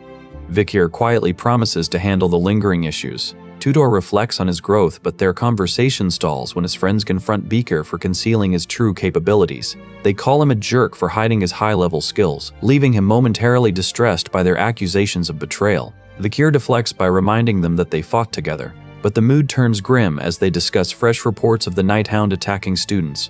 News spreads of an ambush on the Varangian drill hall, with the public condemning the Nighthound as an evil villain for his supposed cruelty. He realizes this situation feels different, suspecting the copycats are manipulating his reputation to sow chaos. Vikir tracks 2 imitators, noting one is inactive while the other's crimes escalate, threatening to bring tighter security that would hinder his own missions. He resolves to hunt down these copycats once the exams conclude, walking toward the academy with a renewed, lethal focus. His stride is suddenly halted by a figure who claims to have the answers he seeks. Inside the arena, the professor announces the attack exam, a one-on-one combat test against a golem where students must land fatal blows to earn their marks. This attack exam evaluates individual prowess by pitting students against golems that mirror their professor's specific combat styles. Though Vikir notes a critical flaw, with each instructor limited to 50 students, the grading standards fluctuate wildly based on personal bias. One student lunges with a spear, expecting a manageable trial,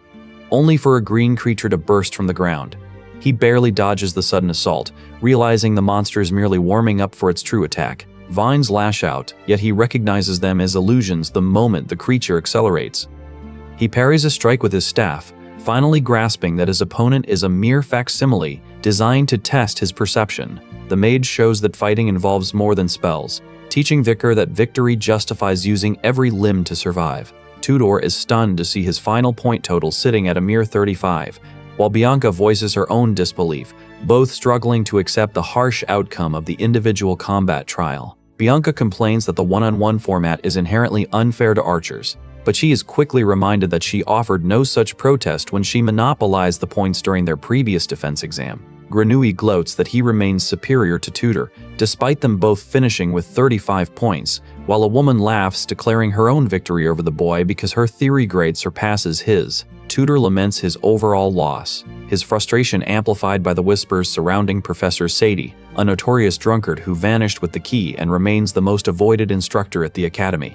Rumors persist that she harbors a deep, corrosive envy for talented, noble students, actively working to destroy their potential as the last descendant of a fallen marquis. The mood shifts to dread as a student is pinned beneath a high-heeled boot, marking the arrival of a cruel authority figure to oversee the final results. She pins a student beneath her heel, and the arena descends into panic as participants faint, clawing at the locked doors in a desperate bid to escape the nightmare. Sadie ignores their terror, coolly warning a challenger that he has made a grave mistake while she offers him a piece of food to mask the mounting tension. After crushing Sancho, she mocks the group as cowards, awarding them 0 points while they struggle to move their battered bodies. Vikir watches Sancho fall next, suffering the same 0-point fate, and he realizes he must escape this restricted, lethal testing ground immediately.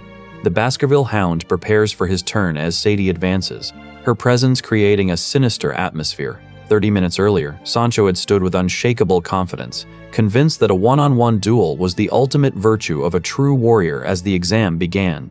Now the remaining students watch in horrified silence as Sadie tips a bottle to her lips, terrified that her intoxication is putting their lives at genuine risk. She scoffs at their whispers, revealing the liquid is only 76% alcohol before drawing her power. Whispers spread about her rumors, but she remains unmoved, selecting Sancho as her first victim. Though PG had warned him about the students who mysteriously disappear after her tests, Sancho remains resolute, lunging forward with his hammer to prove his warrior's will. Sadie lands a hit, leaving the spectators stunned by the suddenness of the strike. She looms over the fallen warrior, her presence radiating a cold, predatory threat. Watching from the sidelines, Vikir observes the scene with a deep, calculating suspicion. He grips a bloodied man by the throat, mocking his failure to protect his own strength. For in this world, weakness is a sin. Her grin widens as she activates a magical circle, saying it is time to assert her dominance. Vikir remains perfectly still, his eyes cold, as the students rush toward the site of the conflict. Sancho lies unconscious, forcing his panicked allies to scramble to his aid while the exam descends into chaos. Sinclair confronts the instructor, demanding to know why she attacked a student under the guise of combat experience. Sadie dismisses the complaint with a sneer, taunting them for their pathetic performance during what she deems a real fight. She turns her malice toward Sinclair, threatening to crush the Ice Corps' top student as a test of power. Vikir warns her to decline, knowing the instructor's actions are entirely unjustified and meant only to bait them. Sinclair thanks him for his concern but refuses to retreat, vowing she will not abandon her friend to such cruelty. The woman mocks her expression, declaring she will derive great amusement from breaking her spirit. As the match begins, Sinclair channels her magic, anchoring herself firmly against the impending assault. Her opponent sneers at her ability to cast 3 third-class spells, acknowledging her skill only to spite her. Sadie asks if she has ever felt mana counterflow, the agonizing result of having one's magic forcibly cancelled. Suddenly, Sinclair is struck by a surge of blue energy, falling into agony as her own magic rebels against her. The instructor looms over the suffering girl, warning that such pain may permanently sever her connection to mana. She cruelly mocks the efforts Sinclair spent reaching her rank, reveling in the girl's downfall. Kicking her to the ground, Sadie calls for the next victim while Vikir watches with grim, lethal resolve. The candidates watch in paralyzed shock, their hands trembling as he steps forward to initiate the next phase. An instructor mocks the recruit's incompetence, while he wonders if this trial offers a path to freedom. One student refuses to retreat, hoping to reveal the strength hidden beneath his exterior, but his weapon is instantly shattered by a pulse of energy.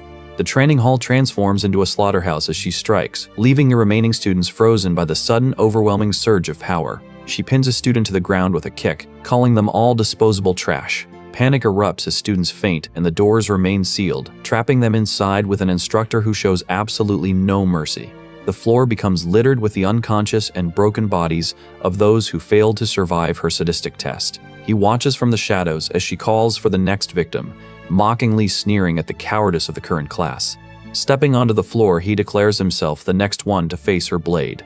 Bystanders whisper in terror, doubting that even the Academy's famous hero can survive a duel against a graduator while wielding only a bow. As the exam begins, she smiles maliciously, eager to break the top-ranked student for her own amusement. He dodges a strike and draws his bow, channeling red energy into the string to counter. With a sharp release, His energy blade pierces her shoulder, instantly turning the tide of the encounter. Vicaire stands his ground as Sadie approaches, his hidden eyes tracking her every movement from the shadows.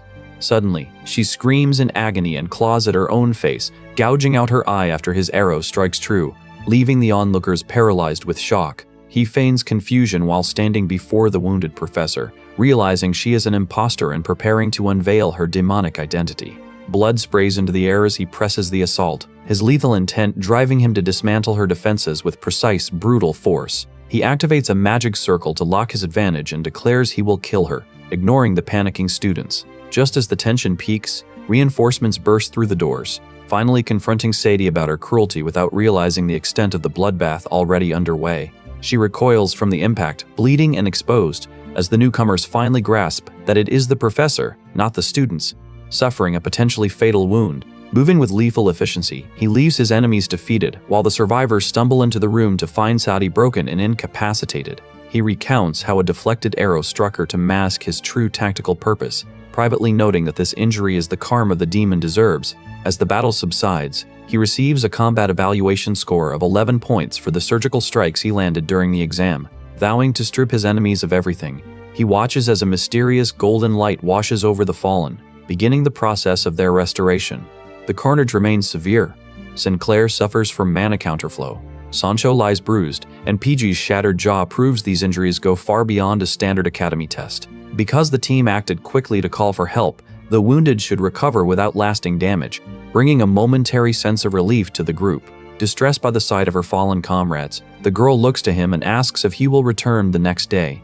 Dolores demands to examine Sadie's wound, warning that she will report the Student Association for abuse as soon as the professor is stable. She asks if the injured woman is the Saintess from Quo Vadis, insisting that she receive proper medical aid immediately. A suited man watches in horror as blood continues to splatter, but Sadie aggressively rejects any assistance, cracking her joints with a menacing grin. She brandishes her blade and declares that she will gladly accept any disciplinary action that follows her punishment. Vicaire checks his status window, savoring the chaos he has unleashed, while an archer stands guard over the bleeding professor.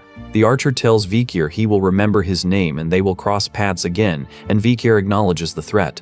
With the midterms finally concluded, the students gather to find Sinclair ranked first, while Vicaire sits at rank 21. The faculty allows those unfairly penalized by Sadie to retake their exams, officially cementing Sinclair's top position.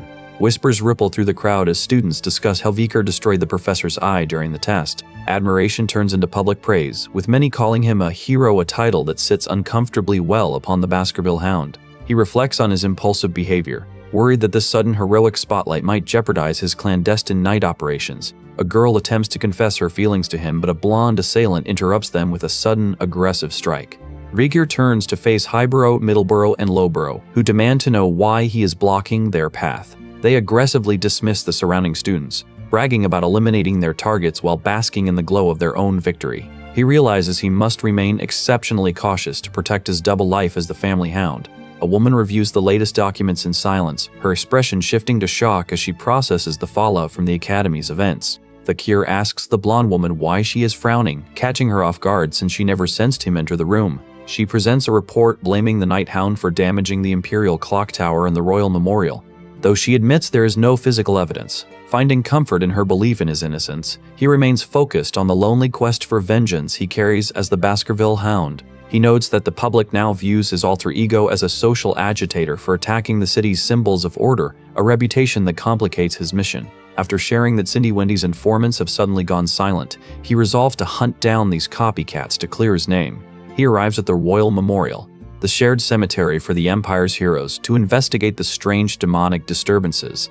He discovers that the informants have been transformed into sea-risk zombies, common undead creatures lurking in the abandoned site. Trusting in his Anubis ability to survive, he knows his magic is the only thing keeping him alive against such threats. He utilizes a superior portable weapon gifted by Ayin to decimate the undead, realizing that master warriors depend on the quality of their gear.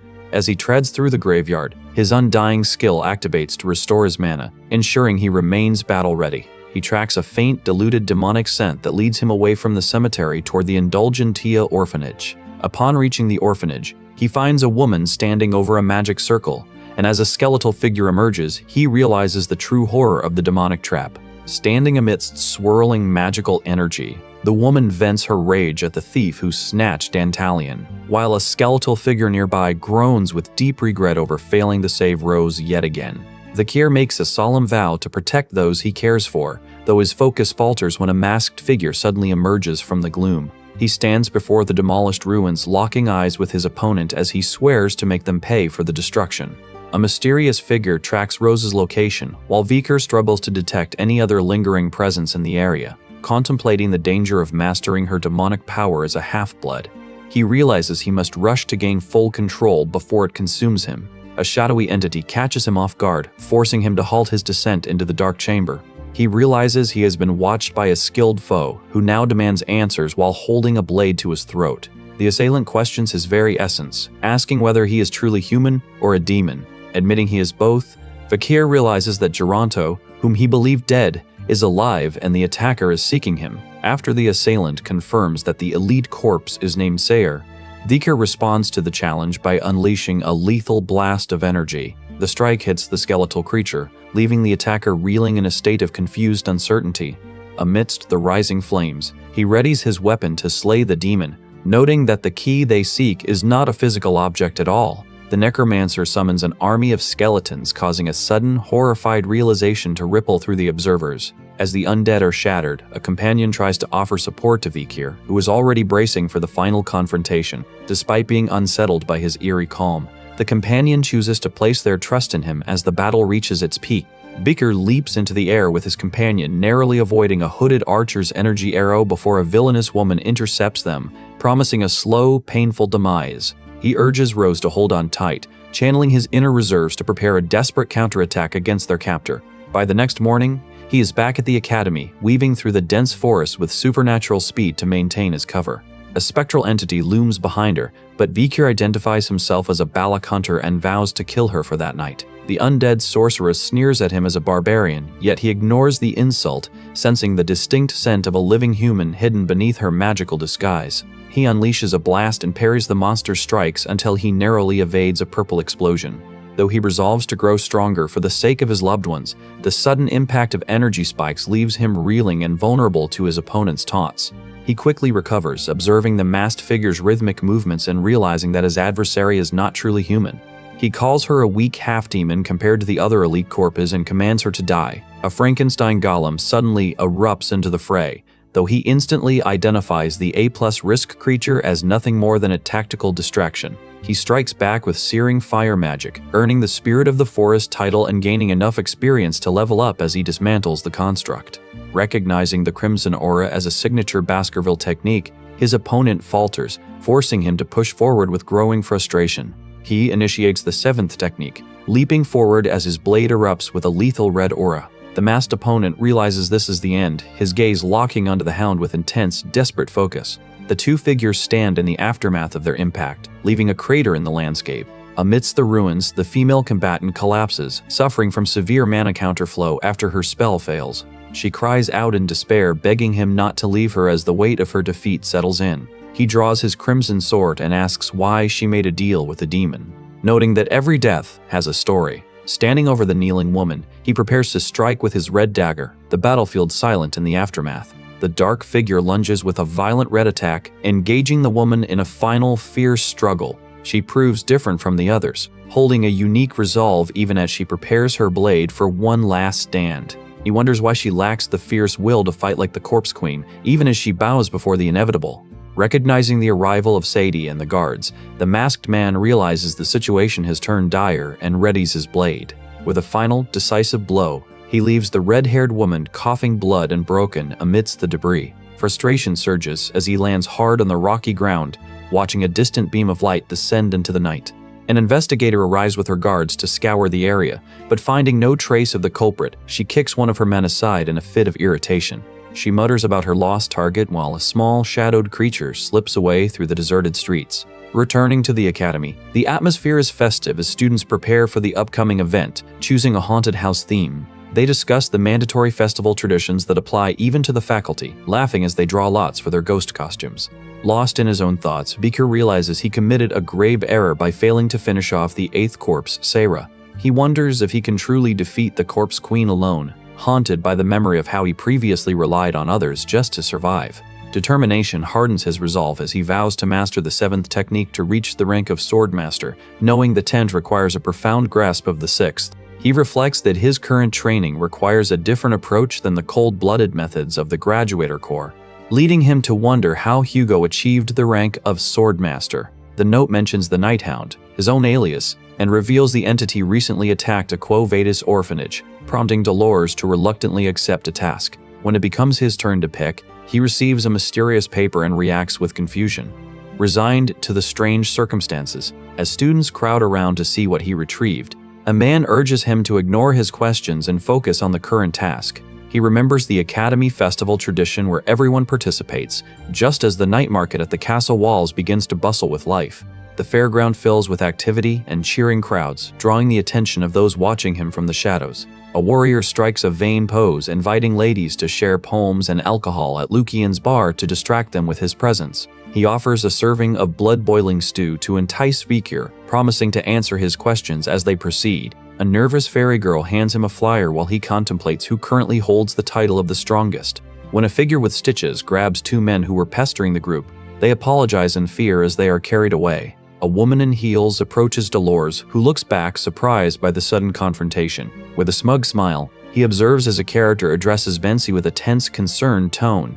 A woman in a red dress questions the blonde woman's choice of costume, condemning her for impersonating the heinous Nighthound. The blonde woman remains silent, simply stating she likes the costume. The advisor watches the exchange, coolly noting that while they are free to choose their attire, they must also accept the consequences of their decision. Realizing his secret is no longer secure, Vikir watches in silence as his allies are stunned by the sudden arrival of Venci at the festival. Professors wander the stalls to boost revenue, though Venci finds the food quality lacking and the prices unfairly high. A masked woman hands her a dish, and Venci prepares to eat with low expectations while sensing something distinctly suspicious about the cook. She demands to know the identity of the chef, refusing to believe an outside hire is responsible, but the students insist the cooking is entirely their own work. The witch in the kitchen mocks the professor's skepticism, implying through her tone that she knows the cook all too well.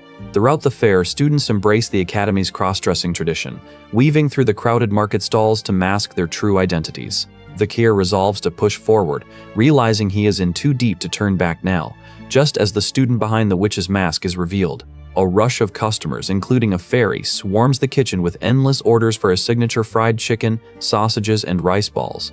He prepares to serve the growing line of patrons, fighting back a desperate, lingering desire for sleep. The staff panics as students crowd the stalls shouting their orders. Vikir's mind drifts back to the battlefield, recalling how he mastered the art of preparing food during his grueling, long-term campaigns. He remembers his comrades experimenting with survival techniques, trying to make inedible ingredients palatable for the front lines. He recalls learning to purge toxins from wild vegetables and treat spoiled meat, turning even the sandy, foul-smelling moored potatoes into actual sustenance. He demonstrates how to mask the stench of spoiled meat by thinly slicing it, then seasoning and stir-frying it alongside mandrake leaves and sabbat tree seeds.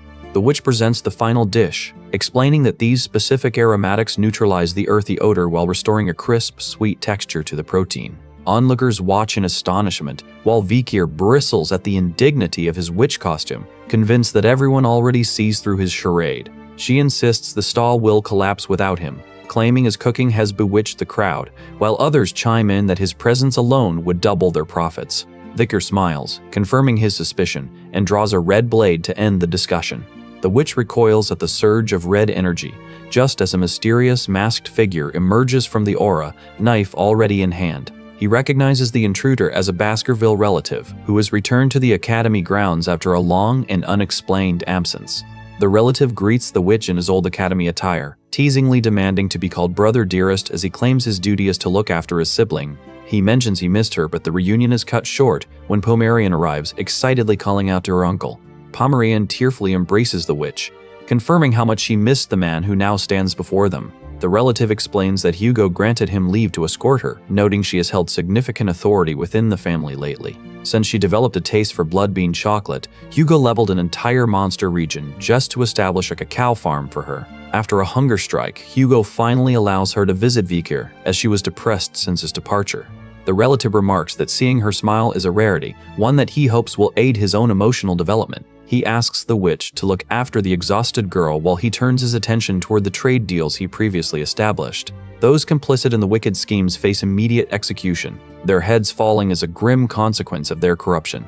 Cindy Wendy joins forces with the Baskervilles to navigate this uneasy alliance, though her true feelings regarding forgiveness remain deeply uncertain. Vicky acquires the Eye of Truth skill and visits the child, explaining that his arrival is motivated by more than just checking on her well-being. He presents an envelope and a ring, his cold gaze hardening as he vows to hunt down the one responsible for the ongoing chaos. The ring, recovered from the remains of the demon that possessed Set, is handed to him as a reward for his role in exposing the apostle. He reveals a letter from Hugo, stunning those present with the unexpected communication.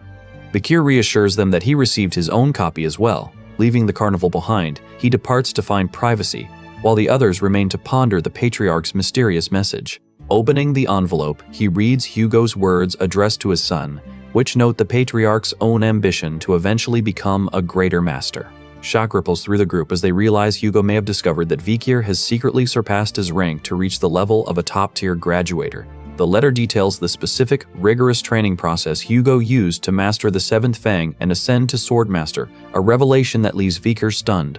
Upon examining the document, the process reveals a disturbing nature, causing his expression to tighten with distress and anger as the grim reality of the method sinks in. He vows to make the perpetrator regret their actions, acknowledging the dark, bloody truth of the path that lies ahead. Amidst the festival, he reassures his companion that he will handle the situation, though the sudden, intense encounter leaves her flustered and confused. Even beneath their masks, the beauty of the figures remains apparent, until an undead warrior approaches, stripping away the disguise to reveal her true skeletal form. Crowds swarm the night market, drawn by the lively festival atmosphere as the revelry obscures the encroaching danger. Among the revelers, the red-haired woman allows herself a moment of distraction, tempted by the food in her hands. A stern man confronts his adversary, while nearby, a skeletal woman tenderly checks on the girl. The realization of the Halloween festival triggers a sharp focus in his eyes, his face hardening behind a skull-like mask. He wonders how his life might have differed had he never signed a contract with the demon, perhaps entering the academy as a normal student. Standing in the shadows with the red-haired woman, he resolves to confirm the identity of his target. A hooded figure with a red eye asks if he is contracted with the elite corpse seer. The masked man reveals a menacing expression, teasingly asking what would happen if the answer were yes. He remains certain the villain will reveal himself in the crowded festival, a suspicion his companion acknowledges as true. He recalls the red aura swordsmanship he witnessed at a pivotal moment, recognizing the same signature skill in this adversary. Suspecting the man as the Night Hound, the woman feels a surge of anxiety as she contemplates unmasking him to confirm her instincts. A winged, hooded figure appears under the moonlight, looming over the skeletal creature. The intruder reminds them that the trial is tomorrow, forcing the woman to confront them about their breach of contract. The agreement dictates that in exchange for her power, she receives the body upon the host's death, along with 1 hour of control. The winged woman orders the intruder to stop manipulating the area and leave, asserting her own independence. A menacing laugh echoes from the shadows as the hooded figure watches the display. The horned demoness taunts her, mocking her inability to stop the people she loves from disappearing. She cruelly reminds the woman of stabbing her uncle in the heart, claiming she only destroys those around her. The skull-masked entity hisses, reminding her that the power to locate her missing sister was the primary gift granted by their contract. She laments her failure to find the person who truly matters, vowing to kill the one standing before her as retribution. The entity admits their goal was to track a specific corpse, yet the search through the mountains yielded nothing. Ignoring this, she warns the entity not to interfere, asserting that she has finally uncovered a lead to reunite with her kin. The horned woman looms over her exhausted companion, noting with curiosity that the girl's mind still resists complete destruction. Suddenly she stops, sensing the unmistakable, ominous scent of demonic blood radiating from a nearby market stall. A silent warning resonates that a demon hunter is nearby, forcing her to remain vigilant as she continues her search. As fireworks erupt in the sky, she rushes away, leaving onlookers to whisper that she might be the legendary Night Hound. Confusion deepens among the crowd as she appears flustered, struggling to maintain her facade amidst the festival chaos. A purple-haired professor observes the scene, stunned by the sudden realization that the Night Hound might actually be a woman. The masked blonde student issues a stern warning to follow the rules before begrudgingly welcoming the guests to remain. She channels dark purple energy, unleashing forbidden power across the marketplace. Panic erupts as a magic circle engulfs the crowd and spectral hands reach for the onlookers. The undead horde charges, forcing the terrified crowd to flee for their lives as the skeletons initiate their assault. The protagonist reaffirms his loyalty to the Empire, questioning if the summoner is a villain for resorting to taboo black magic. The necromancer commands the skeletons to attack, but they are suddenly engulfed by a brilliant, purifying burst of golden energy. Dolores commands the Lucian members to prioritize customer safety above all else as the chaos unfolds.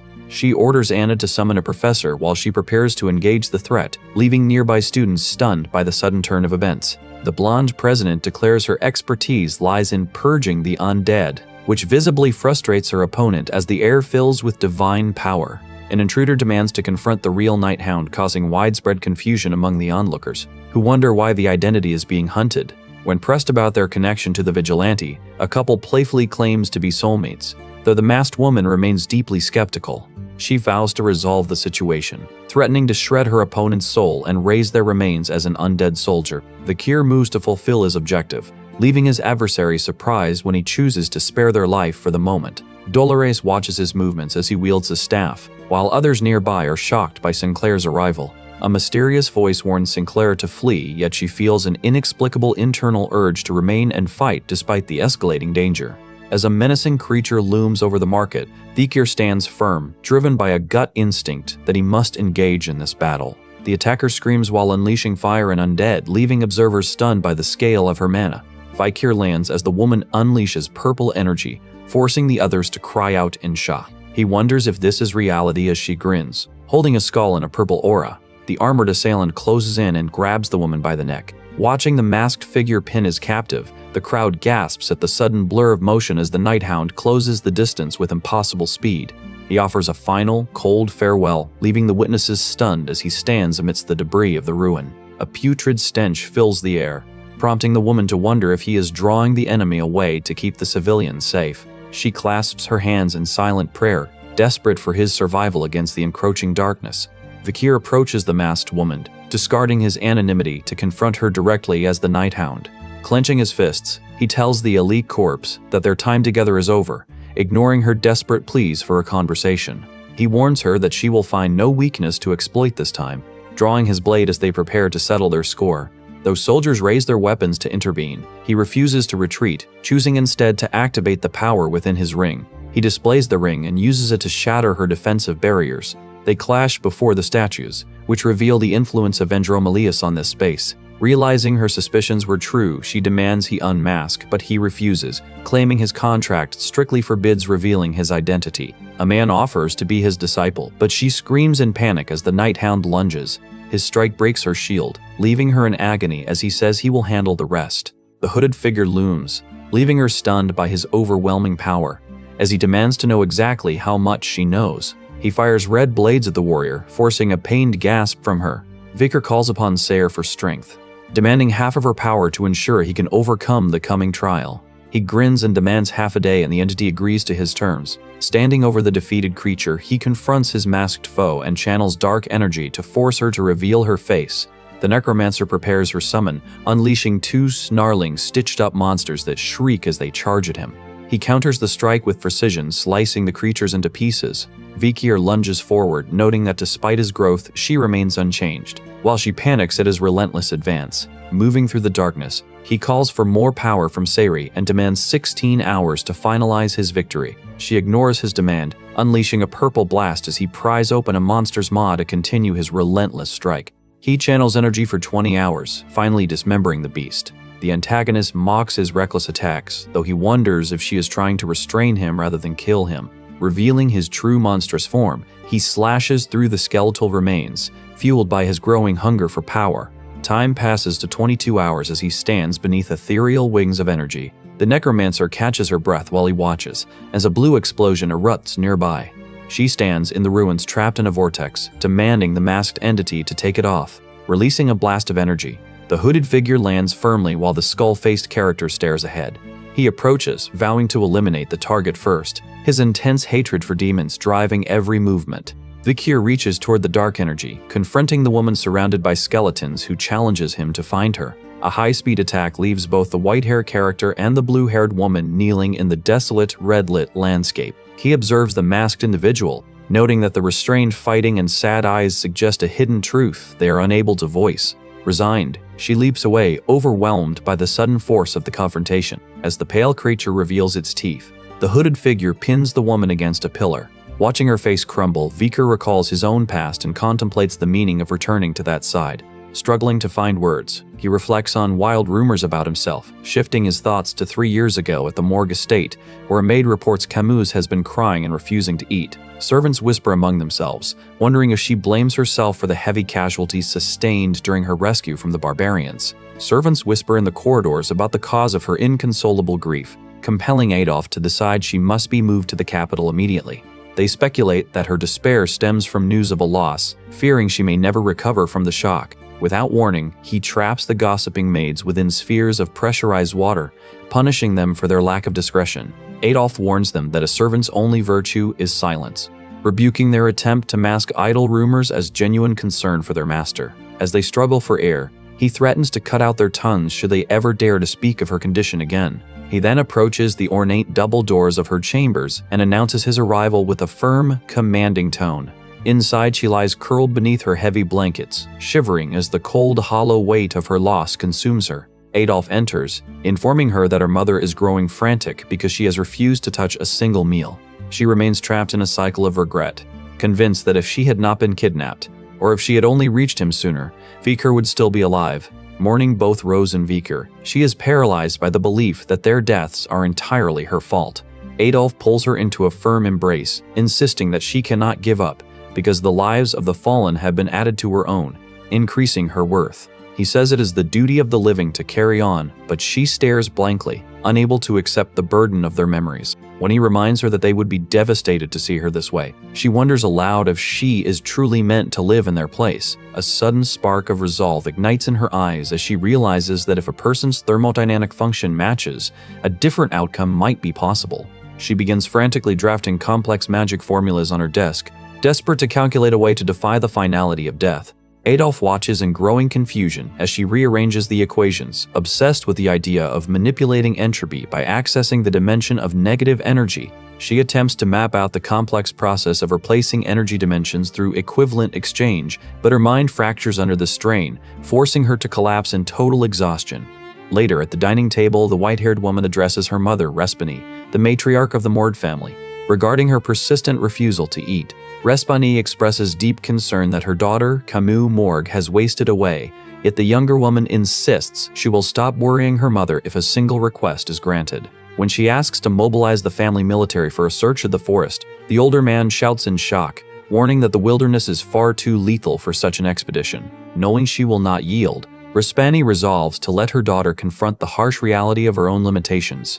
As they dine to seal their agreement, the daughter attempts a bite but immediately recoils, her body rejecting the food with visceral horror. Sick from starvation, she pleads with the maids to stop as they clear the table. Driven by a hollow, gnawing hunger, she suddenly devours the meal with a wild, frantic expression, weeping as she cries out Vikir's name.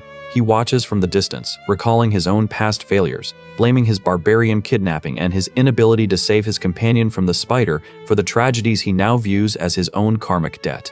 While the old man observes her suffering, he vows to rectify the cruelty of death, even as she bites her own arm in a desperate, frantic attempt to endure the agony. She eventually arrives at the Hall of Darkness, where Snake, the head sorcerer and representative of the hall, sits waiting upon his throne. He immediately identifies the cloaked vice matriarch, who expresses genuine surprise that her presence was unmasked so swiftly. She declares her desire to defect from the Hall of Light and join the Hall of Darkness. He questions the gravity of this choice, yet she confirms her readiness to abandon her status and live in the shadows. Confronting her about the military mobilization, he demands to know if she intends to use black magic to resurrect Viker, a goal she confirms. Horrified that she would resort to forbidden arts, he formally denies her entry and orders her to leave at once. Finding his refusal useless, she decides to master the forbidden arts herself and begins channeling dark energy. He watches in disbelief as she bends the spirit to her will, realizing she has reached a level of power that marks her as a generational genius. Reluctantly agreeing to her terms, he warns that his word is now absolute, to which she replies that she is willing to lose everything. Driven by the need to save him, she focuses her power while he notes that the next dungeon break is only 3 days away. He feels a complex mix of pride and sadness, haunted by her resemblance to her mother and regretting his decision to allow her into this darkness. Distressed by the realization that her current power is insufficient to fully resurrect the dead, she falters while he contemplates his own exhaustion. He warns that reviving the dead is a perilous gamble, likely to birth only a berserk or a corrupted monstrosity. Ignoring his caution, she remains undeterred, convinced that the soul she seeks is strong enough to survive the ritual. He studies her with narrowed eyes, grappling with the heavy implications of what her success might truly mean. Far from this chamber, a man cries out for his sister, lamenting her decision to abandon the Hall of Light for the shadows of the Hall of Darkness.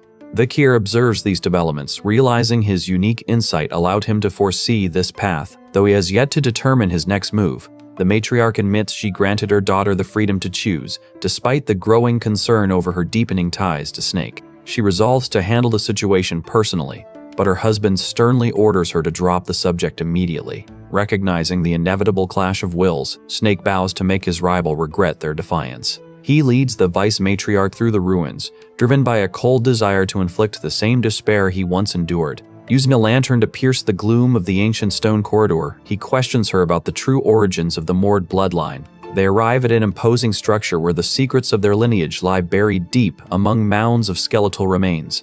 He reveals that the Morg family began at a humble morgue, eventually gaining the power to commune with the dead through their proximity to the departed. The vice matriarch realizes with a start that her family has practiced black sorcery since their inception, a truth hidden within their own history. Snake explains that the ultimate truth lies beyond death's door, though he cautions her against merely imitating the crude methods of common black mages. He smirks at his own fortune, yet warns that one must be wary of death to truly comprehend its nature. She is told to rest because one must first master the essence of life before they can grasp the mechanics of death. A true black mage pities the dying and cherishes the living, possessing an intimate knowledge of the final end. She muses that such mages are sages, then turns to confront him, demanding to know why he chose to enter the Hall of Darkness. He appears momentarily shocked by the directness of her inquiry, yet begins to unravel the hidden reasons behind his past choices. As they rest in the shifting shadows, an imposing figure watches them from the periphery, prompting Snake to lead her deeper into the ruins. Deep in the shadows, Vikir freezes as a familiar, unsettling sensation washes over him. Several days later, he arrives at the 666th floor of the Dark Support, where the vice matriarch rushes toward him. She excitedly presents a complex magical diagram to him, claiming it is the result of her research into a complete revival magic circle. Vikir examines the document with surprise, noting that the model is far more advanced than expected and appears perfect. He wonders how deep this child has dug into the abyss before she asks for his help to perform the spell. Questioning her feelings for the man she seeks to restore, he watches as she smiles and agrees to proceed with the ritual. Though Vikir initially prepares to leave, he ultimately decides to join forces with them to perform the operation together. The woman reveals she collected spirits from the forest and obtained blood and hair samples from him, aided by the Baskerville clan. Insisting they focus only on success, she begins meticulously inscribing the ritual symbols onto the stone floor. As they stand by the circle, Vikir questions her haste, but she replies she has waited long enough. Unleashing her power, she pleads with him to initiate the final phase of the revival. Vikir surveys the scene of destruction, identifying the culprit and preparing to channel his own energy. A surge of dark energy erupts, catching the woman in the center of the violet storm. Vikir notes the circle as flawless before he unleashes a dark spell. She reaches out in shock and desperation as she realizes Vikir is the source of the attack. An energy blast obliterates the site, leaving her wounded as the magical dome shatters. Vikir rushes forward through the surging lightning, desperate to reach the vice matriarch as the ritual chamber collapses. She lunges through the violent purple energy, but the mana counterflow strikes her down, leaving her bleeding from the strain of pushing her magic beyond its limit. Vikir promises to handle the situation, yet he wonders internally if he has already failed his mission to protect her. He explores the ruined, dark space, his red eyes narrowing as he surveys the wreckage of the failed resurrection. Vikir examines the creature in his hand, wondering if he has died and arrived in this void. The vice matriarch stands in the white space, questioning why her complex resurrection magic failed to claim him. Realizing his suspicions were correct, she wonders why her perfect magic failed to resurrect him. He contemplates if his enemy has attained enlightenment, finally leaving the struggles of this spiteful world behind him. Vikir questions the ultimate purpose of his own suffering, while she stares on, shocked by the shifting reality of the void. Overwhelmed by sudden despair, she reflects that death would be a mercy, her eyes filling with tears of regret. Vikir reveals he never entered the Hall of Darkness by choice, as he is constantly hunted by the one who distorts the laws of the world. She confesses she cannot be with her sister because she is cursed to live only in the shadows of her own failure. Snake notes her emotional transparency, leaving her to mourn the fact that she lacked the courage to challenge the impossible. He consoles her, urging the vice matriarch not to lose hope, while a mysterious figure offers a final, hopeful wish from the void. Snake reaches out to pull the woman from the vortex, his motion mirroring a desperate soul sinking deep into dark water. Vigor takes the lead, but he is suddenly struck by a realization as he finds a companion lying dead in a pool of blood. Staring at the fallen figure, he resolves to reach the center of the tower to end this conflict once and for all. The dying woman calls out for her master, but her voice fades as she collapses, defeated and bleeding, on the stone floor. A fly lands on the bloodied, lifeless hand resting on the floor, while Vikir questions if his bloody path is truly the only way. He looks down at his hands, knowing he is the one destined to bring about the end of the world. The man and woman lie defeated and motionless on the shattered floor. She struggles to process the aftermath of her forbidden spell, realizing that her desperate attempt to reach the dead has only left her abandoned in this hidden void. Mourning the fact that she could not reach him in life, she resolves that perhaps only death can finally grant her that long-awaited reunion. Doubt clouds her mind as she wonders if she is hallucinating, until the entity reveals its demonic nature and offers a pact to save her life in exchange for her soul. Though she instinctively recoils, the demon points toward her failed magic circle, taunting her with the prospect of abandoning her only chance to see the one she tried to bring back. It identifies itself as Sarah, the embodiment of death and decay, and promises to bridge the gap to the afterlife if she accepts the binding contract. Driven by the agony of her loss, she finally agrees to the deal as the very foundations of the hall begin to crumble into ruin. Sarah accepts her plea and begins to manifest its dark power, leaving her to wonder if this final forbidden method will truly bridge the divide between them. Bakir shouts in a desperate attempt to intervene, but she is beyond reason, refusing to abandon her chosen path. He warns that the process is irreversible, just as reinforcements arrive at the castle to carry the unconscious Camus inside for urgent medical aid. Turning his back on the wreckage, Bakir surveys the ornate hall and declares his intent to seize his objective, regardless of the heavy price. Adolf stands with his guards, breathless as he calls out for Camus, while a mysterious girl with red to white hair slips away into the shadows. Dismissing inquiries about his long absence, Vikir leaves Adolf fuming, unable to understand where he has been for the last 10 days or why he has changed so drastically. Adolf demands an explanation for her 10-day disappearance, but she merely brushes past him toward 3 hooded figures, exhausted and apologizing to her uncle for ignoring his constant summons.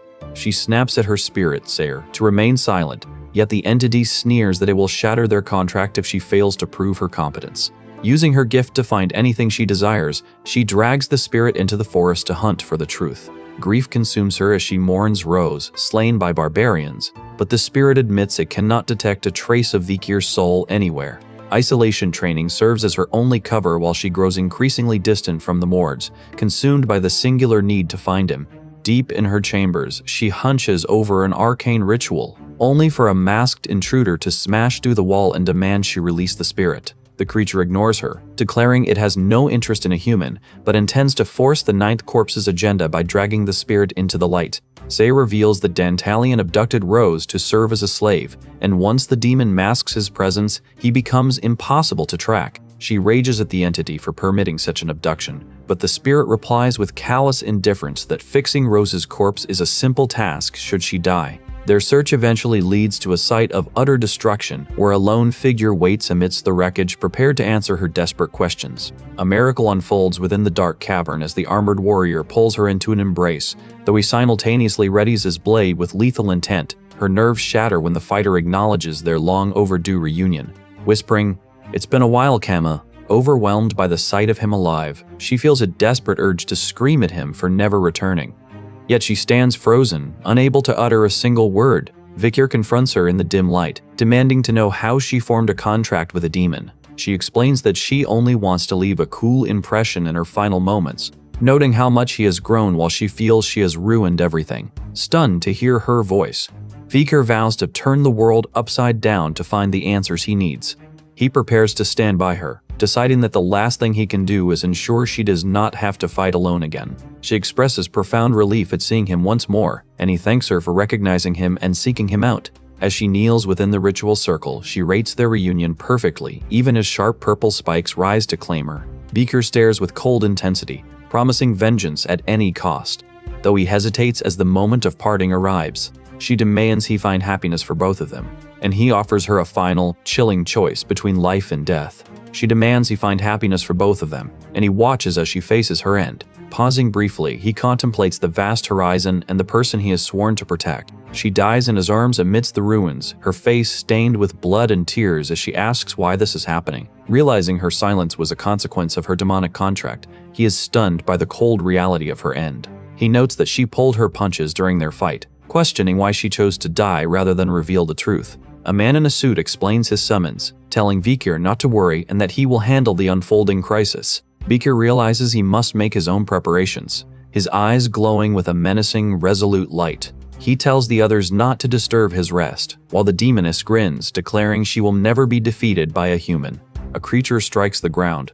It is a dangerous entity known as an enemy of humanity. Vikir encounters mysterious figures while mourning at a grave, contemplating his next move with intense focus. The demoness mocks him, taunting him about Camus's fate while she holds him in a lethal embrace. He stammers in confusion as the creature reveals a portal on its forehead containing a mysterious figure. The entity explains that Camel is sleeping inside her, before Vikir asks how long the skeletons intend to hold him. The woman embraces him tightly while the air fills with the sound of magical strikes. Vikir kneels, wounded and surrounded by skeletal soldiers as his opponent asserts that victory is impossible for him. She recognizes him as the hunter who dispatched her comrade. Stunned that the man Camus sought is the one now standing before her. Watching him, she wonders how a mere human knows of the 10 elite corpus, especially since her demonic eye fails to even perceive his soul. Vikir remains silent amidst a wasteland of discarded swords, his resolve hardened against her probing questions. A grin spreads across the demon's face as she offers to trade the tragic story of Camus for a single answer about his true origins. She explains that Camus attempted a forbidden revival spell to reach a lost love, failing so utterly that she lay incapacitated for days. Driven by that despair, Camus turned to a demon as her final hope of development. The entity finds cruelly amusing. The demon reveals how the girl yearns for him, haunted by regret over her own kidnapping and the fear that he died in total isolation. Ignoring these taunts, Vikir prepares for combat, his red glowing blade carving through the oppressive shadows of the realm. He strikes with intense, focused precision, determined to dismantle the threats manifesting before him. A warning echoes from the demon that their lives are now magically linked. To kill her is to end Camus, the girl waiting for him. He lunges to test her defenses with a rapid series of strikes. He tells her he is ready to answer her questions while continuing his assault on her construct. She mocks him, claiming her power is beyond his reach as her minions launch a counterattack. The force of the creature's impact leaves him bloodied and broken, pinned against the ruins as the demon gloats over his failure. She declares that his desperate attempts to save Camus will lead only to his own inevitable death. Vikir realizes with a jolt of horror that his choice to hide his body in the forest may have forced Camus to sign this demonic contract. He understands that the only way to destroy this demon is to kill the human bound to her, a cruel necessity he contemplates with burning red eyes. Vikir lies injured, questioning if his crusade is to slaughter the demon or to save Camus from her final moments. The antagonist sneers at his hesitation while a shadowy tendril snakes toward the fallen hound. When a humanoid limb strikes, he counters with a punch that sends debris flying. Camus prepares to engage the foe, but a sudden realization leaves him reeling. He understands that to prevent humanity's collapse, he must choose between her life and the survival of the world.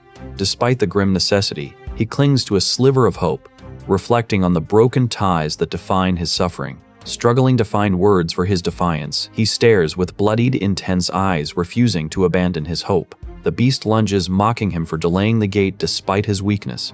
Above the peaks, the battle rages until a horned demoness impales a man while he reaches out from the darkness. She mocks his hope for a miracle, but the wounded man simply looks up, undeterred by her insult. With a violent motion, he grabs her by the head and strikes, declaring that he likes the sound of a miracle. As the creature screams in agony, he leans toward the armored entity, calling out to Camus. He vows to save her, urging her to resist the demonic contract because her magic is the key to their survival. Preparing to burn his soul as payment for breaking the bond, he screams in defiance, creating a miracle alongside her. The hound unleashes a blow that craters the earth. Realizing this evolution is far more than a simple level up, Dantalion commands him to rise as an undead soldier, vowing to annihilate all mankind to bury the secrets of the 9th and 10th corpus. Vikir sprints through the dark forest, his mind clear. True power belongs only to those with the iron will to seize it. A giant entity blocks his path, but he pushes through the settling debris, swearing to strike the demon down. Caught in this desperate struggle, he finds himself stunned by the sudden, unexpected assistance arriving to shift his fate. Surveying the ruined landscape, he realizes he never expected to face this threat. He falters, his gaze caught by the stone statue of Hugo looming against the sky. The demon orders his death as the warrior in white armor prepares to swing her scythe. Vikir readies his sword, intent on ending the fight. The surge of power solidifies. He has finally ascended to Swordmaster, even as Camus remains locked within her magical cocoon. He records his journey in the quiet moments, noting that mastering the 7th technique required this final leap into the rank of Swordmaster. The text confirms his evolution, documenting the successful transition into a true master of the blade. He fights to avenge Roxana and Penelope, the ghosts that drive his obsession. He remembers the years spent as a top-ranking graduator, swinging his blade until his muscles screamed in an endless attempt to break his limits. Despite the relentless nature of that training, he laments how he always fell short of reaching the Swordmaster rank. Staring at his scarred, calloused hands, he feels the weight of those repeated failures despite his absolute dedication. Though his antagonist mocks his struggle, he recalls finding the key in the 10,000 epistle library. Absorbing the ancient teachings of his predecessor, he forces himself to embody happiness, anger, sadness, and pleasure, laboring to fulfill the emotional requirements of the path. Yet the toll is heavy, as he suffers agonizing side effects from forcibly warping these raw emotions into his own psyche. He recalls his past life where he fathered many sons to expand his influence and cast his children into the cradle of swords, a grim tradition that defined his existence. Yet, amidst a desperate struggle for survival in a dark forest where he narrowly escaped death using a secret skill, he experiences an unexpected realization. Watching the baby struggle to breathe, he feels a sudden flutter in his chest. This moment of raw empathy brings a complex wave of emotions: the joy of talent, the guilt of the family's cruelty, the shared pain of injuries, and a strange hope for the child's future. Within that emotional turbulence, Vikir finally realizes his own path and discovers he has achieved the rank of Swordmaster. Vikir reflects on these thoughts, acknowledging that the secret to becoming a Swordmaster lies in mastering complex emotions. As he processes the path before him, Vikir clashes with a horned creature, struck by how much his father's personality and actions differ from the man he knew in his previous life. Exhausted and battered, he knows he must rely on his own internal realization to become a Swordmaster and defeat the demon's magic, as he lacks the Saintess's power.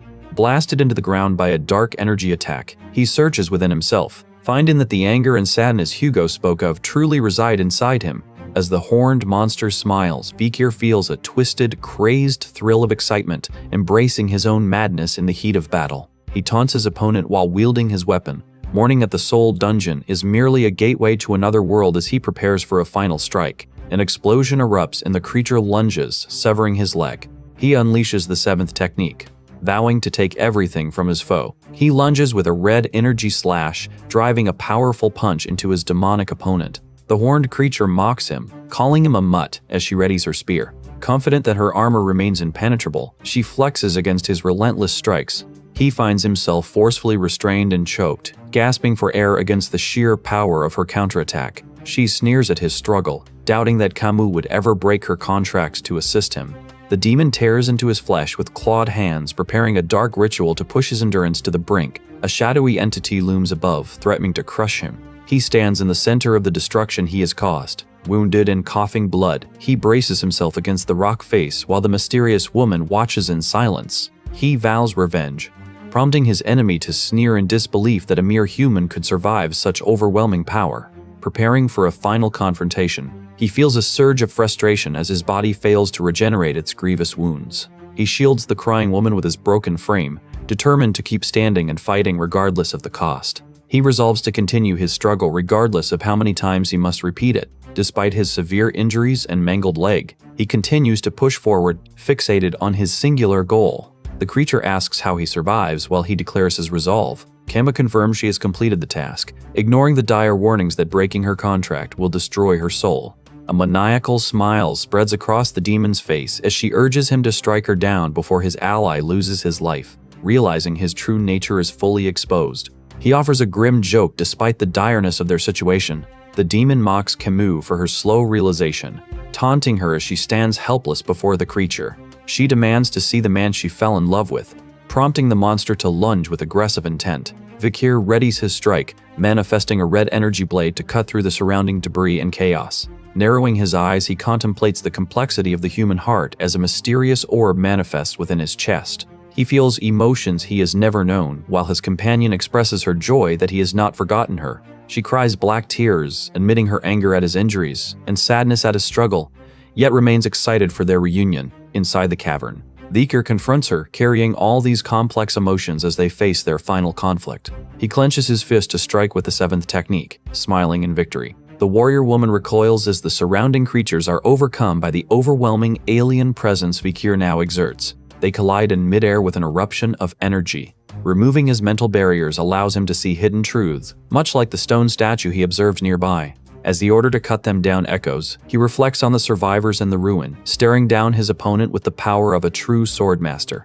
The creature recoils in shock as Vikir dominates the field, proving her previous assumptions impossible. Vikir realizes he has finally transcended his limits, unlocking strength far beyond what he previously possessed. Vikir finds Camus and asks, "Is she okay?" He staggers toward her, hoping for a long-awaited reunion, but their bodies succumb to exhaustion, leaving them collapsed and broken on the cratered ground. A purple beam erupts, and he realizes he can alter the future by changing the past. He instinctively blocks a sudden strike from a masked figure, though his focus wavers when a small spider crawls over his unconscious form, leaving him momentarily vulnerable. A small blue creature watches as a red-haired girl searches the battlefield for the wounded warrior. She reaches the pair and supports Vikir, helping him limp away from the forest toward the safety of the perimeter. The girl calls out for him to stop, realizing that because he is still capable of movement, Camus must have survived the encounter.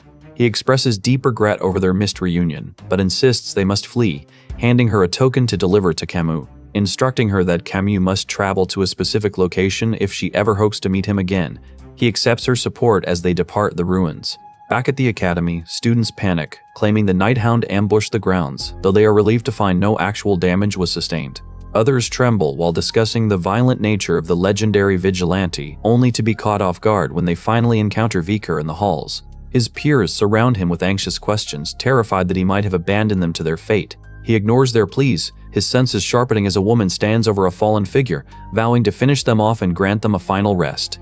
A maid rushes forward, screaming in fury at his reckless decision to face such danger without backup. The others exchange uneasy glances, realizing his recent actions have effectively formed a private faction as they begin their tense journey toward Camus. Vikir emerges from the dark abyss into a new space, his body shattered now that his contract with Sayer has been severed. A pink-haired woman watches him stagger out, clutching her chest in overwhelming relief as the realization hits that he is truly alive. He remembers their desperate battle, acknowledging that he did not face this fight alone. An admission that leaves her blushing as she realizes he shielded her despite his own wounds. She wonders aloud if he is worth the risk to her life, while Sayer shrieks in disbelief, accusing him of running a scam by violating the terms of their agreement. The spirit lashes out at him for breaking the pact, but the penalties of the broken contract leave her clinging to a fragile, fleeting existence. Quickly, the woman seals Sarah within a magical cage, forcing the creature to submit so she can seize its authority and power for herself. Vikir turns his focus toward finding an exit, leaving her to prepare for her return to the morgue estate as she prioritizes her own survival. Watching her reclaim her strength, Vikir realizes she is alive, and he resolves to atone for his past.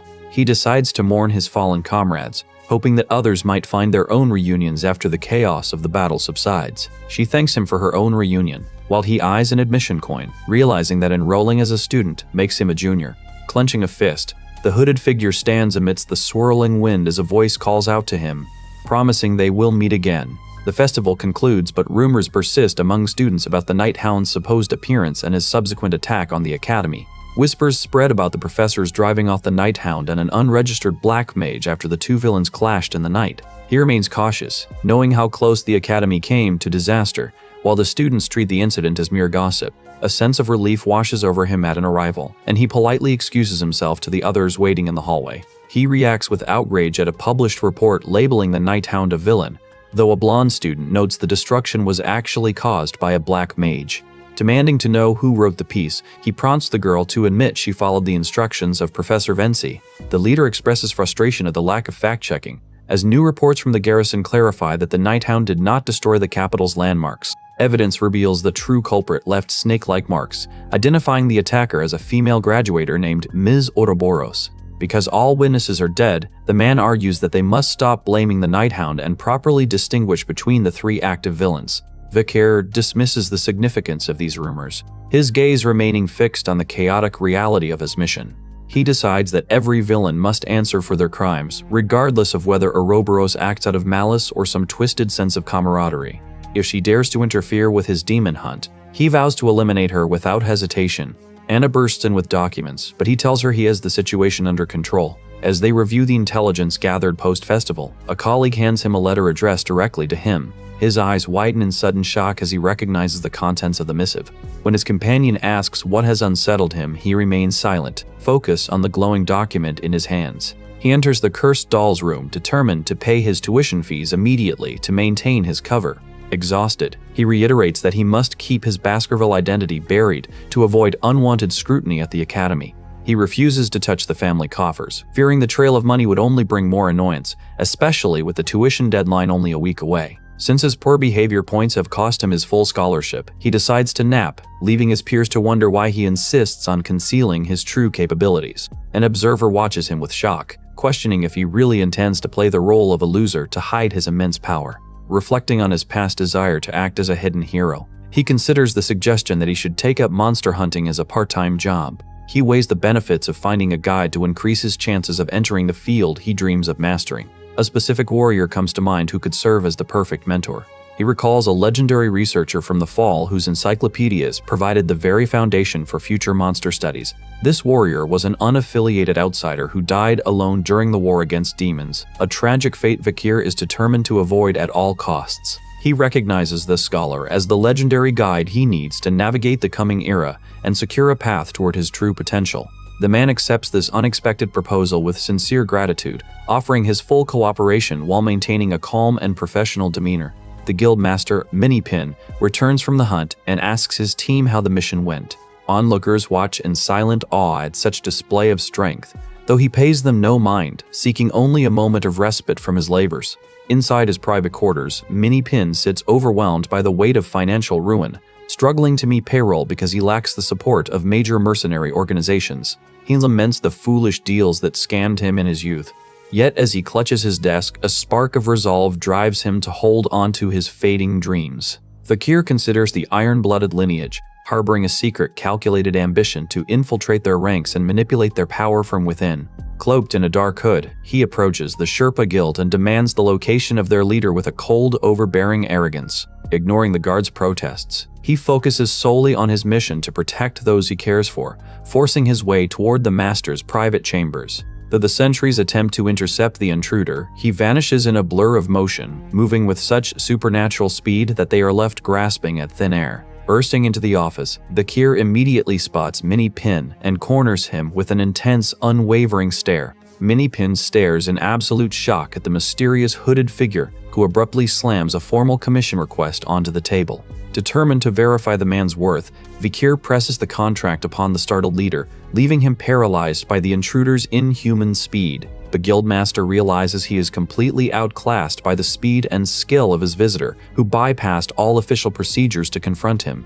Vicaire approaches the man, known as Minipin, to propose a commission, acknowledging the veteran's long-standing and desperate desire to become a Baskerville vassal. Minipin is left stunned and terrified upon discovering that his mysterious client is none other than the young noble himself. Standing against the sunset, Vicaire reflects on his path forward as he prepares to walk through the dark town square with his new companion. He presents the specific details for a monster subjugation mission, calculating that recruiting this veteran as an ally will make his path to the throne much easier. The guildmaster remains overwhelmed, struggling to find words as he expresses his profound honor at finally meeting the legendary student. Vicaire sharply orders him to be quiet and demands he stop using his name, though the man continues to express his fervent desire to join the Baskerville clan. He realizes Minipin's obsession predates his own regression. Understanding the veteran's deep longing to master the family's invincible sword techniques, the man confesses he was scammed by brokers while trying to secure land and status for his wife, leaving him with nothing but his pride. Vikir notes that despite his current state, the guildmaster is a high-level graduator capable of joining any guild, and promises to help him achieve his dream if he proves his worth. Minipin smiles brightly, blushing with joy as he pledges to do his absolute best to serve his new master. Vikir explains that he is attending the academy on a top-secret mission without family support, which is why he needs a competent guide to earn the necessary tuition funds. After the veteran enthusiastically accepts, Vikir instructs him to address him only as Sir, while privately vowing to crush the pride of anyone who stands in his way. He questions his companion's true competence and considers which monsters he can hunt as a student for profit, leading Minipin to suggest hunting gnolls. Vikir tracks the gnolls, scavengers that inhabit the highland outskirts of the imperial capital. While individual gnolls are only C-rank, they become A-rank threats when they congregate in large packs. He targets them as a profitable, inconspicuous way to make money, while clearing ecological disturbances during his time at the academy. Moving out, he appears perfectly competent to his associates, despite their evident nervousness. Hiding in the brush to observe the pack, he rejects the common method of using glass beads to lure small groups. His companion confirms that standard methods fail against such numbers, yet Vikir ignores the warning to flee. He severs a creature without even drawing his sword, shocking his observer as he prepares to use barrels of oil to eliminate the entire pack. Confirming the barrels are filled with oil, he intends to wipe out the swarm with minimal direct fighting. Minipin watches in disbelief as he decides to push forward, attempting what the Imperial Subjugation Squad abandoned. A smile touches his lips, though he briefly questions his own reckless actions while preparing for the assault. Arriving at the cave, he observes the monsters while his companion reacts with visible shock. Ignoring the fear, he focuses on the pack swarming within the depths of the mountain.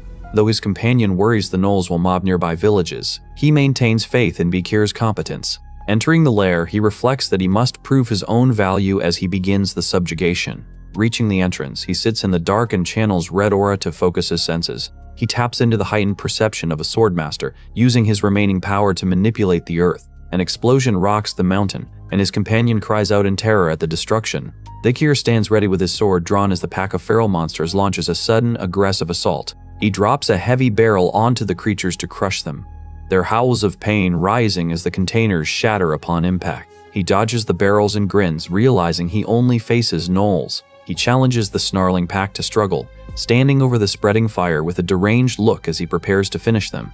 As the monsters charge, he forces them into his trap. Rising out of the flames like a true hound of destruction, his companion watches the explosion with concern, realizing that Vikir is far crueler and more meticulous than he ever imagined. The system registers his new combat skills and resistances, confirming his identity as a true Baskerville hound. Finding a glowing orb, he declares he will kill them, leaving his companion starstruck. They survey the defeated monsters, and the knight confirms the gnolls died from smoke inhalation exactly as planned. The hunter admits he learned much from Vikir, who warns him to stay alert, noting how the man resembles Secretary General Chihuahua.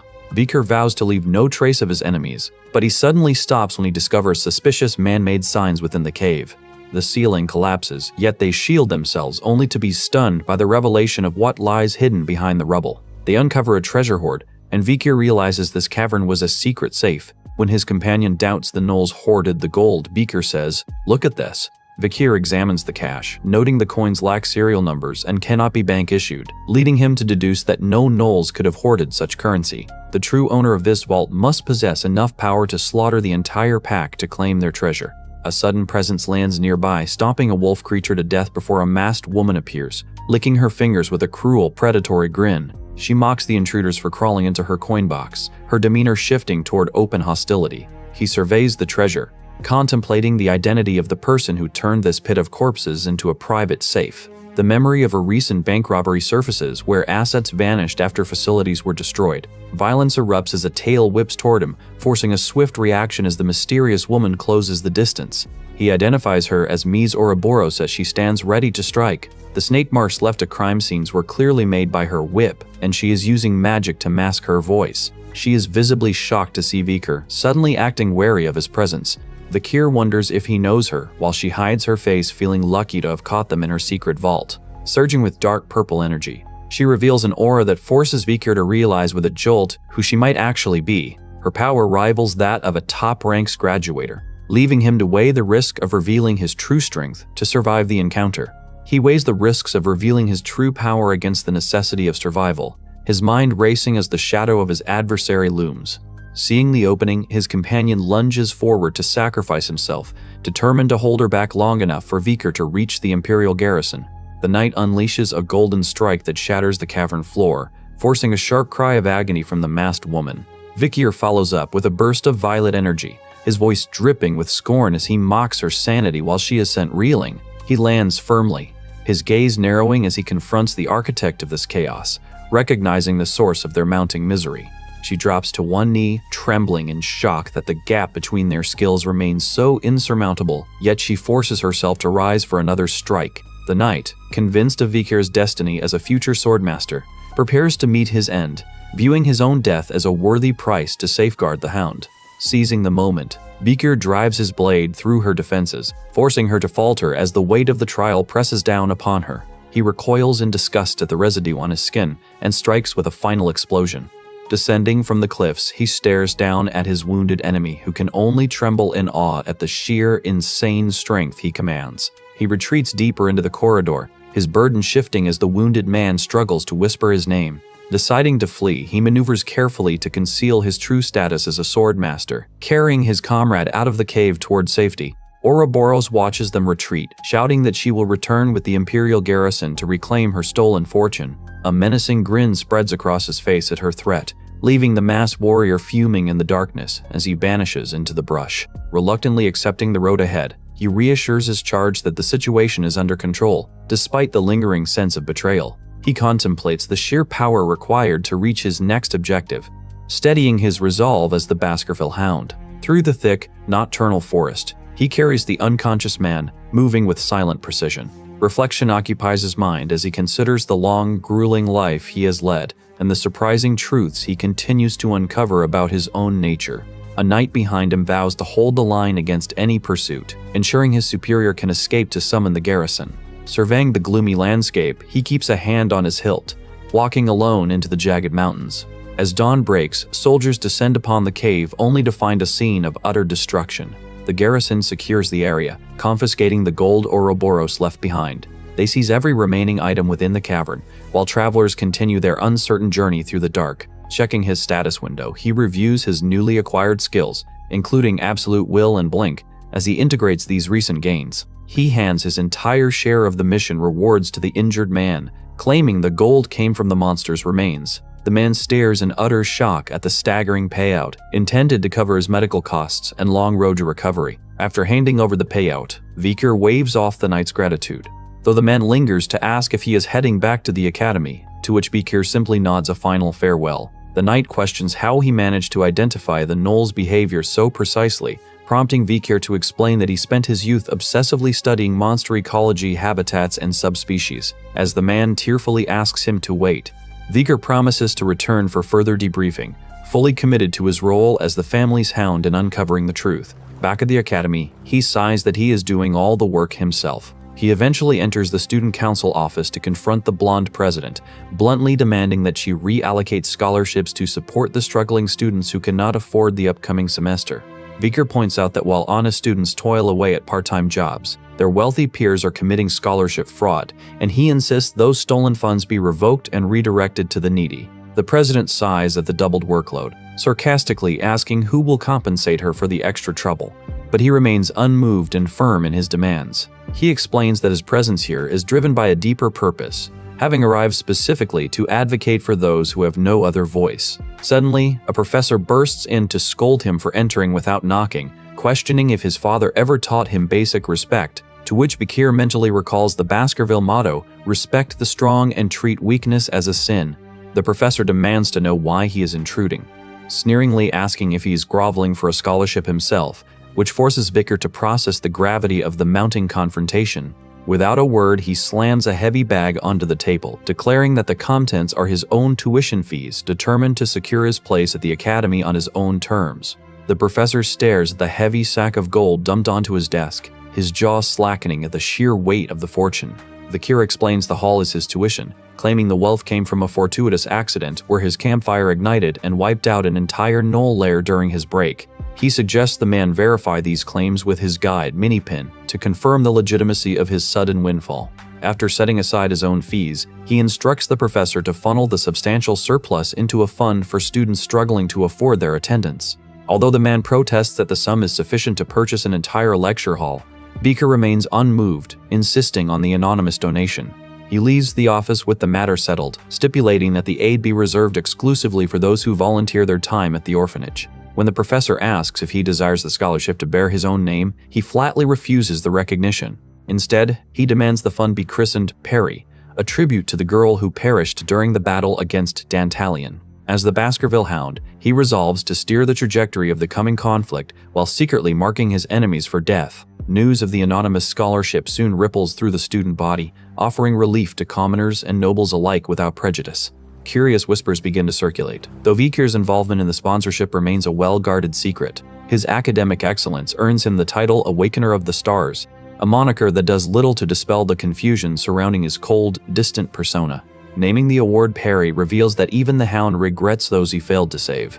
Before long, a blonde student tracks him to his room, determined to uncover the benefactor behind the mysterious donation. She remembers the tragic final moments of Perry alongside the Night Hound and feels a deep, lingering debt to the anonymous savior. Calling out to Dolores, she seeks answers, while Vikir stays locked in his room, fixated on surviving the month and plotting his next move. A dark smirk touches his lips as his eyes flare with intent, ready to start the second round of his vengeance as the Baskerville Hound. His peers frequently wonder where he vanishes during the night as he drifts through the shadows unnoticed. A cryptic note from an observer leaves his roommate fretting, sensing that Vikir, who owns almost nothing, might simply cease to exist one day. The room feels hollow and abandoned, mirroring the profound detachment he maintains to shield his true motives from prying eyes. His sparse quarters suggest a man perpetually ready to vanish, a realization that leaves his companions deeply unsettled. PG expresses open concern, but Vikir remains an impenetrable enigma, his thoughts entirely consumed by the solitary path of the Hound. As he bids Piggy a brief farewell, Dolores suddenly vanishes from his sight, leaving him momentarily bewildered by her exit. Watching her walk away, a lingering question haunts him. Does she harbor hidden feelings for the hunter? The group soon arrives at the Imperial Central Station, embarking on a journey toward the daunting Olympiad survival competition. This carefree atmosphere contrasts sharply with the gravity of their mission, leaving those on guard frustrated by the lack of caution. The woman in her vacation attire ignores the impending danger, pointing excitedly toward the gathering crowd of rival students. The Olympiad finally begins, drawing the four great institutions together to represent the strength of the Empire. Coliseo Academy students prepare for the trials ahead. Vikir observes the arrival of the Varangian warriors, his mind narrow and focused on the survival of his own secret mission. Themyscira Women's University joins the fold, though the heavy tension of past rejections still hangs in the air. The Magic Tower hosts this year's event in the tourist city of Dortsmile, where the final preparations for the carnage commence. The Continental train pulls into the station with a violent surge of energy, signaling that the time for confrontation is finally here. Stepping off the Continental train, the group marvels at the advanced transport, a machine Vikir remembers well from his own initial journey to the academy. He warns his companions to mask their wonder, reminding them that students from Varangian and Themyscira are watching. They must project strength to ensure their rivals perceive them as threats rather than easy targets. They approach the platform where stern, battle-hardened mercenaries stand in formation, their presence ensuring that the usual chaos of arrival remains strictly contained. Nearby, two female students from the visiting institutions walk together through the grounds, their eyes scanning the newcomers with detached observation. Vikir finds his current strength insufficient for the enemies he must face. Conversations ripple through the crowd as students express confusion over the roster, noting that Sancho, despite placing first in the Varangian entrance exam, was inexplicably assigned to Coliseo. Someone remarks that Sinclair faces an uphill battle, having already humiliated the top prospects from both the Magic Tower and the Themyscira during her own entrance exams. Nervous about being the first to arrive at such a high-stakes event, a student notes the daunting composition of the competition: 53rd years, 32nd years, and only 21st years. Vikir offers a final, curt nod to his allies, stepping away from the group to disappear into the periphery before the formal proceedings begin. The remaining students mutter about the stakes, recalling that the top 10 finishers will claim a legendary treasure from the Imperial Vault, making it vital for one of their own to place. Resentment simmers within the team over his decision to abandon them for another party, though Vikir, watching from afar, silently identifies the true architect behind this tactical separation. They debate his stubborn adherence to a prior commitment, though his former allies worry that his independent path will inevitably spark lethal conflicts with the other schools. Vikir scans the surrounding terrain, warning his hidden group to sharpen their focus as the creatures lurking in the distance are far more lethal than their initial reports suggested. From the safety of the shadows, he keeps his eyes locked on the arriving participants, weighing their potential as either threats or future casualties. Grinuel, the third son of a noble house and a self-proclaimed genius who has never tolerated being outranked, pushes his way to the front, eager to assert his dominance. His life of perfect victories shattered at the academy when he was forced to settle for second place behind a commoner, a defeat that still burns in his mind as he prepares to act. Grinui finds himself unsettled by unfamiliar feelings, which take root the moment he spots the platinum-haired girl framed by falling cherry blossoms. He struggles to suppress this truth, finding himself silently rooting for her despite his fierce internal resistance to such uncharacteristic emotions. Attempting to draw closer while berating himself for harboring interest in a commoner, he is blindsided when she instead invites Vikir to join their ranks. Suddenly, a sharp warning ripples through the crowd that the Starstream infection is spreading exponentially, snapping the group into a state of high tension. As a mysterious figure emerges to reveal the grim underlying nature of the world, Vikir watches, visibly shaken by the implications. The figure prepares to strike, wondering aloud why Sinclair would favor a commoner and if their shared status is truly the root of her interest. Vikir ignores the sabotage, telling his rival that only competence matters for a leader.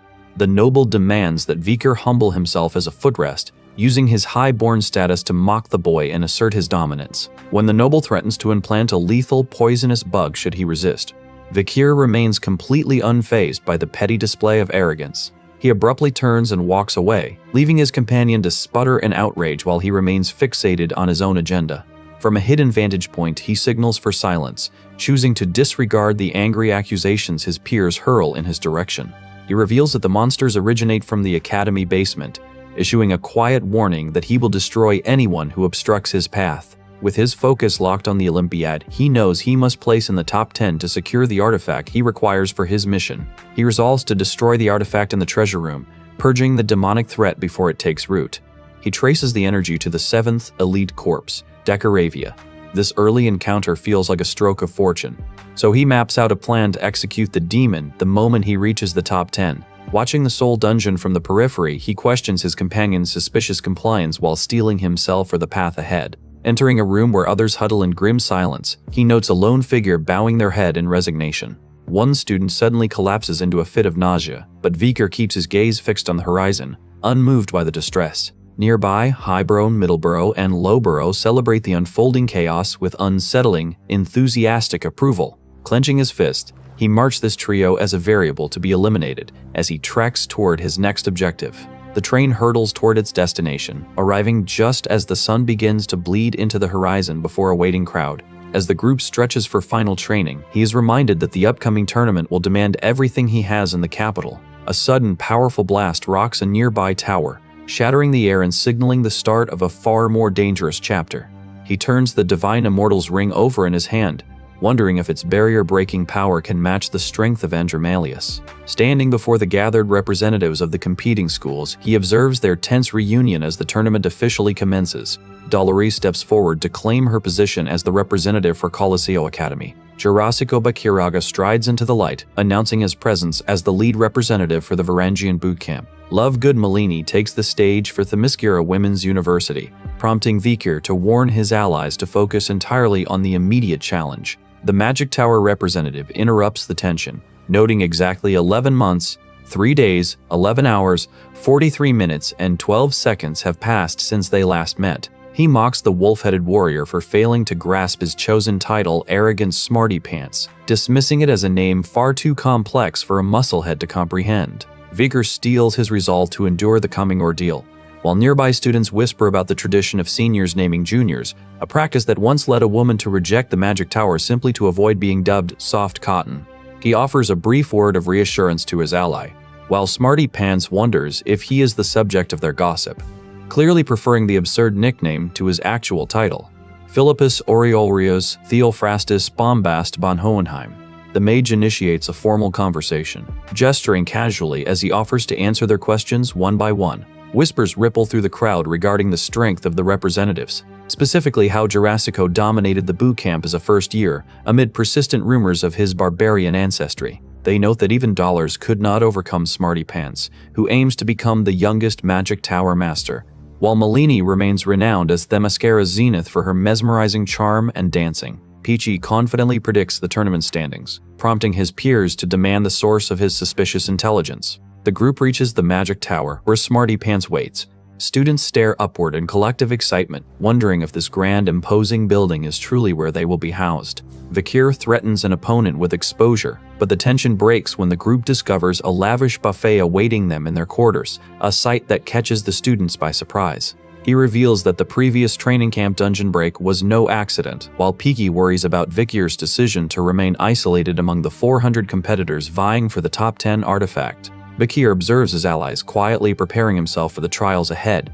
A man prepares a meal for him, and Vikir pauses to reflect on the unexpected kindness of the gesture. Disdain fills the room as students observe the unrefined Varangian representatives, who are busy gorging themselves on the buffet to maximize their caloric intake. When a girl is shoved in the food line, the Varangian warriors aggressively confront the students for skipping the queue, setting the stage for an inevitable clash. The confrontation intensifies as the Coliseo students find themselves face-to-face with Sancho Barataria, while an impatient Varangian warrior scolds them for clogging the food line.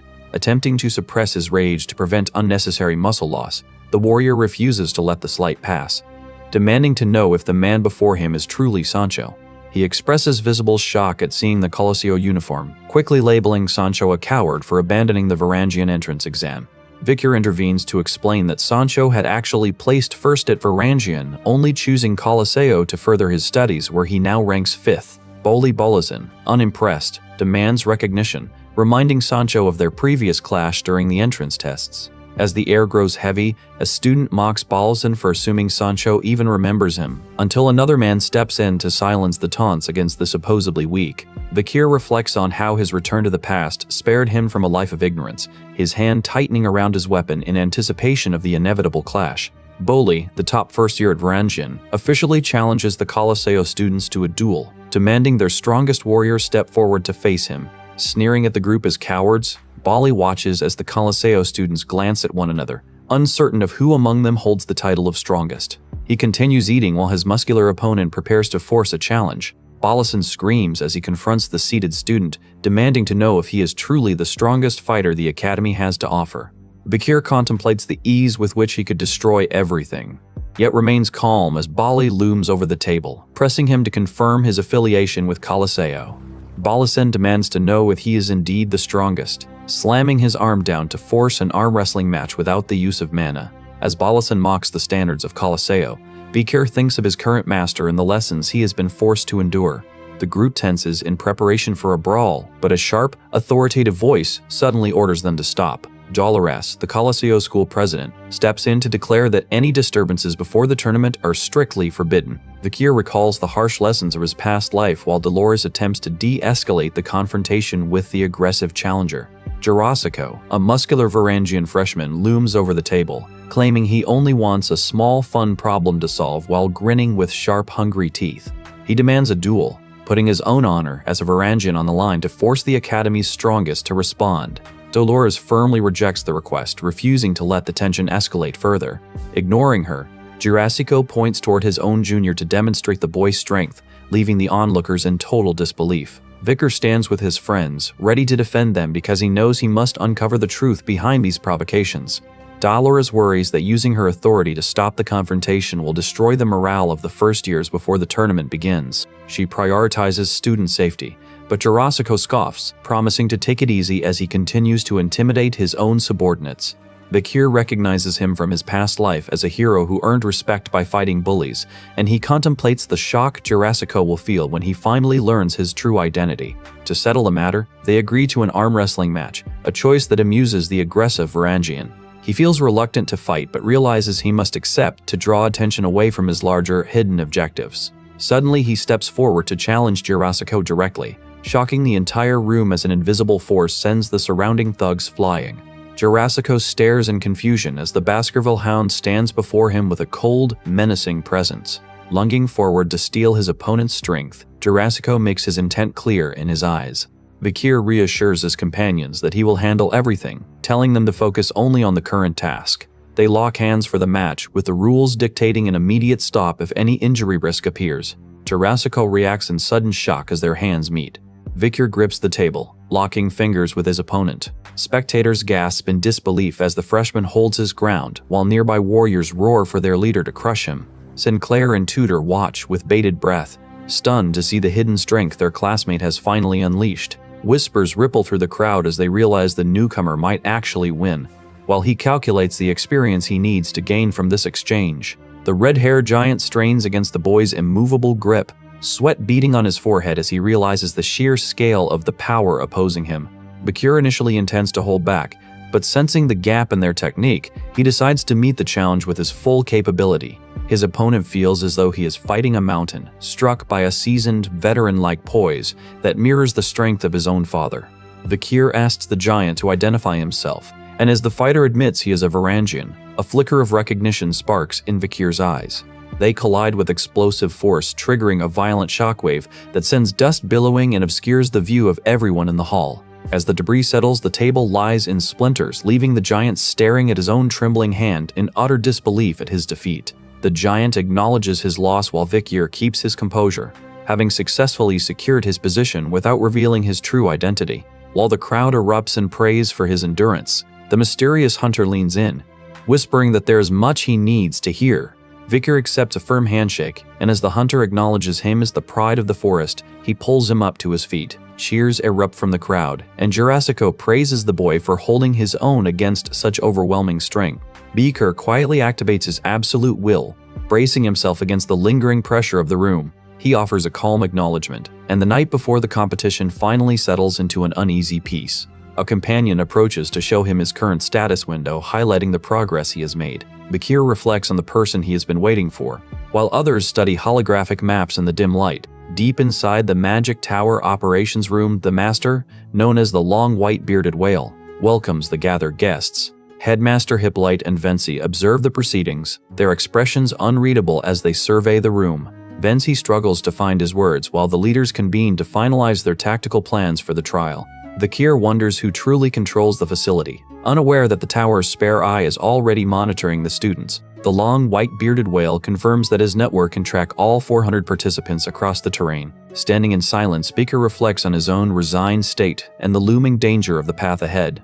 The leaders announce that the competition will take place on La Rouge et La Noire Mountain, a hellish and unforgiving terrain. Creatures watch the competitors from the shadows. Students are randomly summoned in the teams across the forest, forced to adapt instantly to the harsh, unpredictable environment. A creature slams into the ground, leaving the students in shock. The monster lunges to hunt the students. The team immediately braces for combat, recognizing that they must hunt these beasts to accumulate points and ensure their survival. Tudor and his allies coordinate their movements, with the men acting as bait to draw the monster's attention so Sinclair and Bianca can target its vitals. Combat intensifies as the frontline fighters engage the beast, their efforts perfectly synchronized with the ranged attacks of the archer and mage. A powerful energy blast slams into the creature, giving the team just enough time to narrowly evade a lethal counterattack. Once the dust settles, the archer scolds the men for their sluggish reactions, warning that hesitation will only lead to their demise. Tudor and PG scream in terror as a fire vortex blocks their path. An antagonist sneers at the Colosseo participants, openly mocking their high ranking while revealing that hunting them is the most efficient way to score points. He vows to wipe them out, while a student gasps, "Damn it, my stamina's already depleting just from walking." Exhausted, he questions if this hellish landscape is even real, growing increasingly annoyed as his companion sharply orders him to keep moving. The creature, frustrated by the lack of results, wonders if the missing participants have been eliminated or simply teleported away, lashing out at its own incompetent subordinates. The blue-haired boy exhales a cloud of mist, his focus shifting when the scent of cooking food reaches him, triggering a desperate pang of hunger. Realizing that preparing a meal in such a dangerous forest is a death trap, he decides to use poison magic to incapacitate the cooks and seize their provisions. He carefully sets a trap, but the woman discovers the ruse just in time, sending him crashing into the ground as the ambush backfires. Caught in the snare, The student demands release, only for his rescuers to stare back in bewildered silence until they realize they have stumbled upon their own lost teammates. Embarrassed by his depleted health bar, the boy attempts to shrug off his clumsy fall while the rest of the group shifts their focus to establishing a camp for the night. They gather around a crackling campfire, genuinely baffled by the sudden appearance of prepared food and sturdy shelter in the heart of the wild, wondering who could have possibly orchestrated it. When told Vikir is the one responsible for everything, the others react with immediate skepticism, finding it impossible to believe a commoner possesses such survivalist preparation. A noble student grows agitated, openly questioning why they are forced to defer to a commoner and why the Baskervilles seem to be shielding such an unremarkable individual. The group confronts the mysterious figure, though the woman among them can only flush with intense embarrassment as the men around her begin to laugh. Explaining that they are using monster meat as bait, they offer the surplus to her, leaving her shocked by the unexpected generosity of the gift. When she asks why they would share, they claim to follow her as their leader, while privately noting that her poison will serve as a useful tactical asset later. Overcome by sudden emotion, she weeps as she realizes her past prejudice against the commoner was entirely misplaced, especially given his unexpected kindness. Vikir recovers his own health by eating and silently accepts the burden of leadership, already calculating his next steps toward becoming the king of the underworld. The team shifts into a combat rhythm, striking down encroaching monsters with surgical precision to secure their tournament points. Advancing steadily through the dark forest, their coordinated attacks slice through the beasts as they carve a path forward. Vikir strikes the bear monster, forcing his companions to watch his efficiency in battle. With their 30th kill confirmed, the group continues their relentless hunt, finding the task surprisingly simple under his guidance. To maintain a top 10 rank, they resolve to keep hunting, though his allies remain deeply suspicious of his true, long-term agenda. Vikir gazes up at the night sky, struck by a familiar, haunting sensation. The exam rules encourage defeating other students for points, yet he persists in hunting monsters. He recalls rumors of the 7-step strategy and notes that the exam location feels uncomfortably like his own former home. However, since crossing into the Le Rouge 8 Le Noir mountain, his swordmaster senses bristle, warning him of a deadly, unseen danger lurking in the shadows. Vikir freezes as a faint rustling cuts through the air, his instincts screaming that a hidden predator is closing the distance. He leads them into the thicket, but they are forced into a struggle against unseen forces. Back at the Magic Tower, officials track the Olympiad, observing that only 149 of the original 400 students remain active. The elders sneer at Coliseo's mounting losses, noting that Hohenheim has systematically picked off their freshmen despite the school's already depleted numbers. Bensi remains stoically silent, though his rigid posture draws the sharp scrutiny of the elderly wizard presiding over the throne. He steps forward to challenge the wizard, demanding to know if the tournament's chosen sector is actually secure. Vensi warns that the tower has selected a restricted zone where environmental conditions shift and monster rankings are far too volatile for student safety. He cites urgent reports from the Morgue family regarding an S-rank beast in that sector that once decimated a legion of soldiers. The wizard waves off these warnings as mere fabricated gossip, declaring he trusts no word from that family and will not alter the competition. Vensi counters that if a 7th Circle mage or a swordmaster enters the fray, the system will trigger a monster surge that defies all safety protocols. The wizard dismisses this fear entirely, insisting that the automatic teleportation of defeated participants ensures no actual harm can befall the students. Vensi stares in horror at this callous logic, realizing the arrogant leadership truly believes their tower is untouchable by the reality of the crisis. The elderly wizard dismisses the students' struggles as mere delusions, leaving the blue-haired Vensi to seethe in frustration at the disregard for their lives. Word reaches the group that Tudor, Piggy, Bianca, and Sancho have been eliminated, and they stare in disbelief at the report that Hohenheim targeted the unarmed students. This display confirms that even among those hailed as legends from the time of the fall, the gap in raw power remains insurmountable. Vikir notes his health remains at full capacity, while his companion shivers, remarking on how rapidly her own energy is being drained by the forest's oppressive aura. From the shadows of the campfire, a blue-haired observer watches with mounting jealousy, sneering that Vikir's hunting feats are nothing more than simple tricks anyone could replicate. The air suddenly grows heavy, and Vikir senses a shift as an archer readies a volley, pinning him in place with a web of dark magical vines. Reacting in a blur, he launches a swift counterattack, overwhelming the blue-haired assailant with a psychic strike that forces a sudden, sharp scream of agony. The attackers reveal they used silencing magic to track the group, causing one of the trio to panic and flee as Vikir and his companions close the distance. Monitoring the enemy's declining health levels, Vikir watches them brandish their magical staves with a look of arrogant disdain. A dark-haired woman steps forward, sneering as she asks if the white-haired girl is Sinclair, the student, infamous for betraying Themyscira to join Colosseo. The Magic Tower employees react in alarm when their president mocks Sinclair for her defection, cruelly questioning if she switched sides just to chase after a boy, as Vikir politely excuses himself to depart. His quiet demeanor leaves the onlookers visibly flustered, with one woman openly admitting he is exactly her type. A pink-haired girl stares at him with unsettling intensity, prompting Sinclair to quickly shield his face and demand she stop ogling him.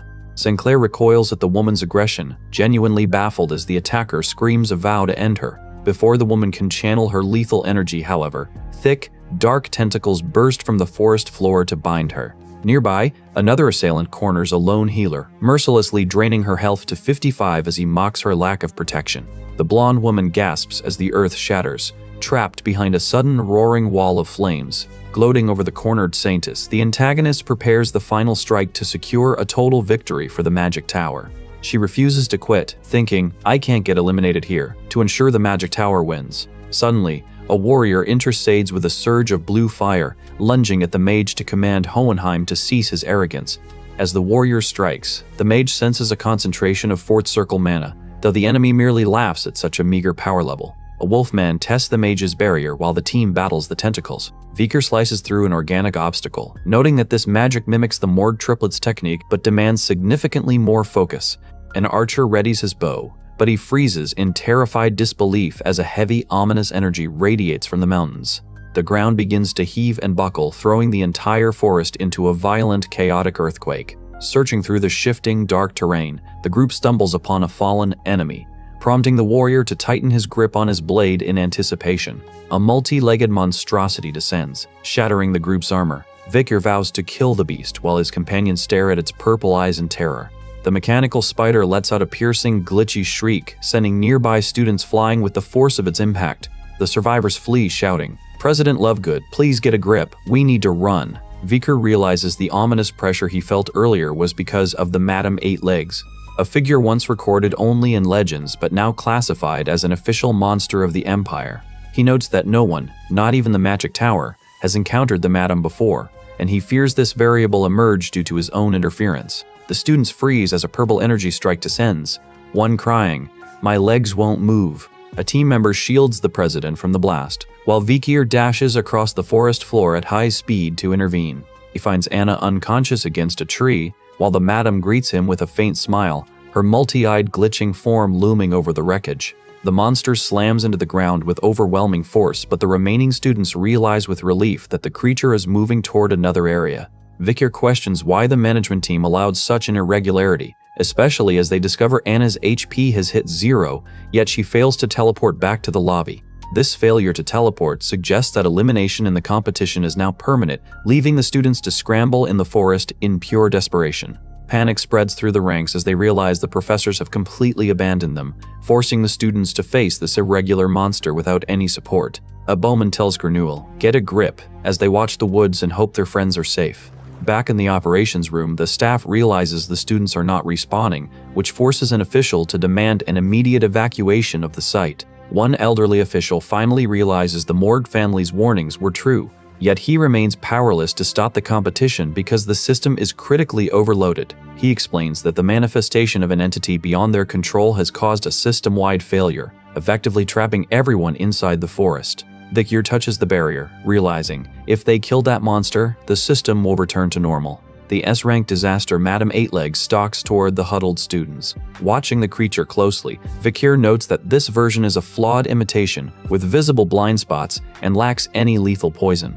Watching over the unconscious girl, a man in glasses observes that their opponents lack the strength to overcome this weakened version of the Madam. Vikir realizes he must inspire the others to fight back, knowing he needs more power to prevent further casualties.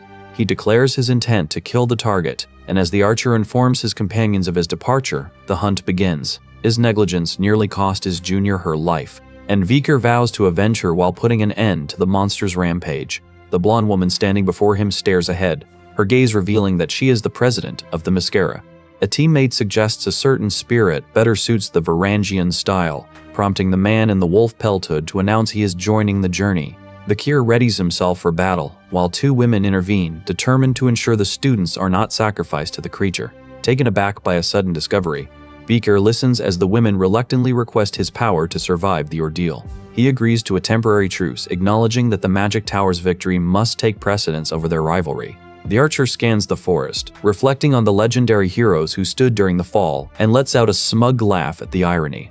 Turning to the triplets, Vikir instructs them to relay his tactical message to the rest of the scattered group. One student struggles to process the shocking reality before them, as Vikir is suddenly confronted by a dark, looming creature. As the character explains the method to defeat the madam, Vikir tells the sleeping girl to rest, promising to handle the threat.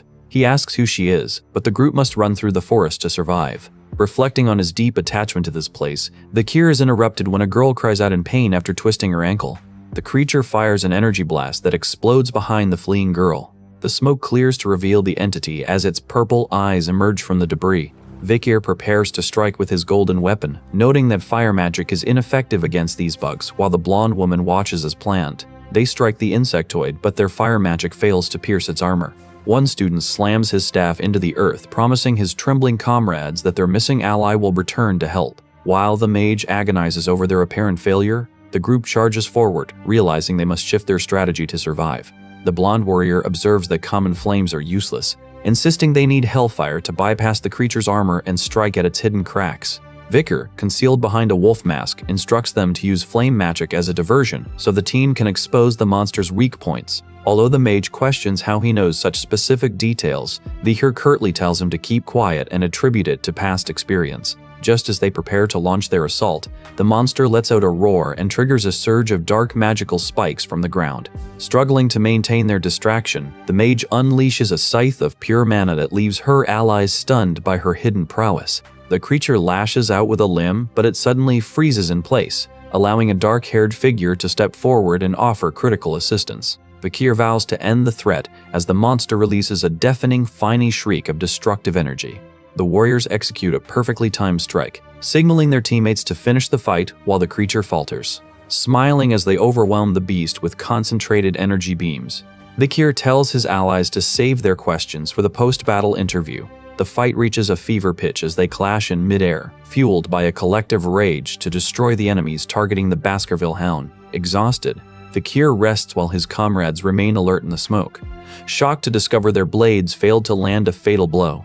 A long-haired figure looms over the boy on the floor, confronting him as the dust finally begins to settle. The wolf-hooded warrior and his soldiers freeze in place, stunned that their target remains standing despite the overwhelming force of the collision. She cries out in dread as the group realizes the threat, and the warrior vows to punish the deceiver. Turning to her, he sternly forbids her from using her ability further, leaving her visibly terrified by the gravity of his command. A giant mechanical spider descends under the moonlight, and the warrior acknowledges the dire reality of their situation. A glitched mechanical entity manifests before them. It fires a purple magical strike, but the group hides behind a hexagonal shield to survive. The wolf-masked warrior swings his blade to counter with a shockwave as his comrades watch in alarm. The soldiers ask if they can actually kill the madam, fearing this mission is a suicide run. The leader reacts with shock to the realization that victory may be impossible, forcing the group to weigh their next desperate decision. He reflects that while everyone fears death, they fear the cowardice of watching friends die even more, driving them to stand their ground. Because they possess the strength to fight back, they refuse to remain idle. Their determination to resist stays fixed even in the face of certain doom. A woman makes a final plea for Anna to be protected, knowing that those who refuse to give up will fight until the very end. Vikir activates his ability to prepare for battle. The giant spider creature screeches and unleashes another strike, causing the ground to explode and shattering the battlefield. Watching in shock, the wolf-hooded warrior questions if the enemy is using an aura explosion. While his allies look on with mounting anxiety, he commands his allies to launch a coordinated attack the moment he gives the signal, as this unified strike is their only hope to defeat the madam. Finally, he shouts the signal, bracing himself for the outcome of their desperate gamble. Vikir signals his allies to coordinate their formation, seizing the fleeting moment while the beast remains off balance. He commands the group to unleash their full strength and rush the enemy, determined to capitalize on this opening. As the insect-like entity radiates glitch energy, he channels his power to meet the threat. He stares ahead, intent on demonstrating the vast gap in their levels, even as he understands the grim reality of the situation. Knowing these students are destined to become heroes, he unleashes a powerful magical attack to ensure their survival. Though inexperienced, the group refuses to back down and leaps at the beast with weapons drawn. He prepares to end the fight, but the monster narrowly dodges his barrage of energy projectiles with unnatural speed. Vowing to carve a path for his allies, he fires a piercing energy arrow directly at the multi-limbed foe. Vikir realizes he must protect more than just his sister, reminding his comrades that they must choose to forge their own destinies as heroes. He tells them that the responsibility for their own paths lies with them, while he draws his bow to deliver the final strike. Energy erupts as the creature retaliates, and the students scream out in the sudden chaotic heat of the confrontation. The group barely avoids a fire blast aimed at them. The insectoid creature finally collapses, defeated, leaving the exhausted students to stand amidst the wreckage of the forest. Vikir looms over the scene, while the survivors struggle to process the sudden, violent aftermath of the battle. The madam dies and the system stabilizes, causing the tournament to terminate and teleporting the students back to the lobby. Reuniting with their professors, the group feels fortunate that no one suffered any severe injuries during the chaos. Amidst the wave of relief, Vikir remains somber, his gaze distant as he reflects on the miracle of their survival, while the others cling to one another in comfort. Despite the lingering chaos, the final rankings are announced, placing Vikir in 8th and Sinclair in 9th. A shocking result for first years that leaves the academy stunned despite official claims of a system error. Authorities dismiss the madam's sudden appearance as a technical malfunction, insisting her defeat was merely a fortunate accident, though they remain skeptical of the student's actual ability to overcome an S-rank threat. Taking responsibility for the tournament's disastrous failures, the master of the Magic Tower issues a public apology and vows to step down once the competition officially concludes. Vikir watches the aftermath with cold resolve, his mind silent and focused on the grim truth that he remains the only one who will eventually hunt down his true target. At a local tavern, the group gathers to celebrate their unexpected success, though Tudor becomes overly boisterous until a sharp look forces him to settle back into his seat. Although the trauma of the forest haunts them, they raise their tankards to honor those who stood their ground, marveling at the unlikely victory achieved by the first-year students. Two students approach Vikir and Sinclair, their voices trembling as they offer nervous thanks for the intervention that spared their lives during the ordeal. A noble student admits his profound surprise, confessing he never imagined that commoners lacking formal training would be the ones to save them from certain death. Ignoring the surrounding noise, Vikir keeps his thoughts fixed on his secret mission, unaware that nearby a man slams his hand in frustration, while another offers a cryptic, kind word. Bianca clashes with a man over his blatant prejudice against commoners, her voice sharp as he stammers to justify his disdain. He attempts to hold back her mounting rage, but she remains furious, openly condemning the idea that those cowards were ever worth saving. Sinclair watches the dispute with visible distress, a reaction that catches her peers off guard since she usually lightens the mood to avoid such heavy conflict. The tension is broken when an official steps forward to announce the start of the second tournament, narrowing the field to the top 10 students. Vikir aims to simply survive the semester as the competition shifts to an apprentice system, where the 4 universities offer various artifacts to the candidates. While students are generally forbidden from choosing their own family's tasks to ensure objectivity, this restriction does not apply to him or Tudor. A mentor pulls him aside, offering one crucial piece of advice. Under no circumstances should he select a task from the iron-blooded sword family, because past students who ignored this and chose their own path often met with failure or simply vanished. The proctor demands he declare his choice immediately. Standing in the depths of the recently discovered cursed dungeon, he notices a strange discrepancy flickering within his system interface. This assignment serves as his golden opportunity to finally confront the 7th Elite Corps Decoravia, though he knows he must first verify Hugo's true intentions. He pulls out the letter Hugo sent regarding the secrets of the Swordmaster, questioning why the Patriarch would assist him after he had successfully deceived him. Since Hugo's personality has shifted significantly since the regression, Vikir realizes he must confront him to decode his hidden agenda, even now that he has reached the level of supremacy. As he turns to part ways with his peers, he freezes, stunned to hear a familiar, heavy voice greet him as, "My son," from the shadows. Vikir stares at Hugo's strange braided hair, only to learn that Pomeranian style that leading the Patriarch to marvel at her talent as a child prodigy. Hugo explains that she is currently asleep, reflecting on his desire to provide her with the simple joys she missed, even though an elderly woman points out she is already past that age. Remaining silent, Vikir acknowledges the letter he received through his brother, Hiburo.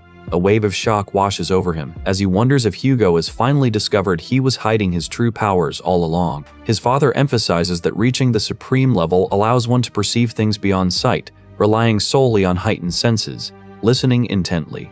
Vikir reflects on his past hatred and deep-seated desire for revenge, while staring at the man who once commanded him as a mere hound. He wonders if Hugo is simply observing his growth, ultimately deciding he needs Sionwu nearby to execute his next move. Noticing the academy uniform, Hugo remarks that the attire suits his son well. The elderly woman then asks if he is enjoying his school life, leaving him startled by the sudden shift in tone. Vikir reflects on his history of speaking to Hugo solely as a bloodhound serving a master, struggling with the complexity of now seeing him as a father. As they walk, Hugo informs him that he has officially appointed him as a senator, a rank of immense influence. When Vikir asks if this matches the rank of the 7 counts, Hugo confirms it is the highest position below himself, noting his son is the youngest to hold it in family history. Bowing to express his gratitude, Vikir silently vows to kill Hugo, realizing that this new senatorial authority allows him to appoint aides at will to further his revenge. Vikir considers his potential aides, while Hugo notes that everyone is currently struggling with Plumerian's recent tantrums. He reflects on the trials of raising a child, realizing that despite the exhaustion, the joy she brings is immense. Hugo explains that she has stopped asking him to play, choosing instead to isolate herself within the 10,000 epistle library. He admits to purposefully leaving his hair messy to catch her attention, adding that she only emerged from her room upon hearing Vikir had arrived. Watching Hugo look weary under his heavy responsibilities, Vikir wonders if the girl is already entering puberty. Suddenly, a scream erupts from within the room, causing them both to rush toward the source of the commotion. They find Pomerian laughing in a state of intense, breathless excitement. She reveals she has finally located the book she was hunting for, leaving the two men bewildered by the sudden discovery. Hugo announces his presence, but she rushes past him to embrace Vikir, whom she has been waiting for every day. Vikir apologizes for his late arrival as he comforts the girl who missed him so deeply. She excitedly declares she has found what she needs, and Vikir realizes from her expression that the discovery is significant. She displays a page depicting the Tree of Departed Souls, a mythical mana tree that feeds on mass death and grants power to those who consume its fruit. Stunned that such a legend is real, Vikir realizes she is drawn to it because of her natural talent for black magic. Seeing her intense desire, Hugo insists they must acquire the artifact for her sake. He assigns the task to Vikir, who reluctantly accepts the high-difficulty quest to retrieve the tree. Later, Bakir infiltrates the Les Rouges et Lenoir mountain range, searching for the White Salt Desert where the tree is said to grow. He recalls that the tree was only a legend before his regression, but concludes its existence is possible, much like that of Beelzebub. A mysterious figure warns him that saving the girl requires death at the hands of an executioner. But Vikir, annoyed by a spider on his back, ignores the threat and vows to kill his opponent. Staff members argue over the past exam's risks, insisting that the ring barrier was vital to prevent further casualties during the competition. Vikir sheepishly admits he caused the recent commotion even as a small spider remains perched on his shoulder. After saying his goodbyes, he arrives at the desolate Malatar Salt Desert and scans the horizon, wondering if he has finally found the location. This wasteland is a place where the demon race thrives, but its harsh environment consumes anyone foolish enough to enter. He touches the earth to sense danger just before a hand slams into the ground. Vikir realizes the desert's technique rapidly dehydrates the body, a lethal trap that has claimed countless lives throughout history. Formed from the dried tears of an evil god, the terrain prompts him to vow that he will force his opponent into submission. He understands why no one has reported finding the rare tree here, as ordinary humans and monsters perish the moment they step into the sand. However, he believes he can survive by relying on the river Styx's blessing and the swamp marsh salamander's regeneration. After 2 hours of trekking, he is suddenly struck by a realization of impending danger. Regretting his trust in the ancient texts, he realizes his own carelessness has left him vulnerable in this lethal environment. He is caught off guard by a sandstorm and cries out in shock. Frustrated that he failed to sense the approach, he dodges an impact. He warns his companion to stay hidden, knowing he must use his full power to counter the storm before he is reduced to dust. Unleashing the Baskerville 7th technique, he cuts through the chaos with a cry of frustration. The small spider creature watches in terror as he prepares for the next encounter in the rocky shadows. Vikir contemplates the overwhelming odds he must face before finally reaching the Tree of Departed Souls. He checks on his companion, but suddenly freezes as he senses something else lurking in the darkness. An armored creature looms over him, forcing him to face an unexpected predator. He dives away from the spiky predator as it manifests suddenly. When a mysterious figure demands to know who he is, Beaker remains frozen, too stunned by the small, spider-like creature clinging to his cloak to offer a reply. He stares into the giant skull of a dragon-like monster as it advances. Identifying the beast as a basilisk and S-rank disaster capable of turning entire landscapes into desert, he soon realizes it is already dead and offers a brief word of comfort to the trembling spider. He recalls that before his regression, this entity was one of the 3 great disasters of the outer world, noting that its form remains unchanged even in death. Judging by how it leaves no trace until it finally exposes itself, he concludes the beast must have been hiding to avoid detection. Stepping past the remains, he contemplates how an immortal S-rank predator met such a gruesome end, left to wonder what kind of being possesses the strength to kill a monster with such superior regenerative abilities. The unsettling distortion of space-time magic in the area is even more potent than that of the magic tower, confirming he is approaching a dangerous, high-level anomaly. Soon he arrives before a black tower rising from the white salt, sensing that the tree of departed souls lies hidden within its depths. Warning himself that time once spent is lost forever, he steps through a dark, narrow door to face the trials ahead. A sudden surge of purple magical energy strikes him, forcing him to unleash his own power to defend against the hostile environment. Sensing a negative dimensional aura, he confirms he has reached the right place as he ventures deeper into the shadowy chasm where a dark entity lurks. He discovers the Tree of Departed Souls, a mana tree planted by Dizer's morgue that feeds on the karma of souls to grant power to those who consume its fruit. The area bears a striking resemblance to a cradle of swords, though these blades point toward the sky, leading him to wonder if this cursed place is somehow linked to the Baskerville lineage. Vicaire stares at the armored entity and asks if this is a man. He studies the knight seated upon the throne, quickly realizing the figure is merely an empty shell that has been dead for an eternity. Wondering if this warrior once possessed the strength to slay a basilisk, he approaches the silent, armored figure with extreme caution. Determined to secure his objective, he decides to harvest the fruit of the Tree of Departed Souls first, planning to interrogate Hugo about this site later. The spider whimpers in terror while the knight readies his sword for battle. Vicaire realizes his mission will not be simple as the knight grips his weapon, the ancient metal creaking under the strain of a long-dormant intent. The warrior swings his greatsword, but Vicaire ducks beneath the blade. Both fighters engage in a rapid, chaotic exchange of strikes as the knight relentlessly launches his heavy blade toward his target. Vicaire finds the opponent's attack patterns monotonous and devoid of true consciousness, noting they consist only of meaningless, brute swings. The knight issues a low, hollow expression of disappointment, leaving Vicaire feeling let down by the lack of technique from a guardian of such an extraordinary location. He says he has no time for this, manifests a red energy blade, and says he will kill the enemy in one go. The knight reacts with visible surprise as the air turns chaotic, his visor suddenly igniting with a single piercing red eye. Vicaire uses the Baskerville First technique to strike. His opponent counters, and Vicaire is shocked to recognize a refined sword technique he knows all too well. Realizing the Guardian was concealing its true power, he orders the spider to hide, knowing he can no longer afford to hold back. The memory of a woman promising to see him tomorrow flashes through his mind as he prepares to fight with his full, unrestrained strength. He slams his red blade into the earth, deciding he can no longer hold back against this foe. He lunges, channeling the Baskerville 7th and 8th techniques to tear through the battlefield. The sheer force of the 8th technique shreds his opponent, leaving the armored knight screaming in agony as a dark, bloody aura consumes his form. Amidst the debris, a mysterious voice urges him to focus on returning to the academy.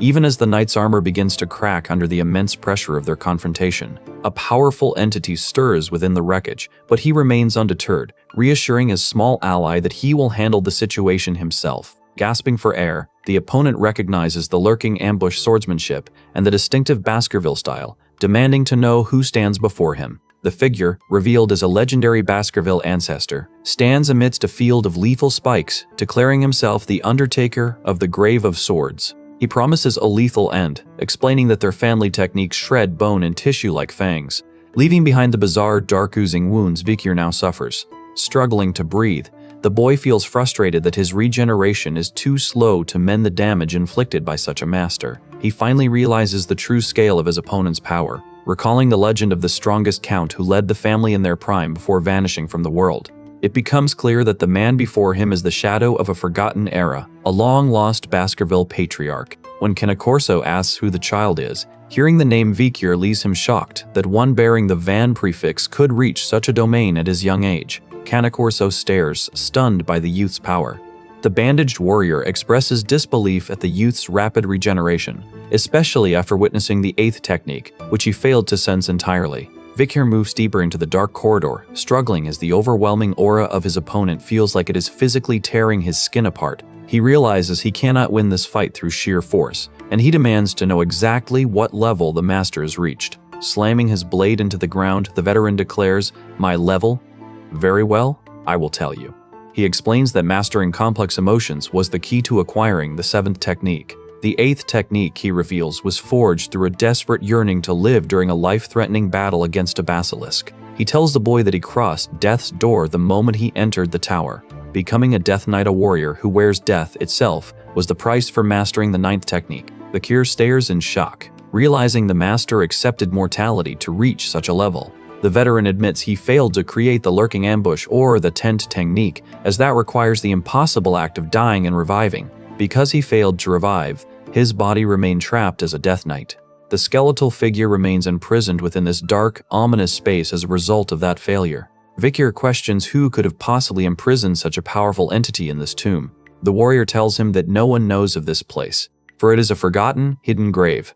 This is the Grave of Swords, the fateful site where the first Baskerville patriarch met his death. He claims that fate brought the boy here, as this is the final resting place for a true Baskerville. Vikir learns that the tower itself restrains the warrior, preventing his escape from this eternal vigil. As the Undertaker, he has been waiting for a fated descendant to arrive and inherit the 10th technique. Vikir opens a heavy door, listening as the warrior explains that only a fated person can liberate him from this timeline. He questions his role in this, but the veteran insists he must experience death through their upcoming fight to succeed. The skeletal figure warns him that there is no escape from this place without facing that final threshold. The armored figure demands a fight to the death as the only path to liberate him and pass on the Baskerville 10th technique. Driven by a desperate rage, Vikir lunges forward, his glowing blade cutting through the gloom toward his opponent.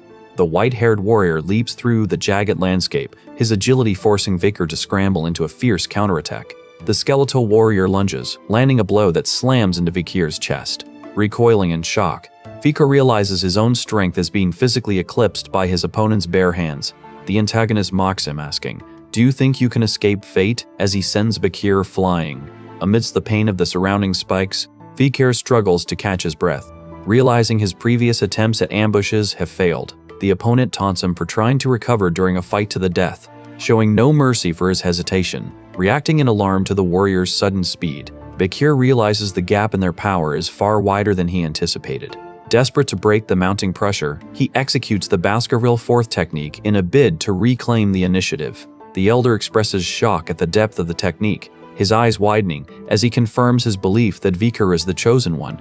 Vikir unleashes the Baskerville 5th technique, but the antagonist slashes through it, claiming that fate remains inescapable. The opponent watches as Vikir screams in agony while his vocal cords are damaged. He attempts the 6th and 7th techniques, but a red energy blast strikes him, sending him reeling. Coughing up blood, Vikir realizes with grim clarity that none of his current attacks are sufficient to overcome his opponent. Surging with power, he envelops his body in red energy to manifest his true form as a monster. He yells, "Try to take this attack on," vowing to unleash a destructive assault. Executing the Baskerville 7th technique, he immediately follows with the 9th to shatter his monstrous foe.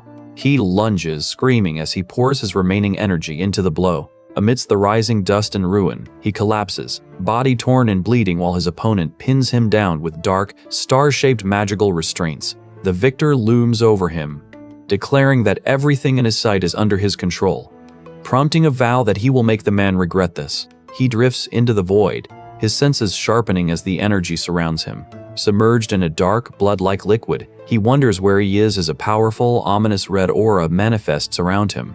A mysterious figure prepares to clear his confusion, reflecting on how he arrived here while battling Canacorso. He recalls how Canacorso's 9th technique crushed his own, leaving him panting in this red abyss and questioning if he has truly died.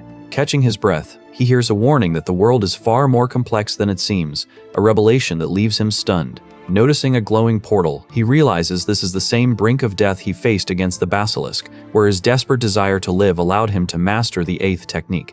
Stepping into a pool of red liquid, he recognizes the same sensation of impending death he once endured against the basilisk. He wonders if he survives only because he has yet to cross the threshold into the afterlife. Recalling the rumors of the 10th technique, he realizes his current entrapment perfectly mirrors the fate he was warned about.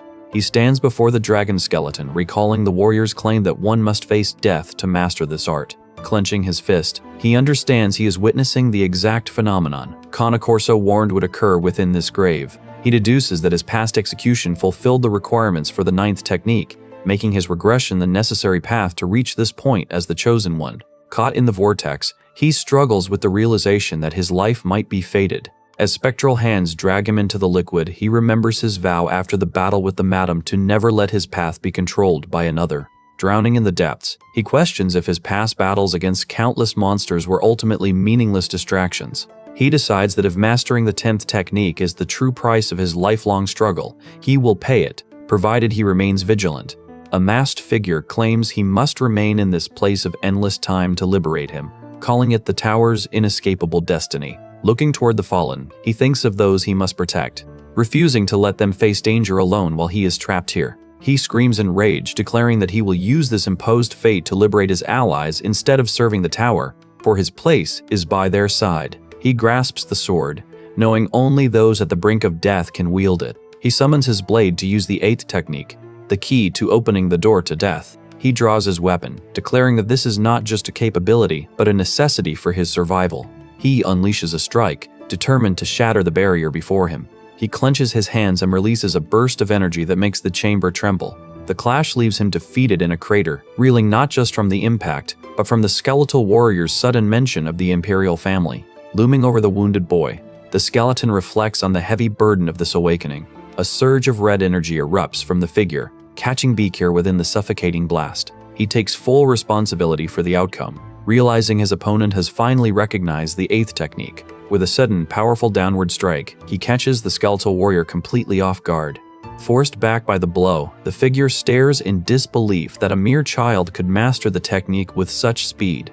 Vicar yells in defiance, declaring his intent to transcend the 8th technique and seize the Baskerville 10th technique. Though he accepts the struggle, he insists on leaving the tower to complete his remaining tasks while he still draws breath. Vicar stares at the object and realizes he is completely trapped. The skeletal warrior looms over him with a glowing red eye, his intent fixed on the boy. Vicar politely excuses himself, but a surge of energy erupts as the masked warrior descends with his greatsword. He stands in shock as the tower doors suddenly swing open on their own, defying all reason. Vicar demands an explanation, but the entity ignores him to focus on the fight. Vicar realizes the tower is forcing an end to their battle so that he may reach the Grave of Swords. The entity wonders if it is shackled here forever, then asks if he truly seeks death. Vicar vows to master the Baskerville 10th technique, so he can finally set the Guardian free. Accepting that fate continues to flow regardless of their struggle, the wounded entity agrees to wait. Vicar questions if the entity destroyed the sword scriptures, wondering why such a path was chosen. Suggesting this was the tower's design, the entity leaves him to contemplate the heavy weight of his destiny. He stands firm in the dust as the Guardian commands him to listen instead of asking questions, examining the branches of the Tree of Departed Souls. Vicar wonders if his adversary orchestrated this goal from the start. He reflects on his grueling journey as the system confirms the completion of his high-difficulty quest. Elsewhere, an elder addresses the 10 students who passed their family assignments, marking their success before the Golden Seal. The representatives congratulate the freshmen for passing the apprenticeship system and offer their formal respect for such unprecedented results. To honor their efforts, the elder explains that the treasure room gate will remain open for 5 hours, allowing them to claim their artifacts. An elder warns the group that the treasure room gates will seal in 5 hours, leaving no room for error or rescue. Vicar absorbs the gravity of the announcement, his successful completion of the assignment already verified by the staff. The elder and his aides scold him for his tardiness, noting that his delay nearly forced them to declare him missing. A determined woman pledges to conclude the competition without further incidents, leaving him puzzled by her sudden intensity. He releases a faint, powerful aura to anchor himself, sensing that this progression brings him one step closer to the 10 elite corpus. Pushing aside distractions, he focuses on the task at hand as a portal manifests, displaying a countdown of 5 minutes and 30 seconds. High-ranking officials watch from a shrouded council chamber, waiting for the students to return from the depths of the vault. They discuss the nature of the artifacts, noting that these items possess the agency to choose their own masters, confirming the students' qualifications. The officials debate the fairness of the event, with one wizard confronting another over his hypocritical posturing regarding student safety. Vikir feels a sudden sharp shock while contemplating the mysterious selection process, moving forward with extreme caution. As students emerge from the gate, they report to the waiting officials to disclose the specific abilities of their chosen treasures. One student displays a wand that amplifies mana, while another reveals a hairpin that blocks psychic magic, provided her true love is nearby. A competitor unveils the Demon King's hand gauntlet for raw strength, while a woman presents the Mirror of Truth, capable of revealing one's true nature. The final group displays the three-branched sword, which grows stronger when wielded in unison, while another student claims the fabled Hat of Wealth. One student proudly displays a hat that boosts his mana output by consuming gold. Whispers spread among the officials regarding the rarity of these selections, though they note one student is still unaccounted for. The elder monitors the shrinking timer, while the group grows increasingly anxious for his safe return.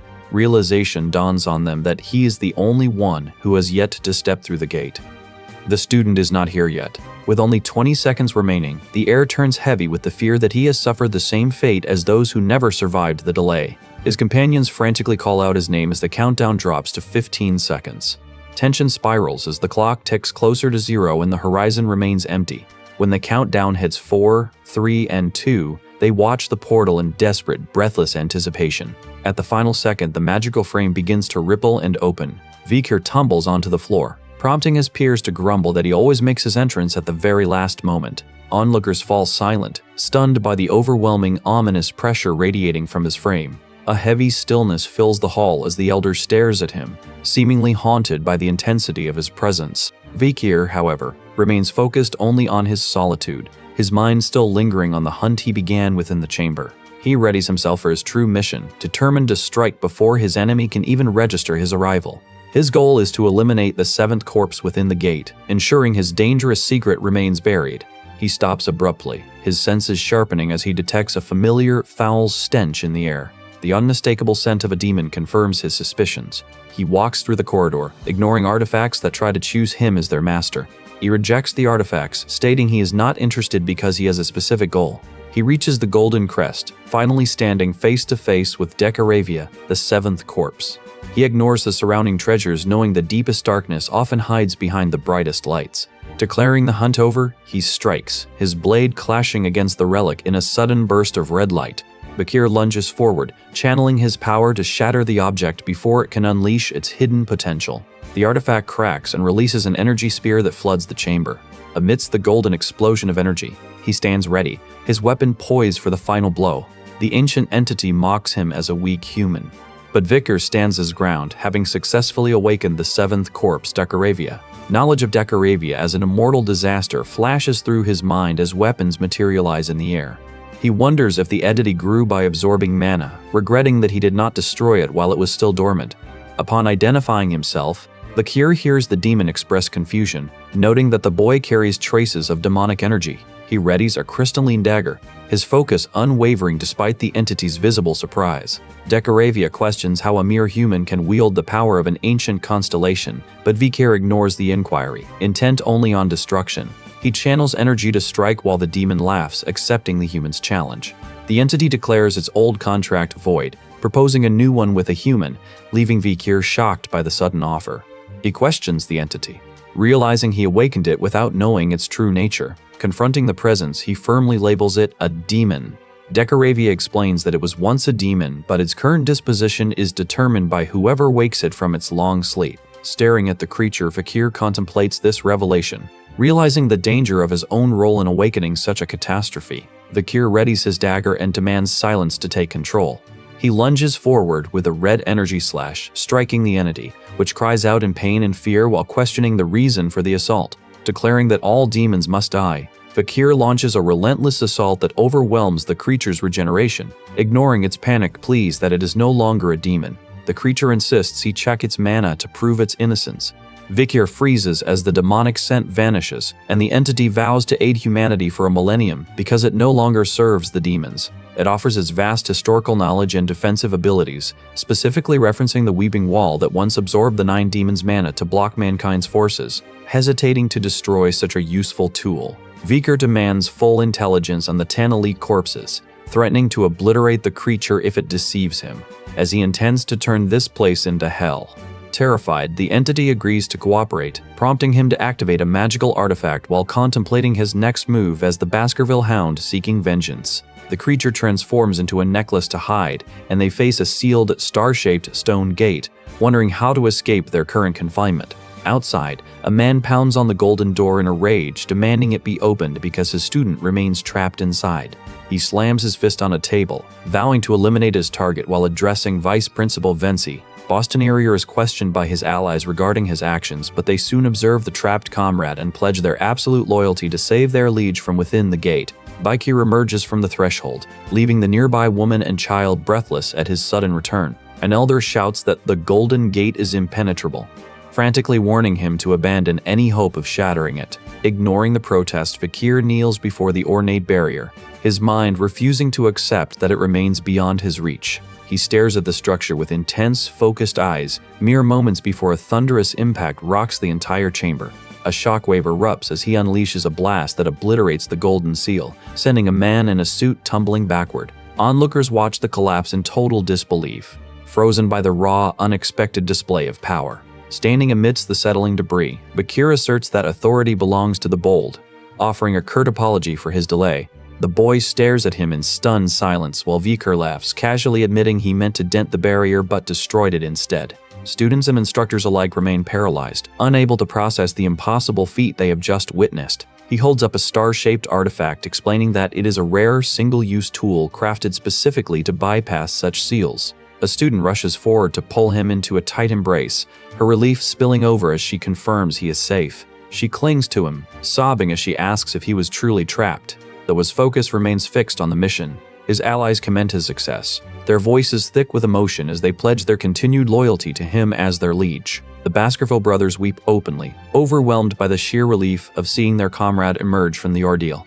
He brushes off their questions about the gate, reflecting silently on how he only escaped by spotting a critical weakness in the nick of time. A mysterious figure watches from the shadows in approval, while Sinclair offers heartfelt thanks for his protection. Vikir stands firm, feeling a grim satisfaction that the Olympiad survival competition has finally reached its end. Far away, a wounded figure gasps for air as he struggles to survive. The gasping survivor remains forgotten as Vikir finds himself in a sunlit room, struggling to process the chaotic aftermath of the University League. He wonders if the survival competition is truly over, noting with weary detachment that there seems to be a contest for everything these days. PG returns the pendant Vikir left in the shower. Vikir retrieves the artifact, though he remains wary of the dorm's unusual environment. He realizes his assumptions about the building's gender-neutral policies were misplaced, watching the scene with growing amusement. PG tries to explain his presence after Vikir jokes about his foolish behavior. Distracting him, Vikir points to the competition poster, confirming that the bourgeois family event is about to begin. Because he lacks traditional combat skills, he intends to participate in this specific contest to earn the extra points necessary for his advancement. Vikir observes that Piggy possesses a unique talent for collecting and analyzing information, a skill that makes him highly valuable. He realizes Cindy Wendy would recruit Petey if she saw him, even as the creature gnaws the artifact. His focus shifts to Sinclair.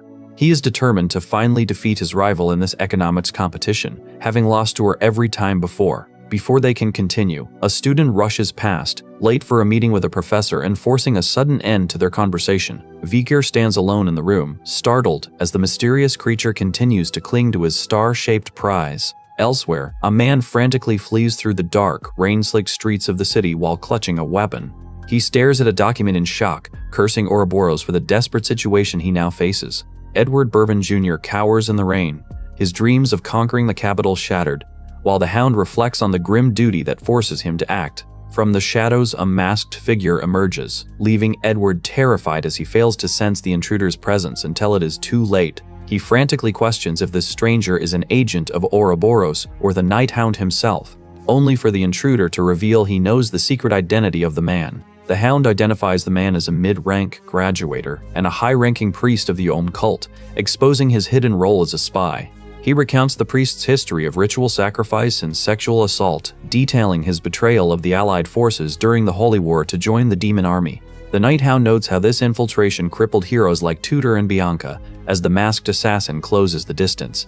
Sneering, Edward admits to his past crimes but denies knowledge of the war uprising before lunging forward in a frenzied, desperate attack. The Night Hound executes the priest with a single strike of his blade, condemning him as scum regardless of his future sins. Sensing a lingering demonic stench on the corpse, he discovers an official exemption document hidden in the priest's pocket. The scent is undeniably dense, confirming that the sixth corpse is protecting its own just as the ninth corpse, Dantalion, once did. Inspecting the evidence found on the body, the Night Hound turns his mind toward the identity of his next target. He recalls the priest's dying words about Ouroboros, realizing the mysterious woman hunting criminals is actively seeking a meeting with him. Dismissing her initially as a mere psycho, he now recognizes her as a schemer as she appears on the rooftop above him. Observing her arrival, she finds the scene already cleared and realizes her target has met a swift end at his hands. Kneeling by the corpse, the woman contemplates the Night Hound's identity while she prepares for the battle she hopes to initiate. She struggles with her own impatience, debating whether to wait for him to reveal himself or to force the confrontation immediately. She remains on the rooftop, yet Viker slips away into the bustling capital, his focus shifting toward the upcoming test. Stopping at a market stall, he selects a mask to obscure his face as he navigates the city's dense, wary crowds. His suspicions solidify while watching the streets.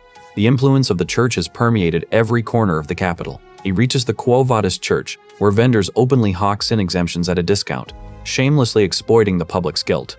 Moving through the plaza, he listens as citizens casually discuss their past crimes, including a fatal carriage accident, as if they were trivial matters. Vikyr freezes in his tracks, horrified, as a man openly admits to a death and shrugs off the need for compensation. The man laughs maniacally, dismissing the victim's life and mocking any notion of remorse while gloating over his cheap, purchased pardon. Vikyr watches the long queue of sinners and asks what the world is becoming as he nears the light. He enters a room where a cleric sits at a desk and says, "May the next person come in. Thank you for waiting." When Vikyr asks if he can repent for future sins, the cleric smiles, confirming that any transgression can be bypassed with enough money. Dropping the pretense, Vikyr confronts the man, revealing he is hunting for the specific target orchestrating these corrupt practices. The cleric tells him he is in the right place but warns that extreme crimes require a higher price, directing him toward a VIP room. Vikyr walks away, then pauses to turn back, feigning interest in the price for killing a neighbor's pig.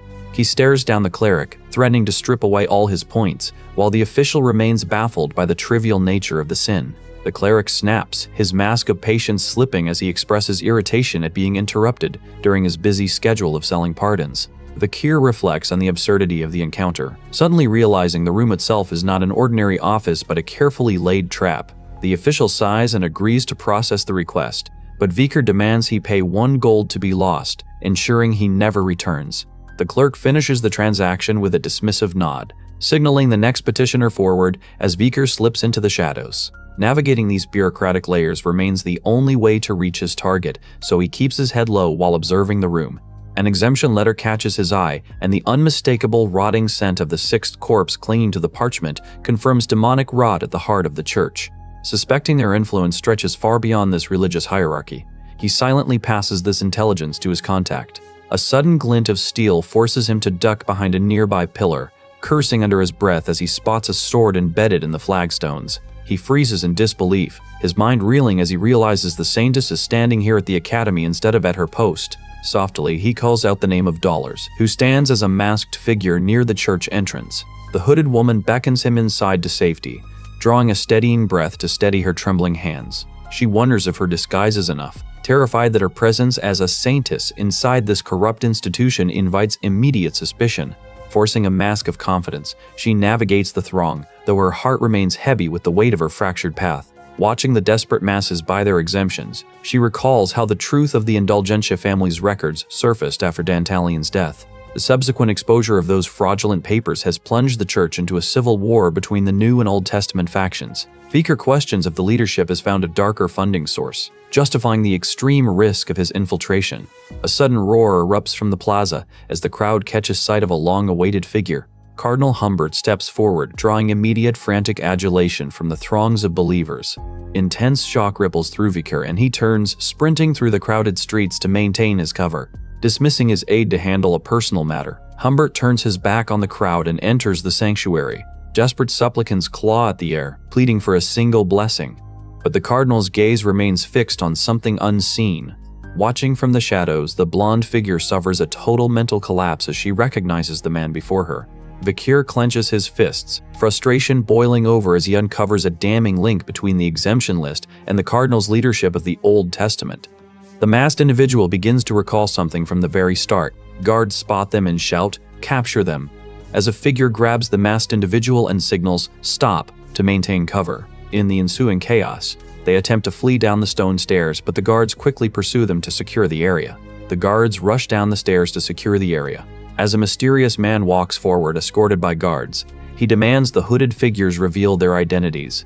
To which one figure smirks and remarks that the greeting customs of the Old Testament faction are peculiar.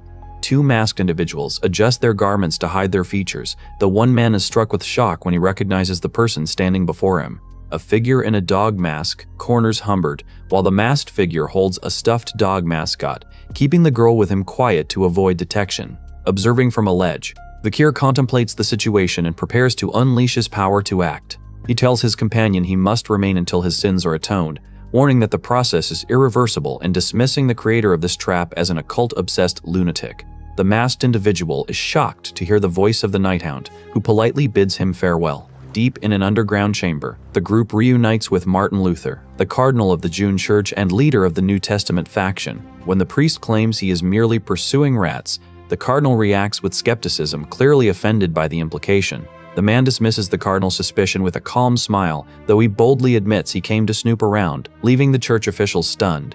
The cardinal scoffs at the insinuation, observing that while New Testament sanctuaries sit empty, the Old Testament faction thrives by monopolizing the city's most populous districts. Vicar pledges to guard his companion with his life, just as a nearby priest audibly questions the Pope's dedication to maintaining harmony between the two factions. Watching the interplay, Vicar contemplates the unfolding situation, calculating how to navigate the church's intricate web of deception. The young woman awkwardly explains her sudden absence to her companion as a man in religious robes turns to depart for a private meeting. Apologizing for wasting your time, the man signals a robed figure who immediately orders the guards to escort the visitors toward the exit. Although rumors of demons crawling through the land persist, the hooded figure urges his companion to stand tall, confident that the truth will eventually prevail. Even if everything else is lost, he insists the truth will sustain the empire, casting his gaze toward the holy city of Lummen. Disguised and composed, Vicar feels a sense of satisfaction as they slip out of the church, quietly thanking his ally for the timely assistance. The blonde woman pulls down her scarf to reveal her identity, genuinely curious how he managed to recognize her through the disguise so quickly. He dismisses the concealment as laughably obvious, which causes her to giggle, leaving him momentarily perplexed by her sudden shift into amusement. She apologizes for the outburst and notes his altered aura. Realizing that despite his familiar mannerisms, the Nighthound is not the Vicar she knows. Recalling her past encounters with Vicar, she presses him for details on the recent killings, prompting him to claim he is lying low after a slave escaped his custody. Vicar confronts the Saintess about her dangerous presence in an Old Testament church. She confesses that the Quolvatus family's internal strife has invited rampant cult activity. He admits he is investigating the faction's suspicious wealth, while she laments that because the Pope suffers from dementia, her own position carries no real authority. She notes the foolishness of their target. While he contemplates the gravity of the unfolding situation, the Saintess remains a mere figurehead, a young girl isolated by her station. He pieces together the truth behind Humbert's funds, realizing his investigation's puzzle is finally aligning. The Old Testament faction sells exemptions to cults at exorbitant prices to prove their dominance. Martin Luther's intervention against this corruption takes her by surprise. She expresses shock at his deduction, suddenly realizing a demonic entity must be pulling the strings. He confirms her suspicion, noting that a demon's presence explains how these cults operate from the shadows. Seeing his distress, she reaches out, acknowledging the isolation he endures while battling the darkness alone. He moves forward and grabs her hand, accepting her offer to assist him in the fight. She promises to prove her loyalty, insisting she can be useful despite her perceived weakness. He asks if she can provide the same buffs from their battle against Dantalion, leaving her confused and hesitant. Shifting focus to the immediate threat, he plans to dismantle the cults linked to the Old Testament faction. He explains he has a way to capture them all, then makes a blunt demand for her body to facilitate his plan. She reacts with shock and embarrassment as he initiates the maneuver. Clenching his fist, he proceeds toward the New Testament faction mansion. He stares at the true nature of the dungeon, while a subordinate greets him, noting his oddly youthful appearance. Charles mocks a rival's weight loss and new concubine, boasting that his own twisted teachings draw women to his side. He grins at Ohm, who gloats that his wealth is secure simply because his followers provide endless offerings. Elmani, leader of the New World Church, asserts that none can defy God's word, just as an invitation arrives from the Kuvadi's New Testament faction. They wonder if this signals official recognition, as the ceremony involves consuming bread and wine to honor the saints. The ritual symbolizes an alliance, and the men realize the New Testament faction seeks their funds to defeat the Old Testament group. Sudden confusion turns to terror as an overwhelming, blinding power manifests before them, shattering their expectations. Elsewhere, a student prepares for the upcoming test, while others contemplate the unfolding chaos with grave concern. The woman is confronted by guards, but observers recognize the arrival of Ouroboros, marking a shift in the conflict. Ouroboros mocks the group for being mere trash and failing to be the Night Hound, prompting them to order her immediate execution. Warriors move stealthily through the shadows, preparing to strike the group as the tension reaches a breaking point. The masked warrior swings a scythe, unleashing an energy slash that cuts through the battlefield. The strike hits home, leaving the opponents wounded and bleeding as the masked woman watches with a cold expression. As blood spatters the scene, she asks if the three men are the leaders, leaving the survivors terrified and trembling. Charles claims to be the god of the Manson Church and offers to spare the woman if she becomes his 21st wife. A figure ambushes him and the masked woman mocks, "What? You're a god, but couldn't block that." Charles screams in defiance, insisting he is a god, but his resolve instantly shatters as he uncontrollably soils himself in terror. A mysterious figure instructs Viker to listen rather than ask questions, then retreats to leave him alone to manage the interrogation. The cultist shatters like glass as his attacker vows to end him, testing the cultist's divine claims.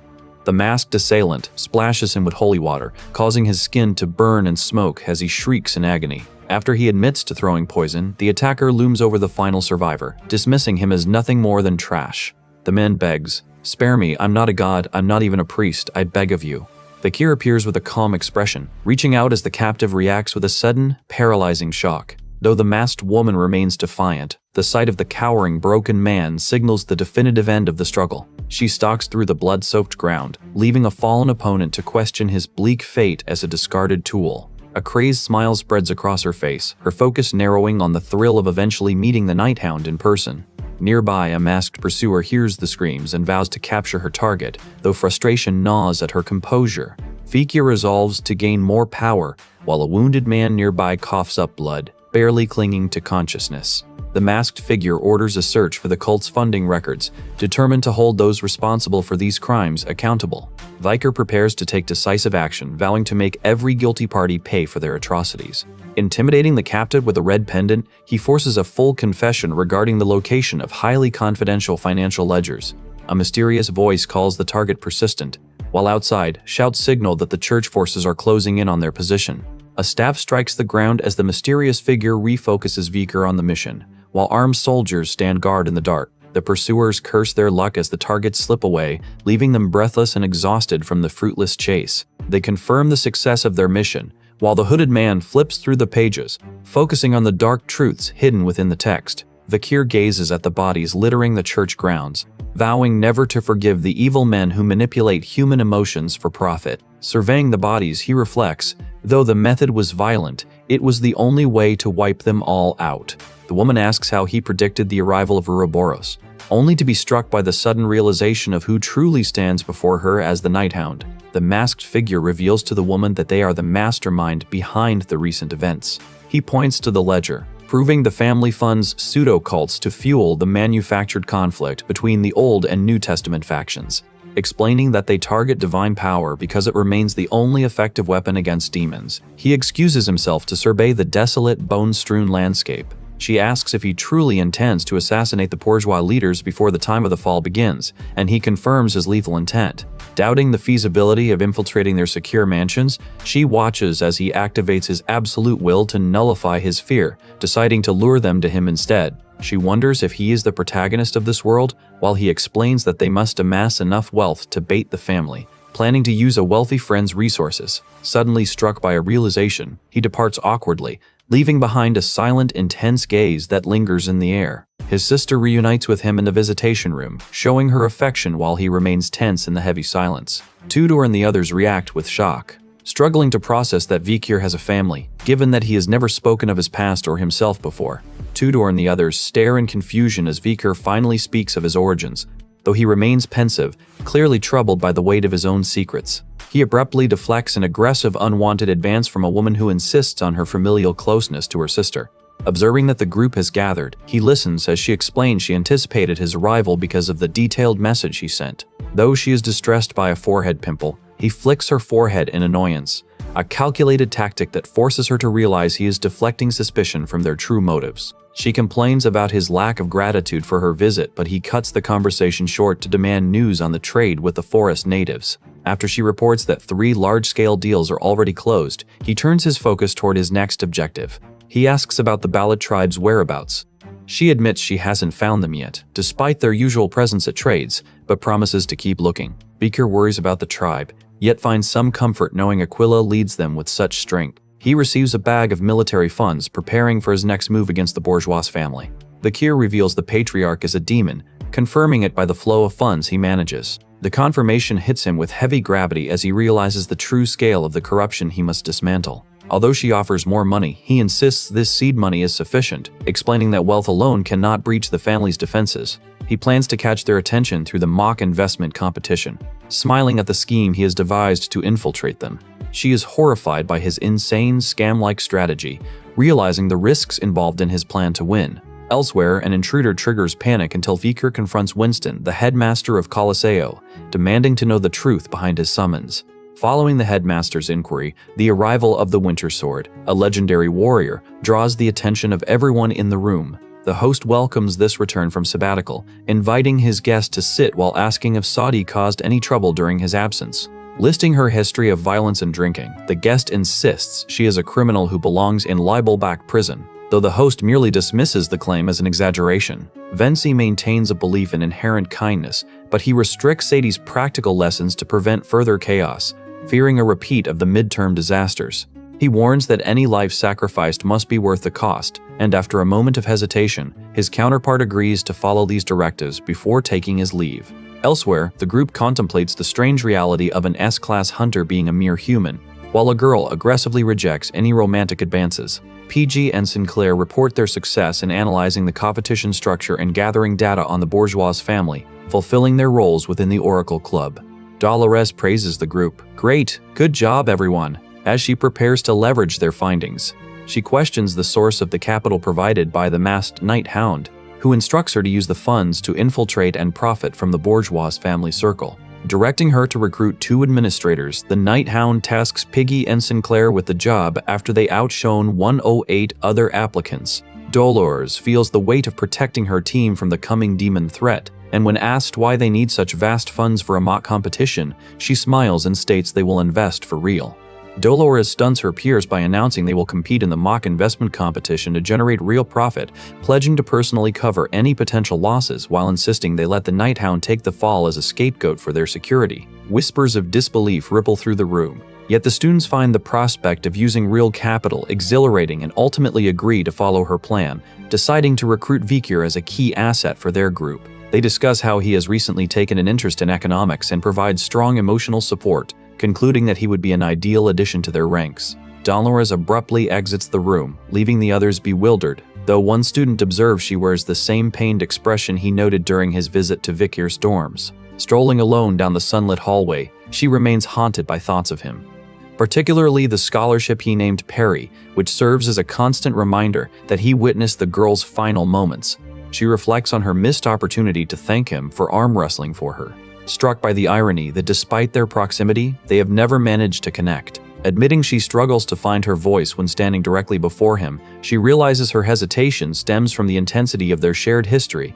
especially since her encounter with the Nighthound. Vicaire suddenly appears in the corridor, bathed in golden light, and as she looks at him, the memory of her battle against the Nighthound colors her entire perception of the man. Flushed and hesitant, she confesses that she has something vital to tell him, though the words catch in her throat as she struggles to articulate her true feelings. While others elsewhere speculate on the recent chaos, she stands face to face with him, preparing to disclose her secret in hopes of finally bridging the distance between them. She struggles to find the words to reveal her true feelings, while Vicaire stands motionless before her in the sunlit corridor. He reaches out to brush a stray bud from her hair, causing her to blush and pull away in a flurry of confusion. Behind his back, he conceals the small spider-like Decoravia, which is busy fiddling with his star-shaped artifact. Vicaire gives the creature a stern warning to behave, promising to deal with its antics once he returns to their room. Dolores stammers an apology for their awkward encounter, while he keeps his movements guarded to hide his secret companion. She quickly pivots to the reason for her approach, blurting out an invitation for him to join her mock investment team. Politely, he declines the offer, citing his busy schedule and existing commitments to the newspaper club as reasons for his refusal. As they prepare to part ways, he calls out to her one last time, his expression shifting into a gaze of cold, singular purpose. Watching her walk away, he briefly wishes her luck, though his mind remains fixed on the heavy task he must soon undertake. She shyly accepts his well wishes, entirely oblivious to the dangerous web of schemes he is silently weaving around her. 2 weeks later, the team stares at the gold coins. "You're amazing, President. This is my first time seeing so much." Dolores marvels at the sudden fortune, finally grasping that the secret instructions she received from the Nighthound were the true key to their success. She recalls his orders to manipulate 960 investors to guarantee these returns. Dolores watches as he mandates that the group of 480 be halved, relying on the statistical certainty that their predictions will be correct half the time. Once this absolute trust is established, he explains that desperate investors will naturally flock to them, eager to hand over their life savings. Vicaire gains the eye of truth and mana detection, then instructs them to pour the capital into Cindy Wendy, a merchant specializing in Western jungle trade. He feels nervous about the gamble, even as his contact warns. The investors will complain if something happens. The contact eventually vouches for Cindy Wendy's competence, and soon, they find themselves standing in disbelief atop an absurd, literal bed of gold coins. Dolores stares at the mountain of treasure, wondering at the true extent of the Nighthound's genius, until she spots him watching from a dark archway. She is startled by his sudden arrival on the roof, but he merely dismisses her tardiness, already bracing himself to risk everything on the next objective. She offers a quick apology for dodging the head resident, then asks how he managed to track her to the roof so easily. He simply replies that it was trivial. Suspecting a connection to the academy, she raises the mirror of truth, hoping to finally catch a glimpse of the face hidden beneath his mask. He deftly deflects her inquiry to focus on their victory, leaving her to wonder aloud if he is even capable of telling the truth. They have now reached the stage preceding the finals, where the goal shifts to winning over an inner member of the bourgeois family. Vicaire clarifies that their success hinges on finding a high-ranking family member who harbors a secret resentment toward the current patriarch. She questions whether such an individual could even exist, given that the inner circle is typically comprised of the patriarch's most favored loyalists. Vicaire hands her a newspaper, leaving her shocked as she stares at the headline. He directs her gaze to an old economics column, revealing the cutthroat competition for the bourgeois family headship. She struggles to process the information, her eyes widening as the truth about the succession war surfaces. The Nighthound explains the target's past. He was after the throne, but became the runner-up. Damien U. Bourgeois, the second son, now serves as the director of the National Mint. Vicaire intends to dismantle the guild, so he recruits the fallen director to act as his spy. She recognizes Damien from the University League, and Vicaire reflects on the man who is his target. As the masked figure looms, they stand face to face in tense silence, preparing to approach the director. Later, guests mingle at a formal banquet where the air is thick with hidden agendas. Amidst the crowd, the attendees exchange nervous glances as the party proceeds under the guise of celebration. Fireworks illuminate the castle and the Nighthound remains focused, ignoring the surrounding chatter. A live orchestra plays as guests gather in the ballroom and a nervous host taps a spoon against his glass. PG and Sinclair introduce themselves as the party hosts and members of the Oracle Club. The crowd claps as the hosts thank everyone for their attendance with visible, nervous enthusiasm. They introduce Dollars to give the welcome speech, while Vicaire watches from the shadows, wondering who the mysterious figures truly are. As the ballroom festivities commence, a guest suddenly breaks away from the crowd and sprints toward the infirmary, clutching a fresh, painful injury. Up on the podium, the hosts extend a warm welcome to the seniors of the business community, hoping to forge lasting professional bonds. Dollar raise praise during the flash, but one that continues on even after this party, leaving guests silent. Watching from the shadows, Viker reassures his companion as guests marvel. It's truly dazzling. Wow. He maintains a rigid focus, preparing to act the moment the light fades and the servers resume their rounds. His companion had previously reacted with shock when she learned of the plan to lure the Empire's wealthiest tycoons, including Damien, with such a glamorous gala.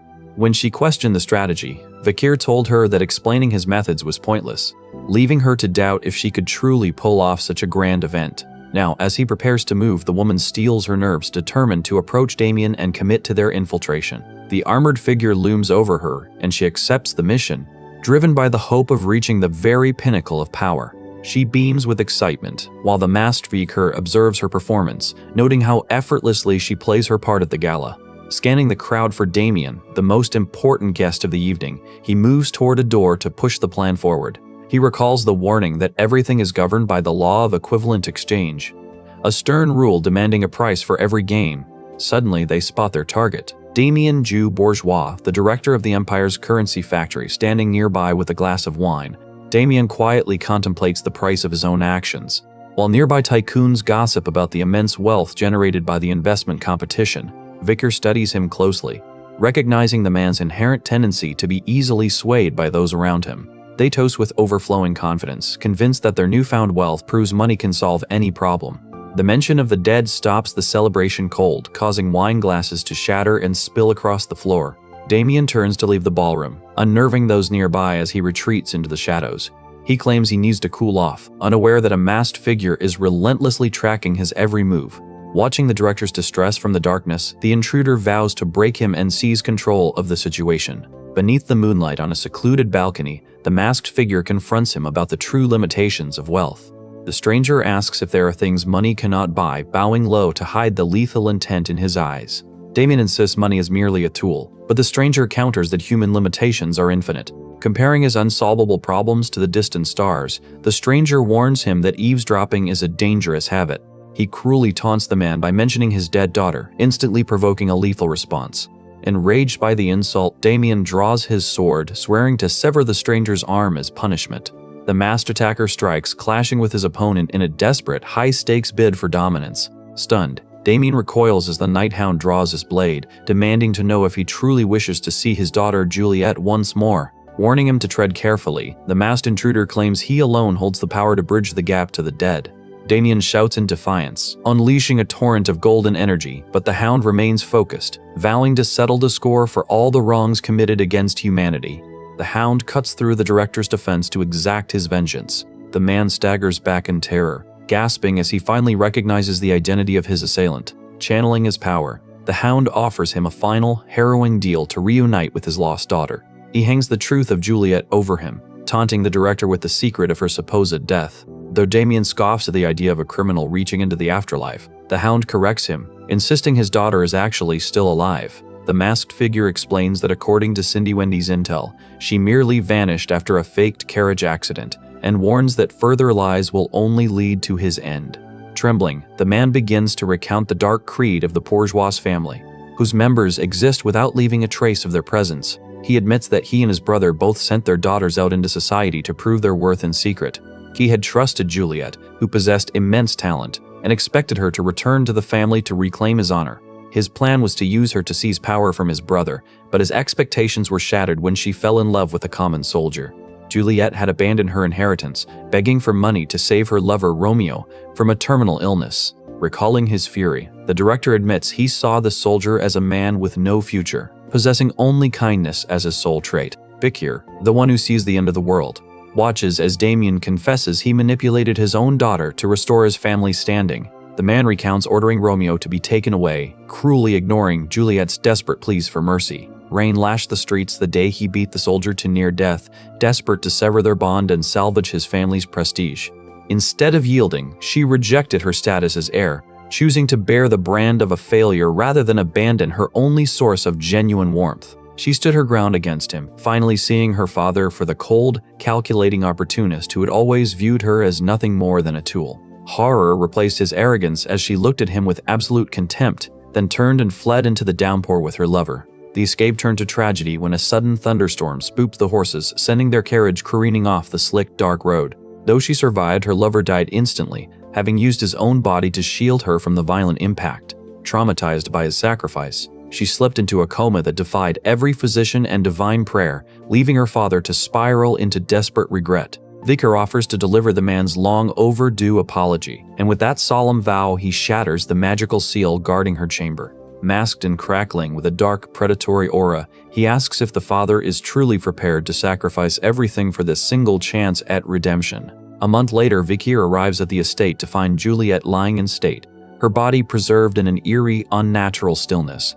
He immediately detects a familiar, corrupt manha signature lingering around her that mirrors the demonic patterns of his past. Bringing Pomerian along to bridge the gap between worlds, he whispers for the young prodigy to trust her senses and reach out to the trapped soul. Pomerian begins the ritual, her eyes igniting with arcane power as she channels her magic through a wooden branch to rouse the sleeping spirit. A hooded figure leaps through the air while mystical petals drift around the light-haired woman to stabilize the ritual. Damien reacts with alarm to the sudden magical surge, realizing he must intervene until he hears his daughter's name. Two spectral figures manifest within a purple aura, with one questioning if the other is Romeo as they share a profound spiritual connection. Told to rest and recover, Romeo instead kneels on the floor, finally admitting the depth of his mistake. Damien watches from the shadows, initially furious, before breaking down to tearfully apologize for ignoring the couple's true feelings.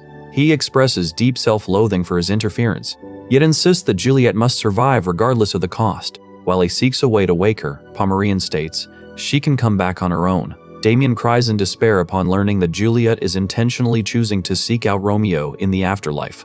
Questioning the truth of this bond, he is warned that he still fails to understand the gravity of his past actions. Pomerian channels a powerful purple aura, while the older man continues to shed tears over his tragic circumstances. Reflecting on the finality of time, Damien continues to weep over the irreversible nature of the past. He mourns the near death of his daughter and the sacrifice Romeo made, lamenting that he cannot turn back the clock. Unable to change what has already been done, he resolves to act solely for his daughter's sake. The young witch warns that time is running out, noting that Romeo's soul has already left his body and must soon move on. Surrounded by spectral figures, Damien contemplates the few final options he has to assist her. A glowing figure looms over them, demanding to know if the bride and groom accept their eternal destiny to remain together. As they hold hands to channel their collective power, the couple tearfully affirms their sacred vow. Juliet confesses her love to Romeo, who tearfully expresses his devotion in return as they prepare to cross over. Damien declares them husband and wife, prompting Juliet to cry out in overwhelmed joy. He catches her as she leaps into his arms, sobbing as he begs for her forgiveness. The father holds her close as they shine with golden light. He struggles to find the words, eventually pulling her into a tight, emotional reunion, while the others watch in silence. Bakir politely excuses himself to leave, but he suddenly changes his mind and insists on staying to ensure their transition. Damien shares a final farewell, urging the pair to live happily in the afterlife. He tearfully confesses his love, though Juliet remains troubled and finds herself unable to answer him. As she tearfully confesses her love in return, her memories of a previous life begin to grow clearer. She calls out to her father one last time, while her physical body rests peacefully amidst a bed of white roses. The father weeps while holding their hands, acknowledging that Vikir must be deeply confused by this display. A terrified man nearby stares in shock, leading the girl in the hat to ask why he is crying. The plague doctor explains that the man is moved by gratitude and love, leaving the girl to wonder why that requires tears. He tells her she will understand when she is older, though she remains skeptical of the challenge ahead. Damien reflects on his futile efforts to protect his daughter, telling them no thanks are necessary. Vikir stands in deep thought until the man asks what he requires as payment for this miracle. Damien kneels, vowing to give everything he possesses to the masked figure. Elsewhere, a person flees through the dark woods, while Damien demands to know the protagonist's true goal. Vikir places a hand on his chest and demands, "I want Bartholomew's head." The masked figure lets out a piercing, wordless cry, his spirit consumed by the burning intent to kill Bartholomew. A young man shares the news of their club's investment victory with Sinclair, detailing their upcoming dinner with the bourgeois patriarch. Far from the celebration, a man meets two others in a moonlit gazebo, struggling to process the recent jarring revelations. He bows to the saintess, mentioning he saw her perform at the Uni League, to which she offers a nervous, respectful response. Confused by the rapid turn of events, the group debates the implications of successfully recruiting Damien as their insider. They align their resolve on the core objective, assassinating Bartholomew, the patriarch, as the vital next step in their campaign. With a subtle shift in tone, the masked figure explains how they weaponized rumors about the Oracle Club to destabilize the family's internal politics. A contact nods, confirming they have successfully secured an exclusive dinner invitation with the target. Surprised, the girl asks if this is truly the legendary Vault Dinner, a gathering spoken of only in hushed, fearful tones. Because the vault is reinforced with anti-teleportation magic, the patriarch remains isolated and secured there for exactly 1 hour. This narrow window represents their only chance to strike. Despite the daunting security measures protecting the family head, the contact questions why the patriarch feels so safe in the vault, confirming a suspicion about his nature. Revealing the truth, the masked figure states that the patriarch is actually a demon of immense power, leaving the others reeling in shock. He presents a document, demanding they handle a critical task outside the vault to ensure the demon's total defeat. As the full scope of the plan sinks in, the woman is struck by a sudden, chilling realization of the path ahead. The masked figure warns them that their mission will not end with the bourgeois family, but will ultimately reshape the entire empire. Driving his carriage through the night, a man reflects on these events, vowing that if his suspicions hold true, his target will not escape. The students buzz with excitement for the upcoming dinner, though one feels a pang of regret that Viker will not be joining them to meet the patriarch. They wonder aloud why he is so frequently the topic of their conversation, only for a classmate to sigh, lamenting that it is nearly impossible to get everyone together. Between debates over financial statements and guild mergers, one student naively asks if the ultra-wealthy actually eat chicken, drawing a sharp, menacing glare from Viker as he suddenly steps from the shadows. He threatens to silence the fool for such mindless chatter, yet pivots to offer them the tactical intelligence they actually need to survive the night. After handing over the critical data, he presses them one last time to be certain they are truly prepared to face the patriarch without his direct support. Upon arriving at the opulent estate, the group is ushered into a grand hall and told to wait on plush sofas while their presence is formally announced. Sinclair keeps her own inquiries hidden, leaving her companion visibly frustrated that she is squandering a unique opportunity to glean secrets from the family's inner circle. Under the cover of the tense wait, she surreptitiously pours a sedative into the pitcher, determined to ensure her peers are unconscious before the real danger begins. She freezes in a sudden panic, worried that the precious gifts they brought might have been damaged, and inadvertently startles the serving staff as she frantically inspects the trunks. The student council president arrives to oversee the transition, offering the group tea to soothe their nerves while he turns his attention to the luggage. As the students finish their cups, their eyelids grow heavy and they succumb to a forced slumber. Confirming to Sinclair that her plan is working perfectly, she settles into a throne-like chair with grim resolve, unaware that in the shadows, a man in a suit trembles in terror, having realized the true extent of the secrets Viker has unearthed. Noticing a movement beneath a blanket, the guard moves to investigate, only for a man to intervene and announce that the patriarch is ready to escort them. Since the rest of the club members remain deeply unconscious from the tea, Sinclair decides she must represent them alone to keep their appointment. She whispers a quiet apology to her sleeping friends, steeling herself for the encounter as she prepares to face the patriarch solo. Following the escort through the estate, she is met by a man who expresses genuine surprise that she chose to arrive voluntarily. As they traverse a sunlit corridor, he reveals he holds the key to bypassing the vault's barrier, offering a glimmer of hope amidst the tension. They reach the gate, and he promises to take responsibility, telling her they were not made for humans. Standing before the imposing entrance, she feels an icy intuition that the entity waiting on the other side is as cold and inhuman as the stone itself. The escort retreats, leaving her to face the chamber alone, and she steps forward with a nervous, trembling expression. Entering the pitch-black room, she cautiously calls out into the shadows, searching for any sign of the master of the house. She stumbles on gold coins and falls, confused by the sudden obstacle. A blinding light suddenly floods the chamber as he notes that the dungeon she once explored was far more dangerous than she realized. He offers to answer her inquiries while she gazes in stunned silence at the vast fortune, resolving to do whatever it takes to survive until the year ends. She kneels before the glittering table, finally coming face to face with Bartholomew, who greets her with a chilling smile as the saintess. Dolores hesitates, her hands trembling as she realizes exactly who stands before her. This is Bartholomew, the head of the bourgeois family and the wealthiest man in the world.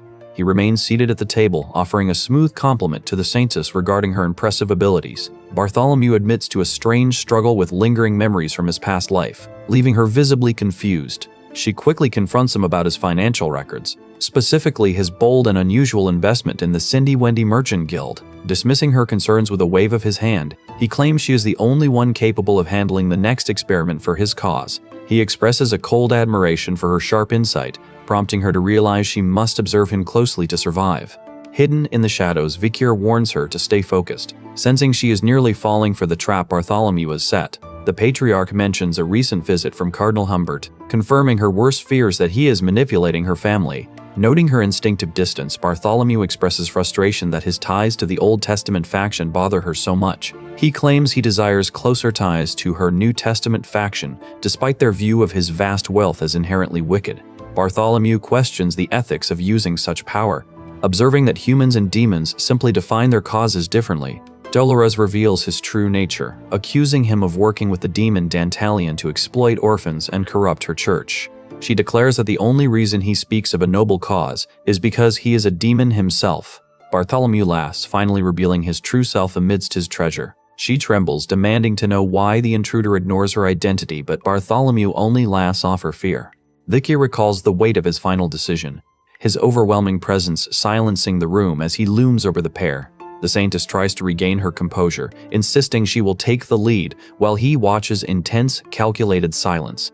Bartholomew stares in confusion at the sudden intruder, demanding to know how he bypassed the security and why his treasure chest is broken. Both the merchant and the woman recoil, struck by a sudden suffocating pressure radiating from their unexpected visitor. The masked night hound lunges forward, declaring that the only human they should truly fear is standing right before them.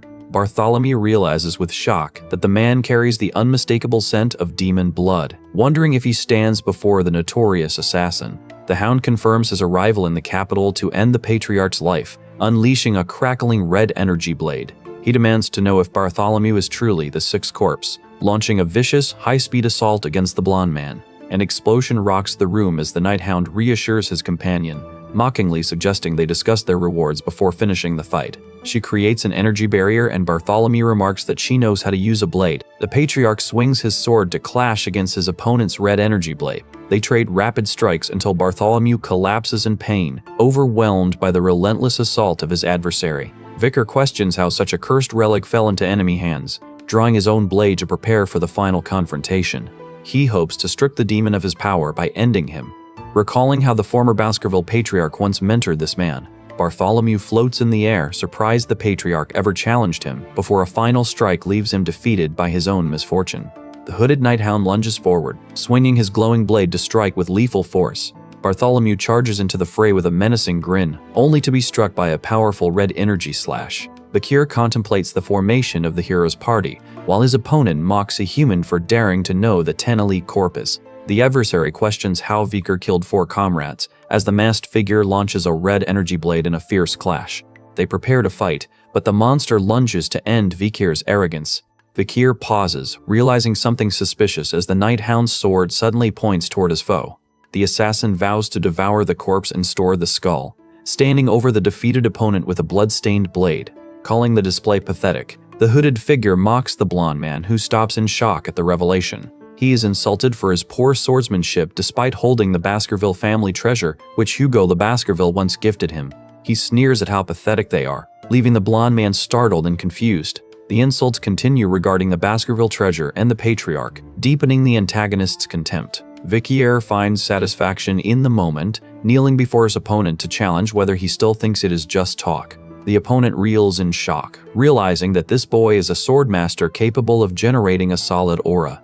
Vikir uses the Baskerville 7th technique, causing an explosion that stuns the onlookers. Dolores recoils in shock, recognizing the night hound and realizing his power has surged far beyond his previous battle with Dantalion.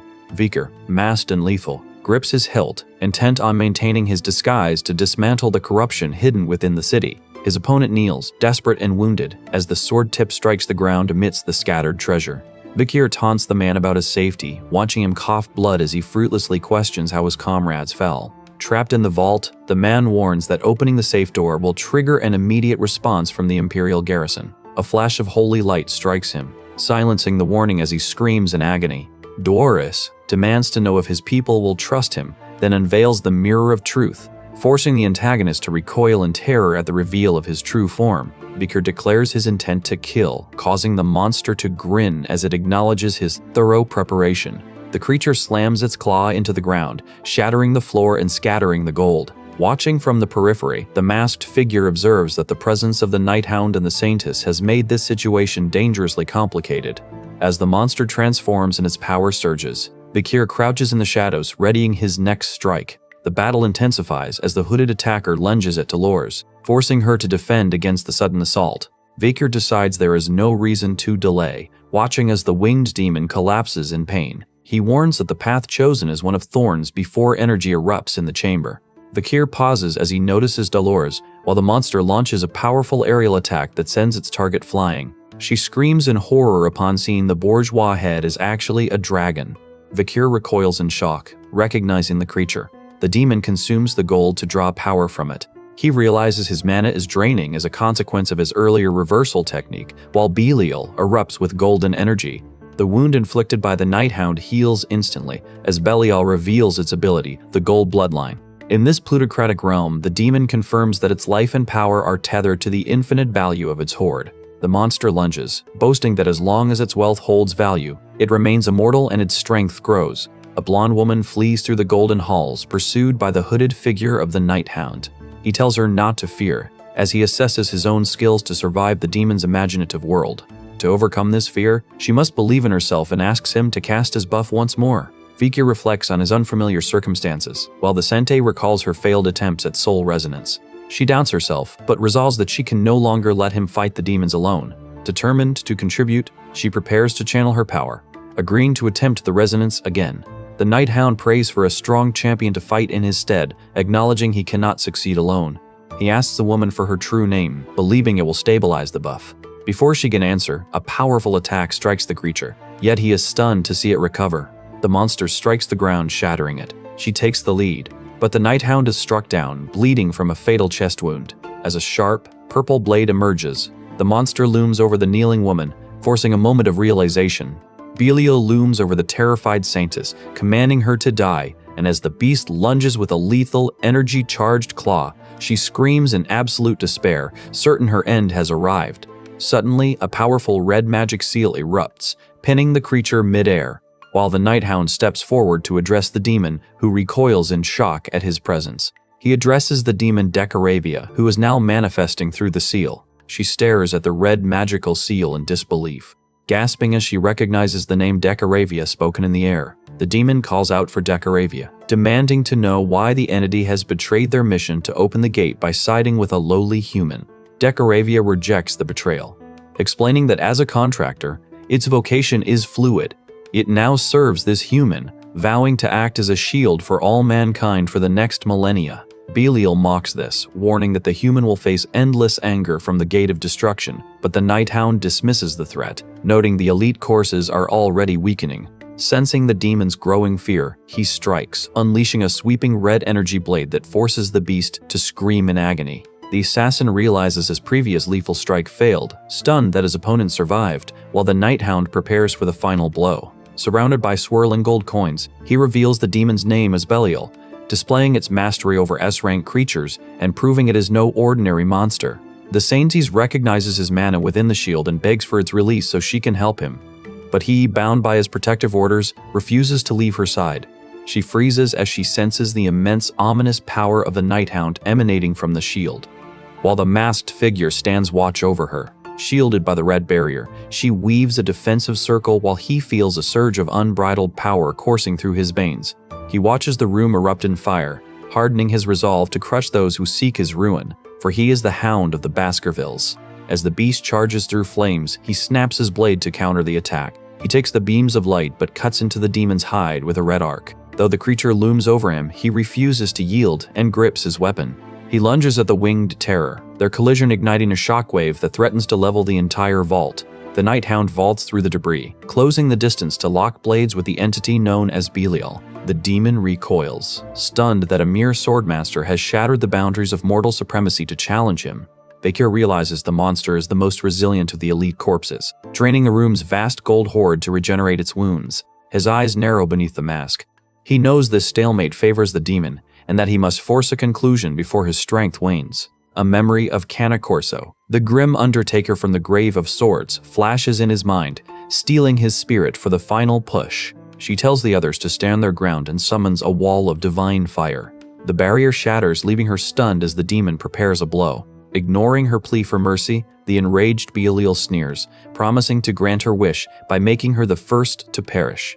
He steps into the path of the beast, brandishing his dagger to draw its malice away from her and onto himself. After whispering a final promise to handle everything, he unleashes a flurry of golden blades that tear through the monster's defenses. His victory seems within reach. But the demon's horde suddenly surges, engulfing him in a golden tide that leaves him gasping for air. Belial reaches out, tearing through space to unleash golden energy. The demon taunts the saintess, mocking her for despising the wealth created by human greed. While the entity taunts her about the power of the horde, the beast lunges forward, vowing to rip its opponent to shreds. Though she struggles to shield herself, a blade strikes the saintess's neck, leaving her bleeding and battered. Bakir tells her to listen, his voice steady even as she breaks down in tears, overwhelmed by the sight of blood. He expresses frustration at his current constraints, while a plague dodger figure looms over a terrified young woman on the battlefield. She gasps the name Nighthound upon seeing him standing amidst the blood and coins, and Vicar wonders if his own turn to act has finally arrived. Reminded that the trial is only 3 days away, he prepares for battle, his appearance shocking those who witness his wounds. Nighthound warns he does not forgive easily, leaving her to regret her late awakening. He clenches his fist, channeling golden mana into his gauntlet before delivering a punch that shatters the surrounding debris. Fakir watches the healer panic as she tries to cast a spell, crying, "I need to quickly cast healing magic." He realizes the truth of the situation, while she begs him to lower his defensive shield so she can help him. Vicar reinforces Dakaravia with denser mana to ensure it holds, then commands her to stay back because the incoming energy is too dangerous. As she initiates a ritual, the girl watches in shock at the spectacle unfolding before her. He reassures her that he means no harm, while the winged demon remains trapped under the relentless golden assault. The hooded figure launches golden blades at Vikir, who readies his red sword for the clash. He executes a high-energy attack, prompting the saintess to smile gently as she asks for confirmation, needing to be certain of his true intent. Floating amidst golden shards, the demon prepares for battle, as a shadowy clawed hand emerges to launch a fierce counterattack. Vikir faces the shadowy entity, narrowly dodging as the horned monster lunges downward with a forceful strike. Plunging through the air, he is struck down by a shockwave, leaving him bloodied and enduring intense pain from his wounds. A winged combatant unleashes a gold-infused fist upon the coins, while a giant eye observes the strike toward the light. He stares with glowing red eyes, realizing that something suspicious was mixed into the substance. Bakir vows to take revenge and ensures his antagonist can never harm him again. He prepares to strike with a blood-covered fist, shifting his stance as his arm injury bleeds. The Nighthound offers to clean the wounds, but the blonde woman suddenly unleashes a powerful, magical attack with her fist. Confronted while injured, she reaches toward a magic circle before finally collapsing to the ground in exhaustion. She kneels in defeat, lamenting her own helplessness and feeling deep self-loathing. Trapped by Jaws, she watches him clash with Belial, who is fueled by endless greed. He reflects on his failed attempt to change the outcome, feeling inadequate because he cannot aid the Nighthound as intended. The mysterious figure warns the girl to stay back, because the golden energy explosion is too dangerous for her to approach. He contemplates his manipulation plan, while she cries, feeling like a burden who cannot help him. Lost in thought, she continues to sob, hating the weakness of her own powers. Bleeding from a shoulder injury, the woman watches as he defiantly tells his foes to cut off his head before lunging at the creature. Ignoring the agony of his wounds, he lunges, his blade carving through the monster's claw in a desperate bid to survive. Clutching his crystal dagger, the masked warrior charges despite the deep wound on his leg. He grunts, eyes widening as the overwhelming intensity of the struggle threatens to crush his resolve. Nearby, a woman claims she only stepped out for a moment, unaware he is confronting a blade-wielding horror. An impact rocks the chamber, and he staggers backward after a purple blade slashes his chest. Echoing a promise of tomorrow, a winged creature descends, unleashing a shockwave that tears through the chaotic battlefield. He realizes the true scale of the danger. Trapped within a restrictive magic circle, he coughs blood and curses his fading luck. Mana drains as he maintains the Decaravia seal, forcing him to reach for the core in his chest. Vowing to seize his enemy's wealth and life, he holds his solid aura steady, knowing the cost of this power is taking a heavy toll. The basilisk's regeneration begins to wane, yet he suffers a painful smoking injury from the relentless clash. Belial taunts him, mocking his inability to last until the promised time as the battle reaches a breaking point. Aware that he must land a critical hit, he decides to burn every drop of his remaining mana on one final, imperfect technique. A magical seal strikes the Night Hound as he looms over the Saintess, casting a desperate protective spell. She kneels within the circle, eager to join the fight, but he interrupts her, refusing to let her sacrifice herself. Feeling like a burden due to her perceived weakness, she begins to weep, questioning her own helplessness in the face of such destructive power. He realizes he has been weighing options like an idiot while she recklessly risks her life, a task proving harder than he imagined. Accepting he has no choice but to overcome everything, he commits to the necessity of protecting her at all costs. Acknowledging her as a valuable companion, he vows to keep her safe, while she reaches out, determined to shield him in return. Meanwhile, in the halls of the Pope, a tall figure comforts young Dolores, who is trembling from a dark, prophetic vision. She cries, recounting her nightmare of an evil that consumes the world. Fearing her divine power is too weak to save anyone, he warns that cultivating such power is a lonely, painful path. Yet one day, when she finds a true companion to walk that road, her strength will transcend all imagination. The monster snaps, "That's enough talking," and unleashes a blast that traps her in a red circle. The demon mocks her, declaring that her powers are useless against the flow of his golden wave, pinning her down as the hound watches the ritual unfold. Bakir warns he dislikes repeating himself, reminding her that the figure known as Loon acts as both shield and weapon against disaster. Realizing she cannot win alone, she shouts, "I will always be defeated if I only rely on my own powers," and summons a general. She pleads with the Night Hound to reveal his true name, begging him to treat her as an ally rather than a mere object to be guarded. He finally speaks the name Van, a revelation that leaves her shocked as the weight of that identity settles upon the battlefield. Names hold a mysterious power capable of influencing cause and effect, a truth observed by the figure in the Plague Doctor mask. Speaking a holy name generates strange energy across dimensions, yet the golden coins continue to batter her as the monster strikes again. As the name Van is invoked, energy erupts, signaling the hound is ready to act. The winged beast lands with a shockwave, taunting her that dying amidst a hoard of gold is a fate humans desire. Bakir realizes he has no choice, while the creature declares it will announce to the world that the Saintess died as a hostage of the Night Hound. The pile of golden coins shakes, and the monster reacts in alarm to the development. A strange vibration pulses from the crystal in the monster's chest, forcing a panicked reaction as a winged entity descends into the golden light. The beast shrieks in disbelief, failing to realize that Beaker has just awakened the eye of truth to pierce through its elaborate deception. He and his allies stand in the corridor, locking gazes with the enemy in a silent standoff.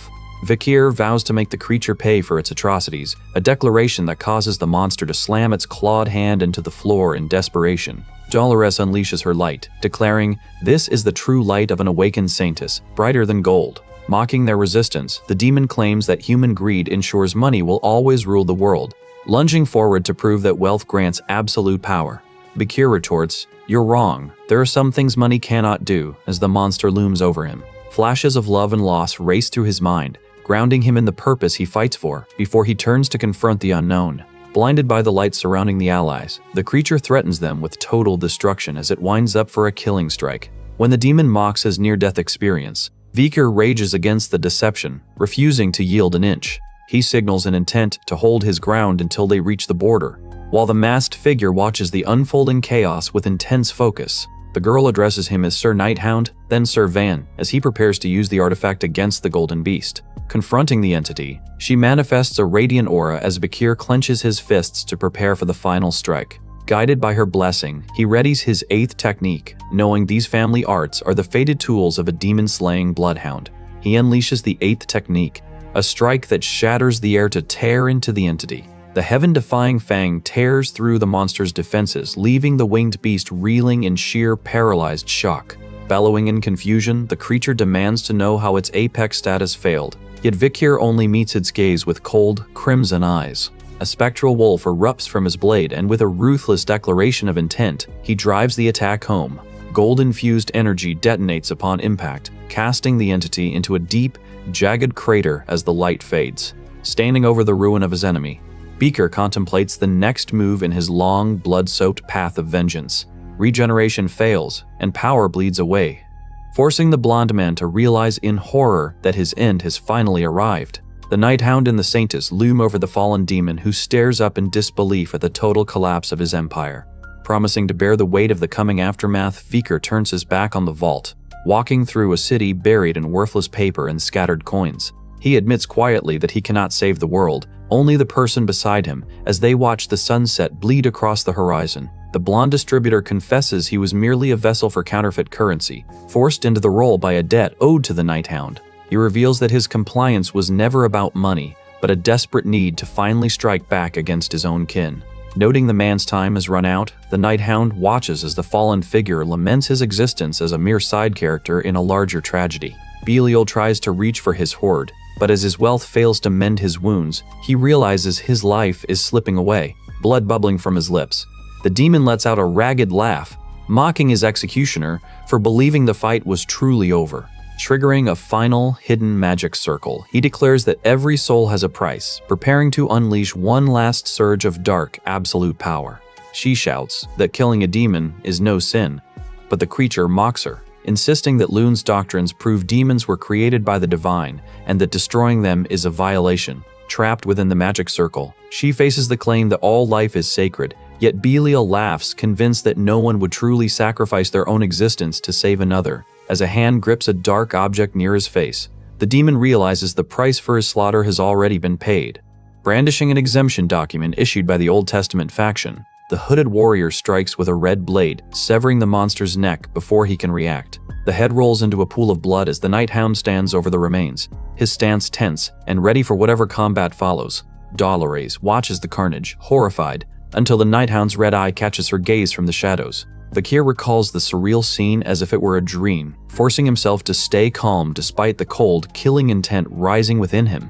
The boar-headed monster runs out of strength, his form flickering as he reverts to human shape. The Night Hound decapitates him without hesitation, the head rolling to Viker's feet as grim reality sets in. Dolores stands wounded and shocked, staring at the hooded figure in the dust, her mind reeling as she questions why she has appeared here of all places. Vakir knows he drugged the tea to ensure she stayed back, so her sudden presence over the severed head defies his entire plan. Sinclair stares in disbelief, demanding to know the identity of the Night Hound and the reason for this carnage. Trembling in terror, the Saintess watches as Sinclair recoils from the sight of the monster's corpse. Sinclair covers her face, her mind fracturing as she struggles to process the sudden, visceral violence. Desperate to maintain her cover, the Saintess adjusts her academy badge and begs for Sinclair to listen. She reaches out to explain that the man was a demon, but Sinclair lashes out, recoiling in pure fear. Vakir freezes, the memory of his past surfacing as he realizes his identity is now exposed to her. Nearby, a man in a suit begins detailing the chamber's history, while the masked figure watches the vault door creak open.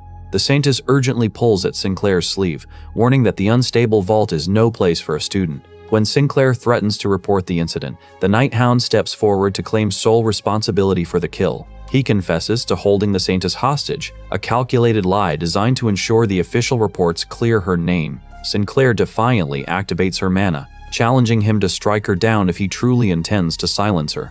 Watching her, Viker recalls how she was a genius who vanished from history in his past life, though their present is diverging. Suddenly, the tension breaks as Sinclair tearfully embraces him, weeping with relief and asking if she may speak to him as a friend. Bakir remains rigid, internally debating whether he must eliminate her to prevent her from interfering with his lethal mission. Meanwhile, the onlookers identify the masked intruder, while the Saintess screams for someone to check on the fallen patriarch. Confusion erupts among the men as they scramble to understand the carnage unfolding before them. Knights freeze in horror upon discovering the monster's severed head resting in a pool of blood, their shock turning to visceral dread. Witnesses finally grasp that the Night Hound has struck, while the masked assassin fixes his gaze on those who would dare to intervene. Panic cascades through the room as the undeniable realization of the Patriarch's assassination takes hold. Men in heavy coats bark orders for the guards to swarm the vault, desperate to secure the Saintess and capture the killer. Standing his ground against a magical seal, the hooded figure remains unfazed despite his tattered, battle-worn clothing. He challenges the onlookers to weigh the evidence before them and decide where their true loyalties lie.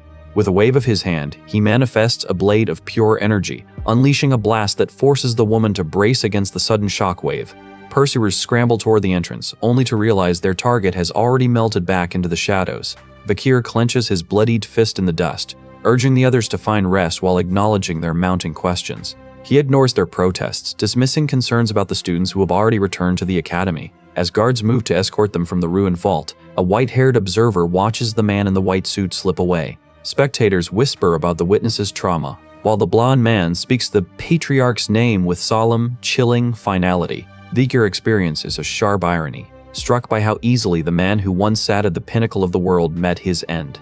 The vault door, reinforced with mithril and orichalcum, lies in total ruins, proving to the observer that the Nighthound commands a demonic, absolute power. He suddenly realizes the true identity of his foe, pondering the nature of those who hold the authority to forge or break the laws of the Empire. Confronting him about the assassination, he lunges forward just as the man in the white suit retaliates with a blade. Vikir offers to address his questions, though the others watch in confusion as they realize the woman confronting them is a stranger. The white-haired man shifts through the debris, his movements silent and predatory as he prepares to engage. Attention shifts toward the bourgeois family legacy and the true identity of Sinclair, who stares ahead with haunting, wide-eyed intensity. A sudden confrontation erupts as an official accuses her of smuggling the Nighthound and the Saintess into the vault. Nearby, a wounded character drags himself across the floor, crawling toward the infirmary in a desperate struggle to stay alive. Tensions flare as the Empire grapples with the fallout of counterfeit currency, forcing the visitor to demand an urgent meeting with his brother. Vikir remains detached and cautious, carefully shielding his true motives from those witnessing the carnage. Ignoring the gruesome sight of the patriarch's severed head, the antagonist sneers and mocks the futile attempts to stop his advance. Sinclair gazes at her father's remains, grappling with the heavy, bitter regret that her chance to uncover the truth has vanished forever. The man reveals that Juliet once posed the same question when he forced her into the life of a commoner to test her resolve. This revelation leaves the onlookers reeling, and one man clenches his jaw in a silent display of suppressed frustration. He justifies the family's harshness by citing their creed of Isa non videri, the tradition of proving one's worth by succeeding independently. A girl questions if a demon orchestrated her abandonment, struggling to reconcile her memory of a father who behaved like a monster. When the man denies the very existence of demons, Vikir wonders if all their past horrors were merely hallucinations. As the world blurs into a haze of confusion, he searches for a shred of reality amidst the deepening shadows. A mysterious figure claims the Nighthound holds the only truth, challenging everyone to trust their own eyes rather than the lies of the past. Driven by an obsessive need to confront the Nighthound again, the character bids a cold farewell to the corpse of their father and seizes control of the family. Pursuers swarm the vault, but they find only empty shadows where their target once stood, forcing them to scour the grounds in a frantic, failing search. Watching from the darkness, Vikir notes the tightening security and knows the enemy's alertness will only intensify with every passing hour. His companion trembles, questioning if abandoning Sinclair in that blood-soaked room was the correct choice as the weight of her regret settles in. The masked man offers a cold reassurance, explaining that because Sinclair is a genius student, few will believe she was a willing accomplice to such violence. Damien has already successfully framed the Nighthound for the kidnapping and the assassination, ensuring any testimony from the traumatized girl will be dismissed as pure insanity. Vikir narrows his eyes, identifying Cardinal Humbert as the final critical link to the late patriarch, and he vows to confront the cleric about his connection to the demon Belial. Turning to the woman beside him, the hooded vigilante asks if she fears him, and she visibly cowers, unable to mask her mounting terror. She lets out a shaky sigh, confessing that despite the divine power she now wields, she remains crippled by the fear of her father. A trauma the wounded warrior acknowledges with a grim nod. Tears welling in her eyes, she begs him to listen, whispering that she has never dared to share this dark secret with another living soul. The truth spills out. Humbert is not her biological father, but rather a cold mastermind who adopted her solely because her innate divine power made her a perfect asset. As the most influential man beneath the Pope, Humbert treated her like a pretty, obedient puppet, forcing her to live a life stripped of all agency. She finds the fragile courage to embrace her escape from his oppression, now that she has finally crossed paths with her savior.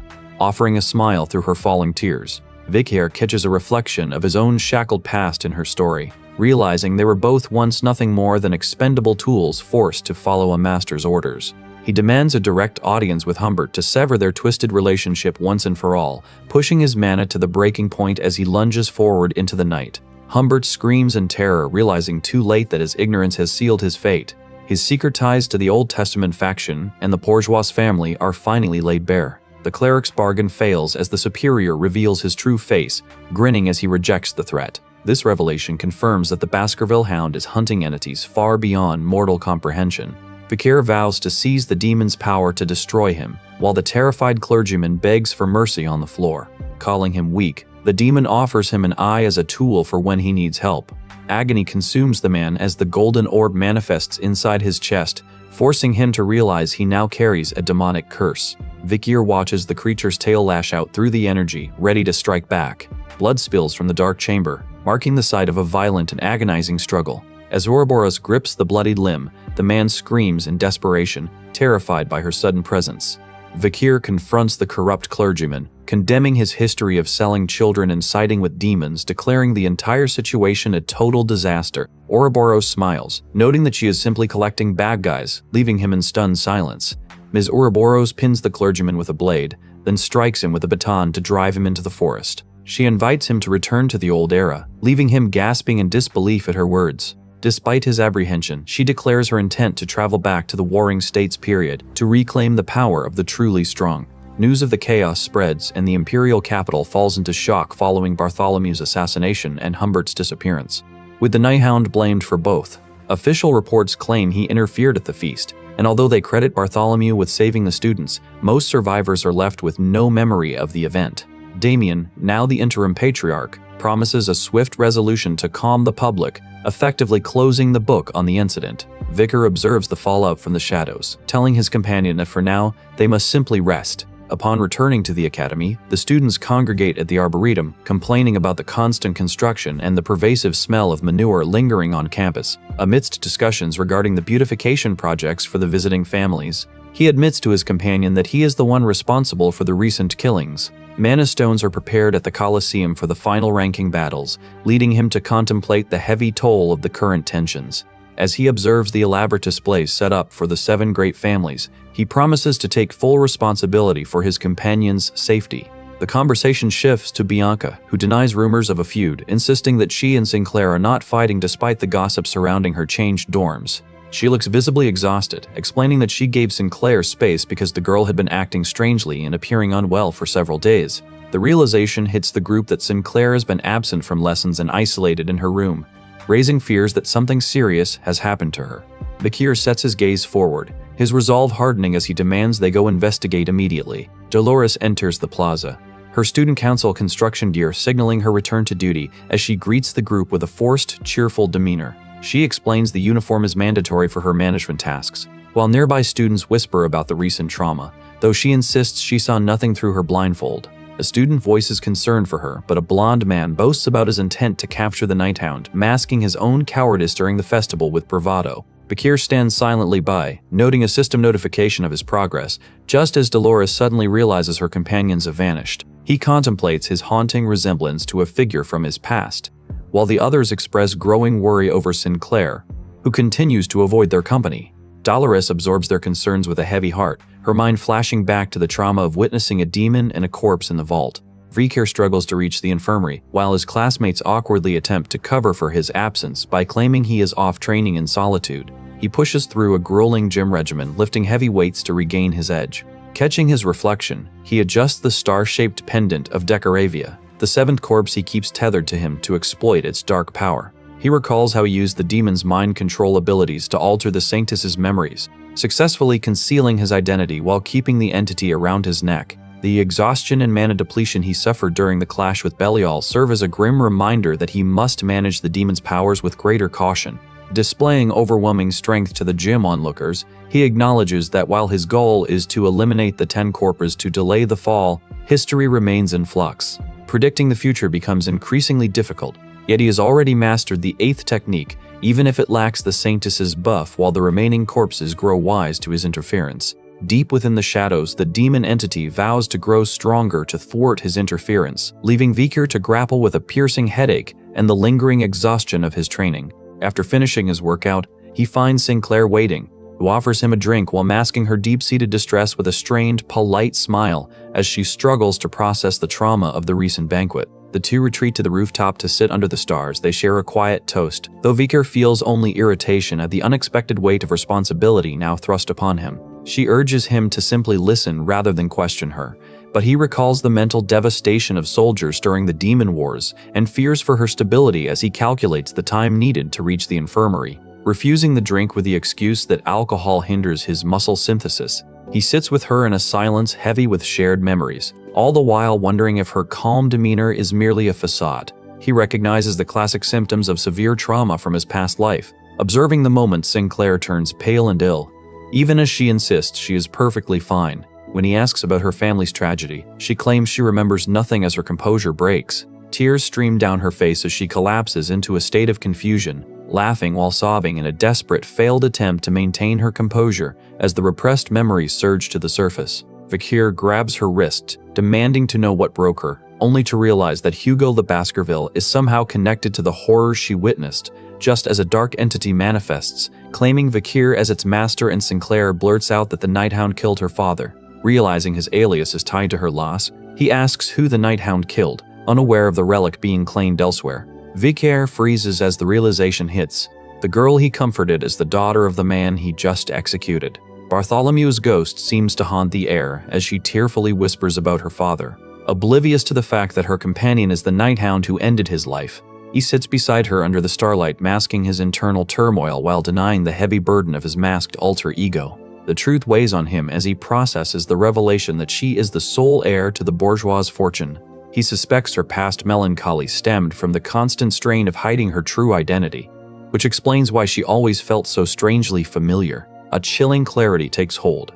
Her previous reaction wasn't mere shock, but a flash of pure hatred before she unleashes a sudden, desperate, magical assault. He understands now that she hates him because she witnessed him strike down her father in that vault.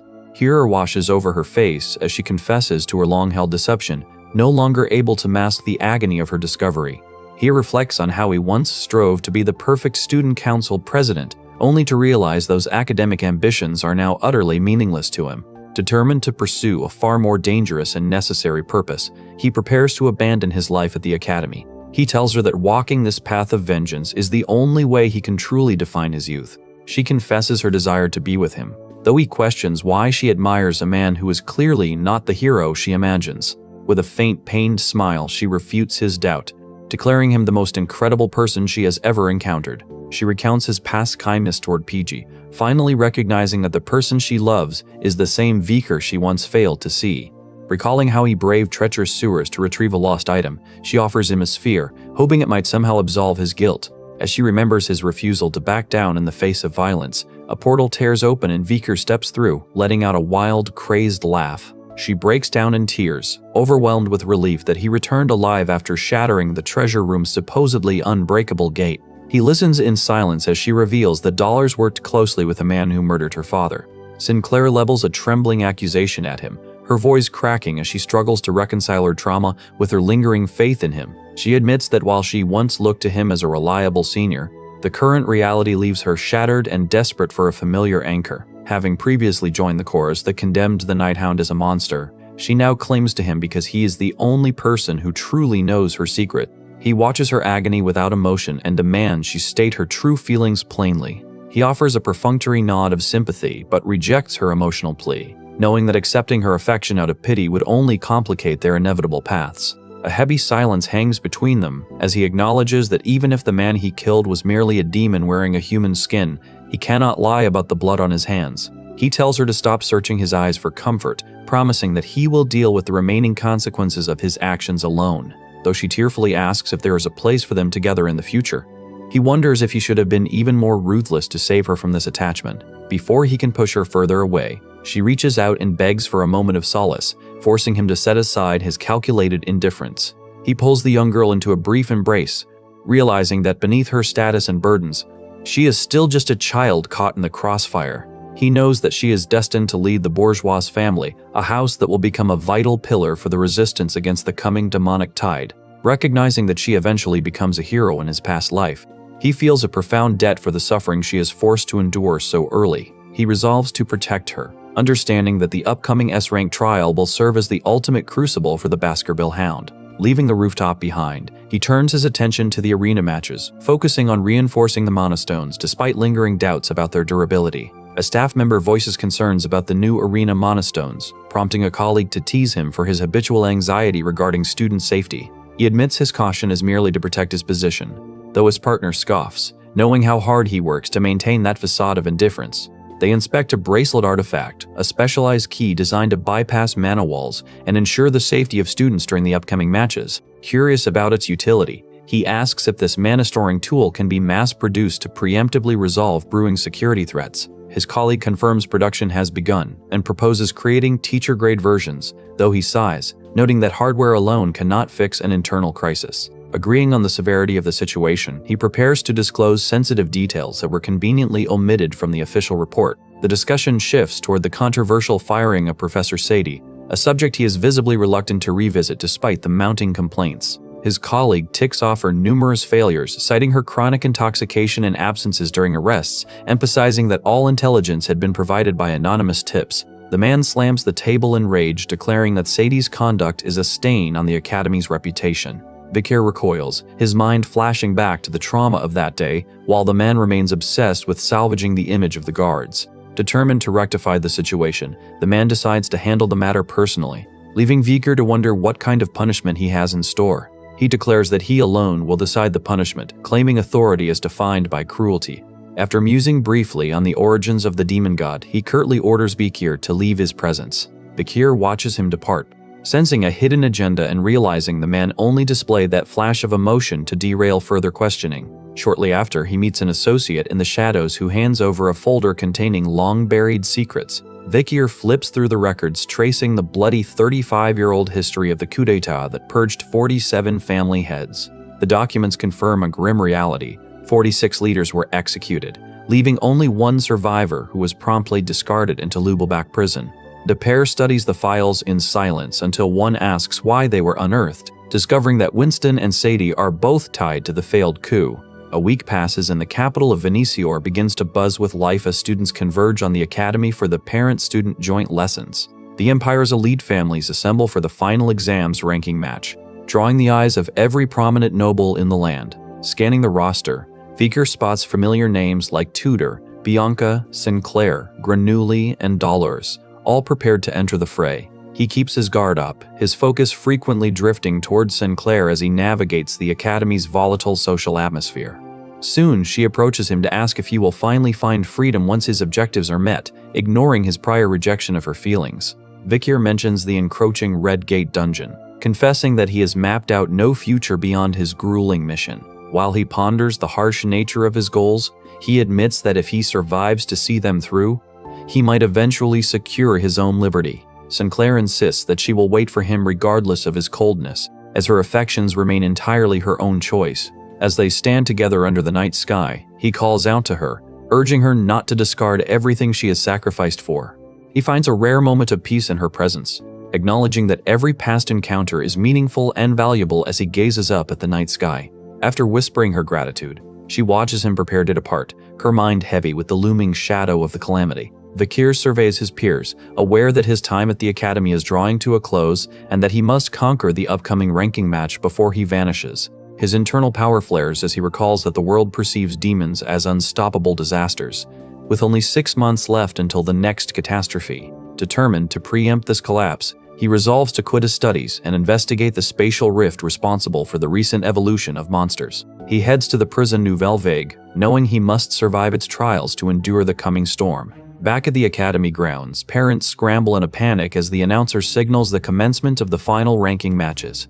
The opening duel pits Tudor against Bianca, both representing the elite Ice Corps as first-year standouts. Cervantes pressures his son to secure a victory at any cost, threatening to disown him should he return home in defeat. Nearby, Roderidge bristles at the rowdy atmosphere and orders his daughter to show the Baskerville allied family the true meaning of class. Both students vow to their respective fathers that they will fight without holding back, instantly locking into their opening stances. Bianca sneers at her opponent for his mediocre midterm ranking, claiming she only outperformed him to silence his constant whining. As they trade barbs, their golden auras ignite and clash, leaving the observers on the balcony to brace for the inevitable impact. A noble student clicks his tongue in annoyance, insulted that other members of the 7 great families are lowering their social standing by indulging in such trivial bickering. Grenouille warns Vikir before the Fire Corps match begins, declaring that he will claim the top academic ranking to prevent a commoner like him from ever becoming student council president. After questioning his companion's silence,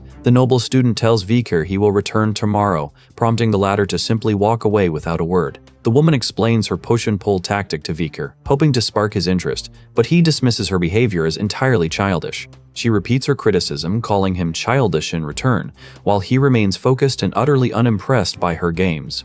The contact apologizes for arriving late to the meeting. The contact sighs in anxiety, reacting with sudden horror at a revelation that threatens to shatter his composure completely. Nearby, a woman sits alone on a park bench, lost in thought as she worries about what to say to Sinclair. She lashes out, striking a girl who tries to approach her, desperate to avoid the girl's persistent attempts at reconciliation. Vikir approaches the woman on the bench, causing her to stand and awkwardly retreat down the hallway. He walks forward, his presence demanding instant silence from those around him.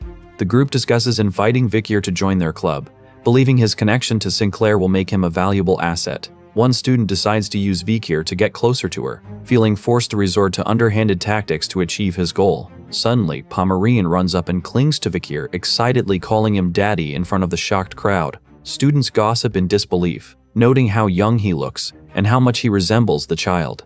Vikir feels a surge of power as onlookers whisper about his identity as a first-year student. A powerful gust of wind knocks the students back, while nobles continue to whisper about the scandalous nature of a student having a child. Pomeranian continues to call out to him, leaving the woman on the ground terrified by the discovery of their connection. He walks through the academy grounds, moving forward as the Baskerville family's hound seeking his own path. Stepping away from the judging eyes of the crowd, Vikir exhales, finally finding a sliver of peace after the day's relentless scrutiny. Pomeranian, however, remains undeterred, clinging to his sleeve with a delighted grin and begging him to continue their game. He kneels to meet her gaze, his tone firm as he warns that such boisterous behavior in the middle of the academy will only invite trouble for her uncle. Seeing her shoulders slump in sudden fear, he softens, gently patting her head to ensure she knows he isn't truly angry. He asks why she has wandered off without Osiris, promising that he will see to it that she is returned safely, admitting she slipped away from their game of hide-and-seek to find him. She throws a small tantrum the moment he mentions leaving.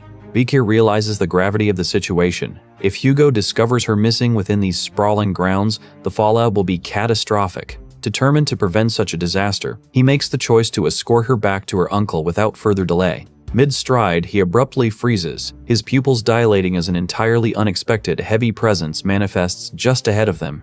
An elderly woman shrouded in a heavy hood approaches, her voice raspy as she persistently demands a drink of water. He recognizes her as the Pope of the Loon Church, a figure who has survived for many years. A chill runs through him as he wonders why this living myth stands before him, given that she had vanished from his world long ago. According to the history he remembers, she was meant to have perished by a traitor's poison, making her physical presence here a total impossibility. Vikir realizes history has shifted, leaving him to wonder if these deviations are the direct consequence of his own actions after regressing.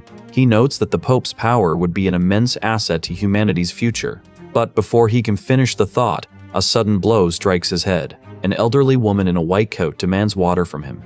Brandishing a frying pan as she approaches, watching her erratic behavior, he concludes she is suffering from dementia, rendering her unreliable for his immediate plans. As he ponders the strange sensation from earlier, a hooded figure confronts him with a ladle. Pomeranian shouts in protest as the woman continues to assault her with the kitchen tool.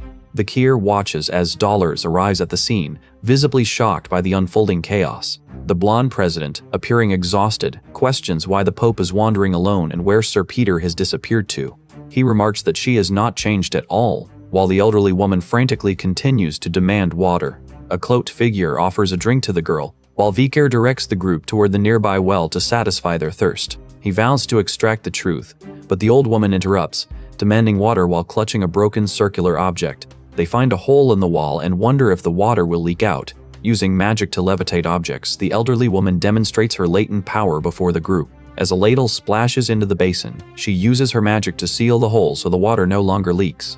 Vikir tells his companion to listen, explaining that things are often best left in their natural form. He reflects on the one who controls the future, while a character warns the woman not to overexert her power capacity. Reassuring her that he will handle the situation, Vikir watches as the elderly woman gently touches the blonde president's face. As she pours the liquid, a small spider creature whispers to Vikir about the baby madam. Deciding to take the lead, he instructs his companions to follow while the woman gestures toward the well. Vikir eyes the damaged utensil, questioning if there is truly no other way to draw the water from the basin. He glances up in surprise as they are suddenly joined by an old woman, a blonde figure, and a young girl emerging from the periphery. The child whispers to the elder, asking if the feat she just witnessed was magic, while the woman watches with a look of deep concern. Silence lingers between them until a man rushes up, breathless and clearly relieved to find the blonde woman and the child unharmed. He voices his terror over the girl's disappearance, offering profuse thanks to the saintess for keeping watch over her. The elder tells the blonde woman that such persistence in the face of any challenge is the arduous path she must continue to walk. Vikir watches the exchange and quietly reassures the woman that he will take charge of the situation for her. A hooded figure then commands the boy to follow, prompting him to move forward immediately with a brief nod of thanks. With a final warm smile directed at Vikir, the elderly person expresses a sense of peace before finally passing away. Nearby, Vikir casts a mocking look at a defeated man on the ground, who silently swears to exact his revenge. The blonde woman apologizes for the Pope's erratic behavior, but Vikir insists he is fine and takes a drink of the water. She suddenly asks if it is true that he is the girl's father, causing him to choke and spit out his drink in shock. Vikir coughs, clarifying that the girl is merely an acquaintance's sister, much to the woman's visible relief. The blonde woman lets out a laugh of relief, though Vikir remains visibly shaken by the awkward misunderstanding. He notices her lingering glare and questions why she sought him out in the first place. Just as the girl begins to ask for a favor, an announcement blares through the air, declaring the start of the third-year fighting matches. They agree to meet at the arena, though he fails to ask her name. Vikir decides to take a quick nap, closing his eyes as he waits for the examination to officially begin. Two characters observe a large blue energy dome hovering above the building as they arrive at the academy. Two female warriors stand guard, watching the perimeter under the bright, open sky. Inside the Colosseo Academy, crowds gather behind a magic barrier, while Vikir contemplates the dark origins of these unfolding events. Exhausted, Gallia prepares to unleash fourth circle magic to overwhelm his opponent. Dolores struggles to use her power as she panics under the pressure. Galliad remains confident in his superior skill, yet she refuses to yield, proving that even a divine magic user can hold her own. Vikir observes that he is in a similar position, just as she stuns the crowd by turning the tide against Galliad with a surge of divine power. She stands victorious over the unconscious boy, her fist raised to signal her win as the third-year champion. Dolores lunges forward, her energy radiating outward as she secures her final triumph. The protagonist watches the others, though he remains distant as a member of the Baskerville family. Vice Principal Vinci takes the podium to host the Academy's closing ceremony. Vikir offers his help to find what is missing, while Vinci addresses the students with a formal, albeit detached, tone. Students whisper in skepticism, doubting his sincerity even as the vice principal admits he knows they find him annoying. He explains that his harshness was intended to prepare them for the real world, though he secretly reflects on how one student changed his perspective. Vinci realizes he must support students unable to pay fees while he continues his address to the Academy. A man slams his desk in frustration while Vinci publicly thanks the anonymous student who inspired his change of heart without revealing a name. Vikir looks on in surprise as the vice principal continues to address the crowd. Speaking of the headwinds they must face, Vinci wishes his students comfort through hardship and joy in their future accomplishments as the Baskerville member watches from the sidelines. He speaks of hope and peace, praying for their continued success, though the atmosphere at the Academy remains thick with unspoken expectations. Bowing deeply to the assembly, he thanks them all for their tireless efforts over the past year. While some weep openly, others suspect the professor is hiding a troubled mind, leaving them to wonder who could have influenced such a change. Dolores denies being the inspiration, but Vikir suddenly freezes as a sharp realization strikes him. He senses a sudden shift in the air as a man warns him to prepare for the questions that are surely coming. Standing before a sword embedded in the ground, he remains silent, his gaze fixed forward. Winston takes the stage, admitting he lacks a prepared speech while Vikir reflects on his own role as a side character in this world. He encourages the students to cherish every moment, noting that he sought tranquility after his health failed due to mana overload. Insisting they find a quiet place to talk, he reminds them that death is fair and inevitable, so they must live without regrets. Winston continues his address, reminding the students that time is precious, though he pauses, clearly confused by a student blushing in the crowd. A purple blade pierces his chest and the audience cries out in shock. The students watch in absolute terror as the ceremony descends into total chaos. Winston coughs up blood as he is struck by shadowy projectiles and purple tendrils, his body failing under the relentless assault. He promises to handle it just as an explosion tears through the arena floor. Vikir strikes with lethal precision, leaving the unseen assailant broken and incapacitated upon the arena floor. He moves to finish his objective, seizing the fallen winter sword Orwell from the chaotic wreckage. The figure commands Ouroboros to cease her assault, but she merely ignores him, intent on taking a nap amidst the carnage. He watches the attacker draw a weapon and realizes the danger he is in. He stands stunned that a master of the sword could be dismantled so easily, fearing the implications of such power. Incensed by the pathetic security, he warns the intruders that none of them will escape this place alive. He asserts that the academy is effectively an army, threatening the infiltrator that she cannot hope to succeed alone. Disbelief washes over him as he realizes the purple-haired figure standing there is actually Professor Sadie. His voice stammers in sudden shock as he identifies the menacing woman behind the chaos. Sadie grins, preparing for the inevitable conflict as she asks if her companion approves of her handiwork. Exhausted, the student retreats while Sadie's crystal-encrusted followers crawl forward, begging for further punishment. The man stares in horror, realizing these afflicted individuals are the very criminals Sadie was supposedly tasked with training. He finally understands that her professional negligence was merely a cover, and that this entire disaster was a carefully calculated plan. Her subordinates wait in silent devotion, desperate for their queen to issue another order. Sadie turns her predatory gaze toward Vikir, a malicious grin spreading across her face. She commands her forces to scatter and detonate their explosives, then lunges at a man with her whip. The surrounding men roar in fury and shock as the sudden assault shatters their ranks. The battlefield transforms into a graveyard, leaving 4 bodies strewn across the rocky ground.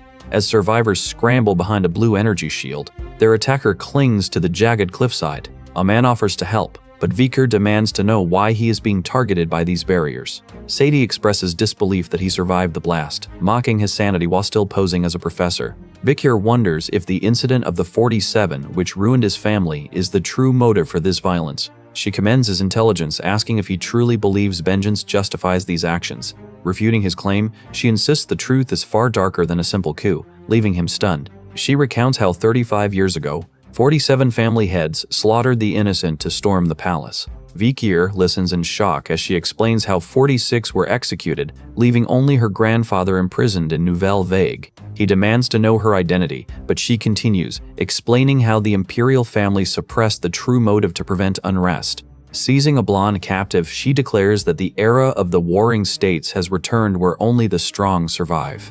Vikir realizes the long peace has ended, and the old illusion that the weak could surpass the strong is dead. Struck by the grim reality of this new order, he reflects on the cycle of destruction he finds himself trapped within.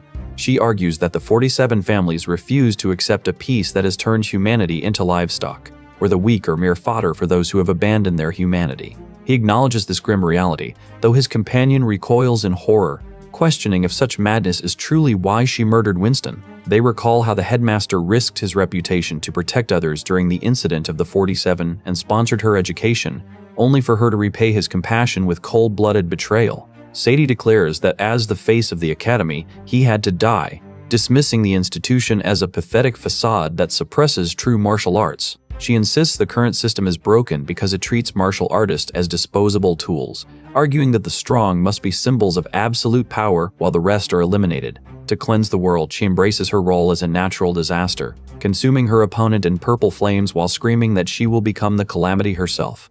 The resulting destruction rocks the arena, leaving onlookers in stunned silence as the surrounding landscape crumbles into ruin. Vikir appears and declares that he intends to execute his target. The surviving monsters panic as they realize their allies have been slaughtered, though they still attempt to mock him for being outnumbered. He stands his ground, bracing for the impact of their incoming assault, as a violent shockwave ripples outward. Observers finally recognize him as the young Lord Osiris, prompting his enemies to conspire to stop him before he surpasses their strength. Vikir orders his companions to escort Pomerian to safety while he advances alone, vowing to cut down anyone who dares to block his path. He draws his blade to use the Baskerville 6 technique on the monsters. He stands over the bodies and asks Sadie if she finally understands.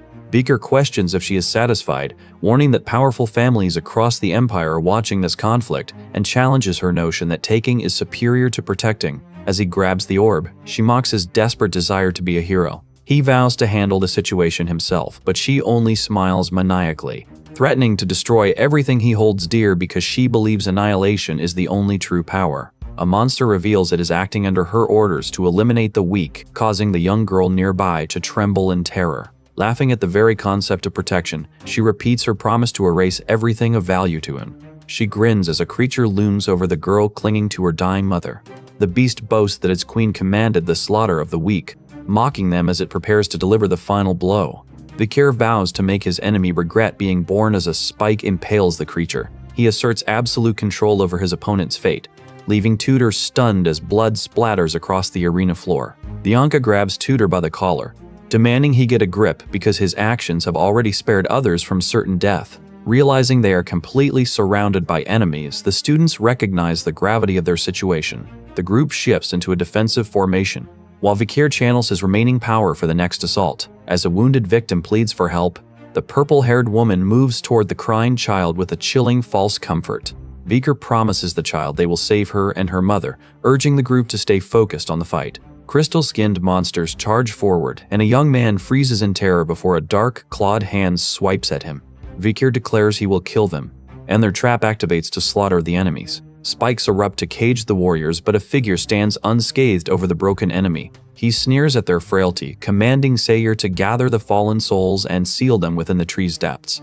A pink-haired woman narrows her eyes, threatening to destroy the creature once she catches it hoarding a soul for itself. Tudor stares in disbelief, finding his voice only to thank the mysterious stranger for intervening just before the ambush turned fatal. Camus Morg steps forward to introduce herself as a new transfer student in the Fire Corps, extending a hand of alliance to the group. The students watch the late arrivals, Camus and Rose, with wary eyes, wondering if they can truly trust these sudden saviors. She finally points out her target.